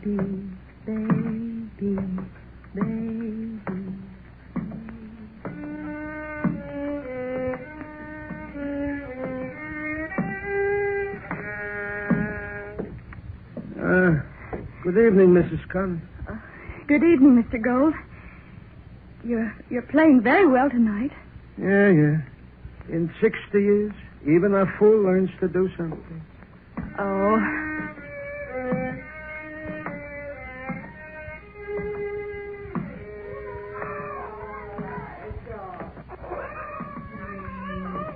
Try to go to sleep.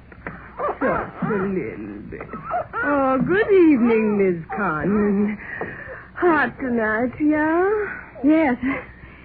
The baby all right? Oh, yeah, lots better. See? So tiny, isn't it? You like a baby, yeah, Miss Conlon? Well, Yeah, I know. They look like lots of trouble, but you bet you for people what got little babies, the whole world. Yes. Believe me, baby's good. Good night. Good night, Mrs. Maslow.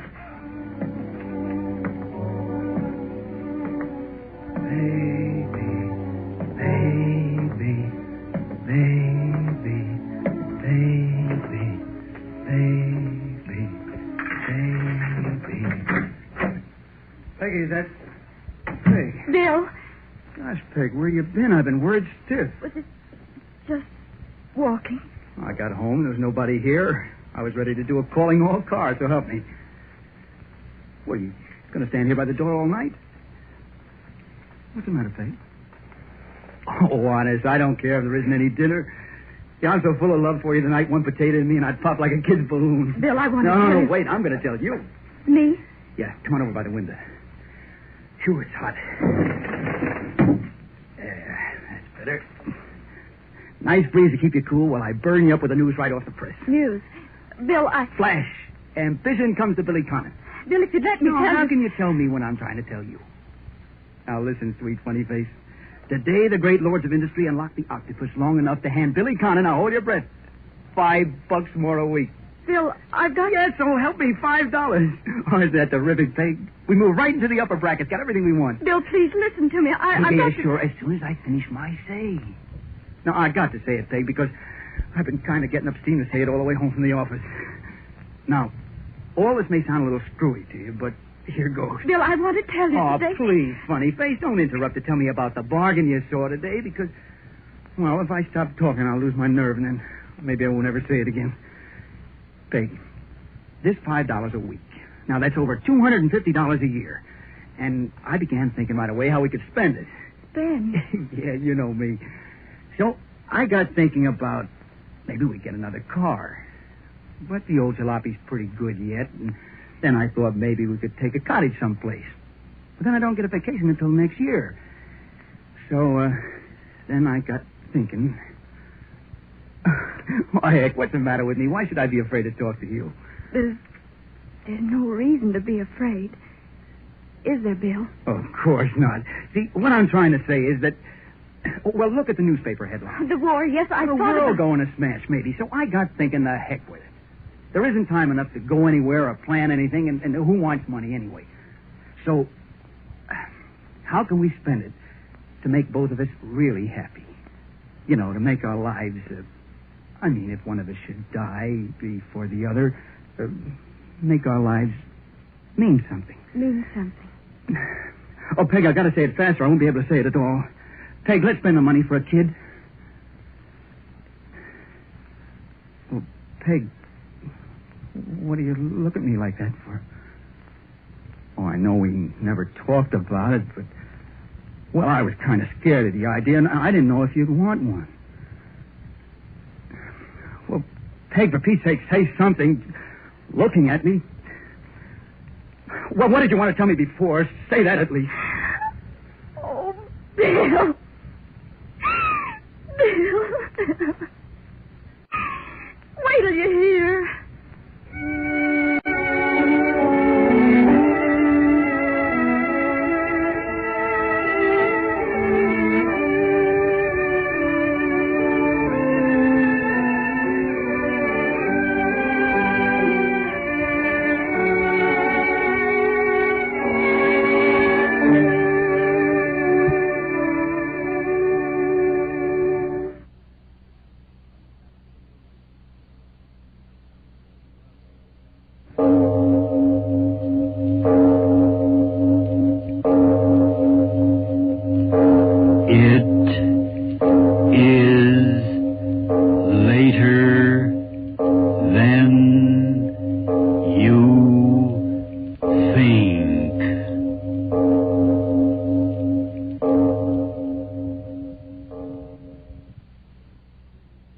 In the year 1864, in the December of that year, to be more exact, James Murray, barrister at law, did a lot of grouse shooting. During the last few days of the season, he made several trips across the northern moors after the elusive and soon-to-be prohibited birds. December. The wind was due east. The moors were bleak and wild. On his last expedition, the very day before the ending of the season, James Murray became hopelessly lost. The first feathery flakes of a coming snowstorm fluttered down upon the heather, and a leaden evening was closing in all around. The purple moorland melted into a range of low hills. There was not the faintest smoke wreath, not the smallest cultivated patch, or fence, or sheep track. The world had changed, become hostile, alien. Murray shouldered his gun and pushed wearily forward, on and beyond midnight.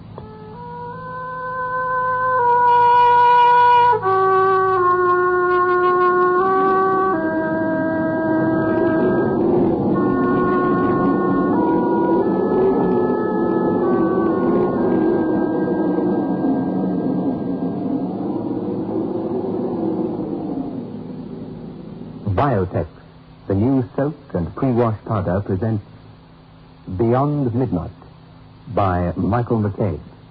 I had a letter recently from Mrs. V.P., head of 7th Street, Parkmore, Johannesburg, and she said, I cannot fully describe my utter delight on returning to the washing to find the stubborn stains of 2 months' standing completely removed. I am so glad I discovered your product, Biotex.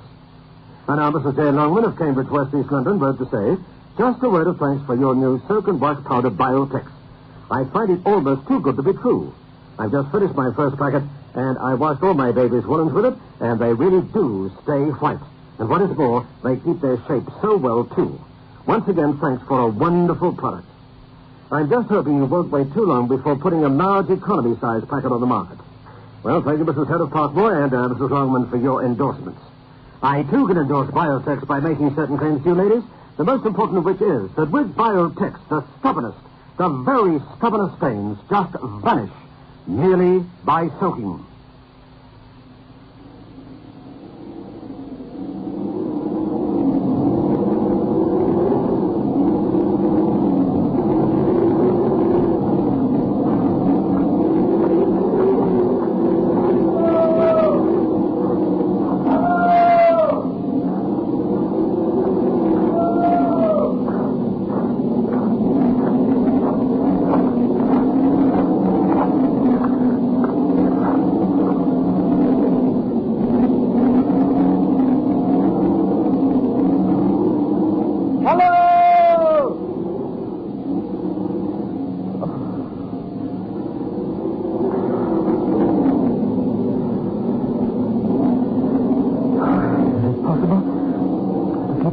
Throughout the whole of the night, walking.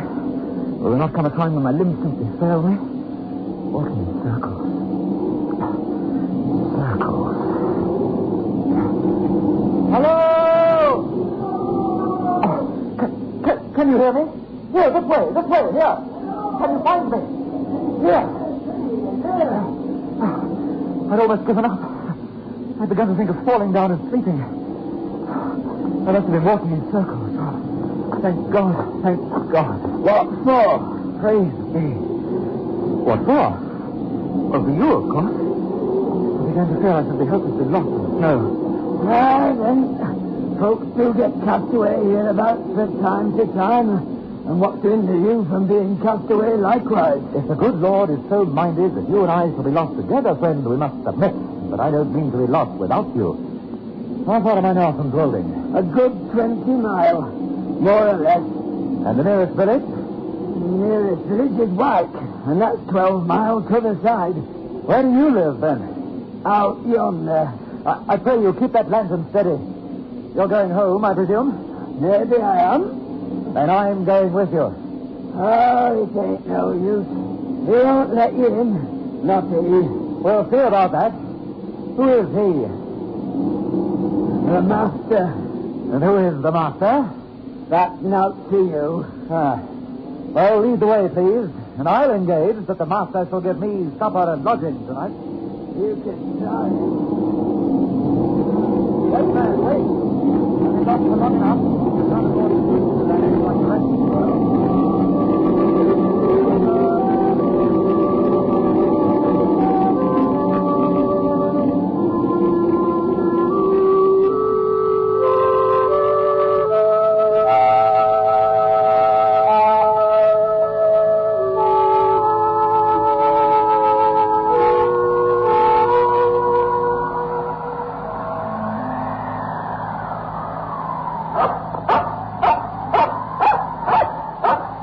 Is this the house?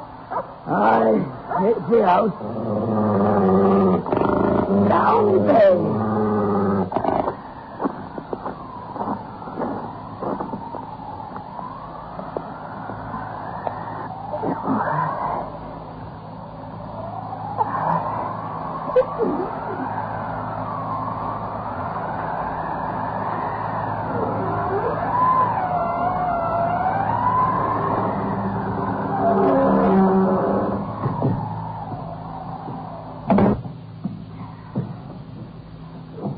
Wait here.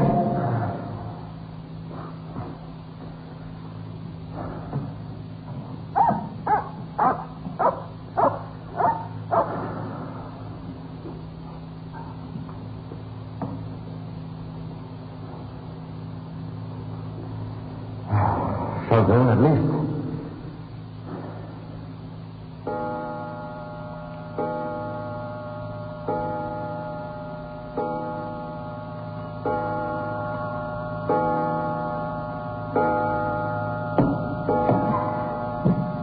Here, that's for you. Yonder's his room. Go in.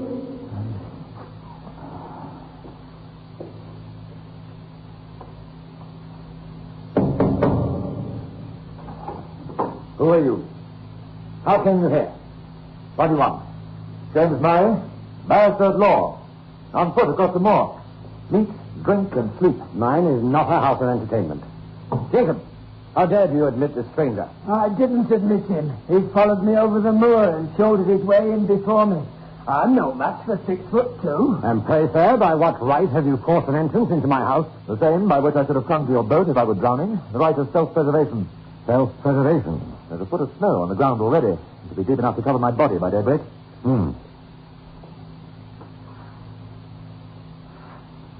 It is true.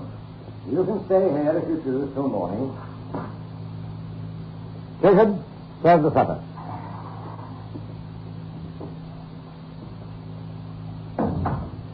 Be seated. Your manners are not excellent, my friend. But you have a very fine head, like a poet's.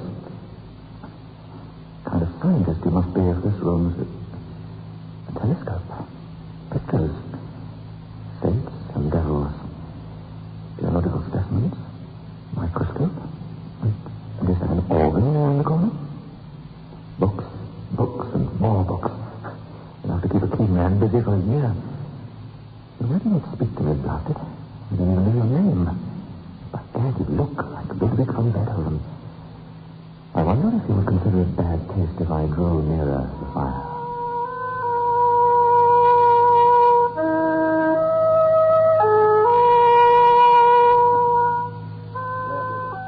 On the table. I have only the homeliest farmhouse fare to offer you, sir. Your appetite will, I trust, make up for the deficiencies of our larder. Ham, eggs, bread, and what appears to be a bottle of excellent sherry. My friend, I can think of nothing better. Thank you 1,000 times, thank you. You have preserved my life. Please be seated. Would the food upon these dishes be poisoned, I wonder? If it is, I cannot help it. At least I shall expire with a full stomach.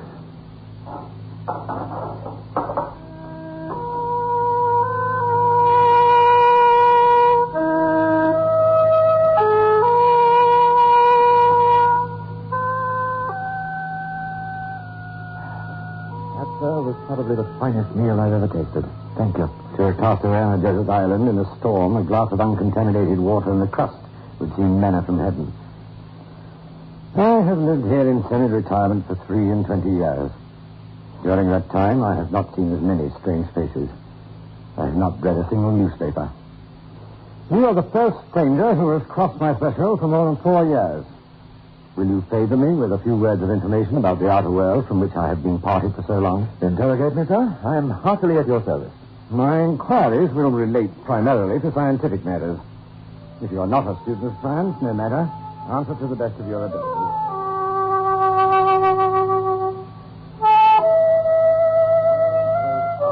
More and more skeptical of all that lies beyond its narrow radius. Show me any fact in physics, in history, in archaeology, which is supported by testimony. I believe he has forgotten my presence. Attested by all. Here is a brilliant man, a man of vision, spurned by his contemporaries because of his greater knowledge, a man born out of his time. If it were not for my poor dear wife waiting for me anxiously, I swear I could listen to this man all night long. Branded as a visionary, held up for ridicule for my scientific beliefs, hooted from that field of science in which I'd labored with honor for during all the best years of my life. These things happened just 23 years ago.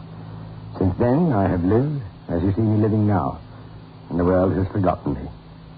And I have forgotten the world. And Arthur, you have my history. It is a very sad one. But it is a very common one. I have only suffered for the truth, as many a better man has suffered before me. You shall have more sherry. Pray, why do you look suddenly so anxious? I was thinking of my wife, my poor little wife. We've only been married 4 months, and she'll be waiting for me, watching for me, not knowing anything about my fate. I promised Effie that I should return before dark.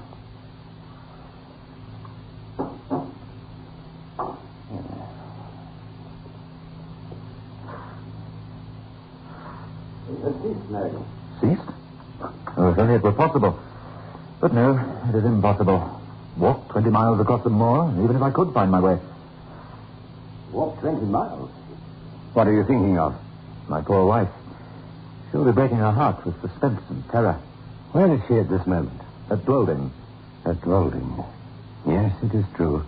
The distance is 20 miles.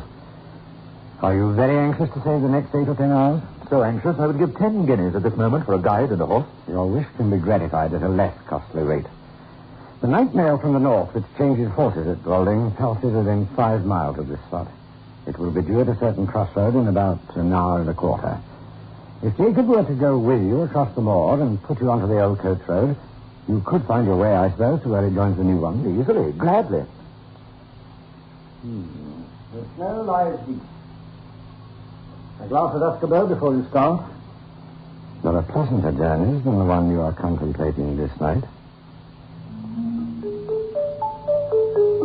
James Murray drank the spirit, and it went down like fire, liquid fire, and took his breath away. There was more than one instance during the next 2 hours or so when he wished fervently that he had stayed with the self-exiled man of science, rather than take the path through the snow to the old coach road at night.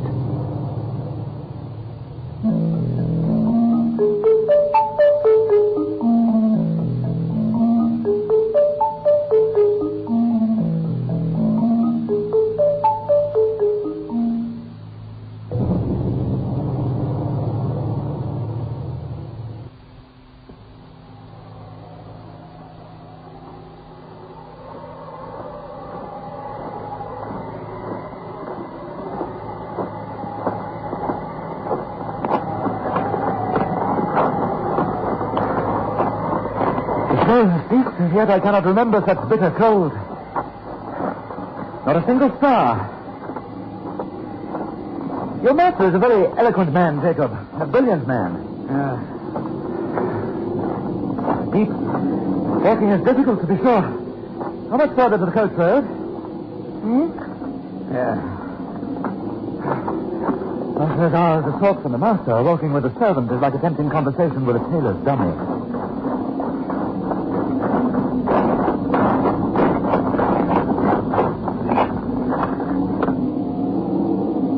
Yon's your road. Keep the stone fence to your right hand, and then you can't fail of the way. This, then, is the old coach road. Aye, it is the old coach road. And how far do I go before I reach the crossroads? Nigh upon 3 miles. The road's a fair road enough for foot passengers, but 'twas over steep and narrow for the northern traffic. You'll mind where the parapet's broken away, close against the signpost. It's never been mended since the accident. Accident? What accident was that? Jacob? Beg pardon? What accident? The night mail pitched right over, down into the gully below. A good 50 feet or more. Just the worst bit of road in the old country. Oh, horrible. Were many lives lost? All. 4 were found dead, and t'other 2 died next morning. Oh, terrible. How long since this happened? Jacob, how long since the accident? Just 9 years. Near the signpost, you say? I'll bear it in mind. Good night, Jacob. Good night. And here. Thank you. I'm deeply obliged to you. Good night, sir. And thank you.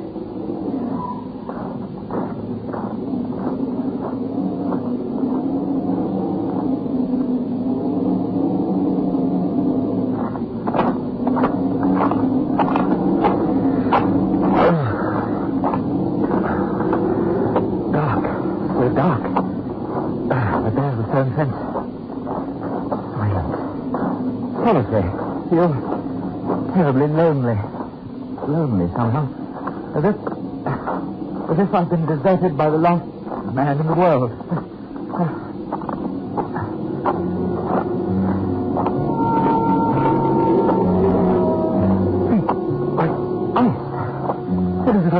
some gigantic Alp.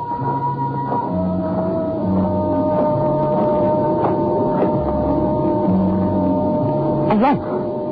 Is it? Yes. Jacob, he's coming back again. The fire? No. There's a second light. Parallel. They must be carriage lamps.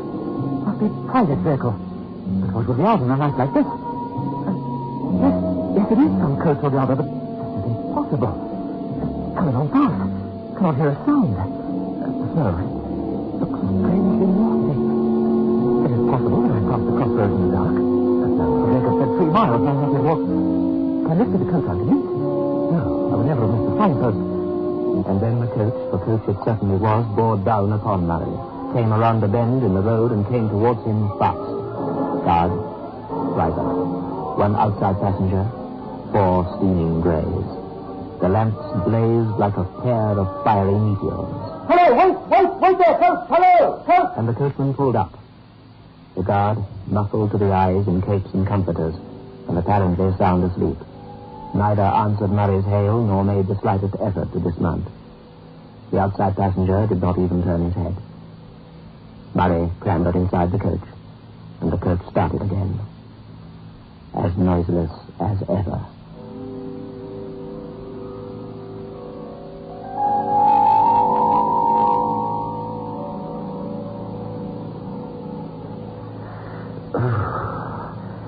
Seems as cold in the coach as it was outside.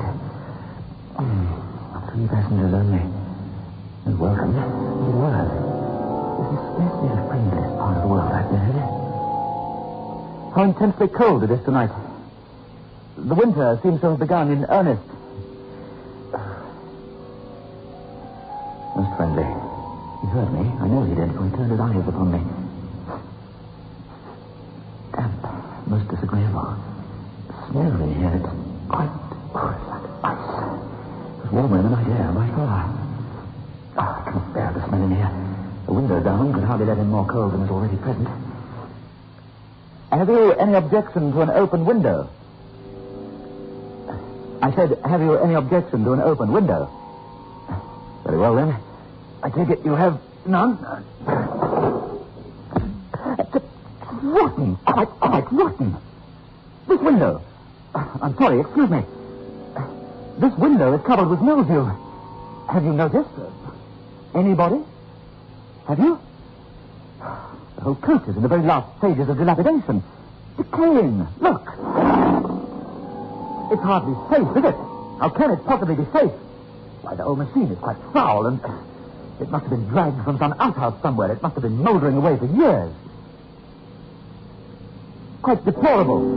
The regular mail, I suppose, is under repair, yes? The passenger to which James Murray addressed this last remark turned slowly and looked at him.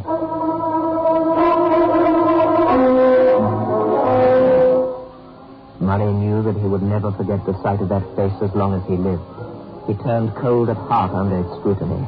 The eyes glowed with a fiery, unnatural luster. The face was livid as the face of a corpse. The bloodless lips were drawn back as if in the agony of death, and showed the gleaming teeth between. Murray turned to his office man. He too was staring at him with the same startling pallor in his face, and the same stony glitter in his eyes. What are you? What are you? And then Murray realized that none of the passengers in that coach were living men, not living men as himself. A pale, phosphorescent light, the light of putrefaction, played upon their awful faces, upon their hair, dank with the dews of the grave, upon their clothes, earth-stained and dropping to pieces, upon their hands, which were as the hands of corpses long buried. Only their terrible eyes were alive, and those eyes were all turned menacingly upon James Murray. In that single instant, brief and vivid as a landscape beheld in a flash of summer lightning, he saw the moon shining down through a rift of stormy cloud, the ghastly signpost rearing its warning finger by the wayside, the broken parapet, the plunging horses, the black gulf below. Then the coach reeled like a ship at sea. Then came a mighty crash, a sense of crushing pain, and then darkness. Brilliant. Like that. Exile. Find food. Ceased snowing. Ceased snowing. Ceased snowing. Ceased snowing now. Hopeless. Walk 20 miles across the moor. Across the... Where is it? Dwolding. Dwolding. Oh, we found it there. Across the... He died next morning. 20 miles. Across the... Found it. Across the... He fell. Close against the junction of the old coach road and the new. Oh, thank God you were saved. Thank God. You must have lain for so long in the snow. Soft snow. They found you at daybreak. 2 shepherds. The letters in your pocketbook showed your name, and I was summoned. You were so long in danger. So long. So many days, weeks. The surgeon said you had dreamed in your delirium. Such a frightful dream, my love. Such a frightful dream. Oh, James, my darling, safe now. Dreams. Others may form what conclusions they please. I know that I was the 4th inside passenger in the Phantom coach.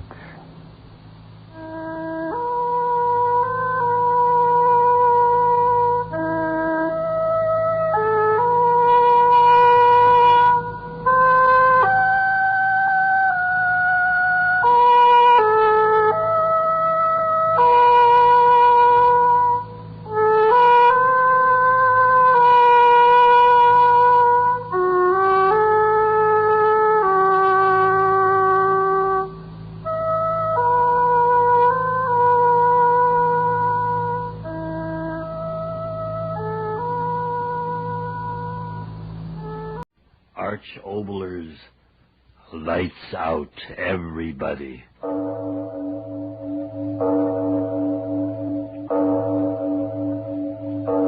It is later than you think.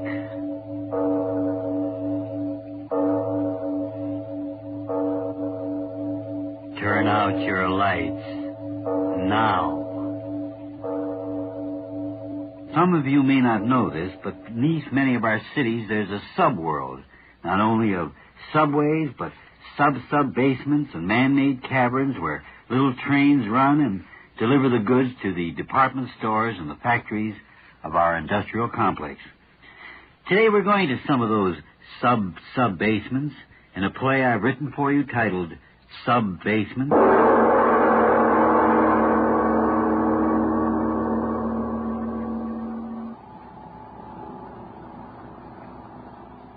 But of course I can run an elevator. I was just asking. And I told you. Well, here we are.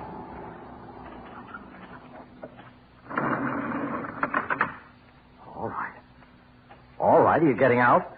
I suppose so. Suppose so. For 10 years, that's all I've heard. Where do you work? What do you do? Why don't you let me see Don't you? get angry. Oh, I'm not angry. I'm just telling you. Come on, this way.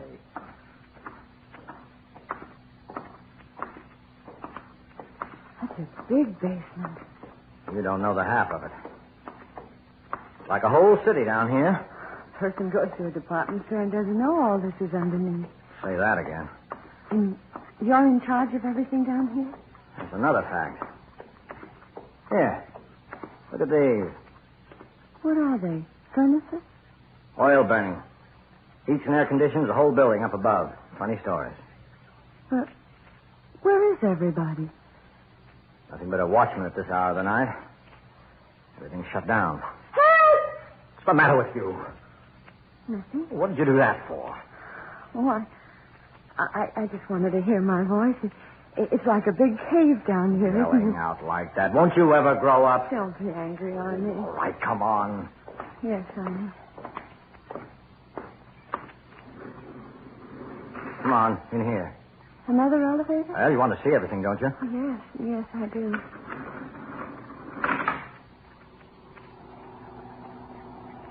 Down some more? Yeah.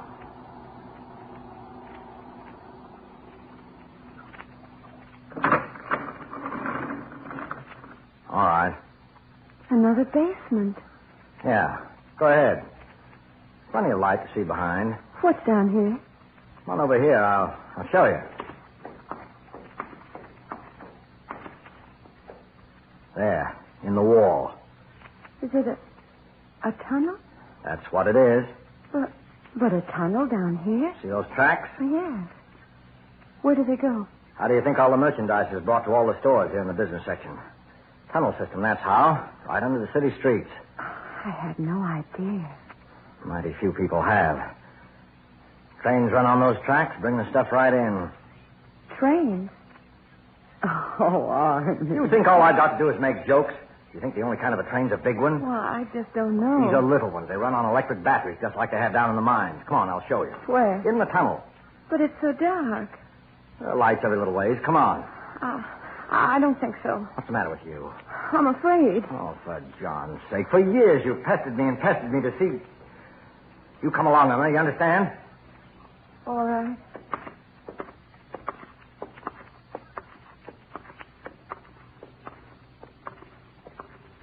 Arnie, this is far enough. Oh, for John's sake. What's the matter with you now? I don't know. Come on. There's one of the little engines parked down at the end of the tunnel. You might as well see it. Well, keep walking. I think I'd like down to... this way. You'll see the train. Yes, but Arnie, the lights... Arnie, where are you? Right here. What's the matter? Matter? Oh, why are you standing so close to me? I'm your husband. Oh, Arnie, don't be silly. Emma, I'm going to tell you something. Arnie, what's the matter with you? Listen to me for the last time. Last time? Arnie, what's the matter with you? Do you know that you can't get out of here? What? You can't get out of here. Arnie, what are you talking about? What are you talking about? Oh, Arnie, you haven't made a joke like that in years. The last time you tried to scare me was right after we were married, remember? With that fur piece you made off was a dead animal that had gotten in the bedroom. You remember? I remember. Come along further, Emma. Oh. As long as I know what you're up to, I don't mind. How far are we going? A long way. All right, Arnie. Anything you say. Don't I know it?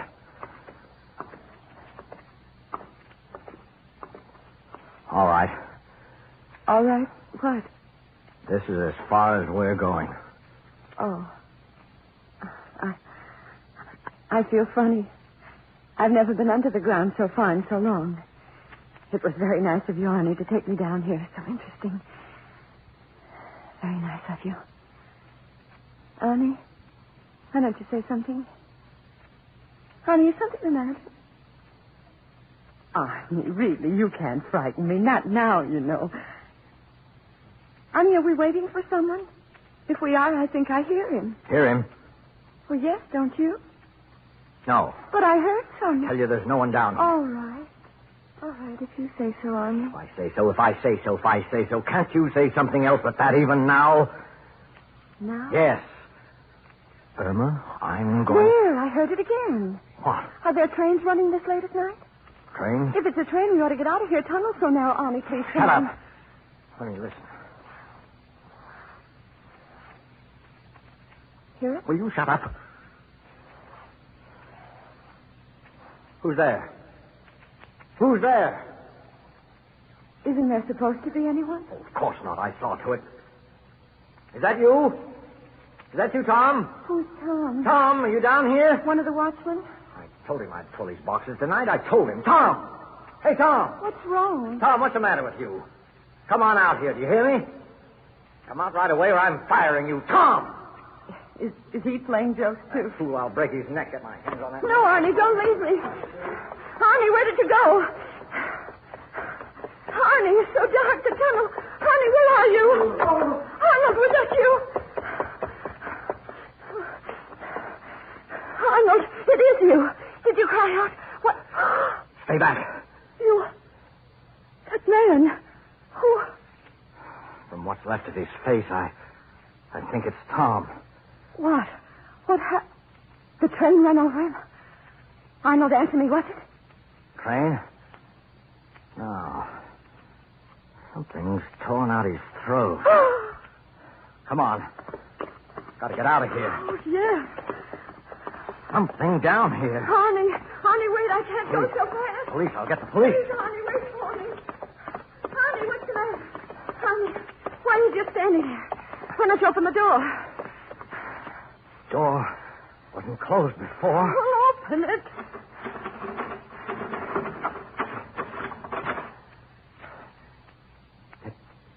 It won't open. It won't open!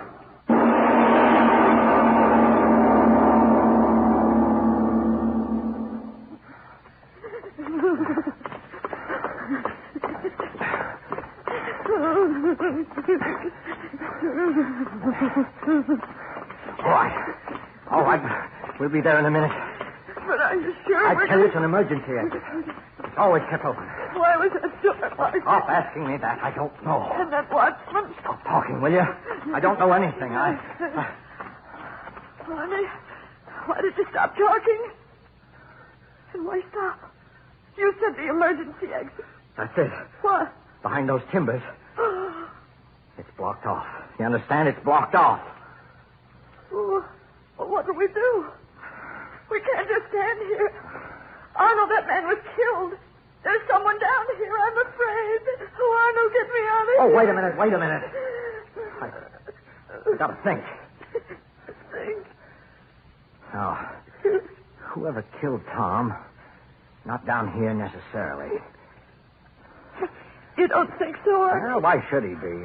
Nothing to steal down here. Tom was always borrowing money from people. Somebody he didn't pay back. Yeah, that's it. But the doors... Oh, well, he got out and closed the doors. What of it? We can get out. Come on. Where? I told you these tunnels lead to the buildings all over the business section. Follow the tunnel to the next sub-basement, to the next building. We'll get out, that's all. Honey, don't get too far ahead of me this time. Well, just walk fast, will you? Yes.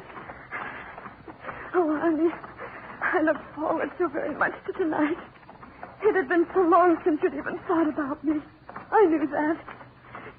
And tonight, when you called me up and told me to meet you here, and then when you started to play those crazy, scary jokes before, even then Irma, you see it too?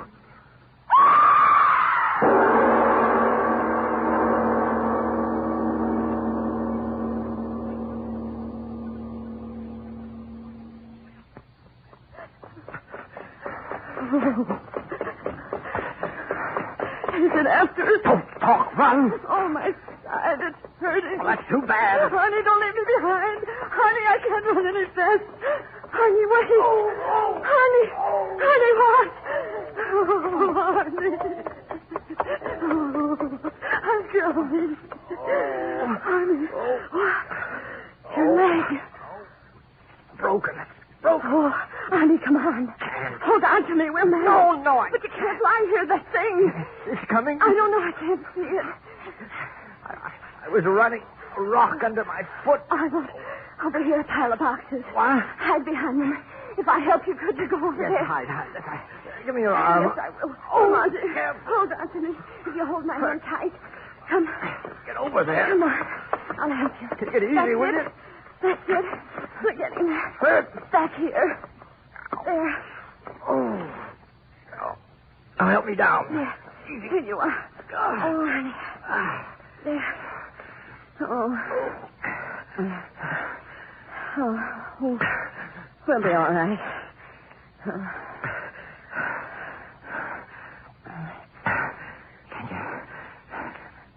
Can you see it? No, it's gone. Just don't think about it, honey.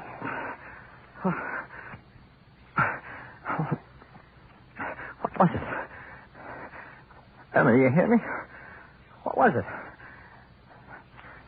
You went to school. You studied things like that. That thing. What was it? Emma, didn't you hear me? Yes. I heard you. What was it? What was it? Was it a lizard? Yes. Some kind of a lizard. That's it. A lizard. Some kind of a lizard. Why do you say it that way? I saw it good, Arnie. Well? In school. One of the books, there was an animal like that. How did it get down here? A lizard that big? Oh, no, you don't understand. Geology book. The thing wasn't a lizard exactly. Huh?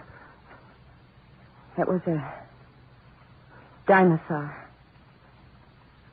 Are you crazy? No. I'm telling you what I saw. It sort of sat up on its hind feet. Just like the picture in the book. What are you trying to do? Make me crazy, too? Why, those things died millions of years ago. Arnie, look. Huh? Way down the tunnel. By the light. It is a dinosaur. Don't move. Arnie, it is a dinosaur.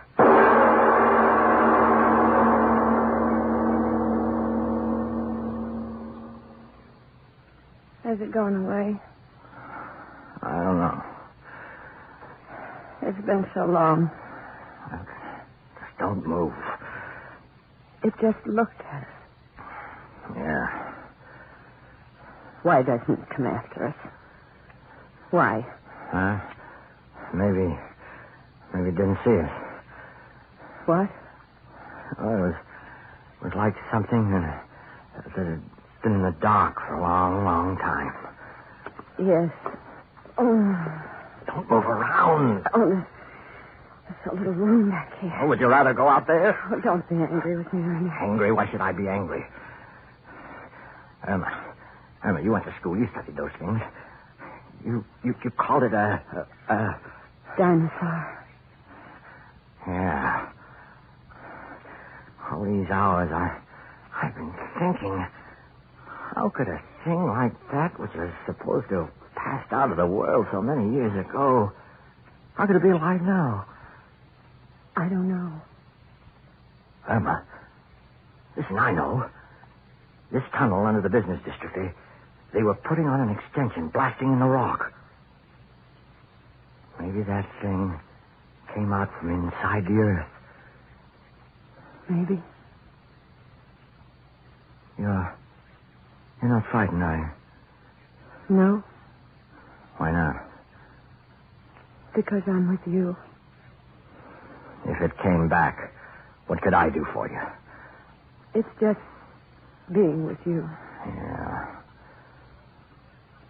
I keep thinking. What? That poor watchman. Yeah, it'll really be something when it's morning and everyone finds out about it. What do you think they'll do? They'll hunt it down. The police will get it soon enough. Arnold. Yeah? Arnold, what if it won't be here then? Huh? It's been hours since we last saw it standing down there. What if it's gone back where it came from? It's all right with me. But what if they're not... They'll hunt it down. They'll find it.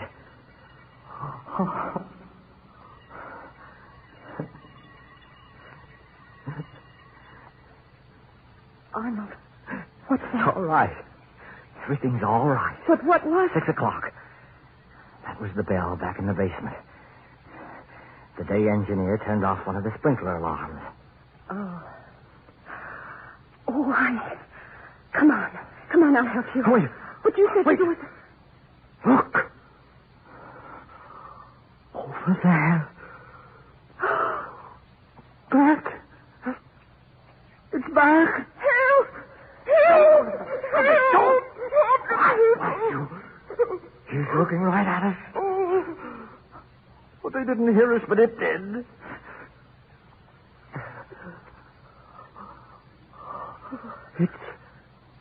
It's starting this way. Oh. My leg. Arnie. Oh, how slowly it's moving. As if we can hardly see.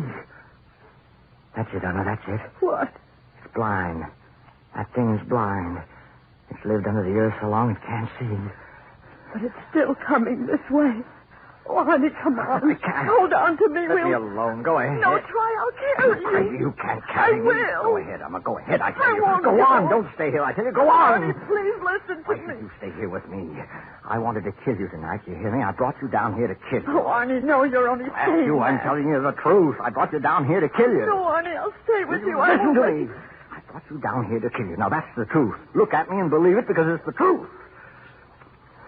That's why you... That's why I suddenly got so wonderful. I was sick and tired of you. I was sick and tired of living. So I brought you down here to kill you and then kill myself. Arnie. Look at it out there. It's feeling its way along. Well, he'll take care of me, but you've got to get out of here, Irma. No. You've got to get out. I deserve to die, but Irma, not you. You're so blasted good.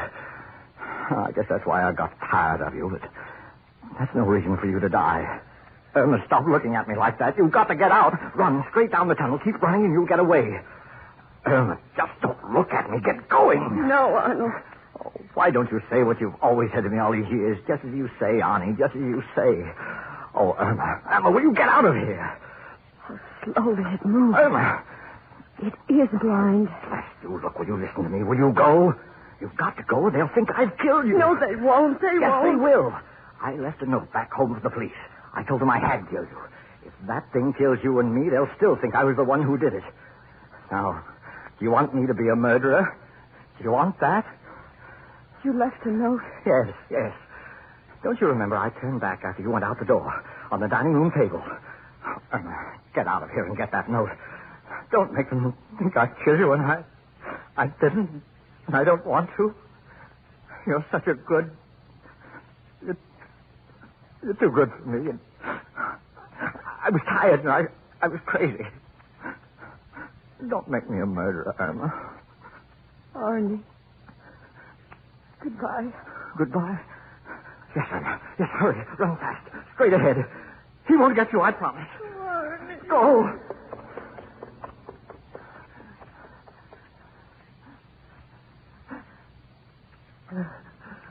All right. You blind thing, you. Here I am. Yeah, here I am. Here. I'm not scared. Come and get me.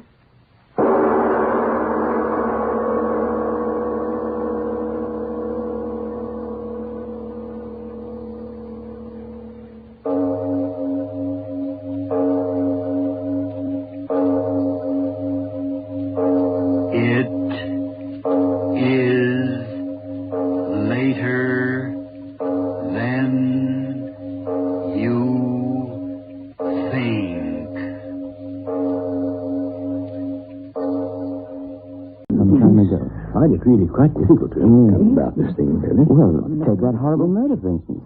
Nothing anyone can do about the beggar. Jimmy, if the police know who's done it, why on earth can't they arrest him?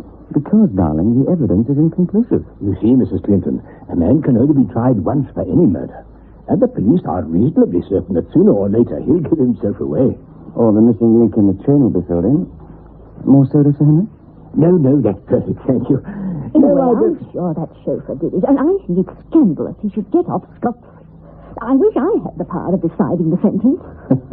And they say women are the gentler sex. But it was a ghastly crime. That poor girl was only 16.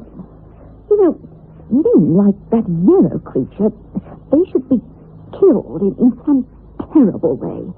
Nothing would be too bad for them.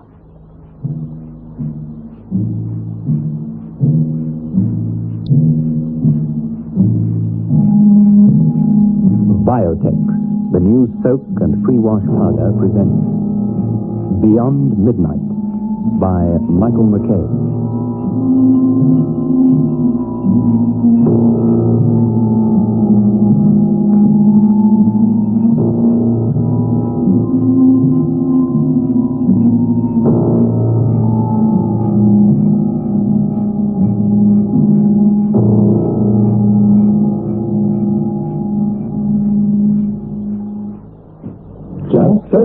Just soak in biotech. Just soak in biotech. Just soak in biotech. If you have wondered how to get your washing really stain-free, understand this. Biotex removes the stains and dirt washing won't. Just soak in biotech. Stains, grass stains, tiresome collar and cuff stains, ingrained dirt, soil and grime. Out they all come, and you don't stir a finger. Just soak in Biotex. Biotex with natural enzymes is the pre-wash powder with the most enzymes to give you extra pre-wash power. Absolutely no rubbing, no color loss, no fabric wear. Use it for cotton, silks, woolens, synthetics. Use it to make new again. Soaking in Biotex removes the stains and dirt that washing won't.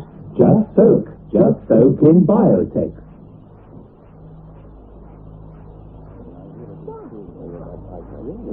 What have you done? He's certainly too good.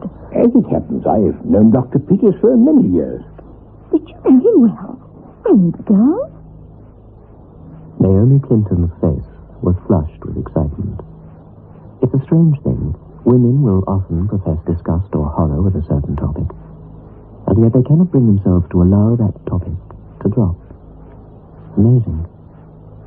However... Not very well, mind. She was one of the loveliest little things I ever saw. I could hardly believe it when I opened the papers and learned such a dreadful thing had happened to her. And don't you think that chauffeur, Yarrow, did it? Undoubtedly. But if the proof isn't conclusive, I'm afraid there's nothing anyone can do. Don't worry, he'll do it again. And next time, they'll get him. But by then, one more human life would have been sacrificed needlessly. Something should be done. Either the girl's father or the brother. But something, definitely. This fellow Peters, her father, he isn't the Peters, is he? He is. What? The fellow who's done all these marvelous things with his thyroid experiment? Truth. Why did you choose to live in Wimbledon? When you get older, a little peace and quiet are wonderful things. If he hadn't lived so close to the common, his daughter might be alive today. Well, what will happen to this man Yarrow now? It's hard for him to get a job, huh? Well, he'll probably start for a foreign country. About the only thing left for him. But if he really did do it, he won't get off in the long run. He'll make a slip. Yarrow. Something horrible about that name somehow, isn't there? Yarrow. Yarrow. What have you thought of doing?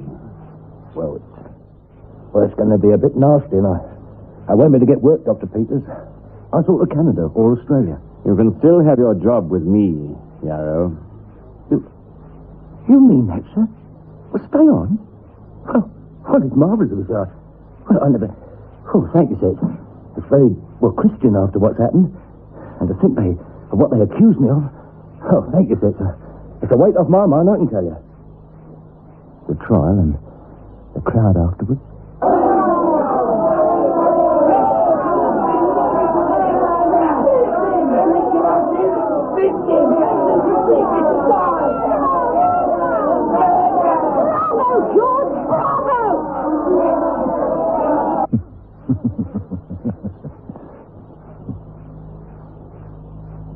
George Yarrow sat on the edge of his bed in the little room he rented at number 77, Elderton Road, Wimbledon. Yes, the court had been hostile, and the crowd outside the court had been worse. You see, the murdered girl was young, beautiful, popular. Strange the way that girl, that one girl in the angry crowd, had called out, "Bravo, George." But there's a certain kind of woman who is attracted by a man like Yarrow. Fantastic. The way old Peters has taken me back as his chauffeur. It's fantastic. drastic indeed. Yarrow had murdered Angela Peters, oh yes. And the father knew he had, but the evidence inconclusive. George Yarrow was the sort of man the religious painters of old consigned happily to their fiery Hades. But people don't always get what they deserve. And now, after the trial, after everything, Dr. Peters had taken his chauffeur back into his employ. A Christian gentleman. After it had happened, his brain had cleared, and his one thought had been to get away. He had killed the Peters girl, his big red hands had done it, and his one thought had been to escape. Fast. He had made for the nearest road where buses ran. It was ironical, you see, that as he reached the bus stop, a certain Nellie saw him. A young woman to whom he'd promised many things, a young woman who had showered him with her favors in the belief that he would marry her. Yarrow did not want to meet her, because he knew that he might want to pretend he had been far away that night. George! George! George, wait! I want to talk to you! What? Why are you so cruel to me? You've got another girl, haven't you? George, I've got the right on you. George, I have. I can't stop the bus. I've got to catch it. George! George, wait! I've got to know! Why you got me? Who you see? Hear me! George! Wait! Stop it! Watch it!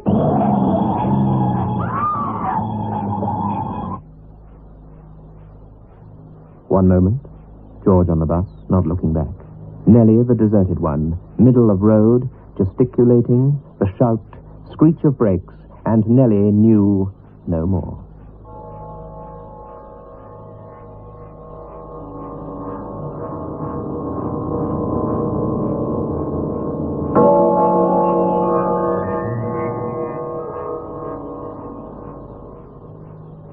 Those were the facts. Yarrow, Peter's chauffeur, murdered his employer's daughter. Murdered her horribly. Nellie met him soon after the event and was run down by a car as she tried to run after George Yarrow's bus. George Yarrow did not look back. He had no idea of the accident. Court. Trial. Yarrow acquitted. And the case discussed over the entire country, just as Sir Henry and the Clintons discussed it earlier. Yes, things had gone very well for the chauffeur with the big red hands. Very well indeed. And the Christian gentleman, his employer, despite everything, was taking him back. Pity Nellie had seen him that night after it had happened, but no matter. Yarrow wasn't able to listen to a certain conversation, though, that took place in Dr. Peters' study. The evening of the same day that good doctor had offered to keep his chauffeur on. Bring me a whiskey and soda, Smith, will you? Yes, sir. And Smith, sir, Yarrow is returning to my service tomorrow.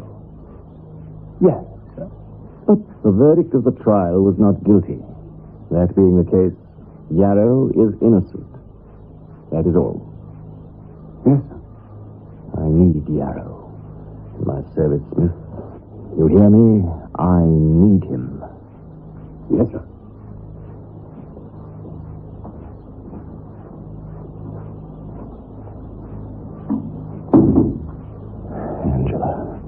Yarrow is guilty. I know he is guilty.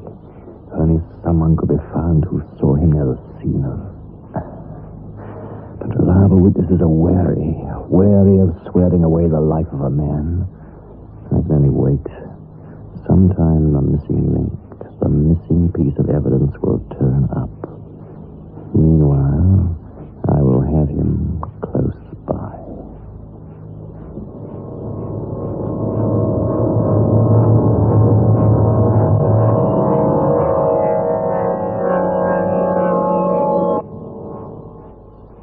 Nellie Tor opened her eyes. She had always hated hospitals, but they were very kind to her in this one. Don't worry, dear. It was enough, but you're going to be all right. Don't worry. Don't worry.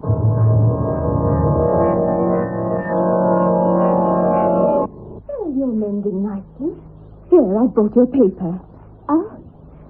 What's the news? Oh, nothing very much. Chevalier film coming on this week? Oh, there's some trouble in Bulgaria. Oh, and a horrible murder in Wimbledon. Wimbledon? That's where I come from. One poor little girl. Horrible. And they don't know anything about who did it. Makes you wonder what kind of a world we live in, doesn't it?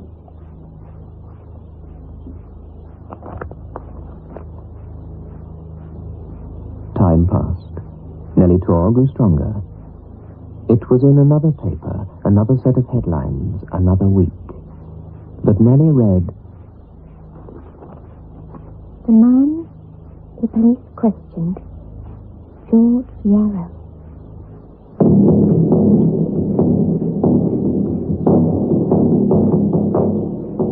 George Yarrow.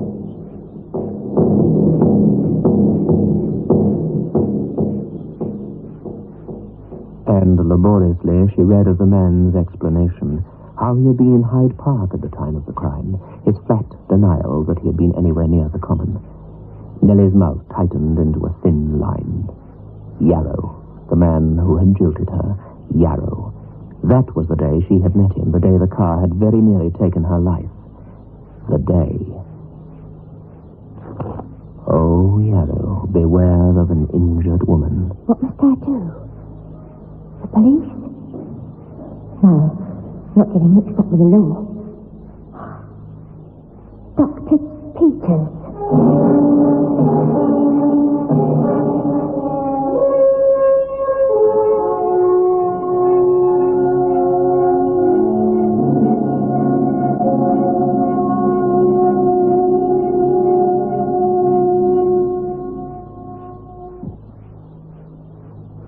I feel like a new man. It's a lovely day today. I thought you had flu. I took a Grandpa headache powder, and I'm well better. When colds and flu are about, Grandpa headache powders are what you need. Grandpa headache powders work fast because they dissolve almost immediately. Grandpa makes all those dreadful flu symptoms disappear quickly. So, whenever you're in pain, get fast relief. Get Grandpa headache powder. Ah, Grandpa. Just soak in Biotech. Stains, grass stains, collar and cuff stains, ingrain dirt, soil and grime. Out they come and you don't stir a finger. Just soak in Biotech. Biotex with natural enzymes is the pre-wash powder with the most enzymes to give you extra pre-wash power. Absolutely no rubbing, no color loss, no fabric wear. Soaking in Biotex removes the stains and dirt that washing won't. Just soak in Biotech.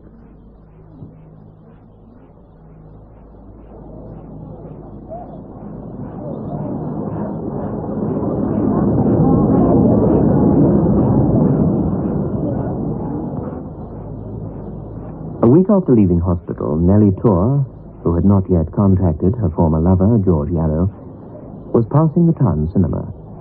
The Chevalier film had come and gone, and now in its place was a fiery, tempestuous love story. Nellie stopped and examined the posters and watched the crowds coming out, mostly couples, young couples. Oh, there had been hijinks in the back, a few stalls of the 3 and 6s that night. She noticed a man and a girl who, arms still entwined, stood out from the rest. The girl was blonde and curvaceous. She was impressive, but loud. The man was tall and burly, and dressed to kill, as it were. His soft hat was tipped rakishly. His purple tie boasted a splendid pin, and his shoes were extravagantly pointed. It was, of course, George Yarrow. Are you quite certain, Miss Tor, that it was Yarrow you saw that night? You could not have been mistaken? No. If anybody ought to know George Yarrow, I should. I knew him most intimate at one time. And you'd be prepared to sign a sworn statement to this effect? If you say so. But I'm not wanting any police trouble, if you don't mind. You won't have any. I can promise you that. For the present, you must tell nobody. The matter's perfectly safe in my hands. I have your word. Yes. Remember you promised that George shan't know as I've told you. I've already given you my word. Thank you very much for what you have told me tonight, Miss Tor. Thank you very much indeed.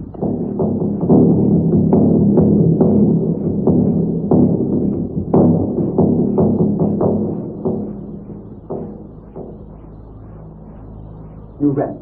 Shut the door, Smith. Is there anything I can get? No, thank you. Just shut the door. I want to talk to you. How long is it you've been with me? 15 years? 16, sir. You were fond of Miss Angela, were you not? No. How I felt. If she'd been my own Very daughter. well. Listen to me.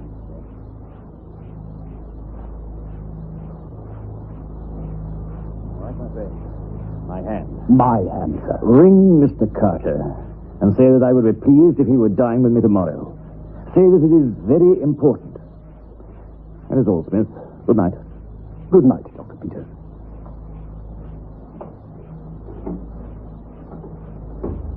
Yes. Tony Carter must be in on this. Tony Carter, heavyweight champion, Oxford University. He should manage it all right together with Smith and myself. An eye for an eye.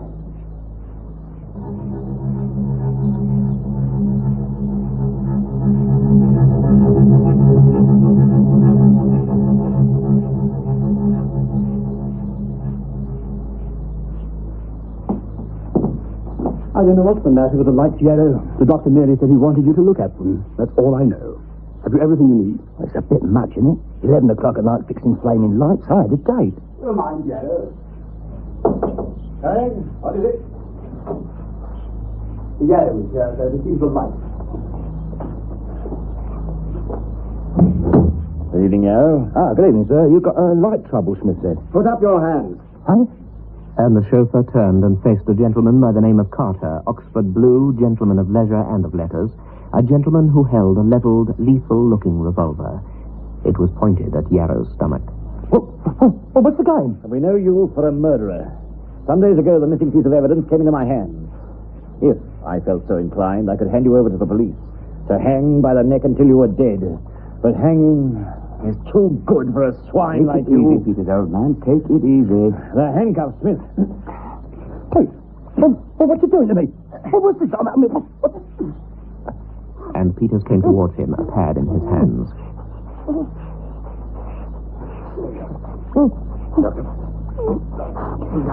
Yarrow smelt a sweet, sickly odor. He was stifling, choking.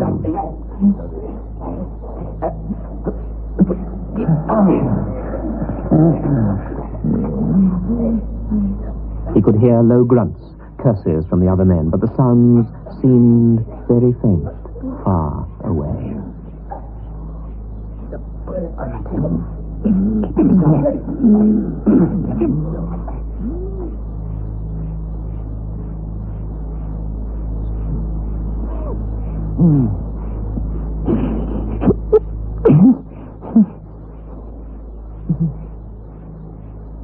When he came to, Yarrow found himself lying on a long, white table. He tried to move his arm, but something held it like a vice. His legs were confined in a similar manner by a thick leather strap. He was naked, and above him burned a powerful light. He realized that he lay upon an operating table. He turned his head and saw, on his right, his clothes in a huddled heap on the floor. Mustn't be scared. The old boss was just trying to bluff me. Reckons he'll panic me into confessing my guilt. He hasn't got any stake at the door. I'll give him for this.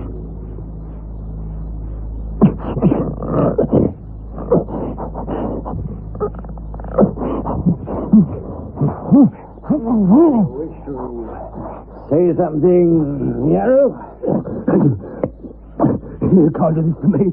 I'll have the cops on you. I don't think you will, my friend. I'm not going to kill you. And if you go to the police, they will assuredly hang you. As certain as the month is March in the year 1932, they will hang you. I didn't do it. I And once more, the great doctor, a man envied and admired by his colleagues, the doctor referred to by one James Clinton as the fellow who's done all these marvelous things with thyroid experiments. The doctor, once more, pressed the sickening pad over Yarrow's mouth.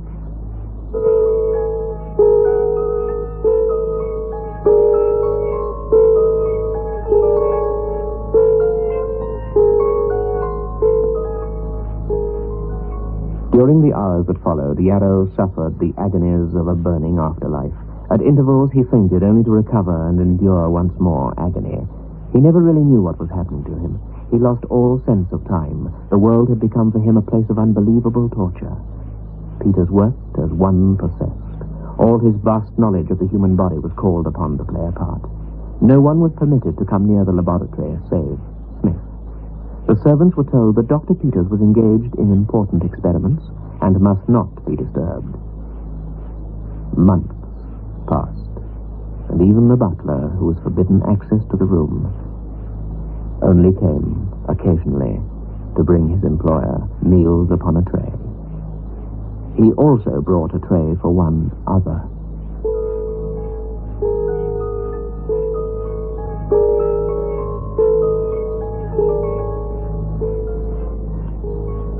It was March when Yarrow had disappeared, and now December held London in its frigid grip.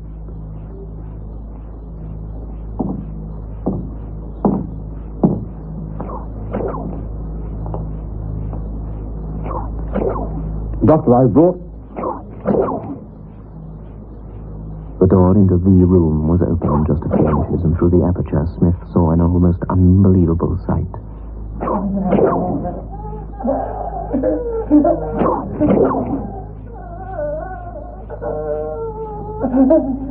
Dr. Peters stood, whip in hand, over a creature which crouched on the floor, held by a chain and staple driven into the wall.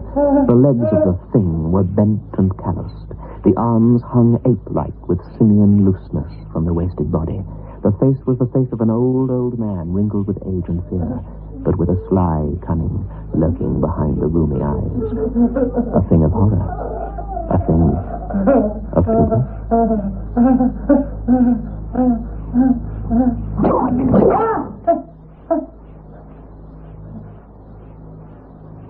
Oh, the powers! Merciful heaven! Is that... What's that? Yarrow!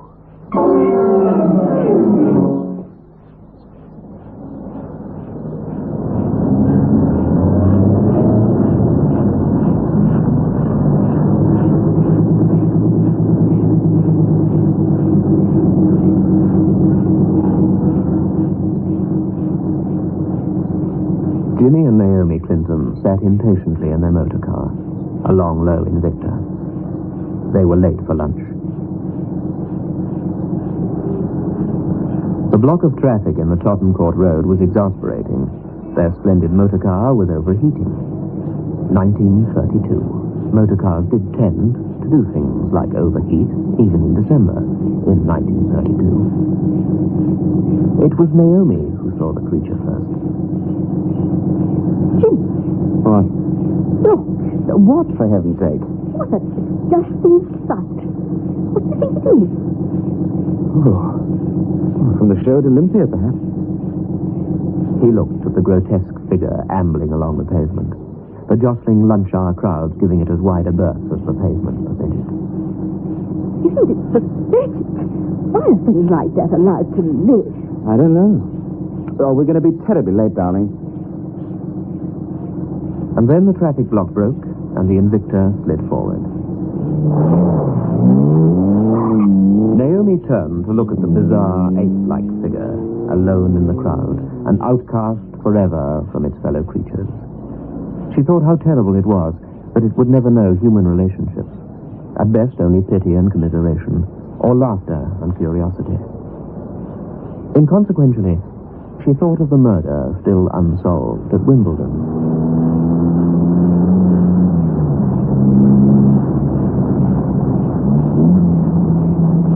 Darling, did they ever find the Wimbledon murderer? Oh, he got off scot-free. And no one knows what happened to him. Probably found it difficult to get a job there. But apart from that, he got off scot-free, yes. Look, when we get there, we're very late. Don't take too long to do your case.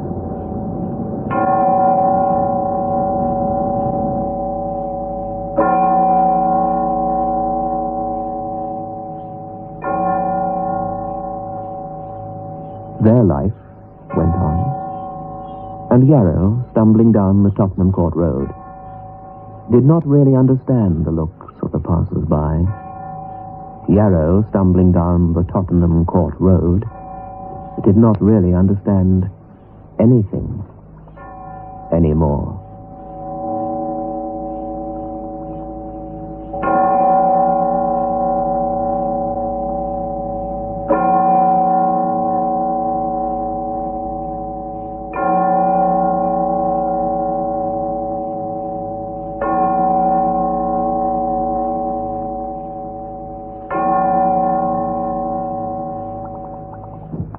Beyond Midnight is presented every Friday night at 9:30 by Biotex, the new soak and pre-wash powder. The program is adapted for broadcasting and produced by Michael McCabe. Arch Oboler's Lights Out, everybody.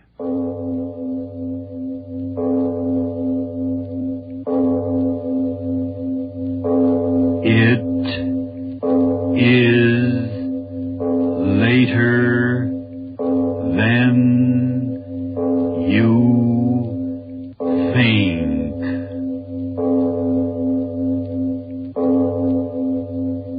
This is Arch Oboler bringing you another in our series of stories of the unusual. And once again we caution you, these lights out stories are definitely not for the timid soul. So we tell you calmly and very sincerely, if you frighten easily, turn off your radio now. Cut White.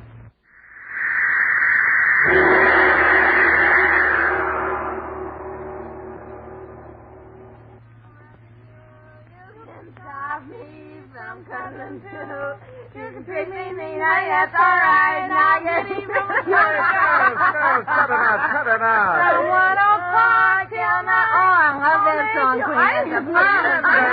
For the love of cut it out, will you? Your husband will be turned down here in a minute.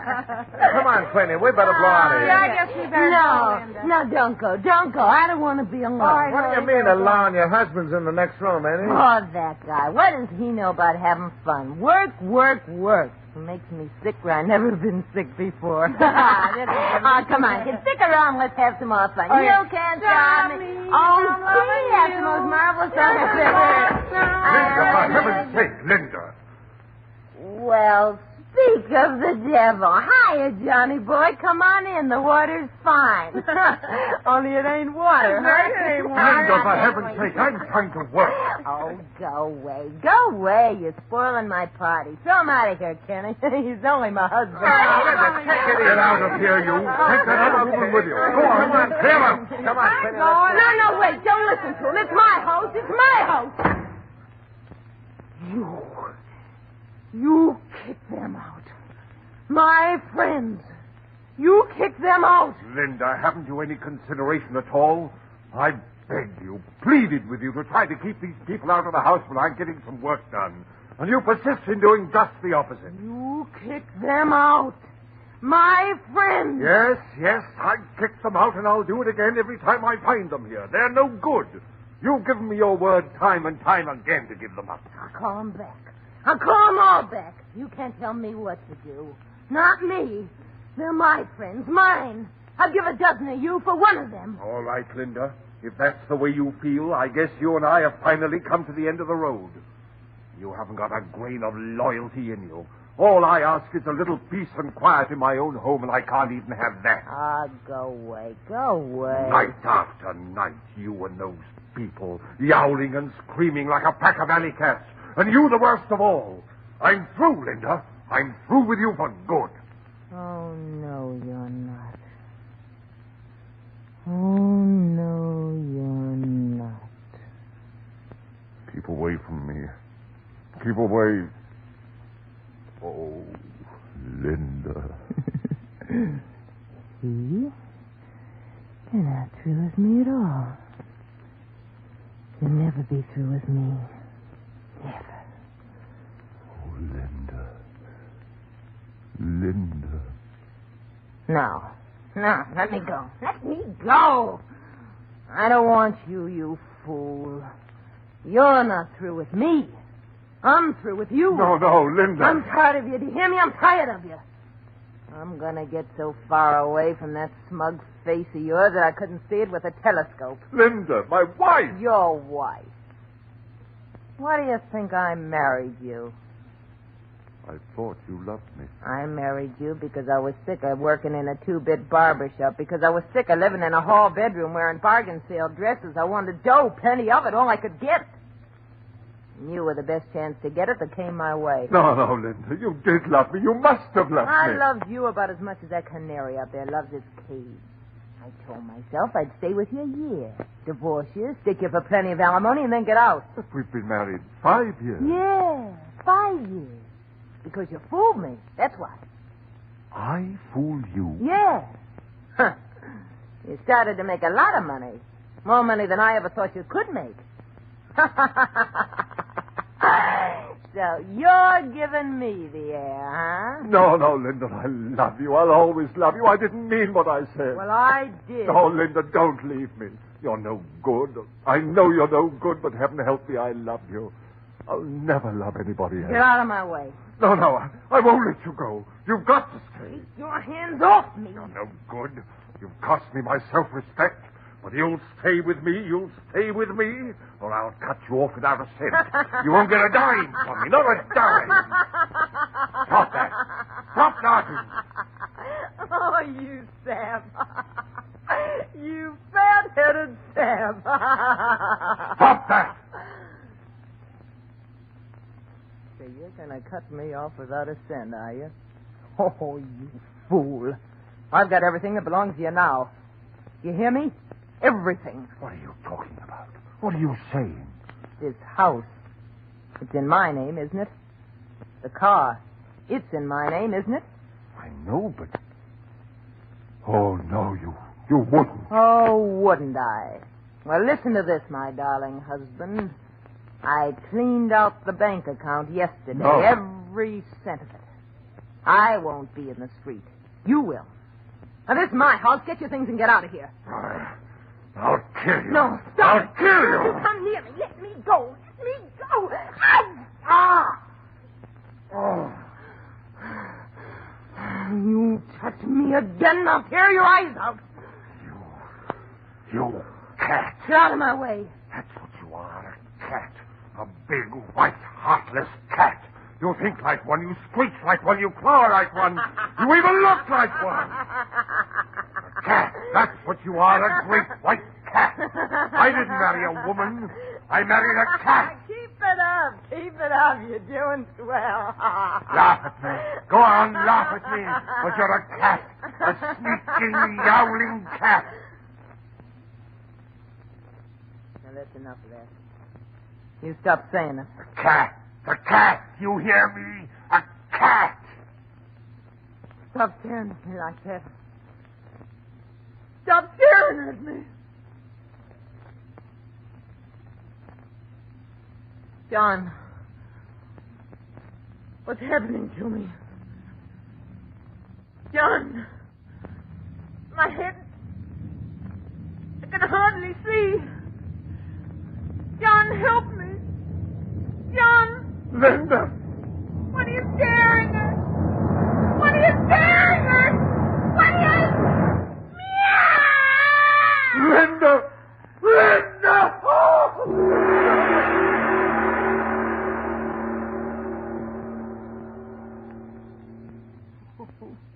Oh, now, John, you've got to control yourself. Everything will be all right. Oh, doctor. What have I done? What have I done? Now, John, please, pull yourself together. You're not entirely to blame for what's happened. What did I do? I did it. I'm to blame. Stop talking like that. It's preposterous to say you're to blame. She was hysterical, John. And the suggestion that she was a cat caught her in an unguarded moment and resulted in a temporary neurosis. Oh, doctor, she's got to get well. She's got to. Of course, she'll be all right. A little rest, quiet, and in a few days it'll all be forgotten. Is she sleeping? Yes. I gave her a sedative. She's resting very comfortably. Can I go in and see her? But I tell you, she's sleeping, John. I know, but... Oh, I've got to see her. I've got to look at her. I've got to make sure she's all right. Don't you see? I've got to make sure. Now, John, please. You've had a hard time of it. You'd better get to bed and get some rest. Oh, no, Doctor, listen to me. I've got to see her again. I've got to make sure that she's all right. I can't rest until I know. I tell you... Oh, very well. Just for a moment. Yes. Be very quiet. Yes. There. You see? She's resting very nicely. Doctor, look. What? Her hands. Look at her hands. They're claws. And her teeth. Her teeth. Linda! No, John. You'll waken her. Linda!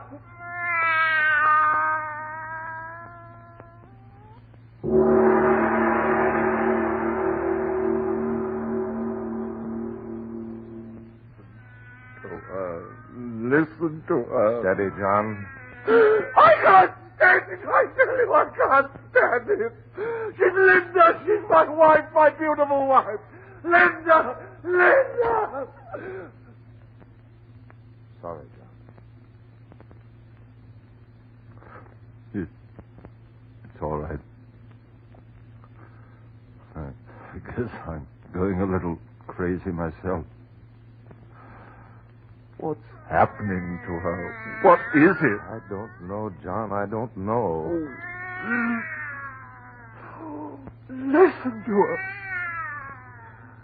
You've got to do something, Doctor. You've got to. You're my friend. You've got to help me. What? In the name of all that's rational, what? Well, think. There must be something you can do. A drug, something, anything. Oh, John, I don't know what to say. I can't think. I'll call in someone else. That's it. I'll inform the authorities. They'll take care of everything. No, wait. What's the matter? What is it? You're going to inform the authorities? Yes, of course, John. Don't you see it's the simplest way out? Way out? Of course. For you and for me. What do you mean? John, this horrible thing that's happened to Linda, it goes beyond just you and me. It goes beyond the normal into the supernatural. Everyone should know about it. The world should know about it. Science. You mean you're going to let everybody know what's happened to Linda? Of course I am. But you can't do that. She's my wife. Do you hear me? My wife. No. Now, don't get excited again, John. Listen sensibly. We owe it to science. Science? Who cares about science? She's Linda. She's my wife, and I curse her to God to turn her into a yowling beast. It's my shame, mine. And you're not going to tell a living soul about it. No one, you hear me? No one. It's my duty, John. I must inform the authorities. No. Keep away from that phone. Keep away, I say. I'm sorry, John. Oh. John, my friend.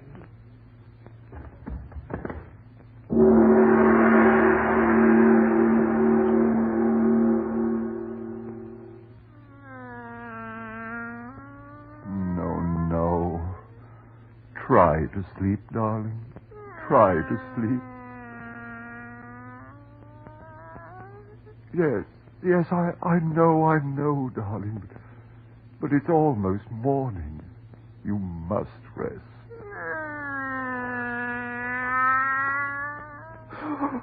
Sleep, Linda. Sleep, my beloved.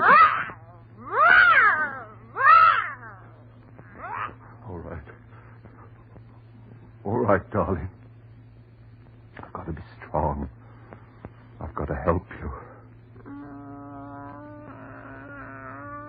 And I did help you. He was going to tell them about you. Everyone. They'd have taken you away from me, locked you up, pointed at you, laughed at you. But I stopped him, Linda. I stopped him for you. He called me friend. But you're my wife, my beloved, and I love you. I've pleased you, haven't I, my darling? I never could please you before, could I? And now I've pleased you. I killed him, Linda.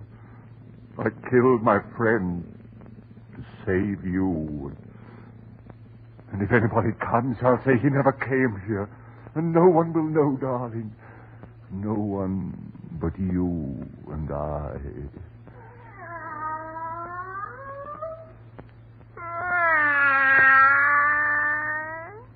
What is it, darling? What's the matter? Why are you getting up?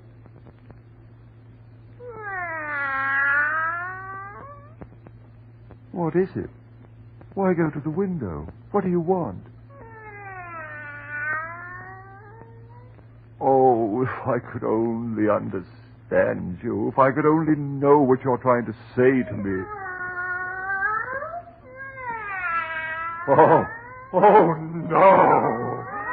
Oh, Linda! Linda, stop! I beg you to stop! Linda, beloved, stop! Stop! Stop! Stop!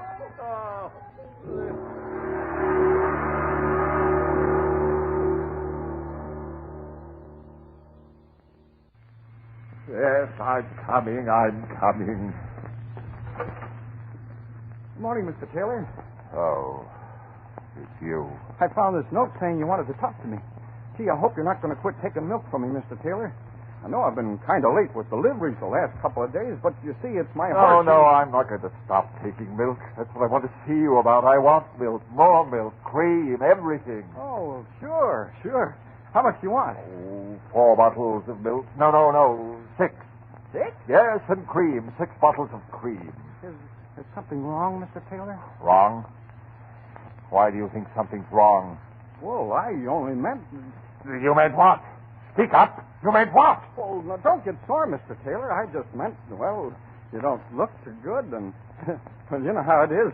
Sometimes a fella has a couple too many, and he starts ordering all the milk in the world. You fool.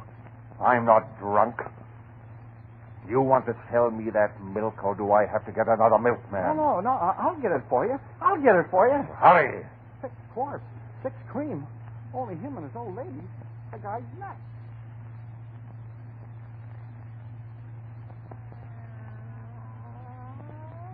Drink the milk, my beloved. Please. But you haven't eaten anything. You're hungry. You must be hungry. Oh, my darling, what do you want? I'll get you anything. Just eat. No, I can't let you out of the room. I can't. Someone might come to the door. They'd see through the windows. Oh, be patient, Linda, darling. I'll think of something. Oh, drink the milk for your own good, Linda. Please. No, dearest. Don't do that. All right, dear. All right. I'll let you into the dining room. But you've got to stay away from the windows. If someone should see you. Here. Let me carry you. All right, darling. All right. I won't. Go yourself.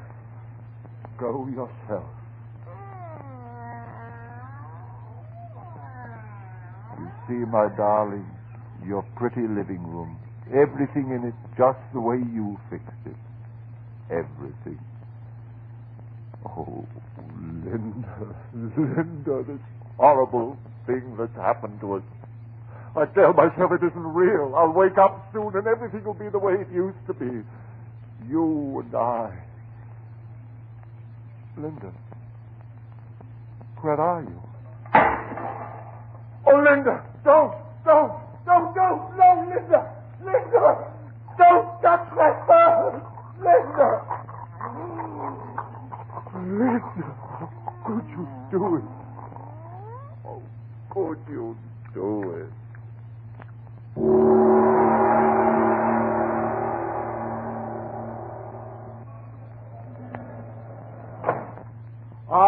Good morning, Mr. Taylor. Early again this morning, ain't you? Morning. Ever since you sent your wife to the country, my first customer every morning for the last 3 days you've been. Like I was saying to my wife this morning, I said... Yes, Mr. Heinrich, some other time. I'm in a hurry. My order, please. Yeah, but you ain't give me no order yet. How about a nice steak, what you can broil? No, nothing like that. But to broil a steak? I tell you, that's nothing. When my wife, she goes to the country, that's what I always make for myself. You lay the steak in the pan, and then you light the I'm gas. in a hurry, I tell you. Yeah, all right. You don't have to get so high blood pressure, Mr. Taylor. If you will tell me what you want, by golly, I'll give it to you. Well, I don't know exactly. A couple of pounds of liver. Yes, that's it. Fresh liver. What? Again? You heard me. Sure, I heard you, but by golly, for 3 days, ever since your wife, she went away, you eat nothing but liver. Are you going to fill my order? Yeah, sure, I will fill your order. There. Did you ever see such nice, fresh liver, huh? Oh, 2 pounds? Jawohl. There we are. By golly, it could be you was raising cats or something. Why do you say that? Well, every day you buy liver. This morning I catched a couple of mouses in a trap. Maybe you like to take them along for the cat too, huh? Don't say that! Don't say that! Mr. Taylor, the liver you forgot. By golly, that man is correct. Now, what did I say that was wrong? Cats like to eat mouses.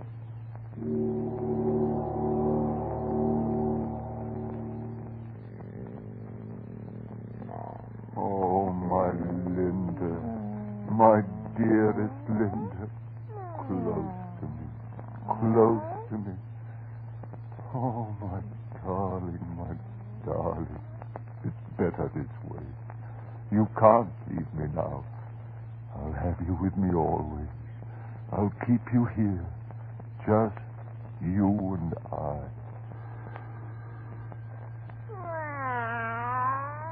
I won't answer it.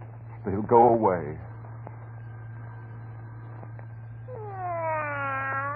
All right. I'll answer it. No. Stay here, my beloved. They mustn't see you. Be very quiet. Be very quiet. Yes, I'm coming. Well, what is it? Are you the owner of this building? Yes, what do you want? Kerrigan is the name. I'm your neighbor. I've got that place across the alley from you. Neighbor? Yeah, Kerrigan is my name. I'm with the department. Department? Yes. I'm desk sergeant at the 3rd District Station. Policeman? Yes. I'm off duty today, so I thought I'd drop over and speak to you. Do you mind if I step in for a moment? Step in? Oh, no, not at all. Thank you. Well, you got a nice place here. Yes, nice. Very nice. You know, the same contractors made this place as made mine. You didn't know that, I'll bet. No, I didn't. Yes. Irishman by the name of Gilhooly. He put up all these bungalows along here on nothing but blarney and a shoestring. Jumped out a 10-story window, they tell me, the day after the stock market crash. Lucky for him. If he was alive now, some of the people around here that bought places from him would murder him. What with the trouble they're having? Trouble? Say, now, speaking of trouble, reminds me why I come over. If you don't mind, I'll tell you. Yes? No, it ain't me that's complaining, Mr. Taylor. I'm the kind of man that can sleep in a boiler factory. But it's me Katie. There's a light sleeper for you. I always say that if a star in heaven twinkles too much, the noise wakes up me Katie. What is the trouble? Well, you know how the women are. Always finding something to make a fuss about. Hey, I'm not disturbing her, am I? Her? Yeah. You know, your missus. She's not sleeping in the bedroom there, is she? No, of course not. There's no one in there. I thought maybe seeing the door is closed. No, I tell you, there's no one in there. My wife, she's out of town. Oh, well, that's fine. That's fine. I always like to talk things over man to man without the women around.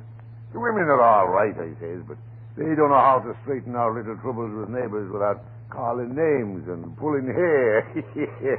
Oh, what is it? What's wrong? What do you want to tell me? Well, to put it plain, it's the cat. Cat? Yeah, the cat. You just got it, didn't you? You heard a cat? Yeah. It started a few nights ago. Now, it ain't disturbed me none, like I said, but Miss Katie, well, you see our bedroom window faces right on the alley. And by golly, she hears every meow that animal makes. You're wrong. Eh? I have no cat. But Miss Katie heard. I heard it too, for that matter. I have no cat. But I'm telling you, it come right from this house. I tell you I have no cat. Isn't that sufficient? Well, now, seeing as you put it so plain, I'll be speaking up plain myself.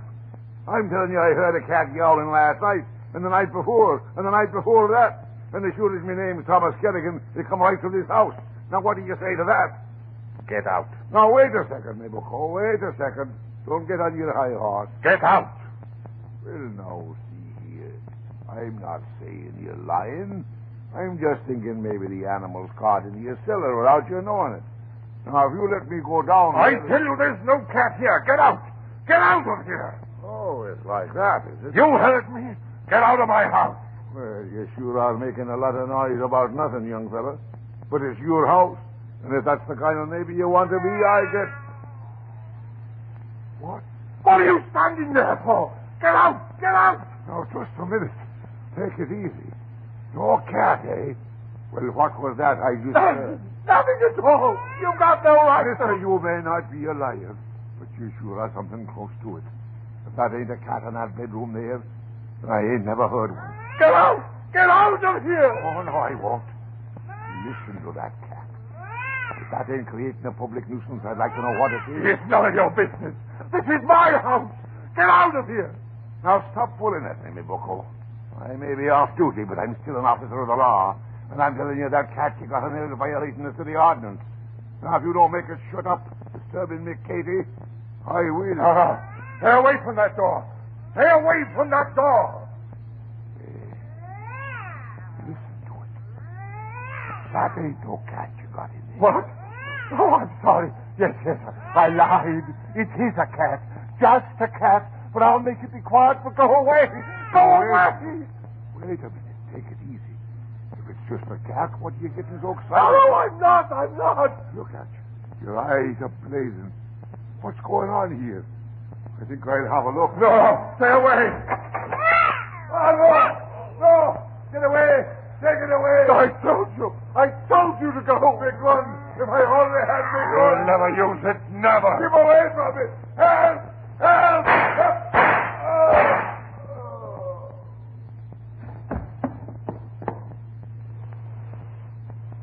I asked you to go, didn't I? I asked you to. Didn't I, Linda? You hurt me. You hurt me asking. Linda, what's the matter? What are you going to do?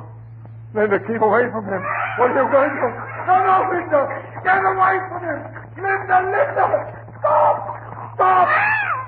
Oh! My eyes!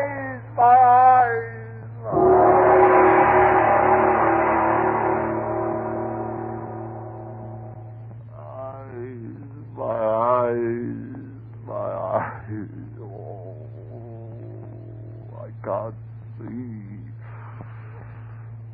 God, if I could only find it. Blood in my eyes. I'm blind. Oh, God, have pity on me. Help me to find it. It must be here. I dropped it somewhere. You're back now, pressing against me.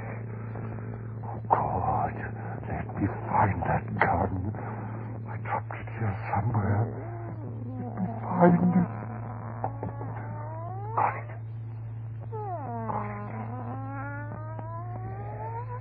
Yes.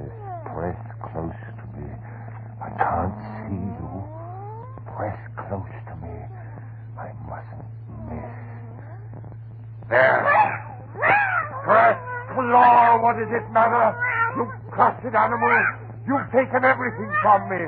My eyes, my life. Now I'll take...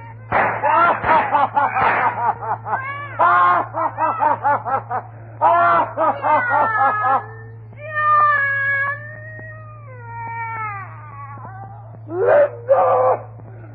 I heard, my beloved, I heard you. I'm coming with you. Wait for me, Linda, my beloved. Wait.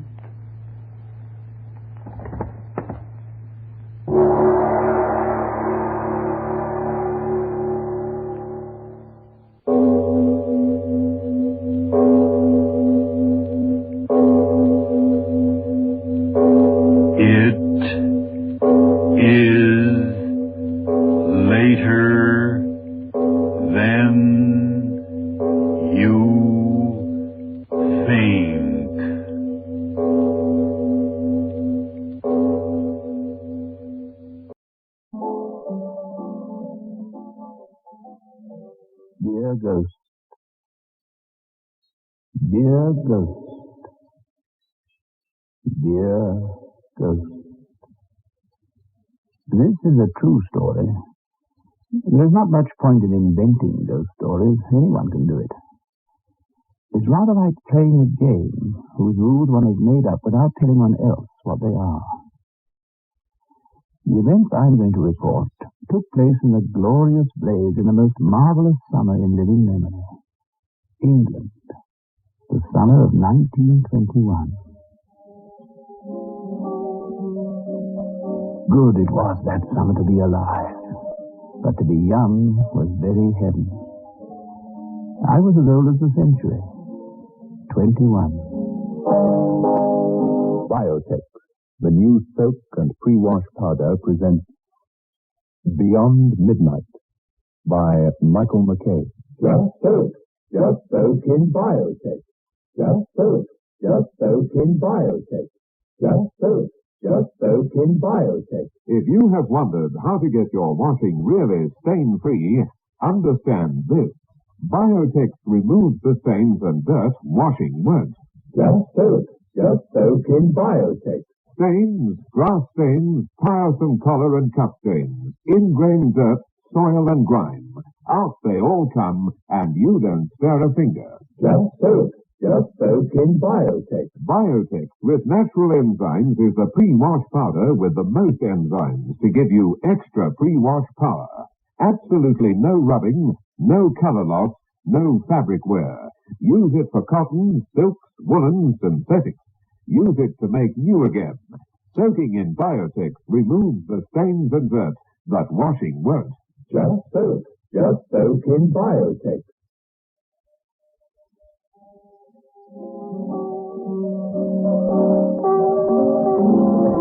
There are plenty of people still alive who will recall the endless procession of golden days.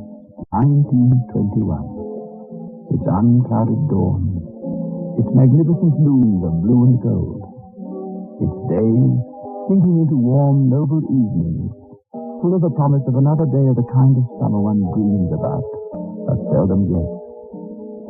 I was living at this time with my parents in Taunton, and they, knowing my ways, were not at all put out when I went off, saying I would write when I found out where I was going.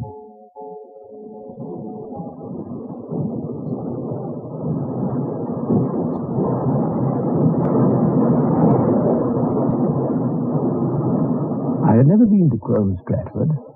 I read its name and decided. I made up my own fantasy of characters. I was the only passenger to alight, 4 o'clock in the afternoon. The whole earth browsed pleasantly in the heat. Crome Stratford. Crome Stratford.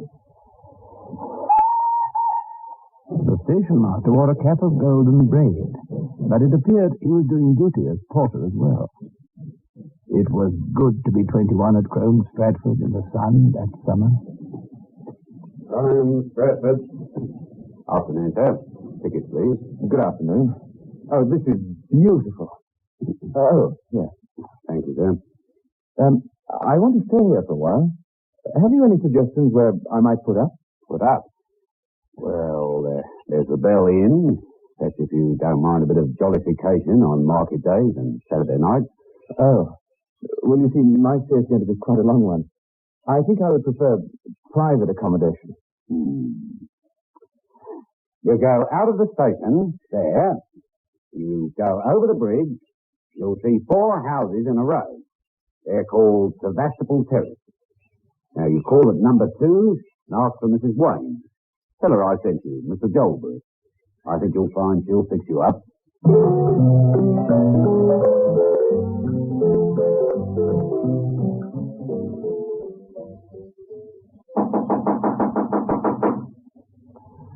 Sevastopol Terrace consisted of 4 red brick cottages without elegance of any sort. They could not have been more ordinary if the architect had entered a competition for the most ordinary and the most mediocre dwellings. Please come in. Oh, thank you very much. Oh, it's a beautiful day.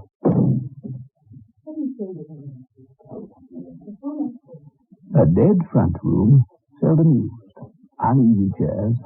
A small piano with a fretwork front panel. The front room fire grate is stuffed with orange tissue paper. Above the mantelpiece, there was the enlarged photograph of a man in khaki. He was dark with a full moustache and an expression of slight astonishment on his face. I made a satisfactory deal with Mrs. Wayne. The other lady was Mrs. Jennison, 50-ish, stout, and, as it was called then, a kindly, infectious laugh. I knew I was going to be comfortable. 6 weeks or so I decided upon. Time in which to write a novel. Oh, yes, that is what I had set my heart on doing. The blue, cloudless days went by, and I wrote not a word of the novel. I liked my ladies. We took our meals together, and the household was an easy one to dwell in. And then a strange uneasiness began to make itself manifest in my mind. For no reason at all, it seemed, I began to be afraid of something. Afraid in a way that I'd never experienced before, or for that matter, since this time.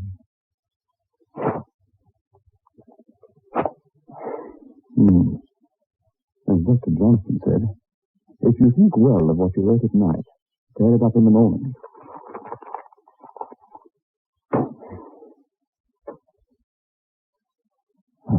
Quiet. Where are the ladies?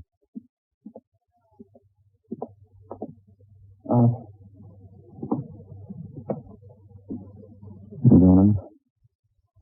Oh, come on, Fielden. What's the matter with you? What is there to be afraid of, man? So quiet. But there was no doubt about it. For some strange reason, I was afraid to stay in that house in Sevastopol Terrace alone.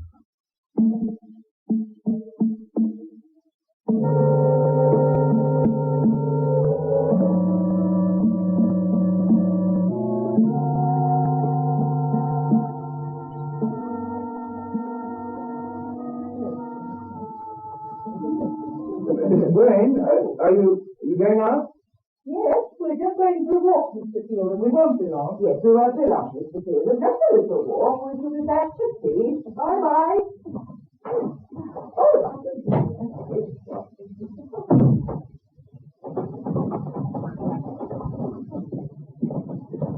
You see, I became certain that I was being followed by something down the stairs whenever I'd been up to my room. It was worse somehow when they were out of the house. All right, somehow, when they're here, but so quiet. Something was following. Stupid. Yesterday, too, when I went up to get my pen, I wasn't imagining it. I wasn't.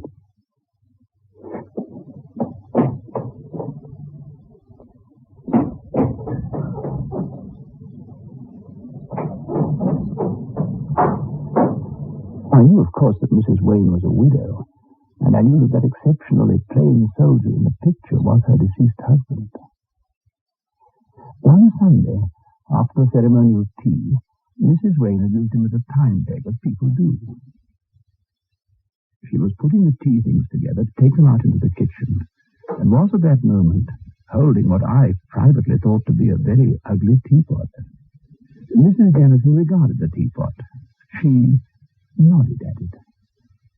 I always liked that teapot. Do you believe in premonitions? No, I can't say that I do. Or at any rate, I've never had one that was worth having. Do you believe in premonitions, Mrs. Wayne? Oh. Tell me about it, Mrs. Wayne. I'd rather not. It's a painful subject.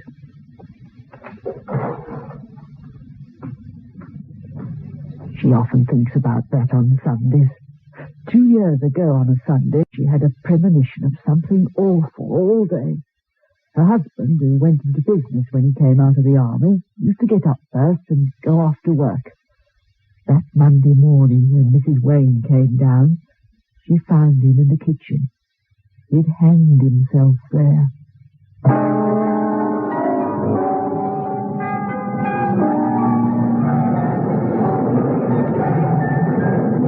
Why? There had to be an inquest, of course, but nothing definite ever came out of it. He had troubles, money or drink or something like that. Well, there had to be a reason. There had to be. Tell me about it. Tell me what it was. Well, if you ask me, it's only my opinion, of course. I'm asking you. If you excuse me, I must go and help Mrs. W. with the washing. The reason? Tell me the reason. I reckon that, like a lot of other men, couldn't settle down to ordinary life when he came out of the army. It wasn't the same anymore. Whatever makes you like life had gone out of it. He never liked being a soldier, but when he got back home, he didn't like that either. Some fellows managed better than he did, but he couldn't. He used to brood a lot. You could hardly get a word out of him sometimes. I stared at the photograph of Sidney Wayne, and then at Mrs. Jennison. Do you mean he killed himself because he was bored? Well, I didn't say bored, no. Say lost. There was a lot like that when they came back. Killed in action, you might say. I moved close to the photograph and stared at the dead face in it. He stared with the same cold intensity, not at me, but past me. It was horrible. The stillness of the face, those eyes fixed on some object of vision beyond me or my glance. His hair was close-cropped beneath his hat with its badge of the Suffolk Regiment. A piece of the cap came down almost to the bridge of his nose, hiding his forehead. Nothing fitted with either his body, his temperament, or his final act. Now that I knew what that act had been, he was dressed for me in the horror of the grotesque. My eyes moved involuntarily to his neck, and I turned away alike from the photograph and the dreadful images which I violently extruded from my mind. Now, how shall we spend the evening? Is anyone for church? On a walk? Or shall we have a game of cards?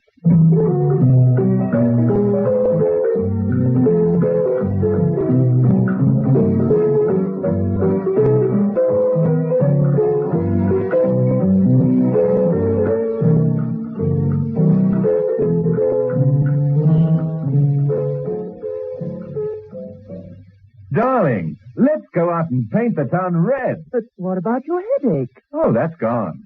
Grandpa Headache Powders did the trick. Grandpa Headache Powders kill pain, soothe strained nerves, and lift depression. Grandpa Headache Powders are extra effective because they have a triple action. Grandpa Headache Powders work extra fast because they dissolve almost immediately. Get fast, effective relief from any pain, all pain. Get Grandpa Headache Powders. Ah, Grandpa. Just soak in Biotex. Stains, grass stains, collar and cuff stains, ingrained dirt, soil and grime. Out they come and you don't stir a finger. Just soak in Biotex. Biotex with natural enzymes is the pre-wash powder with the most enzymes to give you extra pre-wash power. Absolutely no rubbing, no color loss, no fabric wear. Soaking in Biotex removes the stains and dirt that washing won't. Just soak in Biotex.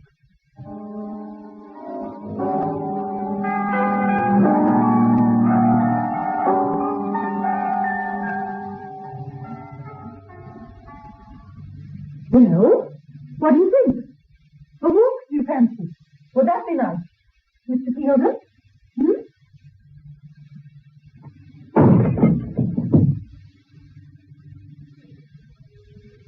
Oh, dear, look at that. Sydney's picture. Well, well. Oh, years ago one of these days. Get me a dustpan and brush, will you? I'll soon clear this mess. All right. Oh, I'm sorry that happened. Now you'll have to have it framed. Oh, frame's broken too. I shan't do that. I never really liked that photograph. I only put it up there to please Sydney. I like to remember him the way he was before he went into the army. I shall just put it away somewhere. And then I knew that we were not 3 in that house, but 4.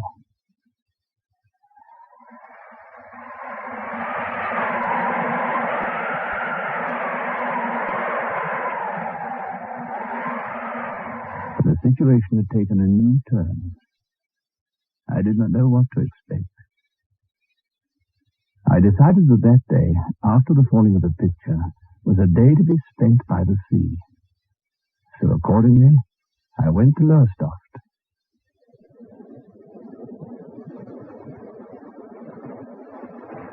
I soon settled with a newspaper on the promenade in a deck chair. There was an empty chair beside me. It was not empty long, though. A middle-aged woman sat beside me.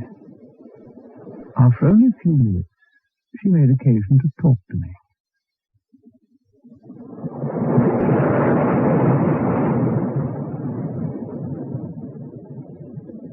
You're troubled about something, aren't you? Yes. Yes, I am. Will you tell me what it is? Yes. Yes, all right, I will. And as if it was the most natural thing in the world, I told her the whole story. From my arrival in the house in Sebastopol Terrace, right up until the falling of the picture.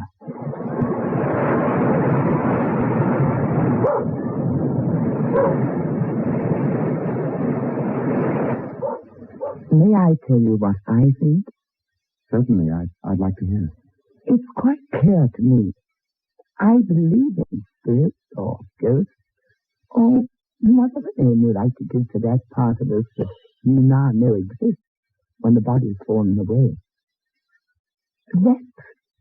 That poor spirit was driven to his terrible deed by distress that was very real to him, however silly you or anybody else may think it to have been. And afterwards, in the clear vision death brings with it, he saw how wrong he had been, how cruel to that kind little woman. He's trying to tell her that, and he can't leave the house till he has done it. He's in touch with you to be his messenger. You know that now, but you're refusing the message.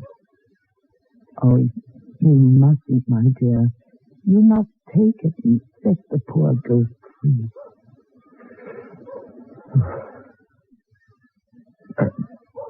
I can't do that. I won't. Well, let his message, if there is one, be carried some other way. You told me that you don't dare stay in the house when the others have gone out for a walk or... Well, that's right. Daren't is the right word. That's just the time when he was trying hardest to get his message to you. You must stay in the house and give him his chance. I doubt he'll leave you till you do.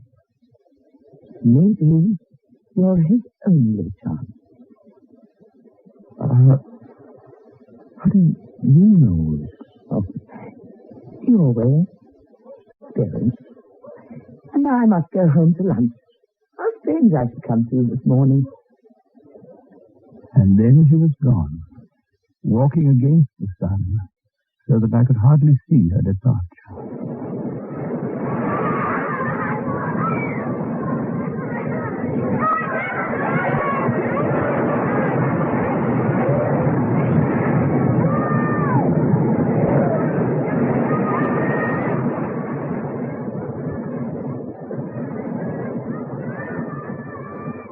I arrived back at Crome Stratford at 6.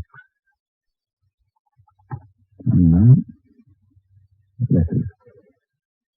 I must keep up my correspondence. If no great novel is to come out of this holiday, then at least I must. Beloved, Mrs. Wayne and Mrs. Jefferson. The house is completely silent. Yet somehow I don't feel afraid anymore. Even though I'm in the kitchen where did the body hang? Behind me? Or in front?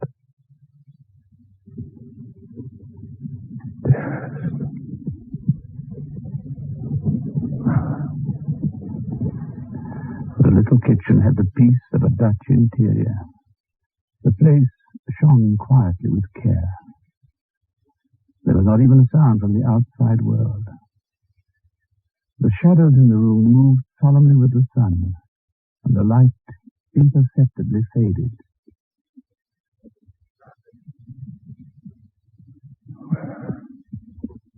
The window was open a little at the top, and occasionally the curtains stirred in a passing, soundless breeze. My eyes felt heavy, and my limbs agreeably warm. I felt, for the first time, completely free of fear.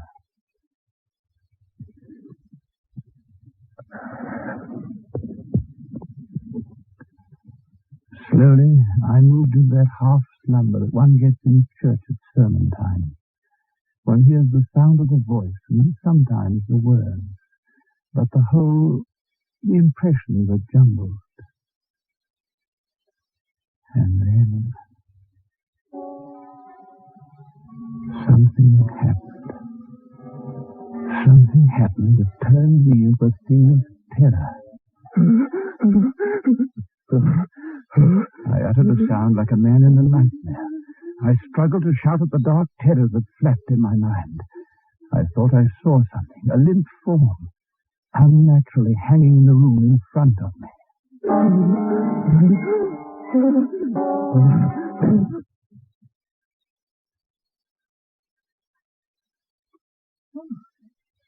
Been doing your correspondence. What is it, man? Now, off you go while I make supper.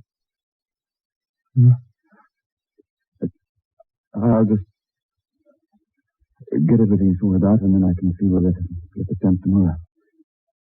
I'm quite hungry.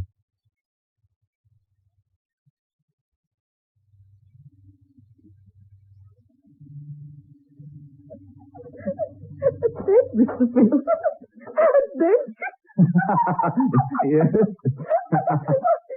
Why, of course he isn't an officer of the Royal Flying Corps. He's wearing the uniform of an army chaplain. Then we all knew, you see, at once. Oh, Mrs. Sanderson, you're a giddy limit. You really are. Oh, dear. You all right, dear? Quite all right. Why shouldn't I be? Oh, I thought maybe you had one of your headaches. Some maybe. No, I'm all right. Just tired, perhaps. I think I'll go to bed shortly after supper. You do that. We'll wash up, won't we? Oh, rather. She had lost her air of commonplace acceptance of life. She looked like... What could it be? like someone who had mislaid a possession was trying to remember where it might be. She wasn't going to bed because she had a headache. She was going because she wanted to be alone to think about whatever it was that preoccupied her. When the meal was over, she rose.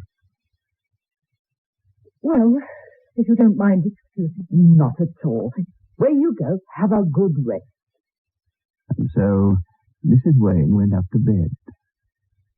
Next morning, I was having breakfast when I heard the postman knock at the door.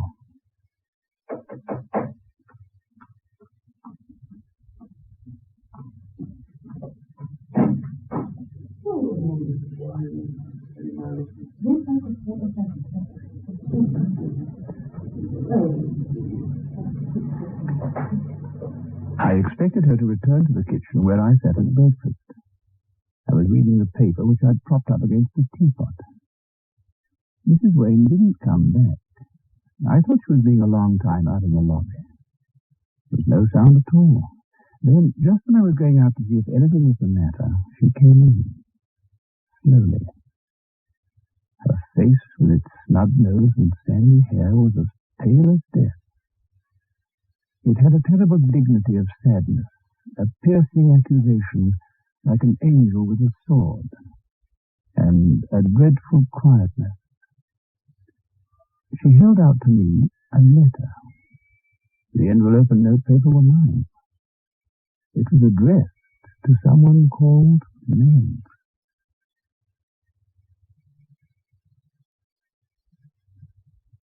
How did you know he called me Meg? I did not need to ask any question. She had found this letter among my mail on a little table, and she gave the rest to the postman. I didn't know. No. I never told you. Read the letter. I don't want to. No. Read it.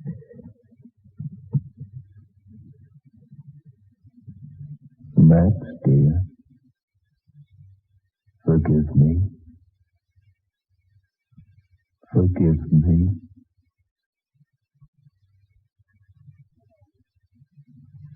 That's not my writing. It's his. But you wrote it. I found it with your letters. He came to you last night, didn't he? I don't know. I knew. As soon as I came in, the house was empty. He stayed with me until you came. He was here. I knew he was here. I didn't think anyone else would ever know. But you knew. And he came to you. And now, he's gone. Forever.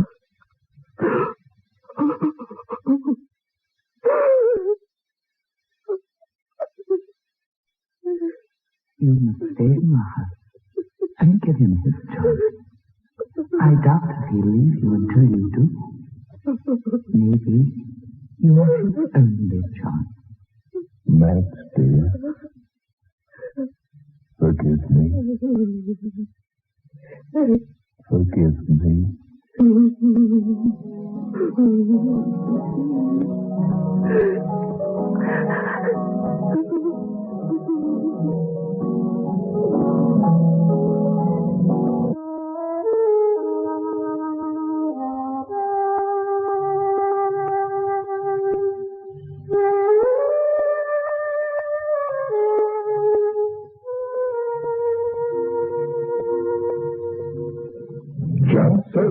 Just soak in Biotex.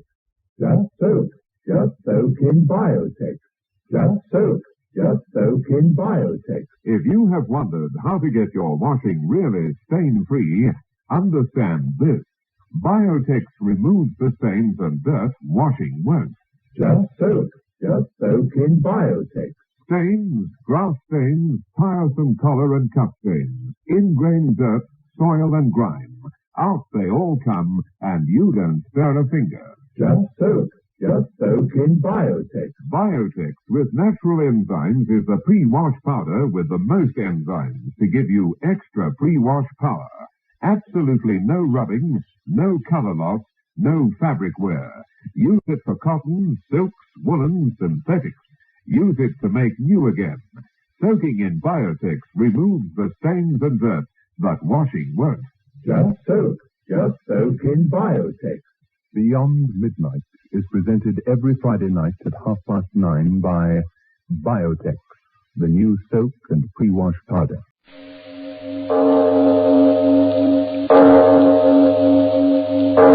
It is later than you think.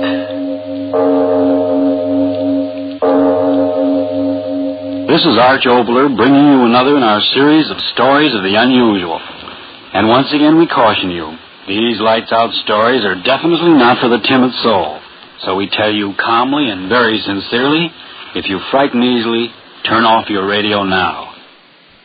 And now, come to the bank. Please, would you come to the bank with me? Please. I've asked so many people, but they won't listen to me.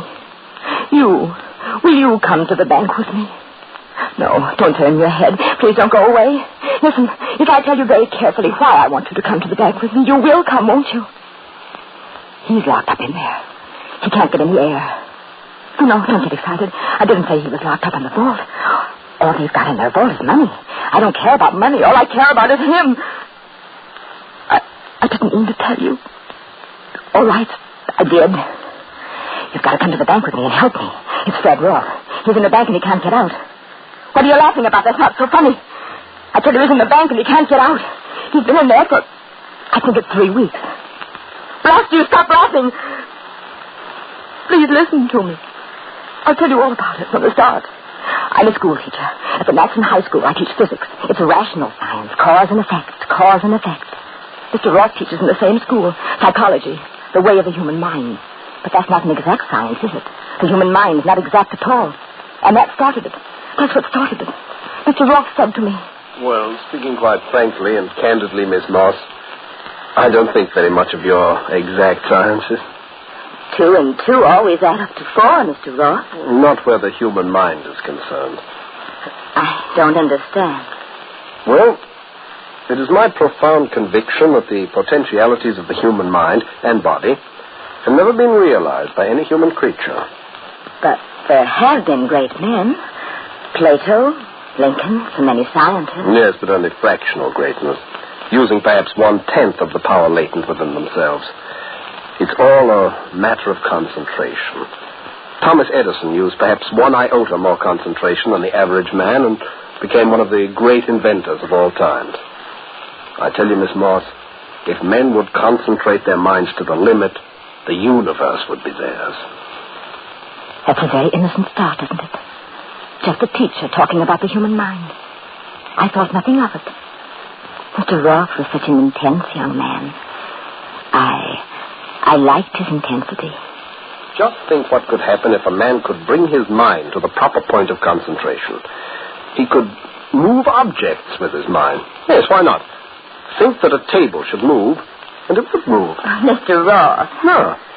Think that he wanted to be a certain place, and he would be there.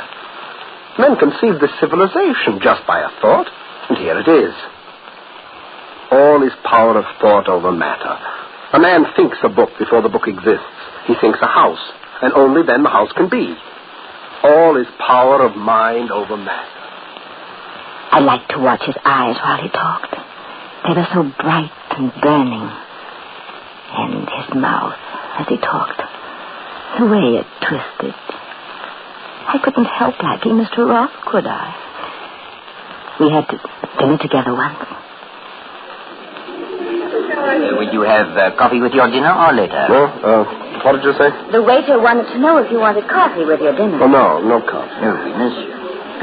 Very nice of you to have dinner with me, Mr. Ross. Oh, on the contrary, I'm grateful to you. You're a very good listener. Thank you. I've done a great deal of work in the week since I last talked to you. Have you? Please tell me. Well, it isn't exactly work. It's more of a decision. Yes? Yes, I've come to the decision to stop theorizing. Yes, I've decided to put what I believe into practice. I don't know what you mean. No, it's quite simple. The powers of concentration. I've decided to put into practice... The fruit juice is for the lady? Well, yes, for the lady. Concentration, Miss Moss. I've decided to put into practice my theory of concentration. I don't want to anticipate, but I expect wonderful results, Miss Moss. I might even say unbelievable results. Unbelievable results. Oh, must I tell you more? Please, come with me to the bank. All right, I'll tell you the rest. The day after he talked to me in the restaurant, Mr. Ross didn't come to school. I know that because at lunchtime he wasn't in his usual place in the cafeteria. And when I asked, they told me that he suddenly had taken leave of absence and that an extra teacher was taking over his classes. I was very disappointed. A week went by, 2 weeks. I decided to go see him. I took a few days off from my work. I found out his home number. Friday morning, I bought a new dress, very becoming one. Then I went to visit Mr. Ross. I was certain he wouldn't be angry with me. It was perfectly proper that I call on him as a friend. Yes, Mr. Roth is at home. There he has for the 2 back rooms. He has not been out of there for a week. Won't even let me go in to clean up. You go right ahead. Head to the staircase and to the right. Mr. Ross, are you in there? It's Miss Moore. Could I speak to you for a moment? Standing there knocking, I suddenly realized that the door was ajar. But he didn't answer, yet the landlord had said he was at home. I pushed the door open farther and glanced through the opening. Mr. Ross! Mr. Ross! Dead! Oh, no, No, I'm alive. Oh, I thought... Oh, Mr. Ross, your face, the way you look, what... No. Water. Glass. Oh, yes. Yes, sir. Oh, you are sick. I'm not sick. Water. Here, drink it. I'll hold it. Doctor. I'll call a doctor. No, wait. But you're ill. Listen to me. Yes. I'm not sick. Well, then what? I told you. Well, I don't know. I've been sitting here for a week. Sitting? For a week? Concentration. Practicing concentration. Concentration. The experiment was most successful. Yeah, most successful. I've proven that I can do what some of the Orientals profess to do. Slow down through concerted willpower the essential life processes. A week without food and water. Is that not a triumph, Miss Moss? Well, I don't know. Mr. Ross, why do you do these things? I'm trying to explain it to you simply. The human thoughts are like the rays of the sun, spreading in all directions. By the use of a lens, the rays of the sun can be focused on one point. And instead of warmth, there is a focal point of intense light that can burn its way through all obstacles. And so it is with human thoughts. If, through concentration, a man could focus them on one point, he would be a god among men. I tell you, Miss Moss, that I am confident that I, through training, can become that one man in a million. Even if... His eyes looked at me. I was afraid. For him. I made up my mind right then. The first thing was to get him out of that room. He ate, rested, and then went out with me. I don't see why I let you talk me into this, Miss Moss. I have so much work to do. The walk will do you good. Where are we going? Well, first I want you to come to the bank with me. Beg your pardon? Well, you see, I've been thinking of taking a little vacation, and I need some money. Going to withdraw some. Oh, I see. I too want to get off some place where I can concentrate. Well, yes, most important. Yes. Have you thought about going out to the country? These buildings, Miss Moss. Look at them. Steel and concrete. So firm and so solid. So enduring. You know something, Miss Moss? Walking so fast, Once upon a time, they were only an idea in man's mind. Perhaps even now they have no solidity, but are just ideas hanging in air, through which a man with single-mindedness of purpose could walk as easily as if he were walking through air. Do you understand me, Miss Moss? Well, I'm not sure. The country would be a wonderful place to work. Now, wouldn't it, Mr. Ross? We went into the bank. He kept talking about the powers of concentration. I hardly listened to him. All I could think about was that somehow I had to get him into a new environment. The foyer of the building where the bank was, we went in. People, elevators. Suddenly Mr. Ross stopped. He stared at the wall. I said, Mr. Ross, what are you looking at? This is the time. Time for what? I told you. When my subconscious reached the proper point of incubation, I would know that my powers had reached the point where I could do anything. Mr. Ross, anything. Let's go. But this is the time. Now, I must make use of that power now. No, please. What are you going to do? That marble wall. Straight ahead. I say I can walk through it. No, please, stop joking. I will walk through. No, Mr. Ross, come back. Don't. Mr. Ross! What? The wall! Down! Oh, what? Mr. Ross, he walked through the wall. You hear me? He walked through the wall.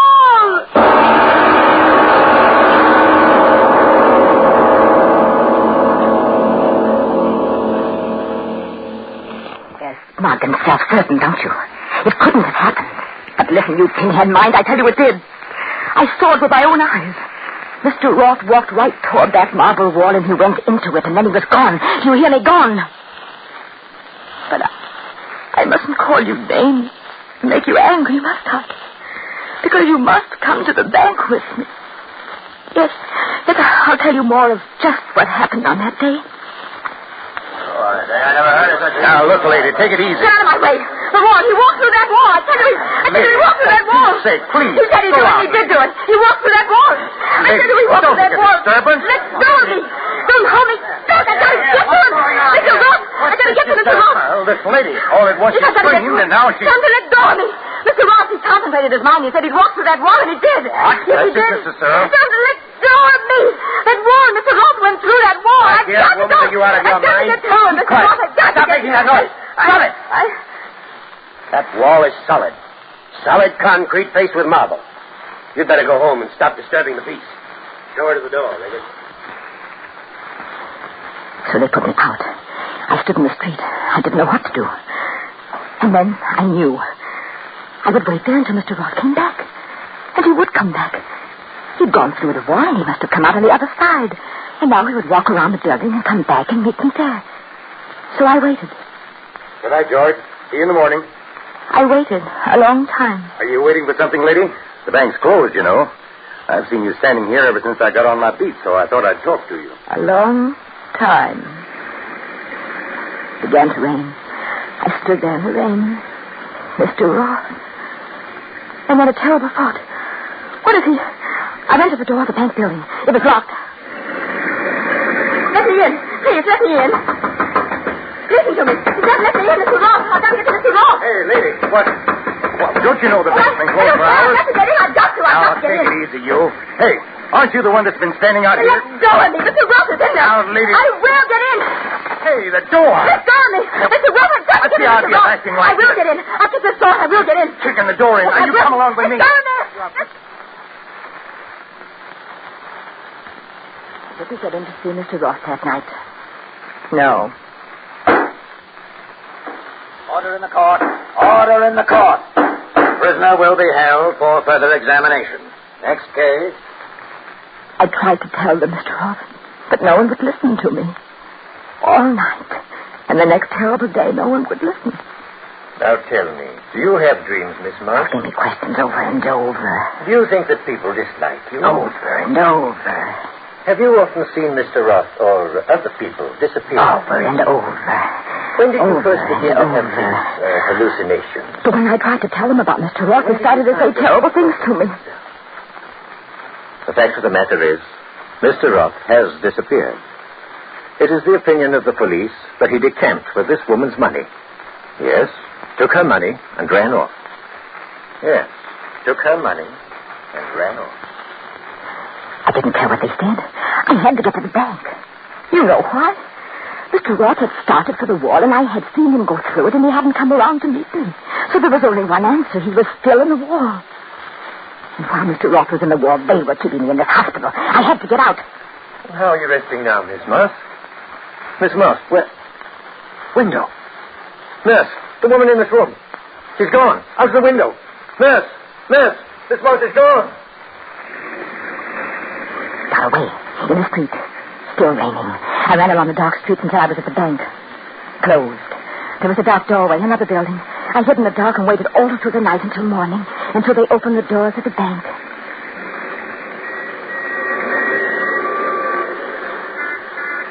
I went into the bank.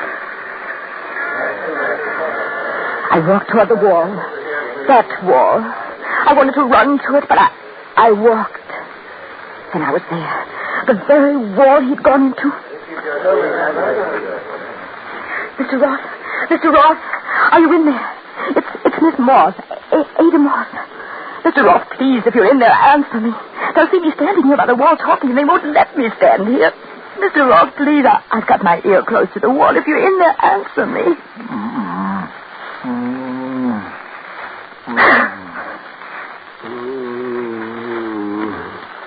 I can hear you. You are on the wall. I was right. You did walk into the wall and stay there. Yes, but what are you saying? I can't understand you. Please, Mr. Ross, speak so I can understand you.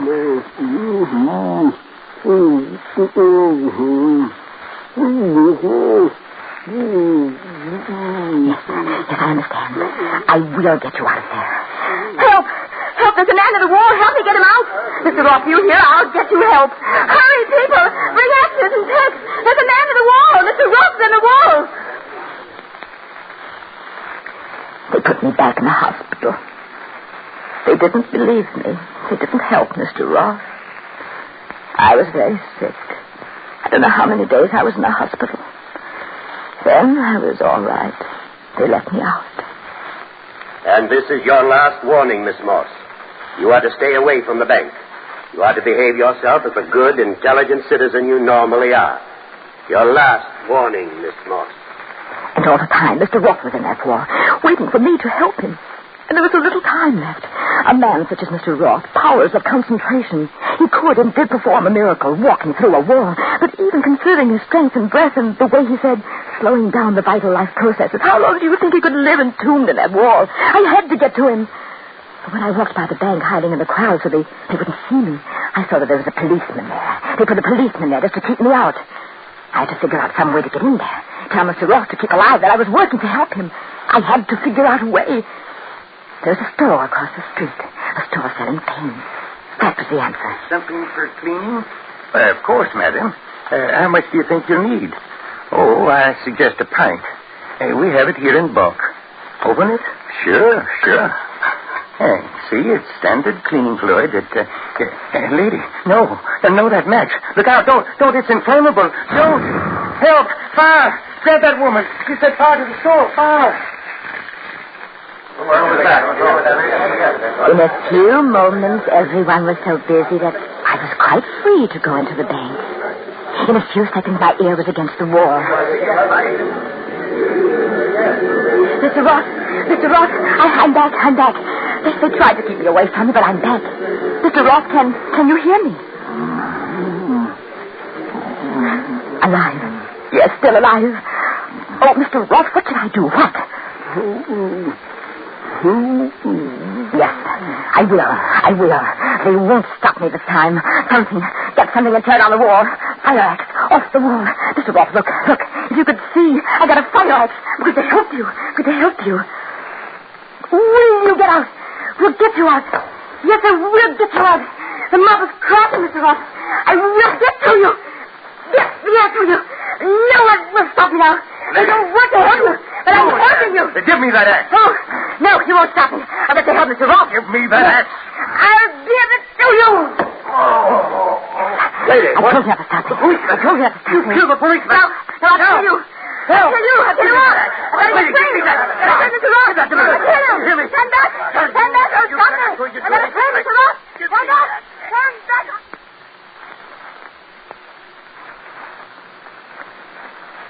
I'm locked up now. They locked me up. You've been my first visitor in weeks. Weeks. Do you know what that means? All these days he's been in that wall, holding himself alive with all his will. But sooner or later, if he thinks I'm not going to help him, he'll give up hope. And he'll lose his will to live. And suddenly he'll die. Do you hear me? He'll die. Please make them let me go and come and help me save Mr. Roth. If you don't help me, it will always be on your conscience, won't it? At night when you're alone and you can't sleep, you'll open your eyes and you'll see Mr. Roth entombed in that wall. But it won't be Mr. Roth anymore. Just the bones of a man. Bones and dead, decaying flesh and worms. And the skull will talk to you and ask you, why didn't you help me? So I ask you again, please, won't you come to the bank?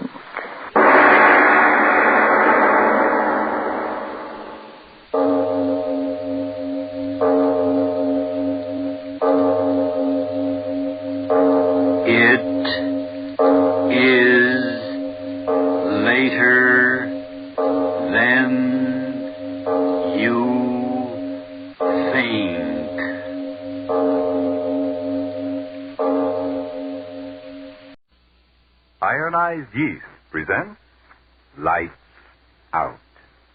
Everybody. It is later than you think. Lights Out brings you stories of the supernatural and the supernormal, dramatizing the fantasies and the mysteries of the unknown. We tell you this frankly. So if you wish to avoid the excitement and tension of these imaginative plays, we urge you calmly but sincerely to turn off your radio now. This is Arch Obler. Tonight a story that's literally out of this world. But first, Frank Martin. If you're wondering what's keeping you underweight, jittery, tired out so much of the time, please listen carefully. Maybe you simply have a deficiency of vitamin B1 and iron. If that's it, try ironized yeast tablets. They're the amazing little tablets that have been of such astonishing benefit to so many, many other people with these deficiencies. You see, pleasant little ironized yeast tablets supply both vitamin B1 and iron. No wonder so many men and women who were short on these substances today thank ironized yeast for glorious new pep and strength and needed pounds, new fun out of life. And now, lights out. Everybody.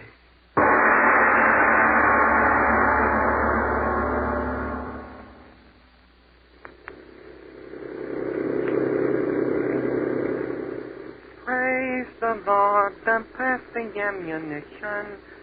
Praise the Lord and pass the ammunition. Praise the Lord. I say, Sergeant. Yeah, Captain? That's all. Rather monotonous, isn't it? I don't know any more words. Well, that's reassuring. Yeah. Sergeant. Yes, sir? Back home in America, in civilian life, what were you? A plumber. Really? Yep. Still carry my union card. What do you think I was, Cap? Oh, one of those daredevil circus riders? Oh, you mean I'm riding too fast? Well, Okay, Captain. it isn't much of a road, you know. Any speed you want, Captain. You're doing fine. Captain, Yes? you mind if I ask you something? Well? What were you? I mean, back in England. I mean, before the war. I mean, if you want to tell me. Why not? I was a paleontologist. Oh, yeah, sure. That's all right, Sergeant. Even my best friends didn't quite know what that meant. Paleo what? A paleontologist. That means... Sergeant, pull up. Yes, sir? What's the matter, Cap? There's something wrong with this road. Huh? I remember distinctly a burnt-out Mark IV was just to the right before that ridge of dune. Oh, Captain, so help me. We're going the right way. I don't know about that. I've checked my compass. Infernal desert roads. One never knows when... Well, What's the matter, Captain? have your compass? No. Yeah, it seems that I've lost mine. Uh-oh. Well, I've simply got to get back to Medezel Bob. I'm quite certain it isn't in this direction. Well, it sure looks like the road to me, Captain. No, I'm positive about that burnt-out tank. I think we'd better cut to the right here. Okay, Captain. Hardly do to find ourselves back at Mr. Rommel's lines now, would it? Maybe we will anyway. What's that? Well, I don't know about this road, sir. You'll have to trust to my judgment, Sergeant. Yes, sir? Why so slow? Well, this road don't look so kosher to me. What does that mean? Well, the Jerry's might have fixed it up with a few landmines. Nonsense. Our engineers have cleared out every road within 50 miles. Go ahead. It's getting rather late. You'd better increase your speed. Okay. You're the captain. Landmines. I'll stake my soul there isn't a landmine within...